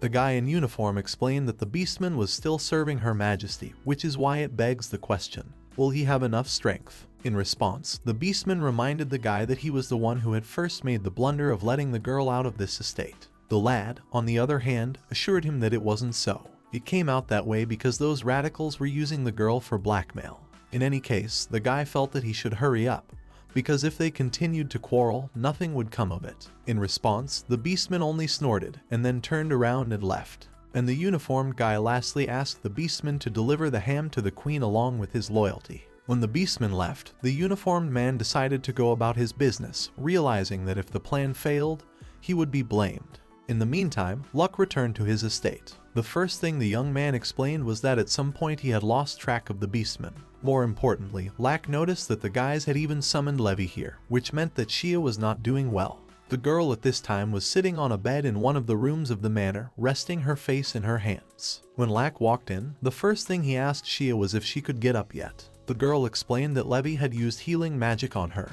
Lack, however, assured that magic is not a full-fledged cure. Thus, even if the bleeding is stopped, the healing of internal wounds depends on Shia's own ability to recover. When the girl raised her head, Lack saw tears in her eyes. Gritting her teeth, Shia admitted that she had gone where she wasn't asked and caused a lot of problems for everyone. That was why Shia thought she was pathetic. Lack realized that the conversation was going to be long, so he took a nearby chair and sat down next to the girl. Then the young man asked what happened and demanded an explanation.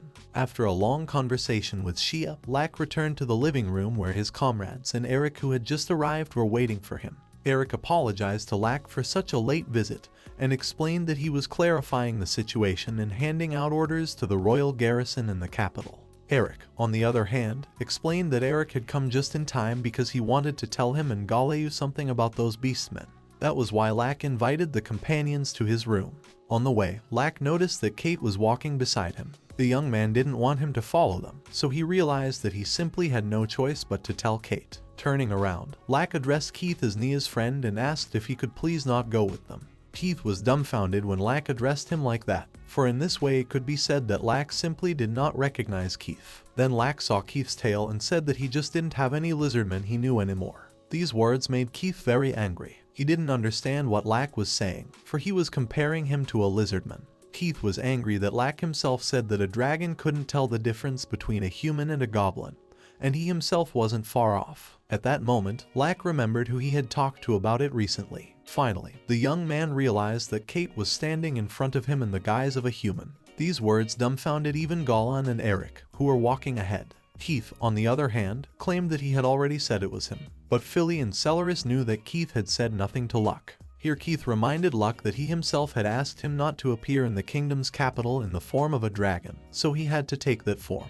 Now Luck understood and apologized to Keith. And Goblin asked Eric in a whisper whether ancient dragons could really transform into humans. Eric himself had only heard about it in legends, but this was the first time he was seeing such a thing with his own eyes. Keith, meanwhile, kept yelling and claiming that he had to go through a lot to be here. Thus, Keith could now even eat without paying. This is when Luck asked and annoyed Keith what he was doing. Keith didn't like the look Lack was giving him. That's when Celeris asked Lack to calm down and explained to him that Keith had saved them. The girl told him that they were stranded when the vampires surrounded them. Tate, on the other hand, smugly confirmed that he had indeed worked very hard to help Luck's friends. That was why Luck stroked Keith's head and thanked him from the bottom of his heart. And Keith was glad that Luck finally understood everything. Then the young man decided to introduce Goblin Guildmaster and the king of this country, Eric, to Keith. Realizing that the king himself was standing before him, Keith was delighted. Eric in turn greeted Keith. At this time, Keith declared that he and Eric were on equal footing. This statement caused the three heroes to catch silence. After briefly thinking, they realized that Keith was also a king in his own way. Then Keith introduced himself. He stated that before them was the king of the wind dragons, the dragon who controls all the wind flames. Dumbfounded at this moment were absolutely all the residents of Luck Manor. Celeris was now even at a loss, since Keith had turned out to be such a high-ranking dragon. Keith, however, assured her that there was no problem and that he was still Keith to his comrades. At this point, Eric did not hesitate to ask Keith what business he had with Luck. This is when Keith came to his senses. Keith explained that his palace had been taken over by someone dangerous. Dragon speculated that it must be the High Lord's army. Then Lack asked Keith if he was really referring to the High Lord as someone dangerous. But Keith assured that if it was just him, he could handle it himself, but he also had a lot of magical machines with him. Thus, the machines were somewhere at least 100. Such a statement came as a great surprise to the boys. Here Goblin realized that they could obviously have a problem and the machines might be invulnerable. These words even scared Keith a little, so he asked Goblin if it was really true. And Goblin explained that it was indeed true and they had already fought a dozen of them. Keith in turn revealed that the magical machines had survived his flame breath without any problems. He was able to defeat a couple of them, but only when he used his claws. Afterward, Keith asked if Lack really had all of his friends that strong, and Eric and Goblin were just happy to be honored by Keith's praise. Here Keith also added that the opponent wasn't just dangerous. Its body was similar to that of a dragon, but it has an affinity with the dark god born in darkness. And, very annoyingly, this monster had huge wings. Hearing this outward description, Goblin and Eric already realized what they were dealing with. So, it was about the evil dragon. There was one thing everyone realized. The evil dragon will be a huge problem, for this threat is incomparable even to the vampire lord. Here Celeris turned to Philly and asked in a whisper what evil dragon were the adults talking about. Philly explained that she was not yet versed in monster matters. Then Keith told her that, according to the legends, the evil dragon was born from the blood of the evil god in the dungeon. So this creature of darkness is much stronger than Mudzin. Thus, a horde of hundreds of dragons wouldn't even be able to scratch the evil dragon. These words caused Celeris and Philly to be horrified. Meanwhile, Goblin remarked that he and his companions had not heard anything about the evil dragon for a long time. Eric agreed with Goblin, for it had been 15 years since the evil dragon had last appeared. Keith heard this conversation and realized that people had already fought the evil dragon. This fact greatly dumbfounded Keith. Lack, however, explained that humans had only fought the evil dragon 2 times, 15 and 20 years ago. Celeris, who was listening to the conversation, was also surprised to learn that her dad and his comrades had already fought such a powerful creature. It was hard for the girl to even imagine how many times Goblin had survived by a thread. After all, virtually all adventurers who had tried to replicate her father's success had perished. So surviving in such a situation is like rolling a 6 on a die. And it's not the first time Goblin has found himself in such a situation. Then, clenching her fist, Celeris realized that something like this was simply beyond her capabilities. At that moment, Keith told the guys that he only knew of one group of people who were able to defeat the evil dragon, and that was the heroic party of the great sage Lack, the holy swordsman Eric, and the brave warrior Goblin.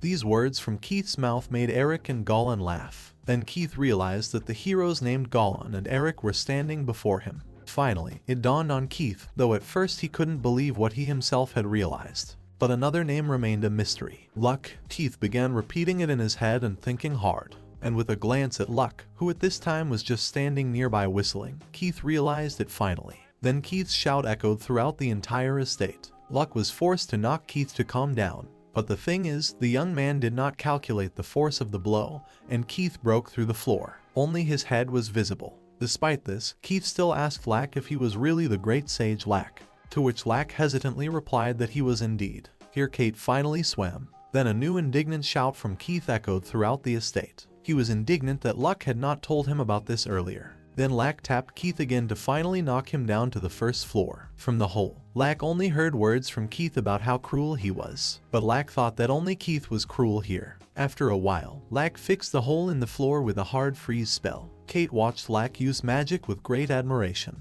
In Kate's eyes, Lack looked like some kind of unearthly god. The dragon could not believe that the great sage Lack was really in front of him, and for him the day had come when his eyes were lucky enough to see the hero. Lack, on the other hand, believed that seeing the ancient wind dragon king was much rarer, while he was a simple sorcerer. But Keith did not want to hear any such thing from Lack's mouth, for he believed that the great sage Lack was alone in the world. And the dragon kings were also Keith's dad and grandfather, so they weren't that rare. Also, Keith said that the book called The Great Adventures of Hero Lack has been translated into dragon language, and is very popular among dragons. Hearing such a statement, Lack was only angry at Eric, because he was the one who released this book. Here Philly noticed that Nia was not very surprised by Lack's real identity. Nia, however, explained that she had heard from Shia that Lack is an amazing person. Yes, and people around Nia always called Lack by his real name. At this moment, Philly realized that Nia was the smartest of them all. As she thought about it, the girl realized that she had no idea about Luck's real identity. At that moment, Philly remembered how Luck lay unconscious on her lap after the battle with the evil god. This memory made the girl blush. After a while, all the guys were outside. Kate was the first to ask why on earth they were gathered outside. Luck, on the other hand, explained that he just didn't want the guys to give him any more holes in the manor. Keith laughed in response and assured him that it was because people's houses were very fragile. After these words, Luck declared that Keith's foot would no longer be on his estate. At this point, Eric asked Keith if he had any idea why the vampires had taken over the estate. That's when Keith came to his senses. The dragon began to talk about how there was a possibility that the vampires wanted to free the evil dragon. Upon hearing these words, Lack stood in a stupor, for he thought that the evil dragon had already been freed. Kate explained that only one evil dragon had been freed and there might be another one somewhere. Let's go to Keith's manor. His estate is a celestial palace that hovers over the sea in the east of this kingdom. His job is to keep the evil dragon sealed at the bottom of the ocean locked up. But now Keith's estate was in the hands of the monsters, so the whole kingdom was in great danger. The number of sealed evil dragons at the bottom of the ocean is equal to about 1,000. That's the whole problem. When the heroes found out about it, they were terrified, because if they release such a huge number of evil dragons, it will be the end of the world. Eric realized that time was running out, so he suggested that his comrades take matters into their own hands. Goblin supported the king. Then Lack turned to Keith and asked if he could send them to his estate, because it would be much faster. Keith, however, replied guiltily that this was unfortunately impossible. The fact is that Kate would not be able to return to normal for 3 days after the transformation.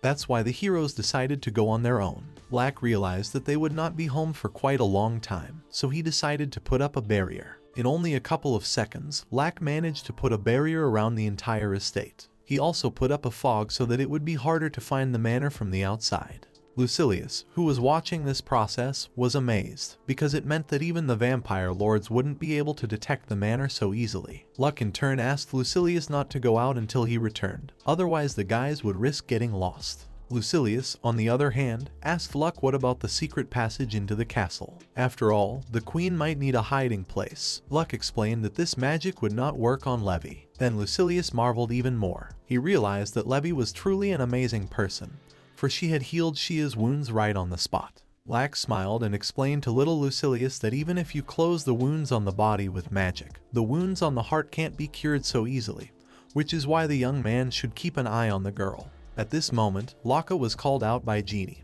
who was supposed to prepare the carriage for the young man. The girl apologized, for she was a little late. She explained that for some unknown reason she had lost her way to the estate. Lack and Lucilius looked at each other and together they realized that it was Lack's doing, because he had put up a protective barrier, and also used the fog. That's why Lack admitted that it was his mistake and apologized to the girl. After that, the heroes went on their way. In order to cut the road as far as possible in 3 days and to remove the effect of Keith's transformation, the heroes headed straight east in a carriage that Jeannie and Ario had prepared at Lack's request. The Eastern Highway is an important transportation aorta of this kingdom, for it is paved with stone. Thus, if the heroes change horses and do not stop day or night, they will reach the destination point in 3 days. Ario and Jeannie were the coachmen, and Kate sat on the roof of the carriage. At one point, Jeannie asked Keith if he wanted to ride inside the carriage. Keith, on the other hand, explained that he did not like cramped quarters and it was much easier for him to relax in the fresh air.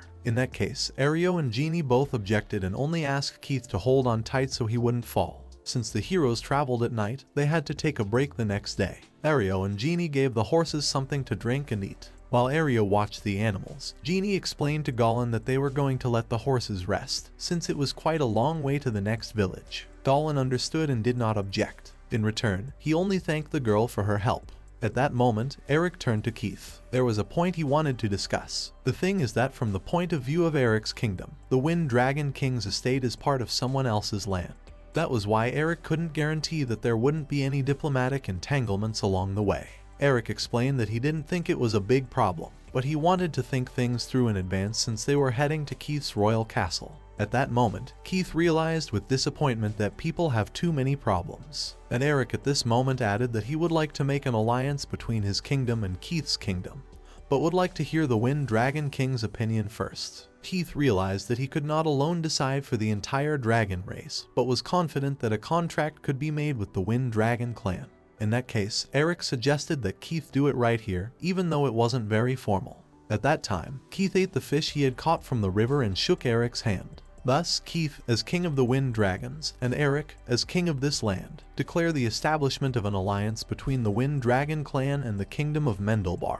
Ario and Genie were nearby at the time of the alliance, therefore they heard the words about the king and king of the wind dragons. These words threw the guys into a stupor, for they didn't know any details. At that moment they were called out by Lack. He heard what his brother and sister were whispering about and put his index finger to his lips, asking them to be silent. The startled Ario and Genie realized Lack's hint and began to nod their heads quickly. Ginny then remarked that Luck was indeed a rather unusual person. Ario agreed with his sister, for it was worth noting that Lack's friends included the Wind Dragon King and the local king, as well as the guild master. At this moment, Goblin approached Eric and asked him if he wanted to proclaim the establishment of an alliance. Eric replied that he did indeed want to do so, and also planned to notify the various ministers. In the meantime, Lack stated that they should keep it a secret for now. Hearing such a statement, Eric asked the young man what he meant. Then Lack said that the trail of the beastmen he had chased earlier he had lost in the king's castle, which meant that he had been helped by someone from inside. This statement stunned both Eric and Goblin. In the meantime, chaos reigned in the royal castle. All the king's and queen's cronies revolted, for the capital was under attack. In addition, King Eric had disappeared the previous night. The ministers argued that they needed to contact the garrison to give orders to the Order of Knights. They also realized that they could not completely ward off the danger that could come from anywhere. It was also learned that the Marquis of Mastaffin's belongings were missing, which made the mages suspicious. All these questions pressed on Levy, who was left alone on the throne in the royal capital, for Eric had left. Levy tried to escape from all these conversations with the ministers, but she failed. Finally, Levy found the strength to say that she could not explain anything to anyone, even if they said such things. These words from the queen's mouth caused the ministers to panic even more, and Levy at this moment was already thinking of throwing all the ministers out to stop this buffoonery. At that moment a man's voice was heard asking the ministers to calm down. It was the Marquis Godolphus. It's worth noting that this person close to Eric had been spoken to by the beastmen the previous night,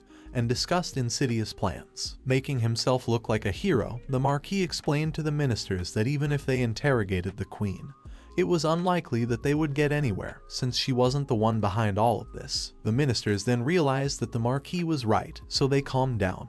As they left, Marquis looked at Levy and winked at her with a smirk on his face. Levy did not like this sign at all. Marquis seemed disgusting to her. Moreover, Levy didn't even know who he even was. At that moment, Charlotte came up to Levy and whispered to her mother that the Marquis was the plenipotentiary of the neighboring kingdom of Ringane. Levy herself knew this but had forgotten it. Because she remembered, she perked up and nervously waved her hand to Marquis with a smile on her face. At this point, Charlotte gathered courage and decided to address the ministers. The girl assured that she understood that all these people were upset because they did not know the details. But Charlotte also wanted to remind everyone that Eric never shirked his duties when it came to protecting the kingdom, which means that people should see Eric's absence as an attempt to resolve the situation.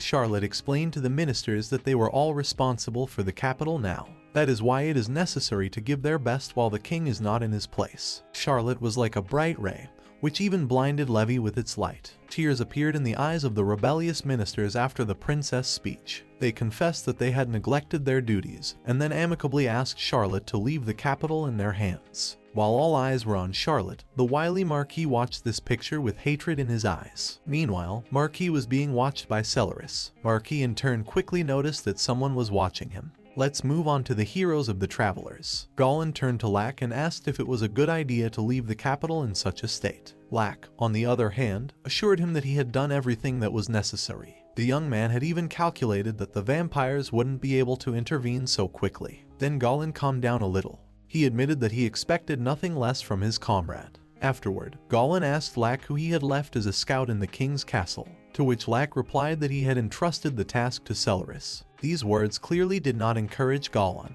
He became distraught and began to sweat, worried that something might happen to his daughter. Lack responded by asking Goblin to believe in Celeris, for after all, she was his own daughter. Meanwhile, Celeris continued to watch Marquis closely. Seeing that he was being watched, Marquis decided to remove himself, for it would be a problem if the girl began to suspect him. Celeris in turn escorted Marquis with her gaze until he walked out the door. When the girl was left alone, however, she wondered who this Marquis was. In the end, the girl felt that it did not matter. In the meantime, the characters continued on their journey. Genie served as coachman, and Ario slept sitting next to his sister. Kate, on the other hand, once again collapsed on the roof of the carriage. Toward nightfall, the heroes again made a halt, at which they roasted fish together and laughed. About this way passed 3 days, and finally the boys arrived at the right place. Standing on the cliff and gazing into the distance, Luck tried to see something besides water and fog. Then the young man asked if they were there. Keith explained that his castle was far beyond the clouds. Then Lack asked Keith if he could now return to his dragon form. Keith asked Lack to rely on him and began to quickly undress. Looking at Keith taking off his pants, Lack was a little confused. The young man did not understand why Kate was doing this, so he asked about it. Kate, however, explained that if he turned like that, his clothes would tear, and that was not very pleasant. Covering his eyes with his hands to avoid looking at the naked Kate, Lack realized that the dragon had a reason. But he was a little amazed that Kate wasn't even embarrassed. Meanwhile, Kate at this time had already used cast the reverse transformation spell. In just a moment, Kate appeared before the heroes in the guise of a beautiful, majestic dragon. Eric and Goblin looked at this spectacle with their mouths open. They could not get enough of Keith's splendor. Meanwhile, Keith covered his body with his wings and his eyes with his paws. Seeing this, Luck asked, "What is it?" To which Kate replied that he was shy. He assured that heroes embarrass him, and Eric, Goblin, and Lack were in a stupor, for when Keith was naked in the guise of a man, he was not the least bit embarrassed. Without thinking long, the heroes jumped on Keith and grasped his hide tightly to keep from falling. Keith, however, flapped his wings and took off. While Eric and Goblin arrived in a bit of shock, Lack had a smirk on his face as he realized it was time to raid. When Keith finally flew up to his heavenly palace, he was in no hurry to land, for the palace had been invaded. That was why he hovered around it, trying to get a sense of the number of enemies. When Lack asked if he could see anything, Keith said that there were magic machines swarming near the entrance, and there were about 30 of them. Kate also said that there were even more machines in the palace itself, and the metal balls that these machines shoot caused terrible pain. Then Lack asked if these balls could penetrate Keith's skin. Hearing these words, Keith only felt horrified. He thought that he would die altogether if the metal balls of the magic machines penetrated him. But Luck assured him that it was not so, because it depended on where the ball hit. Kate, on the other hand, only assured that he didn't want him to be hurt. Then Lack asked the dragon directly if he would run away with his tail between his legs. Keith took a moment of silence, then began to justify himself. He claimed that his fire breath didn't have much effect on magic machines. Thus, they are pretty strong opponents for him. Lack then asked Keith what kind of dragon is he, to which Keith replied that he is a wind dragon. Then Lack asked why doesn't Keith use wind breath. Kate explained that wind breath creates storms. Thus, if the dragon made it, his house would be destroyed. Then Lack realized that Kate obviously didn't want his palace to be destroyed. In that case, the young man suggested that the dragon should lure out the magical machines, and then Keith would have to use his wind breath to its fullest. Such a suggestion dumbfounded Keith. He argued that if he did as Lack said, the heroes would also get caught up. Lack, on the other hand, asked Keith not to worry as it would just be burns. With those words, Lack jumped off of Kate. Lastly, Keith asked Lack just not to die, and Lack asked Keith not to hold back. A couple moments later, the young man was already standing firmly on the islet with Keith's heavenly palace. Raising his head, Lack immediately noticed an entire army of magical machines. Without thinking long, the young man used a spell called Magic Bullet. The bullets crashed straight into one magic machine, but it was not defeated. That's when Keith informed Goblin and Eric that Lack's magic attack didn't work. Goblin, on the other hand, speculated that Lack was just distracting the machines. Eric agreed with his comrade and also added that Lack wants to lure someone out of the palace. At this moment, the magic machine had already started attacking Lack with its metal balls. Lack escaped from the first attack. After thinking of a small plan, the young man immediately rushed to another magic machine. As he approached, Lack simply jumped over the machine. At this moment, another magic machine attacked this one, for it was aiming at Luck, who cleverly dodged. After that, Lack used acceleration to escape from the battlefield and thus retreat a bit. One magical machine stood in his way, which he easily chopped into two with his magnificent sword. Lack was then forced to use the protective barrier to look at the entrance to the palace. Looking into the darkness, the young man realized that someone was still reluctant to come out into the light. That was why Lack decided to just continue to smoke the stranger out of there. Without thinking long, the hero launched a scalding fire projectile into the palace. The projectile was so powerful that the heavenly palace simply split in two. Looking at this spectacle, Lack realized that he had definitely overdone it. Meanwhile, Kate was hysterical. He didn't understand what Lack was even doing, because now his palace was completely destroyed. Then Lack asked Keith, shouldn't dragon ruins have high fire resistance? To which Keith replied that he had furniture in his palace. At this point, it seemed to Goblin that Lack's sorcery had become much stronger than before. Eric agreed with Goblin's assumption. Lack, on the other hand, thought that it was because of the fragile dragon dwellings. Keith didn't like those words. He realized that Lack was just trying to get even. But Lack realized that by doing so, he had angered his opponents, for they had finally gotten out of the palace. That is why the young man decided to make a dash for it. Jumping over the ravine, Lack signaled to Keith to attack with wind breath, and Keith lastly declared that now he didn't care what happens to Luck. After saying that, he gathered his thoughts and directed a powerful wind breath directly at the magic machines. The attack was so strong that it was impossible to see anything. Lack was at this time trying to cover himself with a protective barrier so as not to get hurt. That was when Lack realized what the true breath of the Wind Dragon King was. It is simply terrifying. Lack could feel this wind even passing through the magic wall. At this moment, the young man also felt that the ground at his feet was vibrating. Looking under his feet, Lack saw a crack. In just a moment, most of the ground had simply collapsed. Seeing this, Keith was even more horrified, for he had destroyed another part of his palace. Most of all, the dragon was worried because Papa would scold him. Here Goblin and Eric looked at each other and smiled at the same time. And of course, Lack didn't stay under the ruins, but returned to Keith with the help of his flight magic. The first thing Lack did was praise Keith for blowing away a whole bunch of magical machines. The young man assured that he'd expected nothing less from the dragon's breath, and Kate angrily claimed that was exactly why he didn't want to use that breath. Luck assured him that it was just nonsense, because Kate had broadened his horizons of knowledge. Lack admitted that it was the first time he had seen such power, and the Wind Dragon King's breath was simply amazing.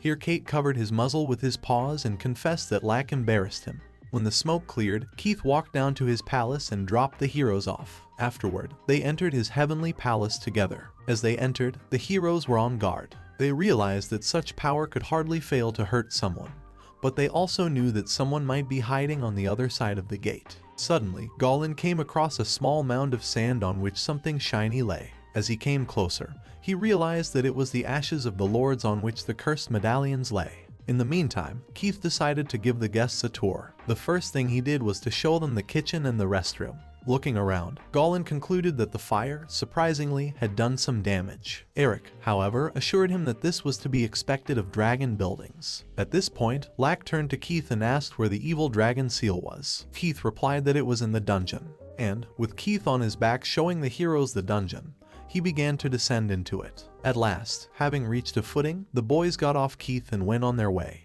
Walking through the dungeon, Goblin realized that such truth can only be felt by visiting the dragon estate itself, because down here, everything is very large. At this moment, danger was already waiting around the corner for Goblin. Fortunately, the hero had time to react and dodge the axe attack. Goblin's opponent was a giant pumped-up vampire with a huge axe in his hands. Looking at him, Goblin confessed that he never thought vampires could be muscular. Eric and Lack, on the other hand, only watched Goblin and the danger that had appeared. At that moment, under Eric's feet, a slender end of some sort of weapon emerged from the ground. Fortunately, the king was able to react in time and bounce aside. After landing on his feet, Eric saw some kind of weapon that looked like a spear. Then the owner of that weapon also appeared from the same place. It was then that Eric realized that the few survivors of the outbreak were not so small-minded. Without thinking long, the king rushed to the attack. Goblin also began to fight the muscular vampire that came at him from around the corner. Keith looked at this picture and, trembling, did not know what to do. Luck, on the other hand, had asked the dragon to just cover him from behind.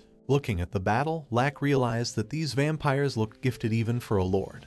But the young man realized that Eric and Goblin were simply no match for them. At that moment, Eric managed to graze the vampire's cheek with his sharp blade. Moreover, by leaping forward, Eric was able to deprive his opponent of one arm. The arm fell to the ground not far from Goblin, who was fighting another vampire. Goblin realized that from the looks of it, this guy was strong, but that was where it ended. Thus, at one point, Goblin swept his sword across the vampire's chest. The vampire immediately roared, and blood whipped from his chest. But it wasn't that simple, for there was a third vampire who used recovery magic to help his comrades. At that moment, the scars on the muscular vampire's chest healed, and the second vampire's arm grew anew. Looking at this sight, the heroes were simply dumbfounded. At this moment, the third vampire revealed himself. It was a blonde-haired girl with a magnificent figure. Lack was looking at this lady and trying to figure out who she was. At first the young man assumed he was a supreme vampire lord, but he immediately realized that this girl's aura RP is black as the Supremes. Also, Lack also noted this lady's excellent regeneration ability as well.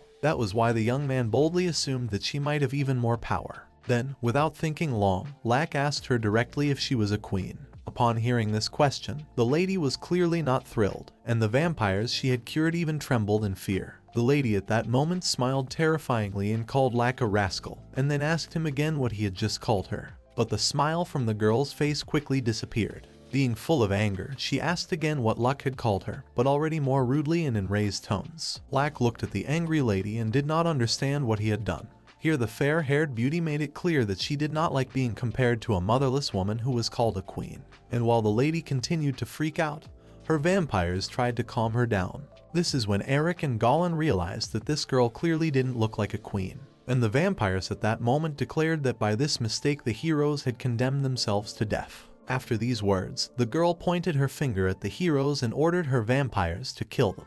Here Goblin realized that they were back to where they started. But it wasn't that simple. At this point, the lady used a speed boost and fortification on her vampires. Seeing this, Luck was dumbfounded. The vampires were now stronger and pounced on the heroes with renewed strength. Despite this, Goblin managed to fend off the muscular vampire's first attack. Eric also managed to dodge the attacks of his opponent, remaining unharmed. Only felt it on themselves, Goblin and Eric realized that the strength and speed of their opponents had increased. This was when Lack realized that this lady really knew how to surprise. Looking at the way she skillfully used recovery and strengthening, Lack assumed that she was a practitioner of light. But since those were just guesses, Lack couldn't wait to find out who this girl really was. Meanwhile, Goblin and Eric continued to fight. At one point, Goblin realized that the vampires couldn't handle him and Eric at this strength. The blonde-haired lady didn't like those words, so she decided to use something else. With her eyes wide open, she used the charm on Eric and Goblin. Eric smiled and, with a wink, declared that such a thing didn't work on them. But Goblin at this time was clearly as if charmed. Eric tapped Goblin on the head to wake him up. Goblin stroked the sore spot and apologized to his comrades, saying that he was just dizzy for a second.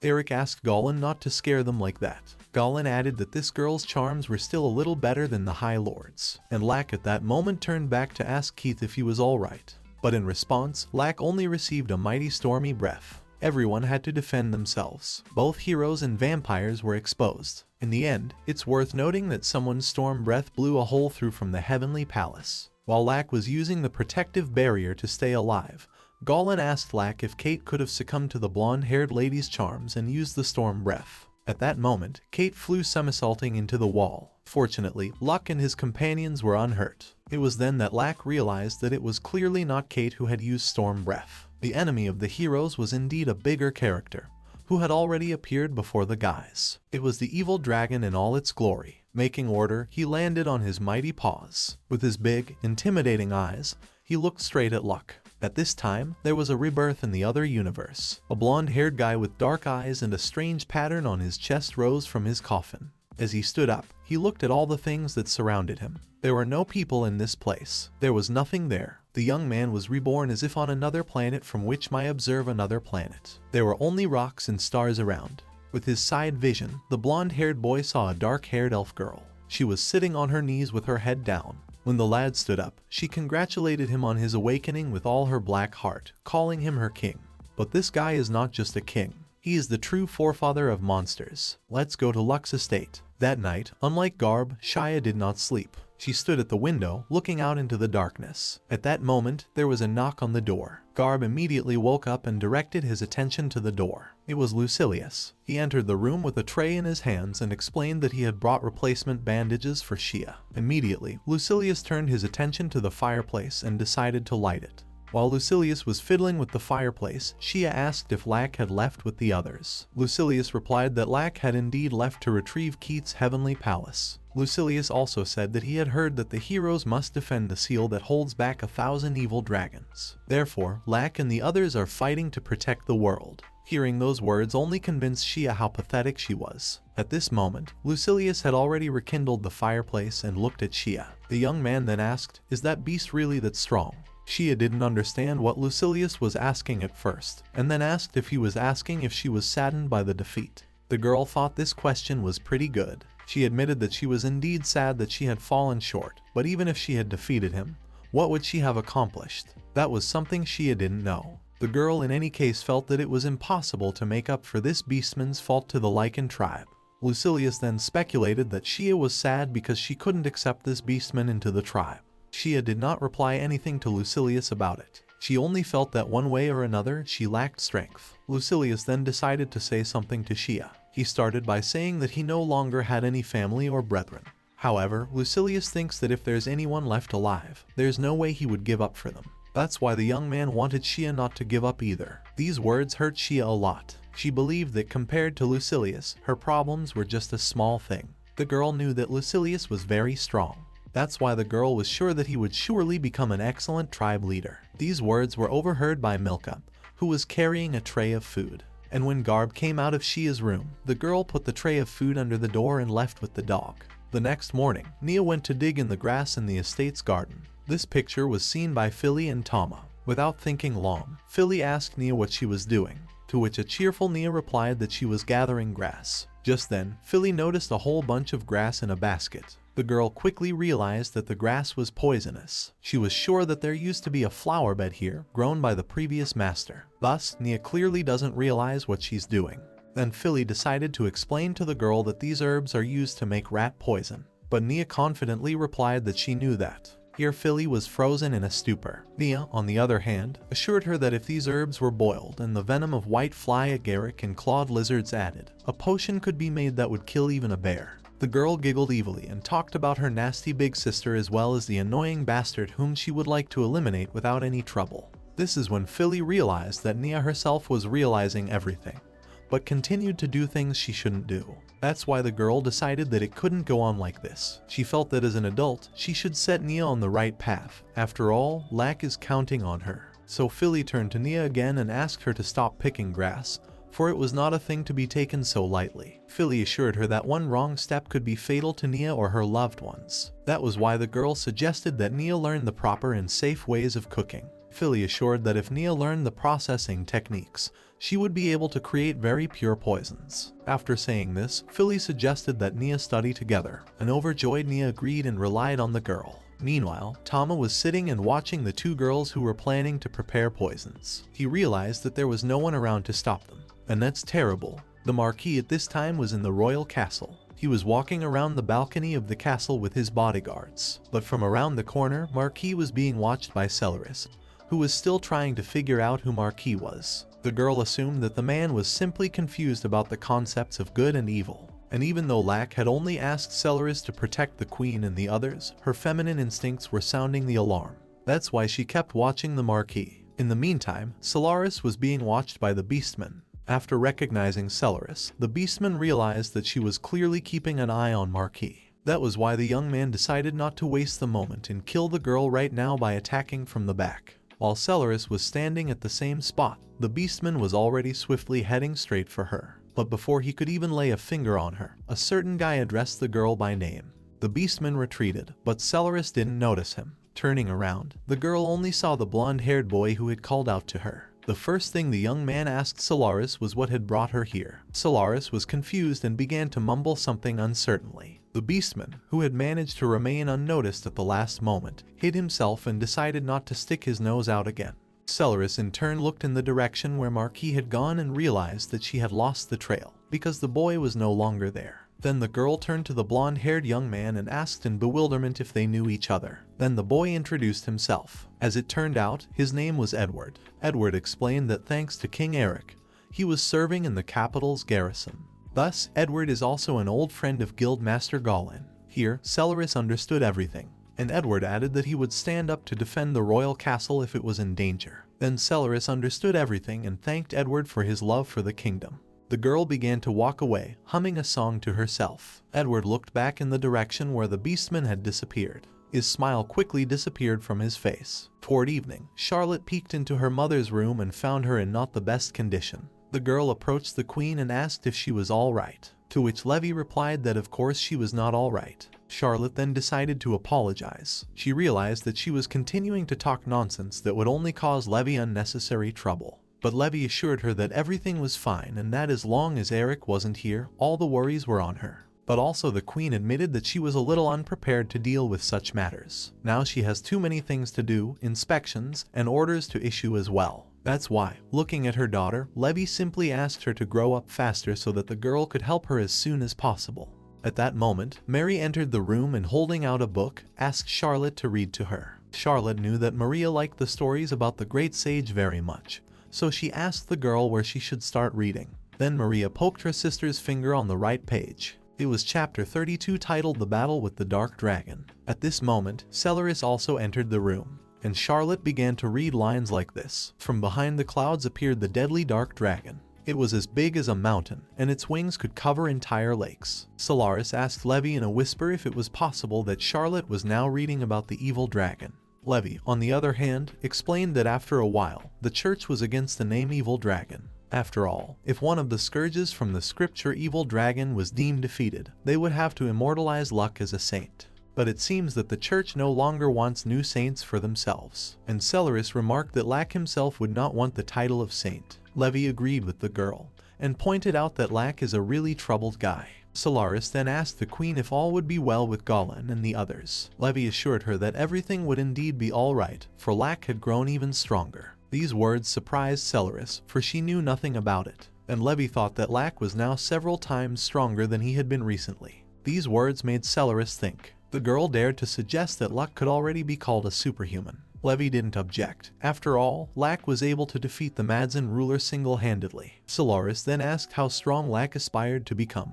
These words made Levy think. She remembered the dark-haired girl with whom they were well acquainted. And this dark-haired lady is clearly eager to help the strongest sorcerer in history. She hopes that Luck is the one who has to do something for her. And Levy realized that Lack is indeed doing exactly what this conniving lady wants. So could it really be true? Speaking of the dark-haired wretch, she was now calmly drinking a glass of wine, looking out the window. At that moment, a vampire came up to her and informed her that the evil dragon had noticed the uninvited guests. The girl asked the vampire where Dura was, to which he replied that he did not know that, and the dragon did not obey her. Meanwhile, Dura and her two vampires were calmly floating in the sea outside of Keith's heavenly palace. It is worth explaining that the heroes managed to smoke the uninvited lady and her two assistants out of the palace. At the last, Dura only shouted that Lack would pay for this and for embarrassing her. Meanwhile, in Keith's heavenly palace, the battle between the heroes and the evil dragon was unfolding. The first thing Eric noted was that it would be bad if the dragon went into berserk mode. Ianro therefore suggested that his comrades finish it quickly. Meanwhile, the dragon had already prepared to attack. Opening its maw, it aimed its attack at the heroes, but Lack had no intention of letting the monster fire, so he used the separation plates. In this way, Lack protected himself and his comrades from the evil dragon's powerful attack. In the meantime, Eric and Goblin began to act. Leaping out of hiding in different directions, they made the evil dragon confused. While the dragon was trying to figure out what to do, the heroes made incisions in its thick neck with their swords. The dragon tried to swat Goblin and Eric with its paws, but the two managed to bounce off in time to stay alive. No sooner had Goblin relaxed than he saw that the dragon was about to attack with its small-sized so-called eyes. At that moment, lasers were directed at Goblin from the eyes, which Glenn managed to dodge. This is when Lack signaled Eric and provided him with a magical boost. Eric climbed up to the dragon's head and then drove his sword into its hide. The dragon became enraged and swept Eric off of him. Eric realized that the monster was being stubborn, so he asked Lack and Goblin to buy some time. Goblin understood everything, and with a smile on his face, he suggested that the comrades work like the good old days. And Lack again asked his comrades to rely on him. Then the boy's friend started to distract the dragon while Eric was busy with something important. Putting his sword in front of him, the king began to recite an incantation. Almighty Spirit who possesses eternity, Lord of the elves, who judges all things. As the rightful heir to this sword, I call upon thee. Cast off the shackles of the first and second seals. Once more I manifest this holy sword, the third meta boundary. After this incantation, Eric's sword glowed brightly and changed its shape. Now in Eric's hands is the holy sword of King Bramwit. Without thinking long, Eric rushed lightning fast to the dragon and easily cut off its head. Then the king hid his sword in its scabbard as if nothing had happened. The dragon's head at that moment collapsed loudly to the ground, and the joyous Goblin immediately rushed to his comrade. Being covered in sweat, Eric admitted that the third meta boundary wastes a lot of energy, and Goblin smiled and assured that Eric didn't necessarily need to use it at all. At this time, Lack suggested that the comrades burn the evil dragon's body since they had already dealt with everything. At this moment, the heroes heard Keith's loud, desperate cry. He was terrified, for his palace was all smeared with blood. Here Eric and Goblin looked at each other again, and Lack at this moment pointed out a larger problem to Keith. It was the hole that the evil dragon had made. Seeing it, Keith almost reclined it all. Then the dragon realized that the cleanup was going to be a nightmare. Luck, on the other hand, did not consider cleaning to be a major problem in this case. Suddenly, it hit the young man. Finally, he asked Keith where the seal was kept. In response, Keith pointed to the very hole made by the evil dragon. Looking in that direction again, Luck was horrified, for it meant only one thing. Things were obviously bad for the heroes, and they all realized it with horror. The chains that held back the evil dragons were broken. Their debris rumbled straight down. This meant that the seal that restrained the 1,000 evil dragons had been broken. Endura and her vampires were already in a completely different place at this time. Presenting herself before her master on her knee, she listened to all of his remarks. The first thing her lord asked was why she had lost. The girl explained that she simply couldn't control the evil dragon. But the lord argued that Dura had simply underestimated her opponent, and she had this problem long before the evil dragon. The lord assured me that Dura must be stronger, and the rebirth of the Castaigne family is his deepest desire and a tribute to his ancestors. Dura then decided that she should carve it on her chest. In response, the lord called Duria his daughter and assured her that it was not so important. More importantly, he believed that Duria should be punished. After these words, only Duria's screams and pleas for the spanking to stop were heard. After a rather difficult battle, Keith gave the heroes tea. Keith's mugs were so big that the heroes had to hold them with 2 hands. Keith was worried that his friends might not like the tea, but after tasting it, Luck immediately declared that the tea was just fine. Eric, on the other hand, admitted that it was an unusual flavor for him, but it was beautiful in its own way. Kate was thrilled to realize that the heroes liked everything. In the end, Keith was just very happy that everything ended well. Plus, his tea was praised. Kate also apologized to his guests for such large cups. Dragon assured that they were the smallest cups he could find. Lack, on the other hand, assured that they were fine. The young man saw fit to apologize to Keith for the intrusion. After that, Lack decided to remind his comrades about the missing seal. Goblin supported Lack and said that it should be dealt with soon. Lack, on the other hand, assumed that the seal from these evil dragons would completely fall off in about 2 days. What was surprising to Eric was that they had miscalculated. But even so, there was still some time. Lack, however, reminded Eric that this seal had been in place for millennia, so the difference is small. Goblin then asked Lack directly if he knew what needed to be done. Then Lack explained that perhaps the details he was about to initiate the heroes into were secret to the Wind Dragon tribe.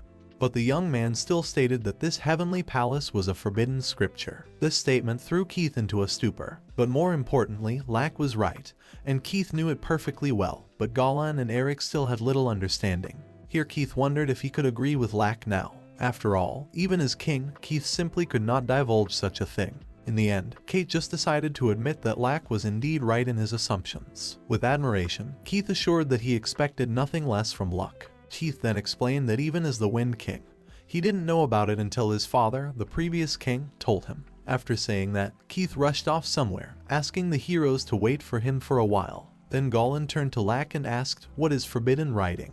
So, powerful barriers and seals that are always supported by an artifact called Forbidden Scripture, which has ancient spells engraved on it. Not to mention a huge barrier that holds at least 1,000 evil dragons. Lack was sure that this place was the very same majestic Forbidden Scripture. Finally, Keith returned to the heroes with a book in his paws and first apologized for the wait. Then he placed this book on the table. Compared to the heroes, this book was simply gigantic. And Goblin at that moment turned to Keith and asked, "What kind of book is this?" Keith explained that it was a manual. Meanwhile, Lack was already scrutinizing the hieroglyphics on the pages of the book. Using his skills, Lack began to read the book. Goblin, on the other hand, looked at the hieroglyphics and realized only one thing, that he could not understand a word. So he assumed that the book was written in some ancient magical language. Keith explained that the book is really written in his native dragon language, but even he can read half of it. Lack, in turn, had already made himself comfortable and began to read the book carefully as if nothing had happened.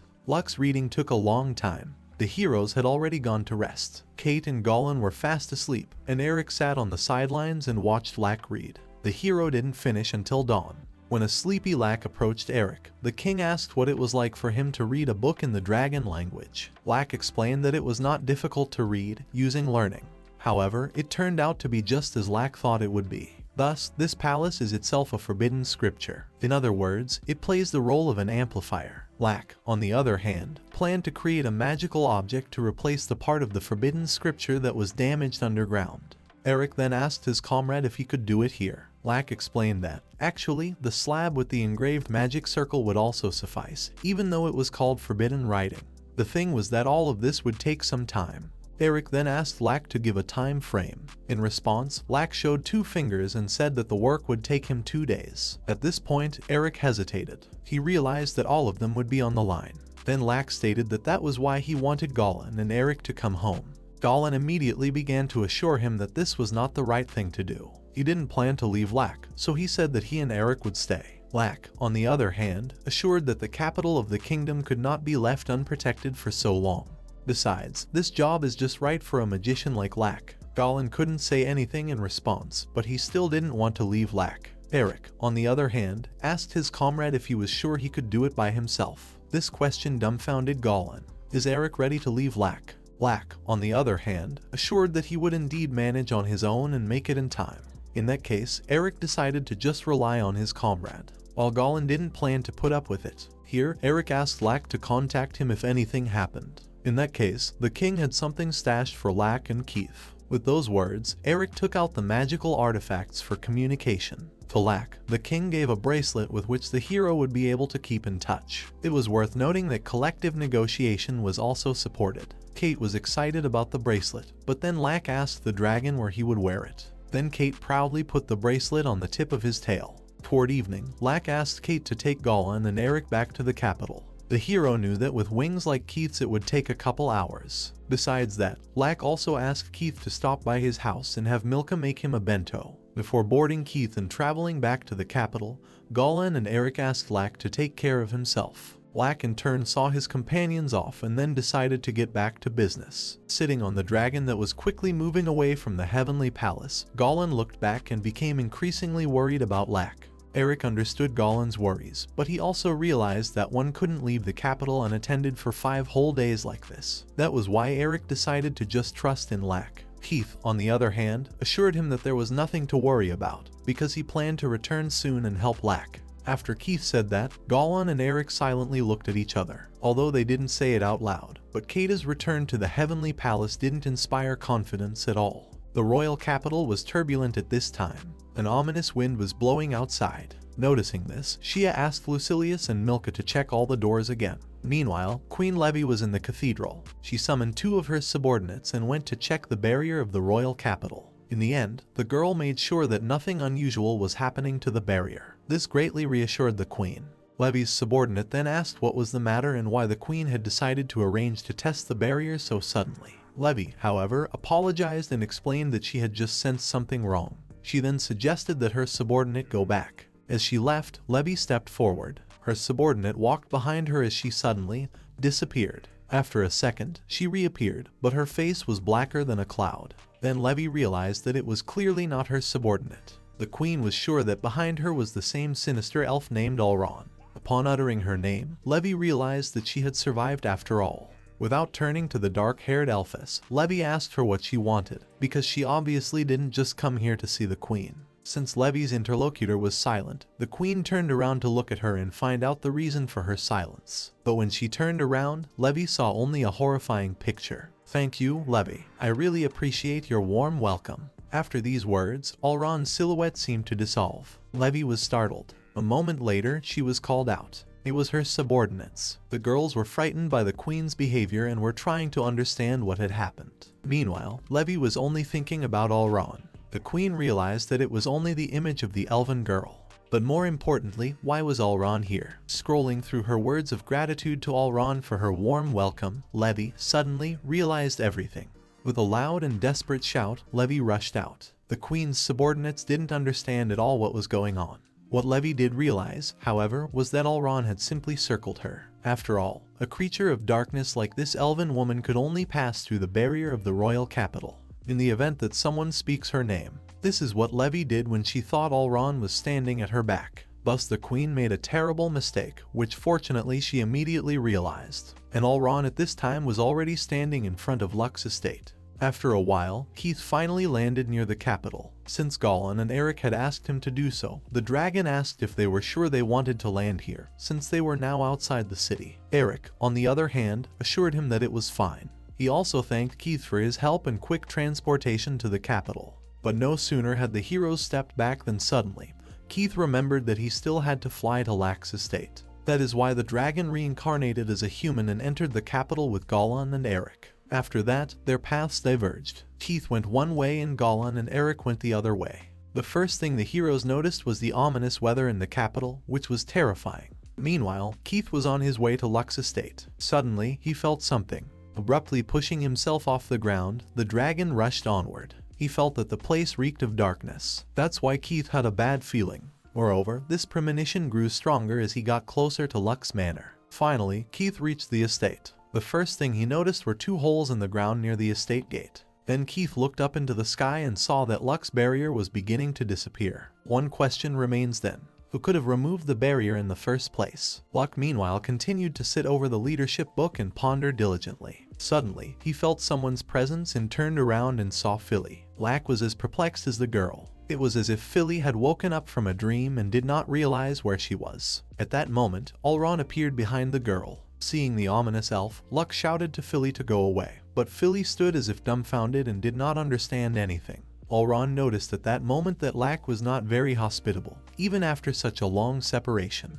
Just then, Philly turned around at the voice behind her and saw a dark-haired girl. Elrond, on the other hand, looked at Luck and reminded him that it had been 14 years since they had last met. Luck knew Elrond well, but was clearly not happy to see her again. Without thinking long, the young man prepared to attack. Elrond, on the other hand, was neither panicked nor afraid. On the contrary, she wanted Luck to show her how strong he had become.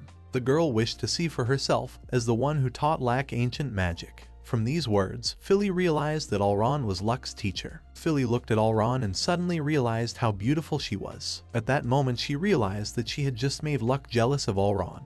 To get rid of these thoughts, the girl quickly shook her head in different directions, trying to explain to herself that it was inappropriate. Luck saw this picture and froze in bewilderment. Seeing that Luck was looking at her, Philly blushed and became embarrassed. Then Luck asked the girl what was wrong with her, for her face was red. The hero suggested that Elrond had cast some kind of spell on her, but Philly at that moment fell on her knees and began to apologize to Luck. Elrond watched this picture with a smile on her face. Levi at this time was already in Luck's manor along with the armed Celeris. When the girls went up to the 2nd floor, they saw Keith and Nia lying on the floor. A concerned Celeris immediately rushed to Nia. Keith explained that Nia was lying there when he arrived. After examining the girl, Celeris realized that she was just sleeping, and Keith added that everyone in the manor sleeps. At that moment, Levi approached Nia and, touching her head, declared that it was a sleeping cloud, and a very powerful one at that. The queen assured that the people here didn't stand a chance. Keith added at this point that all the barrier pillars outside had been destroyed and Locke's barrier was now completely vulnerable. That was why Keith had a question. Could there be such a strong mage? Levi, on the other hand, knew of only one person who was capable of breaking Luck's barrier. Then Keith assumed that this someone was a relative of Luck's, but Levi replied that this girl was both comrade and enemy to them. And in Luck's eyes, this girl was a creature that had become his mother. And now this mother named Elrond was ready to fight her so-called son Luck. The Black Witch, an elven woman described in the secret records of this continent as one who has often changed the course of history by her intervention. Naturally, her identity has remained in the shadows and her true age is unknown. Her oldest mention was over 800 years ago, but even that is not enough to establish when she came into the world. Its entire existence is shrouded in mystery. Many renowned scholars even question it. That's why 15 years ago Goblin, Eric and Luck were so amazed when she suddenly appeared before the heroes and offered her help. And then, thanks to this elven woman, even difficult missions were given to the heroes without much effort. For a couple of years they have done a lot of work in company with her. But in the midst of it, Luck remembered something. He remembered that this girl had taught him magic when he was just a child. She was like a mother to the young man, for Luck had no parents of his own. However, 3 years later, the elf vanished as suddenly as she had appeared. And then she appeared before the heroes again, appeared as an enemy. On that cherished rainy day, Lack followed Alruin and asked her why she had betrayed them. Alruin began by saying that they had never been friends. That was the end of it. These words made Lack's face change. There was no more pity on his face. After that, the heroes began to avoid even calling Alruin by her name. She cast a shadow spell on them that it wouldn't be an exaggeration to even call it a curse. Lack could even swear that he had killed Alruin, but still he was sure that she was still alive. That was why Lack was afraid to call this girl by name. And now, she is once again the enemy of Lack and his friends. Alruin didn't even deny it. She only confirmed Lack's assumption with a smile on her face. But Lack did not despair. He was even glad that he could now free himself from Alruin's ghost. Looking at Lack trying hard to attack, Alruin realized that he missed her a lot. But Lack claimed that it was just nonsense. With those words, the hero concentrated and was already ready to attack. But at the most crucial moment, he heard a familiar voice coming from his bracelet that Eric had given him. Lack, I have bad news. As this shout distracted Lack, his attack flew past Alruin. Lack was in a stupor, and the interlocutor heard the explosion and worriedly asked the hero what was that sound. Lack realized that Kate was on the phone with him and asked the dragon to be quiet for a while, because he was busy right now. And Keith asked Lack in return not to bring problems to someone else's house so easily. Lack tried to explain to the dragon that he was fighting with someone right now, so it was out of the question. That's when Levy grabbed Keith's tail and shouted to Lack that their opponent was Alruin. This statement was also heard by Eric, who had a bracelet on his arm. From such a statement from the queen's mouth, Eric was dumbfounded. Without thinking long, the king asked Lack if he was really fighting Alruin now. To which the hero replied that, unfortunately, he was. After these words, Lack started attacking again. The first thing the hero used was the dark ray that he had adopted from the evil god. Alruin, on the other hand, had already prepared to repel Lack's attacks. Using magic vortices, she simply absorbed Lack's dark rays, to which the hero was quite surprised. At this moment, Alruin dared to attack. Her black vortices appeared above Lack's head, and from them, his dark rays returned to him. Philly thought that Lack's rays had killed him, but then the hero reappeared behind his opponent's back. Swinging his sword, Lack was ready to cut off Alruana's head. But it was not so simple. The girl once again used her black whirlwind to defend herself and remain unharmed. When Lack retreated, Alruin asked the hero to stop disappointing her. The girl reminded Lack that he is a mage, therefore she would like him to fight accordingly. At this point, Lack wondered, what are those black vortices surrounding Alruin? They absorb and release. It seemed to Lack that Alruin was folding up the fabric of space to create passageways to an alternate space. At that moment, Alruin answered Lack's question as if she had read his mind. The girl argued that if it was as Lack thought, it would be impossible to move. Alruin then explained that these whirlwinds are her own spell called Mirror Realm. The girl assured that Lack would never be able to learn it. In that case, Lack decided to try something. Without thinking long, he used his top secret that he had already practiced in his battle with the evil god. So, the spatial implosion of the realm. Lack aimed this powerful attack directly at the opponent. But at the same instant, Alruin appeared behind Lack's back and asked if he knew that it wouldn't work against someone who wielded teleportation. At that moment, Alruin saw a light under her feet, and Lack said with a smile on his face that of course he had predicted teleportation. That was why he had set a reactive magic circle trap in advance, from which Alruin would not be able to escape. Once trapped in this trap, it was as if Alruin was being burned alive in front of Lack's eyes. But at some point, the girl simply disappeared. All that was heard was her voice. I see, you used your brightest spell as bait. Lack didn't know where the voice was coming from, so he started to look around. And Alruin continued to speak to the young man, hiding her location. She admitted that this was not a bad move on Lack's part, but she knows at least 3 ways to avoid such a trap. Now, the first way is time manipulation, the second way is reactive barrier, and lastly, the third way is called body stripping. With these words, Alruin reappeared to the heroes. She appeared behind Philly's back and touched the girl's face. Then Alruin pulled Philly's face to hers. Luck shouted to Philly about not looking into Alruin's eyes, but it was too late. When Philly looked her opponent in the eye, she almost immediately lost consciousness. Lack was desperate. Goblin and Eric, who had heard everything that was happening, realized what had happened. Lack, however, saw fit to apologize to his comrades and explain that Alruana had succeeded in charming Philly. In the meantime, Philly came to her senses and stared at Luck like a robot. Upon hearing this news from Lack, all the heroes were desperate. So, if Philly is really bewitched by Alruin, who has a stronger attraction than some of the higher lords, then consider it a done deal. The fact is that the person who is subjected to the enchantment becomes an unwilling puppet in the hands of the caster, and that spell doesn't wear off until the sorcerer dies. Lack was the most disappointed of all, for once again he had failed to protect someone, and Alruin reminded Lack that he had no choice but to kill her. Lack was enraged, and Alruin offered Luck another option: kill Philly. With these words, Alruin handed Philly a sword. The girl then lunged at Luck with the sword. Lack was in a stupor and didn't know what to do.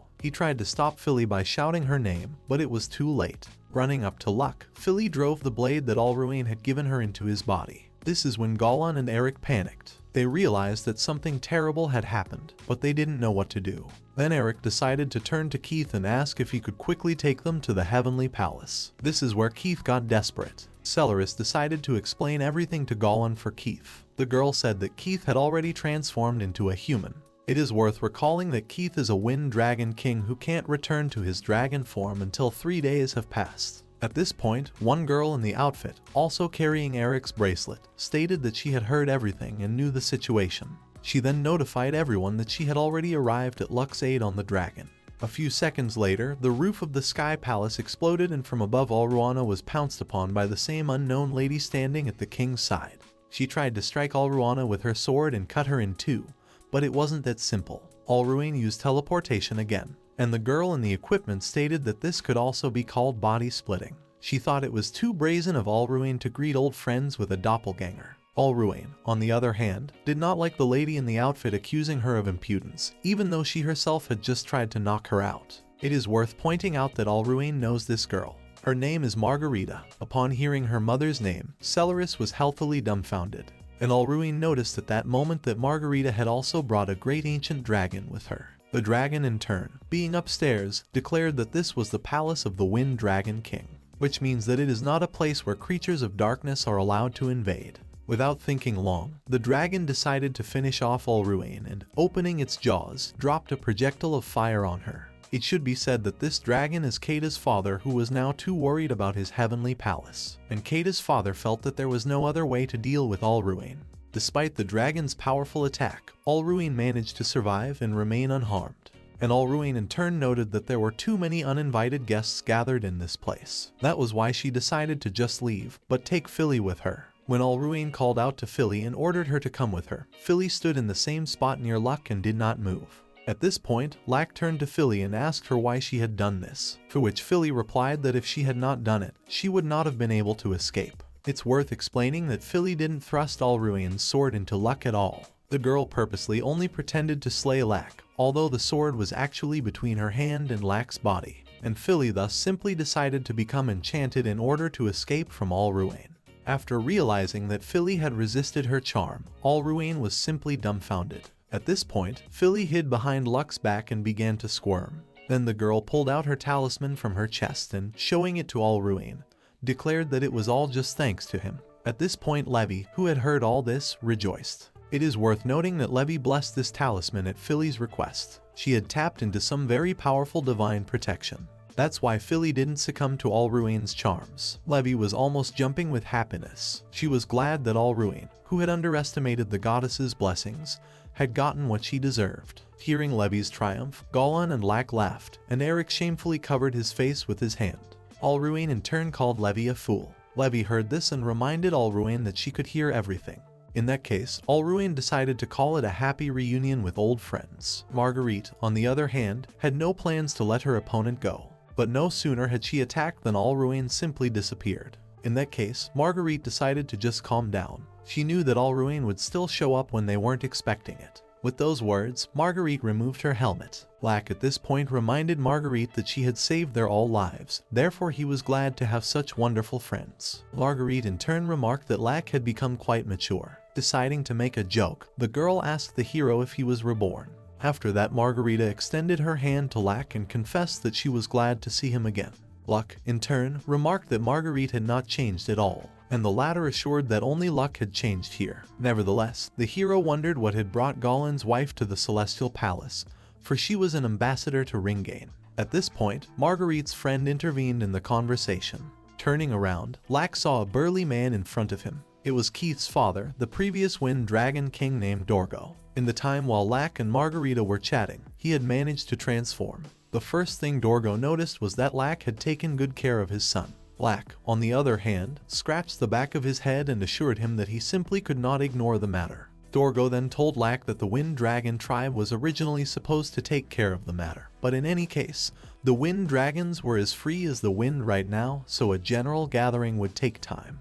And, as Dorgo consulted with his old friend Marguerite about a plan to gather the dragons, Lack's message arrived on her bracelet. It was then that Lack realized that Margarita also had her own bracelet. Margarita, however, explained that since her job was diplomacy, she just needed this bracelet to communicate with Eric. Eventually, Marguerite learned of Lack's return and subsequent adventures from Eric. This is when Dorgo confessed that he could not even believe that his son knew the hero Lack. Although Kate is a young and reliable ruler, she seems to have an eye for people. Luck realized that he couldn't tell the whole truth about being mistaken for a goblin, so he decided to just keep silent. At this point, Dorgo asked Lack why he had come to the Heavenly Palace. When Lack told Dorgo all about the seal, the dragon was dumbfounded. Lack explained that with the hope of repairing the seal, he had begun to create a magical item to replace it. Then Dorgo said that it had taken his ancestors several years to create this seal. So, no matter how great a magician he was, it would be almost impossible to do it in a couple of days. Lack agreed with Dorgo and thought about how nice it would be if they had someone who could read the ancient language.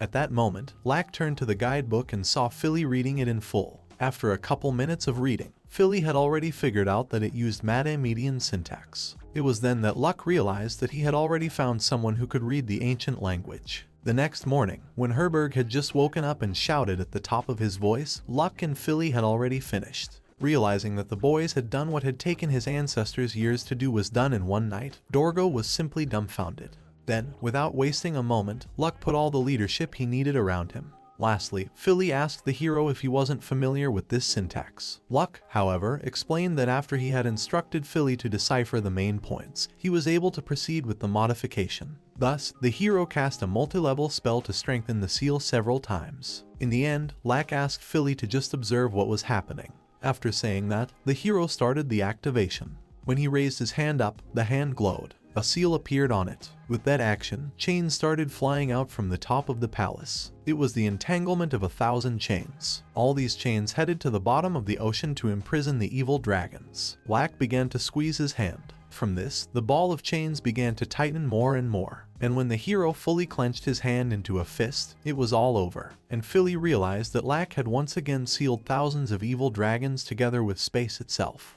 Moreover, it was an irreversible, progressive barrier. An endless seal that absorbs the life energy of the evil dragons and binds them forever. And Lack added with a smile on his face that he was gathering the life energy of 1,000 evil dragons in this way. Even Alruane is unable to crack such a defense. Looking at Lack, Dorgo realized that this hero had remade his ancestors' magic artifact into such a powerful barrier. Thus, it wasn't hard to guess that Lack held incredible magical power. It was then that Dorgo realized the power of humanity's greatest magician named Lack. At this time, Lack suggested that his companions return home. At last, Dorgo confessed that he was now ashamed to call himself a Dragon King. Lack, however, asked him to relax and assured him that heroes always do. After some time, the heroes were finally able to return. They had already been met and waited for by everyone. Goblin was a little puzzled that the dragon was being welcomed into the king's castle, because it might cause a stir. That was why he asked Eric if he was sure about it. Eric, on the other hand, explained that he had already prepared a place to welcome the saviors of the world. Moreover, Eric was going to officially announce an alliance with the Wind Dragon King. Then Goblin warned Eric that it would be very difficult to keep everything secret. But Eric argued that it was a political decision.